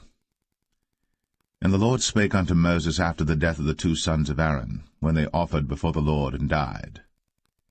And the Lord said unto Moses, Speak unto Aaron thy brother, that he come not at all times into the holy place within the veil before the mercy seat, which is upon the ark, that he die not. For I will appear in the cloud upon the mercy seat. Thus shall Aaron come into the holy place, with a young bullock for a sin offering, and a ram for a burnt offering. He shall put on the holy linen coat, and he shall have the linen breeches upon his flesh, and shall be girded with a linen girdle, and with the linen mitre shall he be attired. These are holy garments. Therefore shall he wash his flesh in water, and so put them on. And he shall take of the congregation of the children of Israel 2 kids of the goats for a sin offering, and 1 ram for a burnt offering. And Aaron shall offer his bullock of the sin offering which is for himself, and make an atonement for himself, and for his house. And he shall take the 2 goats and present them before the Lord at the door of the tabernacle of the congregation. And Aaron shall cast lots upon the 2 goats, 1 lot for the Lord, and the other lot for the scapegoat. And Aaron shall bring the goat upon which the Lord's lot fell, and offer him for a sin offering. But the goat on which the lot fell to be the scapegoat shall be presented alive before the Lord, to make an atonement with him, and to let him go for a scapegoat into the wilderness. And Aaron shall bring the bullock of the sin offering which is for himself, and shall make an atonement for himself, and for his house, and shall kill the bullock of the sin offering which is for himself. And he shall take a censer full of burning coals of fire from off the altar before the Lord, and his hands full of sweet incense beaten small, and bring it within the veil. And he shall put the incense upon the fire before the Lord, that the cloud of the incense may cover the mercy seat that is upon the testimony, that he die not. And he shall take of the blood of the bullock, and sprinkle it with his finger upon the mercy seat eastward, and before the mercy seat shall he sprinkle of the blood with his finger 7 times. Then shall he kill the goat of the sin offering that is for the people, and bring his blood within the veil, and do with that blood as he did with the blood of the bullock, and sprinkle it upon the mercy seat, and before the mercy seat. And he shall make an atonement for the holy place, because of the uncleanness of the children of Israel, and because of their transgressions and all their sins. And so shall he do for the tabernacle of the congregation that remaineth among them in the midst of their uncleanness. And there shall be no man in the tabernacle of the congregation when he goeth in to make an atonement in the holy place, until he come out, and have made an atonement for himself, and for his household, and for all the congregation of Israel. And he shall go out unto the altar that is before the Lord, and make an atonement for it, and shall take of the blood of the bullock, and of the blood of the goat, and put it upon the horns of the altar round about. And he shall sprinkle of the blood upon it with his finger 7 times, and cleanse it, and hallow it from the uncleanness of the children of Israel. And when he hath made an end of reconciling the holy place, and the tabernacle of the congregation, and the altar, he shall bring the live goat. And Aaron shall lay both his hands upon the head of the live goat, and confess over him all the iniquities of the children of Israel, and all their transgressions and all their sins, putting them upon the head of the goat, and shall send him away by the hand of a fit man into the wilderness. And the goat shall bear upon him all their iniquities unto a land not inhabited. And he shall let go the goat in the wilderness. And Aaron shall come into the tabernacle of the congregation, and shall put off the linen garments, which he put on when he went into the holy place, and shall leave them there. And he shall wash his flesh with water in the holy place, and put on his garments, and come forth, and offer his burnt offering, and the burnt offering of the people, and make an atonement for himself and for the people. And the fat of the sin offering shall he burn upon the altar. And he that let go the goat for the scapegoat shall wash his clothes, and bathe his flesh in water, and afterward come into the camp. And the bullock for the sin offering, and the goat for the sin offering, whose blood was brought in to make atonement in the holy place, shall one carry forth without the camp, and they shall burn in the fire their skins, and their flesh, and their dung. And he that burneth them shall wash his clothes, and bathe his flesh in water, and afterward he shall come into the camp. And this shall be a statute for ever unto you, that in the 7th month, on the 10th day of the month, ye shall afflict your souls, and do no work at all, whether it be one of your own country or a stranger that sojourneth among you. For on that day shall the priest make an atonement for you, to cleanse you, that ye may be clean from all your sins before the Lord. It shall be a Sabbath of rest unto you, and ye shall afflict your souls, by a statute for ever. And the priest, whom he shall anoint, and whom he shall consecrate to minister in the priest's office in his father's stead, shall make the atonement, and shall put on the linen clothes, even the holy garments. And he shall make an atonement for the holy sanctuary, and he shall make an atonement for the tabernacle of the congregation, and for the altar, and he shall make an atonement for the priests, and for all the people of the congregation. And this shall be an everlasting statute unto you, to make an atonement for the children of Israel, for all their sins, once a year. And he did, as the Lord commanded Moses.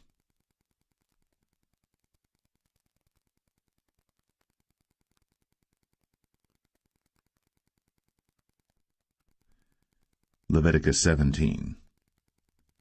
And the Lord spake unto Moses, saying, Speak unto Aaron, and unto his sons, and unto all the children of Israel, and say unto them, This is the thing which the Lord hath commanded, saying, What man soever there be of the house of Israel that killeth an ox, or lamb, or goat, in the camp, or that killeth it out of the camp, and bringeth it not unto the door of the tabernacle of the congregation to offer an offering unto the Lord before the tabernacle of the Lord, blood shall be imputed unto that man.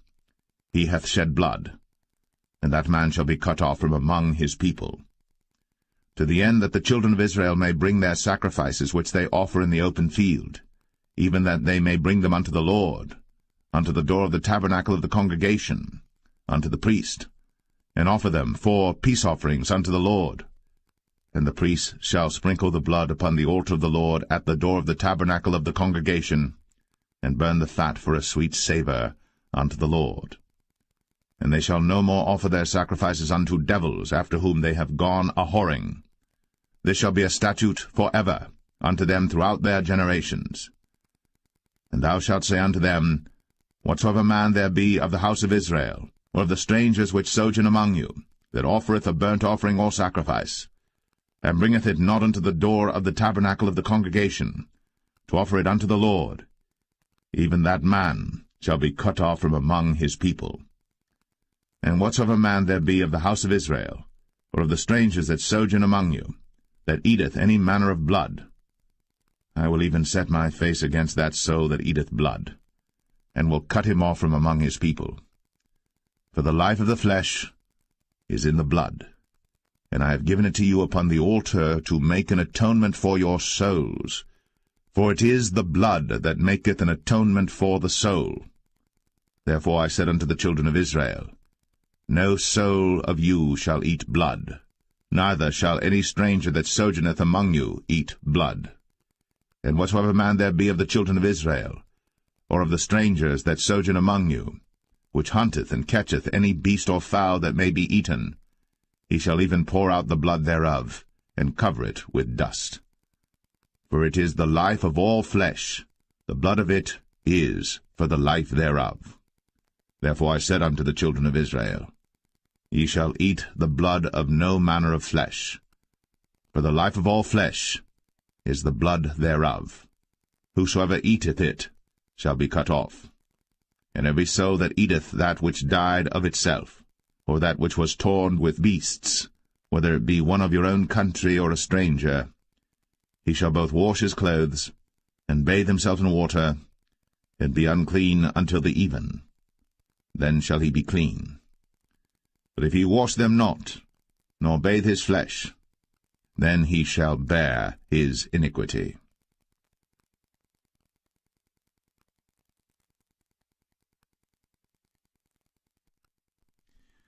Leviticus 18. And the Lord spake unto Moses, saying, Speak unto the children of Israel, and say unto them, I am the Lord your God. After the doings of the land of Egypt, wherein ye dwelt, shall ye not do, and after the doings of the land of Canaan, whither I bring you, shall ye not do, neither shall ye walk in their ordinances. Ye shall do my judgments, and keep mine ordinances, to walk therein. I am the Lord your God. Ye shall therefore keep my statutes and my judgments, which if a man do, he shall live in them. I am the Lord. None of you shall approach to any that is near of kin to him, to uncover their nakedness. I am the Lord. The nakedness of thy father, or the nakedness of thy mother, shalt thou not uncover. She is thy mother, thou shalt not uncover her nakedness. The nakedness of thy father's wife shalt thou not uncover. It is thy father's nakedness. The nakedness of thy sister, the daughter of thy father, or daughter of thy mother, whether she be born at home, or born abroad, even their nakedness thou shalt not uncover. The nakedness of thy son's daughter, or of thy daughter's daughter, even their nakedness thou shalt not uncover. For theirs is thine own nakedness. The nakedness of thy father's wife's daughter, begotten of thy father, she is thy sister. Thou shalt not uncover her nakedness. Thou shalt not uncover the nakedness of thy father's sister. She is thy father's near kinswoman. Thou shalt not uncover the nakedness of thy mother's sister, for she is thy mother's near kinswoman. Thou shalt not uncover the nakedness of thy father's brother. Thou shalt not approach to his wife. She is thine aunt. Thou shalt not uncover the nakedness of thy daughter-in-law. She is thy son's wife. Thou shalt not uncover her nakedness. Thou shalt not uncover the nakedness of thy brother's wife. It is thy brother's nakedness. Thou shalt not uncover the nakedness of a woman and her daughter, neither shalt thou take her son's daughter, or her daughter's daughter, to uncover her nakedness, for they are her near kinswoman. It is wickedness. Neither shalt thou take a wife to her sister, to vex her, to uncover her nakedness, beside the other in her lifetime. Also thou shalt not approach unto a woman to uncover her nakedness, as long as she is put apart for her uncleanness. Moreover, thou shalt not lie carnally with thy neighbor's wife, to defile thyself with her. And thou shalt not let any of thy seed pass through the fire to Moloch. Neither shalt thou profane the name of thy God. I am the Lord. Thou shalt not lie with mankind, as with womankind. It is abomination. Neither shalt thou lie with any beast, to defile thyself therewith. Neither shall any woman stand before a beast to lie down thereto. It is confusion. Defile not ye yourselves in any of these things. For in all these the nations are defiled which I cast out before you, and the land is defiled. Therefore I do visit the iniquity thereof upon it, and the land itself vomiteth out her inhabitants. Ye shall therefore keep my statutes and my judgments, and shall not commit any of these abominations, neither any of your own nation, nor any stranger that sojourneth among you. For all these abominations have the men of the land done, which were before you, and the land is defiled, that the land spew not you out also, when ye defile it, as it spewed out the nations that were before you. For whosoever shall commit any of these abominations, even the souls that commit them, shall be cut off from among their people. Therefore shall ye keep mine ordinance, that ye commit not any one of these abominable customs, which were committed before you, and that ye defile not yourselves therein. I am the Lord your God.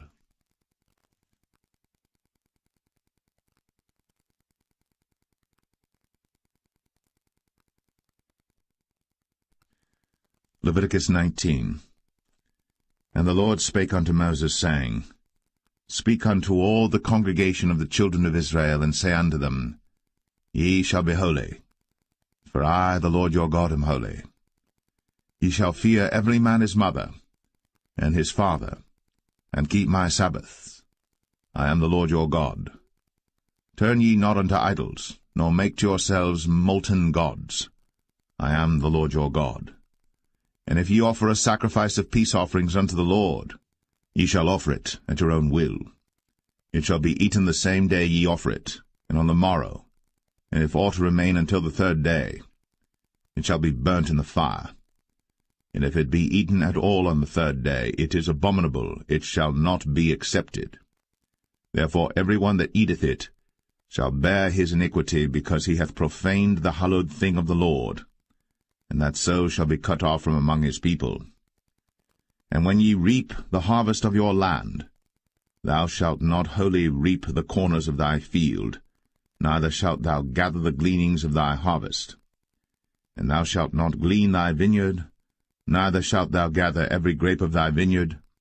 Thou shalt leave them for the poor and stranger. I am the Lord your God. Ye shall not steal, neither deal falsely, neither lie one to another. And ye shall not swear by my name falsely, neither shalt thou profane the name of thy God. I am the Lord. Thou shalt not defraud thy neighbor, neither rob him. The wages of him that is hired shall not abide with thee all night until the morning. Thou shalt not curse the deaf, nor put a stumbling block before the blind, but shalt fear thy God. I am the Lord. Ye shall do no unrighteousness in judgment. Thou shalt not respect the person of the poor, nor honor the person of the mighty, but in righteousness shalt thou judge thy neighbor. Thou shalt not go up and down as a talebearer among thy people, neither shalt thou stand against the blood of thy neighbor. I am the Lord. Thou shalt not hate thy brother in thine heart. Thou shalt in any wise rebuke thy neighbor, and not suffer sin upon him. Thou shalt not avenge, nor bear any grudge against the children of thy people, but thou shalt love thy neighbor as thyself. I am the Lord. Ye shall keep my statutes. Thou shalt not let thy cattle gender with a diverse kind. Thou shalt not sow thy field with mingled seed, neither shall a garment mingled of linen and woolen come upon thee. And whosoever lieth carnally with a woman that is a bondmaid, betrothed to an husband, and not at all redeemed, nor freedom given her, she shall be scourged. They shall not be put to death, because she was not free. And he shall bring his trespass offering unto the Lord, unto the door of the tabernacle of the congregation, even a ram for a trespass offering. And the priest shall make an atonement for him with the ram of the trespass offering before the Lord for his sin which he hath done, and the sin which he hath done shall be forgiven him. And when ye shall come into the land, and shall have planted all manner of trees for food, then ye shall count the fruit thereof as uncircumcised. 3 years shall it be as uncircumcised unto you. It shall not be eaten of. But in the 4th year all the fruit thereof shall be holy to praise the Lord withal. And in the 5th year shall ye eat of the fruit thereof, that it may yield unto you the increase thereof. I am the Lord your God. Ye shall not eat anything with the blood, neither shall ye use enchantment, nor observe times. Ye shall not round the corners of your heads, neither shalt thou mar the corners of thy beard. Ye shall not make any cuttings in your flesh for the dead, nor print any marks upon you. I am the Lord. Do not prostitute thy daughter to cause her to be a whore, lest the land fall to whoredom, and the land become full of wickedness. Ye shall keep my Sabbaths, and reverence my sanctuary. I am the Lord. Regard not them that have familiar spirits, neither seek after wizards, to be defiled by them. I am the Lord your God. Thou shalt rise up before the hoary head, and honour the face of the old man, and fear thy God. I am the Lord. And if a stranger sojourn with thee in your land, ye shall not vex him. But the stranger that dwelleth with you shall be unto you as one born among you, and thou shalt love him as thyself. For ye were strangers in the land of Egypt. I am the Lord your God. Ye shall do no unrighteousness in judgment, and meet yard in weight or in measure. Just balances, just weights, a just ephah, and a just hin shall ye have. I am the Lord your God, which brought you out of the land of Egypt.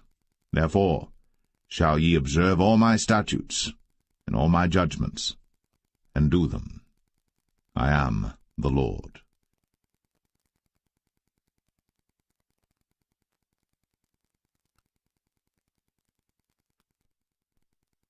Leviticus 20. And the Lord spake unto Moses, saying, Again, thou shalt say to the children of Israel, Whosoever he be of the children of Israel, or of the strangers that sojourn in Israel, that giveth any of his seed unto Moloch, he shall surely be put to death. The people of the land shall stone him with stones. And I will set my face against that man, and will cut him off from among his people, because he hath given of his seed unto Moloch, to defile my sanctuary, and to profane my holy name. And if the people of the land do any ways hide their eyes from the man, when he giveth of his seed unto Moloch, and kill him not, then I will set my face against that man, and against his family, and will cut him off, and all that go a-whoring after him, to commit whoredom with Moloch from among their people. And the soul that turneth after such as have familiar spirits, and after wizards, to go a-whoring after them, I will even set my face against that soul, and will cut him off from among his people. Sanctify yourselves, therefore, and be ye holy, for I am the Lord your God. And ye shall keep my statutes, and do them. I am the Lord which sanctify you. For every one that curseth his father or his mother shall be surely put to death. He hath cursed his father or his mother, his blood shall be upon him. And the man that committeth adultery with another man's wife, even he that committeth adultery with his neighbour's wife, the adulterer and the adulteress, shall surely be put to death. And the man that lieth with his father's wife hath uncovered his father's nakedness. Both of them shall surely be put to death. Their blood shall be upon them. And if a man lie with his daughter-in-law, both of them shall surely be put to death.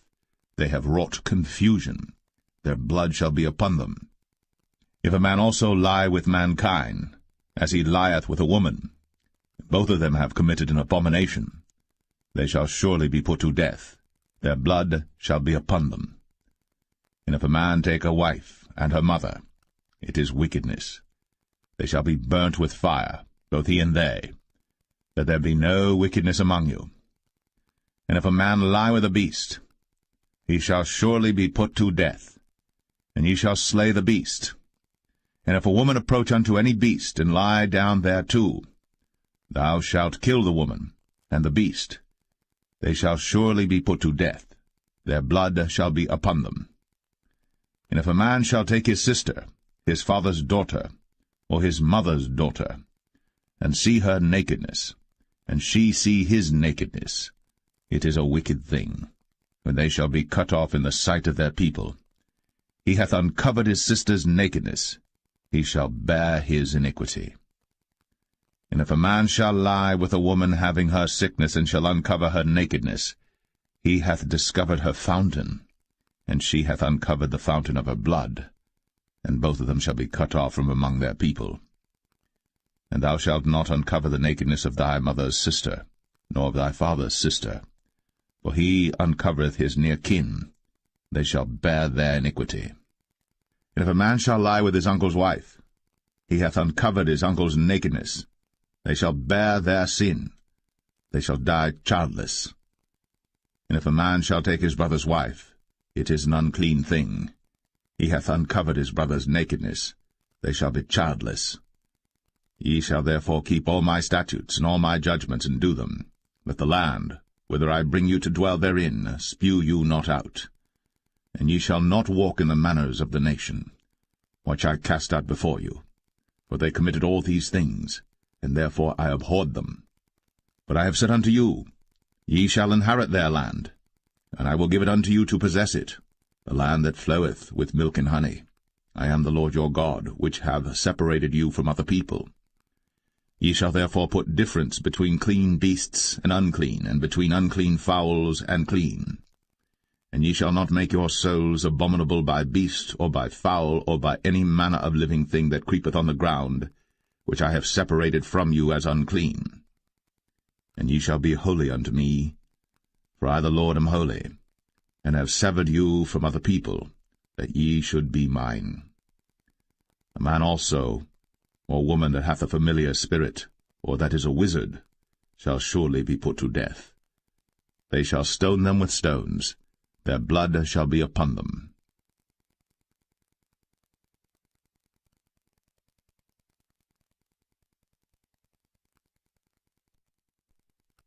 Leviticus 21. And the Lord said unto Moses, Speak unto the priests, the sons of Aaron, and say unto them, There shall none be defiled for the dead among his people. But for his kin that is near unto him, that is, for his mother, and for his father, and for his son, and for his daughter, and for his brother, and for his sister a virgin, that is nigh unto him, which hath had no husband, for her may he be defiled. But he shall not defile himself, being a chief man among his people, to profane himself. They shall not make baldness upon their head, neither shall they shave off the corner of their beard, nor make any cuttings in their flesh. They shall be holy unto their God, and not profane the name of their God, for the offerings of the Lord made by fire, and the bread of their God they do offer, therefore they shall be holy. They shall not take a wife that is a whore, or profane, neither shall they take a woman put away from her husband, for he is holy unto his God. Thou shalt sanctify him therefore, for he offereth the bread of thy God. He shall be holy unto thee. For I, the Lord, which sanctify you, am holy. And the daughter of any priest, if she profane herself by playing the whore, she profaneth her father. She shall be burnt with fire. And he that is the high priest among his brethren, upon whose head the anointing oil was poured, and that is consecrated to put on the garments, shall not uncover his head nor rend his clothes. Neither shall he go into any dead body, nor defile himself for his father, or for his mother. Neither shall he go out of the sanctuary, nor profane the sanctuary of his God. For the crown of the anointing oil of his God is upon him. I am the Lord. And he shall take a wife in her virginity, a widow, or a divorced woman, or profane, or an harlot. These shall he not take, but he shall take a virgin of his own people to wife. Neither shall he profane his seed among his people, for I the Lord do sanctify him. And the Lord spake unto Moses, saying, Speak unto Aaron, saying, Whosoever he be of thy seed in their generations that hath any blemish, let him not approach to offer the bread of his God. For whatsoever man he be that hath a blemish, he shall not approach, a blind man, or a lame, or he that hath a flat nose, or anything superfluous, or a man that is broken-footed, or broken-handed, or crooked-backed, or a dwarf, or that hath a blemish in his eye, or be scurvy, or scabbed, or hath his stones broken. No man that hath a blemish of the seed of Aaron the priest shall come nigh to offer the offerings of the Lord made by fire. He hath a blemish. He shall not come nigh to offer the bread of his God. He shall eat the bread of his God, both of the most holy and of the holy. Only he shall not go in unto the veil, nor come nigh unto the altar, because he hath a blemish, that he profane not my sanctuaries. For I the Lord do sanctify them. And Moses told it unto Aaron and to his sons, and unto all the children of Israel.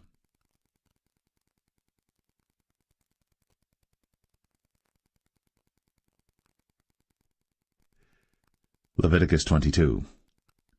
And the Lord spake unto Moses, saying, Speak unto Aaron and to his sons, that they separate themselves from the holy things of the children of Israel, and that they profane not my holy name in those things which they hallow unto me.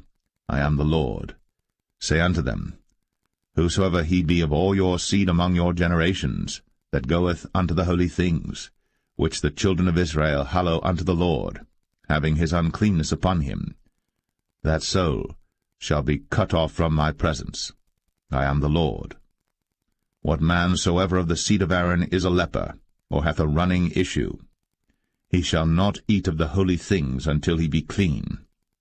And whoso toucheth anything that is unclean by the dead, or a man whose seed goeth from him, or whosoever toucheth any creeping thing, whereby he may be made unclean, or a man of whom he may take uncleanness, whatsoever uncleanness he hath, the soul which hath touched any such shall be unclean until even, and shall not eat of the holy things, unless he wash his flesh with water. And when the sun is down, he shall be clean, and shall afterward eat of the holy things, because it is his food. That which dieth of itself, or is torn with beasts, he shall not eat to defile himself therewith. I am the Lord. They shall therefore keep mine ordinance, lest they bear sin for it, and die therefore, if they profane it. I the Lord do sanctify them. There shall no stranger eat of the holy thing. A sojourner of the priest, or an hired servant, shall not eat of the holy thing. But if the priest buy any soul with his money, he shall eat of it. And he that is born in his house, they shall eat of his meat. If the priest's daughter also be married unto a stranger, she may not eat of an offering of the holy things. But if the priest's daughter be a widow, or divorced, and have no child, and is returned unto her father's house, as in her youth, she shall eat of her father's meat, but there shall no stranger eat thereof. And if a man eat of the holy thing unwittingly, then he shall put the 5th part thereof unto it, and shall give it unto the priest with the holy thing. And they shall not profane the holy things of the children of Israel, which they offer unto the Lord, or suffer them to bear the iniquity of trespass, when they eat their holy things. For I the Lord do sanctify them. And the Lord spake unto Moses, saying, Speak unto Aaron and to his sons, and unto all the children of Israel, and say unto them, Whatsoever he be of the house of Israel, or of the strangers in Israel, that will offer his oblation for all his vows, and for all his freewill offerings, which they will offer unto the Lord for a burnt offering, ye shall offer at your own will a male without blemish, of the beeves, of the sheep, or of the goats. But whatsoever hath a blemish, that shall ye not offer, for it shall not be acceptable for you. And whosoever offereth a sacrifice of peace offerings unto the Lord to accomplish his vow, or a freewill offering in beeves or sheep, it shall be perfect to be accepted. There shall be no blemish therein.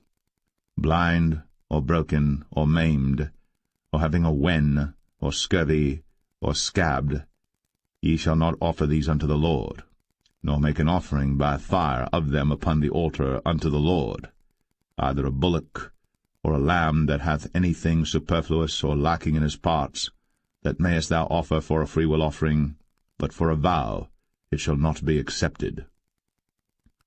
Ye shall not offer unto the Lord that which is bruised, or crushed, or broken, or cut, neither shall ye make any offering thereof in your land. Neither from a stranger's hand shall ye offer the bread of your God of any of these, because their corruption is in them, and blemishes be in them, they shall not be accepted for you. And the Lord spake unto Moses, saying, When a bullock or a sheep or a goat is brought forth, then it shall be 7 days under the dam, and from the 8th day and thenceforth it shall be accepted for an offering made by fire unto the Lord. And whether it be cow or ewe, ye shall not kill it and her young both in 1 day. And when ye will offer a sacrifice of thanksgiving unto the Lord, offer it at your own will. On the same day it shall be eaten up. Ye shall leave none of it until the morrow. I am the Lord. Therefore shall ye keep my commandments, and do them. I am the Lord. Neither shall ye profane my holy name, but I will be hallowed among the children of Israel. I am the Lord which hallow you, that brought you out of the land of Egypt, to be your God. I am the Lord.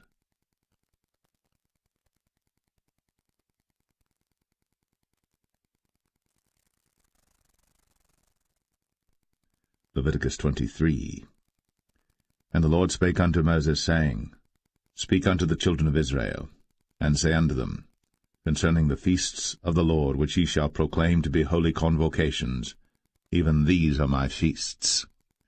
6 days shall work be done, but the 7th day is the Sabbath of rest, and holy convocation. Ye shall do no work therein. It is the Sabbath of the Lord in all your dwellings.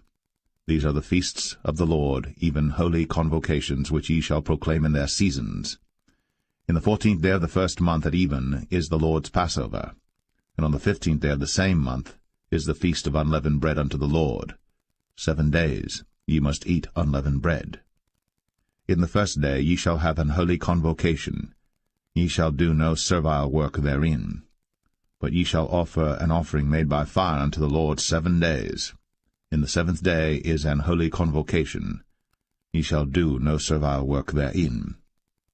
And the Lord spake unto Moses, saying, Speak unto the children of Israel, and say unto them, When ye be come into the land which I give unto you, and shall reap the harvest thereof, then ye shall bring a sheaf of the first fruits of your harvest unto the priest. And he shall wave the sheaf before the Lord, to be accepted for you. On the morrow after the Sabbath the priest shall wave it. And ye shall offer that day, when ye wave the sheaf, an he-lamb without blemish of the 1st year for a burnt offering unto the Lord. And the meat offering thereof shall be 2/10 deals of fine flour mingled with oil, an offering made by fire unto the Lord for a sweet savour. And the drink offering thereof shall be of wine, the 4th part of an hin. And ye shall eat neither bread, nor parched corn, nor green ears, until the selfsame day that ye have brought an offering unto your God. It shall be a statute for ever throughout your generations in all your dwellings. And ye shall count unto you from the morrow after the Sabbath, from the day that ye brought the sheaf of the wave offering, 7 Sabbaths shall be complete. Even unto the morrow, after the 7th Sabbath, shall ye number 50 days. And ye shall offer a new meat offering unto the Lord. Ye shall bring out of your habitations 2 wave loaves of 2/10 deals. They shall be of fine flour. They shall be baked with leaven. They are the first fruits unto the Lord. And ye shall offer with the bread 7 lambs without blemish of the 1st year, and 1 young bullock, and 2 rams. They shall be for a burnt offering unto the Lord, with their meat offering, and their drink offerings, even an offering made by fire of sweet savour unto the Lord.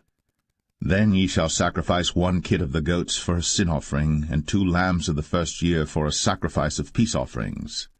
And the priest shall wave them with the bread of the first fruits for a wave offering before the Lord. With the 2 lambs they shall be holy to the Lord for the priests. And ye shall proclaim on the selfsame day, that it may be an holy convocation unto you. Ye shall do no servile work therein. It shall be a statute for ever in all your dwellings throughout your generations. And when ye reap the harvest of your land, thou shalt not make clean riddance of the corners of thy field when thou reapest, neither shalt thou gather any gleanings of thy harvest. Thou shalt leave them unto the poor, and to the stranger. I am the Lord your God. And the Lord spake unto Moses, saying, Speak unto the children of Israel, saying, In the 7th month, in the 1st day of the month, shall ye have a Sabbath, a memorial of blowing of trumpets, and holy convocation. Ye shall do no servile work therein.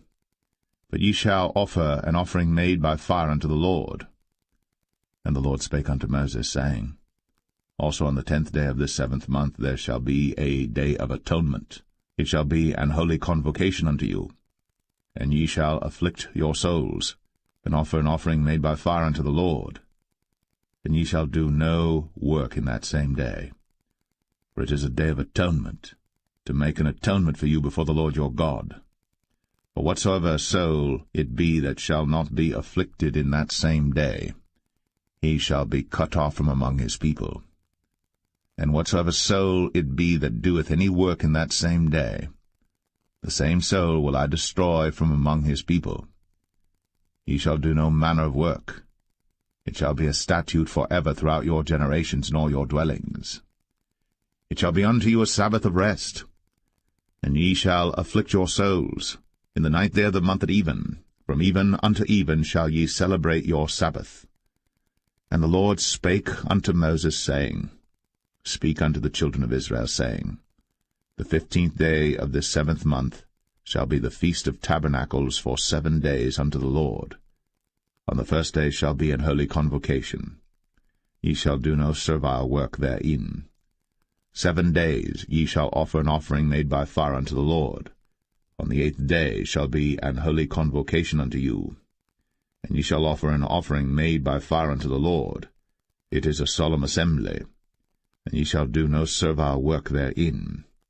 These are the feasts of the Lord which ye shall proclaim to be holy convocations, to offer an offering made by fire unto the Lord, a burnt offering, and a meat offering, a sacrifice, and drink offerings, everything upon his day. Beside the Sabbaths of the Lord, and beside your gifts, and beside all your vows, and beside all your free will offerings which ye give unto the Lord, also in the 15th day of the 7th month, when ye have gathered in the fruit of the land, ye shall keep a feast unto the Lord 7 days. On the 1st day shall be a Sabbath, and on the 8th day shall be a Sabbath. And ye shall take you on the 1st day the boughs of goodly trees, branches of palm trees, and the boughs of thick trees, and willows of the brook. And ye shall rejoice before the Lord your God 7 days. And ye shall keep it a feast unto the Lord 7 days in the year. It shall be a statute for ever in your generations. Ye shall celebrate it in the 7th month. Ye shall dwell in booths 7 days. All that are Israelites born shall dwell in booths. That your generations may know that I made the children of Israel to dwell in booths, when I brought them out of the land of Egypt. I am the Lord your God. And Moses declared unto the children of Israel the feasts of the Lord.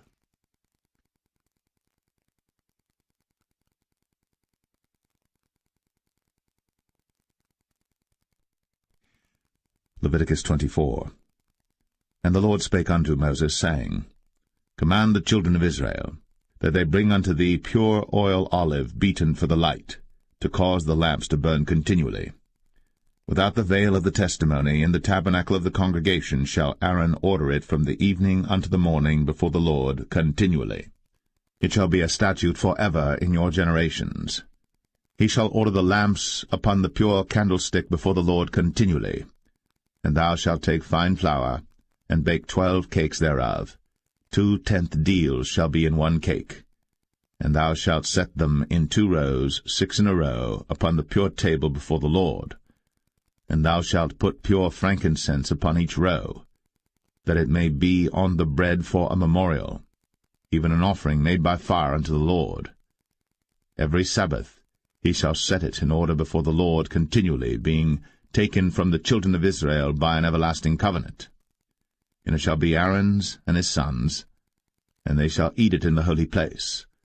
For it is most holy unto him of the offerings of the Lord made by fire, by a perpetual statute. And the son of an Israelitish woman, whose father was an Egyptian, went out among the children of Israel. And this son of the Israelitish woman and a man of Israel strove together in the camp. And the Israelitish woman's son blasphemed the name of the Lord, and cursed. And they brought him unto Moses. And his mother's name was Shilemeth, the daughter of Dibri of the tribe of Dan. And they put him in ward, that the mind of the Lord might be shown them.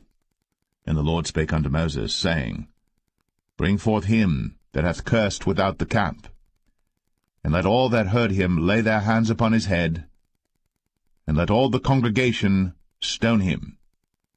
And thou shalt speak unto the children of Israel, saying, Whosoever curseth his God shall bear his sin. And he that blasphemeth the name of the Lord, he shall surely be put to death.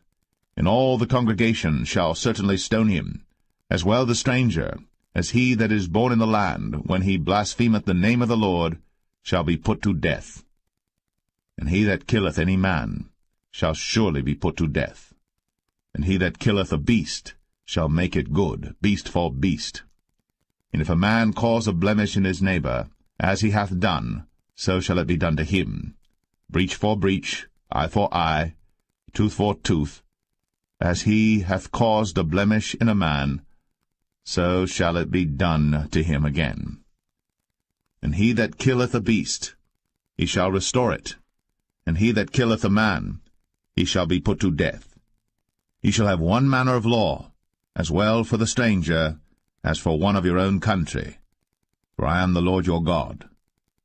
And Moses spake to the children of Israel, that they should bring forth him that had cursed out of the camp, and stone him with stones. And the children of Israel did as the Lord commanded Moses.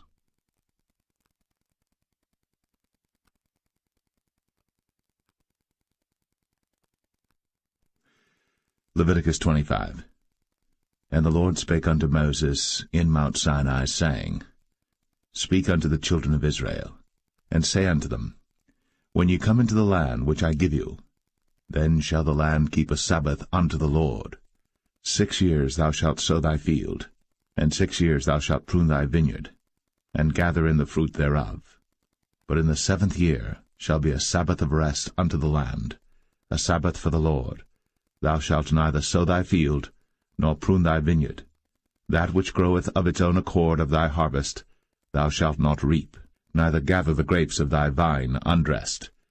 For it is a year of rest unto the land, and the Sabbath of the land shall be meat for you, for thee and for thy servant, and for thy maid, and for thy hired servant, and for thy stranger that sojourneth with thee, and for thy cattle, and for the beast that are in thy land shall all the increase thereof be meat. And thou shalt number 7 Sabbaths of years unto thee, 7 times 7 years, and the space of the 7 Sabbaths of years shall be unto thee 49 years. Then shalt thou cause the trumpet of the Jubilee to sound on the 10th day of the 7th month. In the day of atonement shall ye make the trumpet sound throughout all your land. And ye shall hallow the 50th year, and proclaim liberty throughout all the land unto all the inhabitants thereof. It shall be a jubilee unto you. And ye shall return every man unto his possession, and ye shall return every man unto his family. A jubilee shall that 50th year be unto you. Ye shall not sow, neither reap that which groweth of itself in it, nor gather the grapes in it of thy vine undressed.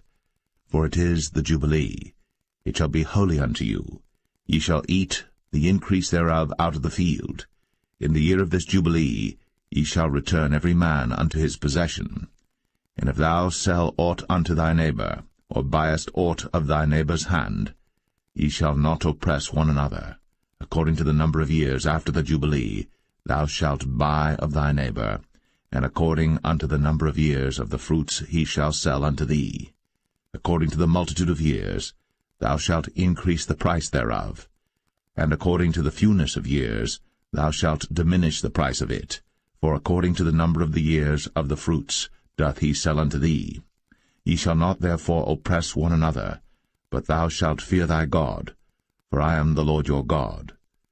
Wherefore ye shall do my statutes, and keep my judgments, and do them.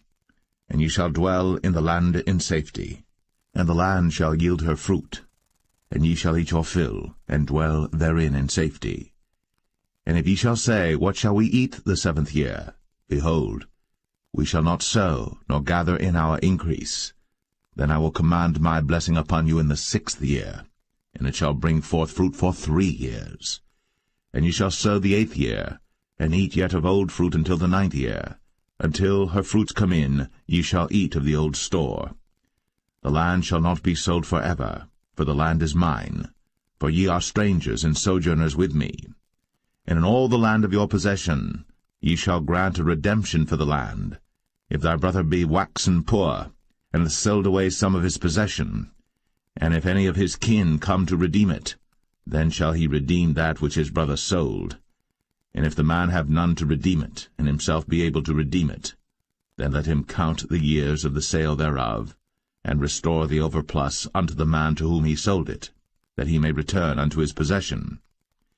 But if he be not able to restore it to him, then that which is sold shall remain in the hand of him that hath bought it until the year of Jubilee, and in the Jubilee it shall go out, and he shall return unto his possession. And if a man sell a dwelling house in a walled city, then he may redeem it within a whole year after it is sold. Within a full year may he redeem it. And if it be not redeemed within the space of a full year, then the house that is in the walled city shall be established for ever to him that bought it throughout his generations. It shall not go out in the Jubilee. But the houses of the villages which have no wall round about them shall be counted as the fields of the country. They may be redeemed, and they shall go out in the Jubilee. Notwithstanding the cities of the Levites, and the houses of the cities of their possession, may the Levites redeem at any time. And if a man purchase of the Levites, then the house that was sold, and the city of his possession, shall go out in the year of Jubilee, for the houses of the cities of the Levites are their possession among the children of Israel. But the field of the suburbs of their cities may not be sold, for it is their perpetual possession. And if thy brother be waxen poor, and fallen in decay with thee, then thou shalt relieve him, yea, though he be a stranger, or a sojourner, that he may live with thee. Take thou no usury of him, or increase, but fear thy God, that thy brother may live with thee. Thou shalt not give him thy money upon usury, nor lend him thy victuals for increase. I am the Lord your God, which brought you forth out of the land of Egypt, to give you the land of Canaan, and to be your God. And if thy brother that dwelleth by thee be waxen poor, and be sold unto thee, thou shalt not compel him to serve as a bondservant, but as an hired servant, and as a sojourner. He shall be with thee, and shall serve thee unto the year of Jubilee. And then shall he depart from thee, both he and his children with him, and shall return unto his own family, and unto the possession of his fathers shall he return. For they are my servants, which I brought forth out of the land of Egypt. They shall not be sold as bondmen. Thou shalt not rule over him with rigor, but shalt fear thy God. Both thy bondmen and thy bondmaids, which thou shalt have, shall be of the heathen that are round about you. Of them shall ye buy bondmen and bondmaids. Moreover, of the children of the strangers that do sojourn among you, of them shall ye buy, and of their families that are with you, which they begat in your land, and they shall be your possession. And ye shall take them as an inheritance for your children after you, to inherit them for a possession. They shall be your bondmen for ever. But over your brethren, the children of Israel, ye shall not rule one over another with rigor. And if a sojourner or stranger wax rich by thee, and thy brother that dwelleth by him wax poor, and sell himself unto the stranger or sojourner by thee, or to the stock of the stranger's family, after that he is sold, he may be redeemed again. One of his brethren may redeem him. Either his uncle or his uncle's son may redeem him, or any that is nigh of kin unto him of his family may redeem him, or if he be able, he may redeem himself. And he shall reckon with him that bought him from the year that he was sold to him unto the year of Jubilee. And the price of his sale shall be according unto the number of years. According to the time of an hired servant shall it be with him. If there be yet many years behind, according unto them, he shall give again the price of his redemption out of the money that he was bought for. And if there remain but few years unto the year of Jubilee, then he shall count with him, and according unto his years shall he give him again the price of his redemption. And as a yearly hired servant shall he be with him, and the other shall not rule with rigor over him in thy sight. And if he be not redeemed in these years, then he shall go out in the year of Jubilee, both he and his children with him. For unto me the children of Israel are servants. They are my servants whom I brought forth out of the land of Egypt. I am the Lord your God.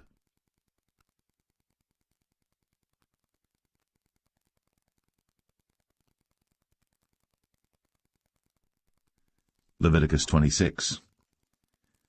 Ye shall make you no idols nor graven image, neither rear you up a standing image, neither shall ye set up any image of stone in your land, to bow down unto it, for I am the Lord your God.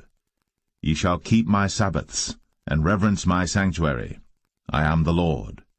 If ye walk in my statutes, and keep my commandments, and do them, then I will give you rain in due season, and the land shall yield her increase, and the trees of the field shall yield their fruit. And your threshing shall reach unto the vintage, and the vintage shall reach unto the sowing time. And ye shall eat your bread to the full, and dwell in your land safely. And I will give peace in the land, and ye shall lie down, and none shall make you afraid. And I will rid evil beasts out of the land, neither shall the sword go through your land. And ye shall chase your enemies, and they shall fall before you by the sword. And 5 of you shall chase 100, and 100 of you shall put 10,000 to flight. And your enemies shall fall before you by the sword. For I will have respect unto you, and make you fruitful, and multiply you, and establish my covenant with you. And ye shall eat old store, and bring forth the old because of the new. And I will set my tabernacle among you, and my soul shall not abhor you. And I will walk among you, and will be your God, and ye shall be my people. I am the Lord your God, which brought you forth out of the land of Egypt, that ye should not be their bondmen. And I have broken the bands of your yoke, and made you go upright. But if ye will not hearken unto me, and will not do all these commandments, and if ye shall despise my statutes, or if your soul abhor my judgments, so that ye will not do all my commandments, but that ye break my covenant, I also will do this unto you. I will even appoint over you terror, consumption, and the burning ague, that shall consume the eyes, and cause sorrow of heart. And ye shall sow your seed in vain, for your enemies shall eat it. And I will set my face against you, and ye shall be slain before your enemies. They that hate you shall reign over you, and ye shall flee when none pursueth you. And if ye will not yet for all this hearken unto me, then I will punish you 7 times more for your sins. And I will break the pride of your power, and I will make your heaven as iron, and your earth as brass, and your strength shall be spent in vain. For your land shall not yield her increase, neither shall the trees of the land yield their fruits. And if ye walk contrary unto me, and will not hearken unto me, I will bring 7 times more plagues upon you according to your sins.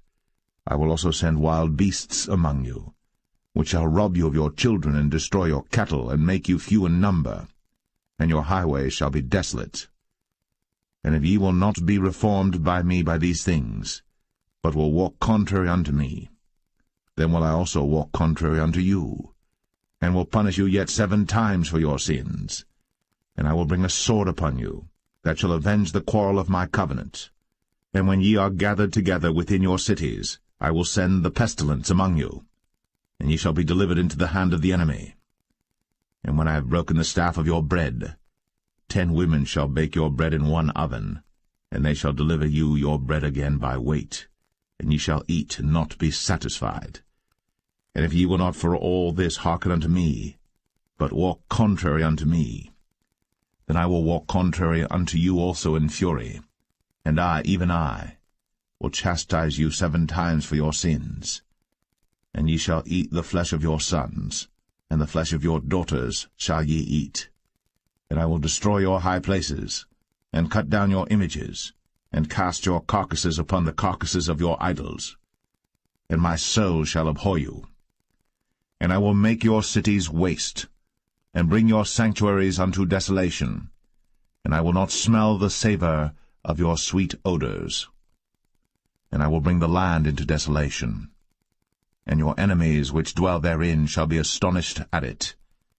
And I will scatter you among the heathen, and will draw out a sword after you, and your land shall be desolate, and your cities waste. then shall the land enjoy her Sabbaths, as long as it lieth desolate, and ye be in your enemy's land, even then shall the land rest, and enjoy her Sabbaths. As long as it lieth desolate it shall rest, because it did not rest in your Sabbaths, when ye dwelt upon it. And upon them that are left alive of you I will send a faintness into their hearts in the lands of their enemies, and the sound of a shaken leaf shall chase them, and they shall flee, as fleeing from a sword, and they shall fall when none pursueth. And they shall fall one upon another, as it were before a sword, when none pursueth. And ye shall have no power to stand before your enemies, and ye shall perish among the heathen. And the land of your enemies shall eat you up, and they that are left of you shall pine away in their iniquity in your enemies' lands, and also in the iniquities of their fathers shall they pine away with them, if they shall confess their iniquity, and the iniquity of their fathers, with their trespass which they trespassed against me, and that also they have walked contrary unto me, and that I also have walked contrary unto them, and have brought them into the land of their enemies. If then their uncircumcised hearts be humbled, and they then accept of the punishment of their iniquity, then will I remember my covenant with Jacob, and also my covenant with Isaac, and also my covenant with Abraham will I remember, and I will remember the land. The land also shall be left of them, and shall enjoy her Sabbaths, while she lieth desolate without them. And they shall accept of the punishment of their iniquity, even because they despised my judgments, and because their soul abhorred my statutes. And yet for all that, when they be in the land of their enemies, I will not cast them away, neither will I abhor them to destroy them utterly, and to break my covenant with them, for I am the Lord their God. But I will for their sakes remember the covenant of their ancestors, whom I brought forth out of the land of Egypt, in the sight of the heathen, that I might be their God. I am the Lord. These are the statutes and judgments and laws which the Lord made between him and the children of Israel in Mount Sinai by the hand of Moses.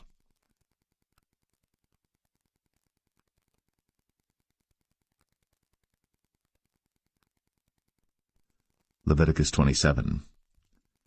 And the Lord spake unto Moses, saying, Speak unto the children of Israel, and say unto them, When a man shall make a singular vow, the person shall be for the Lord by thy estimation. And thy estimation shall be of the male from 20 years old even unto 60 years old. Even thy estimation shall be 50 shekels of silver after the shekel of the sanctuary. And if it be a female, then thy estimation shall be 30 shekels. And if it be from 5 years old even unto 20 years old, then thy estimation shall be of the male 20 shekels, and for the female 10 shekels. And if it be from a month old even unto 5 years old, then thy estimation shall be of the male 5 shekels of silver, and for the female thy estimation shall be 3 shekels of silver. And if it be from 60 years old and above, if it be a male, then thy estimation shall be 15 shekels, and for the female 10 shekels. But if he be poorer than thy estimation, then he shall present himself before the priest, and the priest shall value him, according to his ability that vowed shall the priest value him. And if it be a beast, whereof men bring an offering unto the Lord, all that any man giveth of such unto the Lord shall be holy. He shall not alter it, nor change it, a good for a bad, or a bad for a good. And if he shall at all change beast for beast, then it and the exchange thereof shall be holy. And if it be any unclean beast, of which they do not offer a sacrifice unto the Lord, then he shall present the beast before the priest. And the priest shall value it, whether it be good or bad, as thou valuest it, who art the priest, so shall it be. But if he will at all redeem it, then he shall add a 5th part thereof unto thy estimation. And when a man shall sanctify his house to be holy unto the Lord, then the priest shall estimate it, whether it be good or bad, as the priest shall estimate it, so shall it stand. And if he that sanctified it will redeem his house, then he shall add the 5th part of the money of thy estimation unto it, and it shall be his. And if a man shall sanctify unto the Lord some part of a field of his possession, then thy estimation shall be according to the seed thereof, an homer of barley seed shall be valued at 50 shekels of silver. If he sanctify his field from the year of Jubilee according to thy estimation, it shall stand. But if he sanctify his field after the Jubilee, then the priest shall reckon unto him the money according to the years that remain, even unto the year of the Jubilee, and it shall be abated from thy estimation. And if he that sanctified the field will in any wise redeem it, then he shall add the 5th part of the money of thy estimation unto it, and it shall be assured to him. And if he will not redeem the field, or if he have sold the field to another man, it shall not be redeemed any more. But the field, when it goeth out in the Jubilee, shall be holy unto the Lord, as a field devoted. The possession thereof shall be the priest's. And if a man sanctify unto the Lord a field which he hath bought, which is not of the fields of his possession, then the priest shall reckon unto him the worth of thy estimation, even unto the year of the Jubilee, and he shall give thine estimation in that day as a holy thing unto the Lord. In the year of the Jubilee the field shall return unto him of whom it was bought, even to him to whom the possession of the land did belong. And all thy estimation shall be according to the shekel of the sanctuary. 20 gerahs shall be the shekel. Only the firstling of the beasts, which should be the Lord's firstling, no man shall sanctify it, whether it be ox or sheep, it is the Lord's. And if it be of an unclean beast, then he shall redeem it according to thine estimation, and shall add a 5th part of it thereto. Or if it be not redeemed, then it shall be sold according to thy estimation. Notwithstanding no devoted thing, that a man shall devote unto the Lord of all that he hath, both of man and beast, and of the field of his possession, shall be sold or redeemed. Every devoted thing is most holy unto the Lord. None devoted, which shall be devoted of men, shall be redeemed, but shall surely be put to death. And all the tithe of the land, whether of the seed of the land or of the fruit of the tree, is the Lord's. It is holy unto the Lord. And if a man will at all redeem aught of his tithes, he shall add thereto the 5th part thereof. And concerning the tithe of the herd or of the flock, even of whatsoever passeth under the rod, the 10th shall be holy unto the Lord. He shall not search whether it be good or bad, neither shall he change it. And if he change it at all, then both it and the change thereof shall be holy. It shall not be redeemed.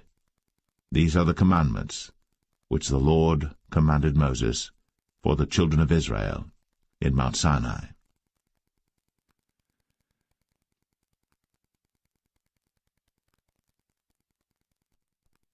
The Book of Numbers, chapter 1. And the Lord spake unto Moses in the wilderness of Sinai, in the tabernacle of the congregation, on the 1st day of the 2nd month, in the 2nd year after they were come out of the land of Egypt, saying, Take ye the sum of all the congregation of the children of Israel, after their families, by the house of their fathers, with the number of their names, every male by their polls. From 20 years old and upward, all that are able to go forth to war in Israel, thou and Aaron shall number them by their armies. And with you there shall be a man of every tribe, every one head of the house of his fathers.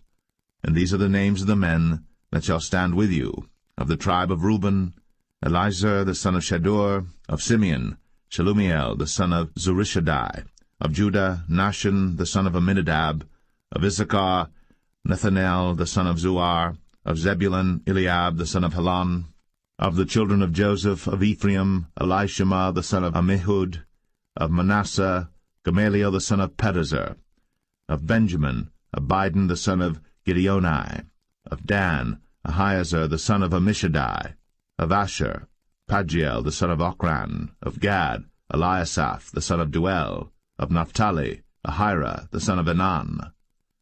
These were the renowned of the congregation, princes of the tribes of their fathers, heads of thousands in Israel.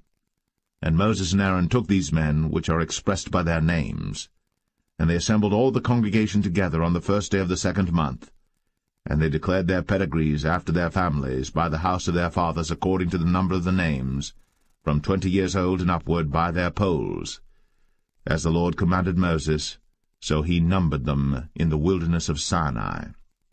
And the children of Reuben, Israel's eldest son, by their generations, after their families, by the house of their fathers, according to the number of the names, by their polls, every male from 20 years old and upward, all that were able to go forth to war. Those that were numbered of them, even of the tribe of Reuben, were 46,500. Of the children of Simeon by their generations, after their families, by the house of their fathers, those that were numbered of them, according to the number of the names, by their polls, every male from 20 years old and upward, all that were able to go forth to war.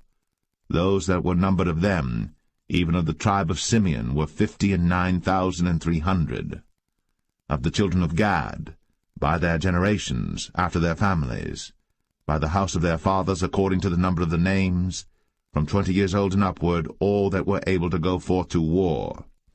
Those that were numbered of them, even of the tribe of Gad, were 45,650. Of the children of Judah, by their generations, after their families, by the house of their fathers, according to the number of the names, from 20 years old and upward, all that were able to go forth to war. Those that were numbered of them, even of the tribe of Judah, were 314,600. Of the children of Issachar, by their generations, after their families, by the house of their fathers, according to the number of the names, from 20 years old and upward, all that were able to go forth to war. Those that were numbered of them, even of the tribe of Issachar, were 54,400. Of the children of Zebulun, by their generations, after their families, by the house of their fathers, according to the number of the names, from 20 years old and upward, all that were able to go forth to war, those that were numbered of them, even of the tribe of Zebulun, were 57,400. Of the children of Joseph, namely of the children of Ephraim, by their generations, after their families, by the house of their fathers, according to the number of the names, from 20 years old and upward, all that were able to go forth to war. Those that were numbered of them, even of the tribe of Ephraim, were 40,500. Of the children of Manasseh, by their generations, after their families, by the house of their fathers, according to the number of the names, from 20 years old and upward, all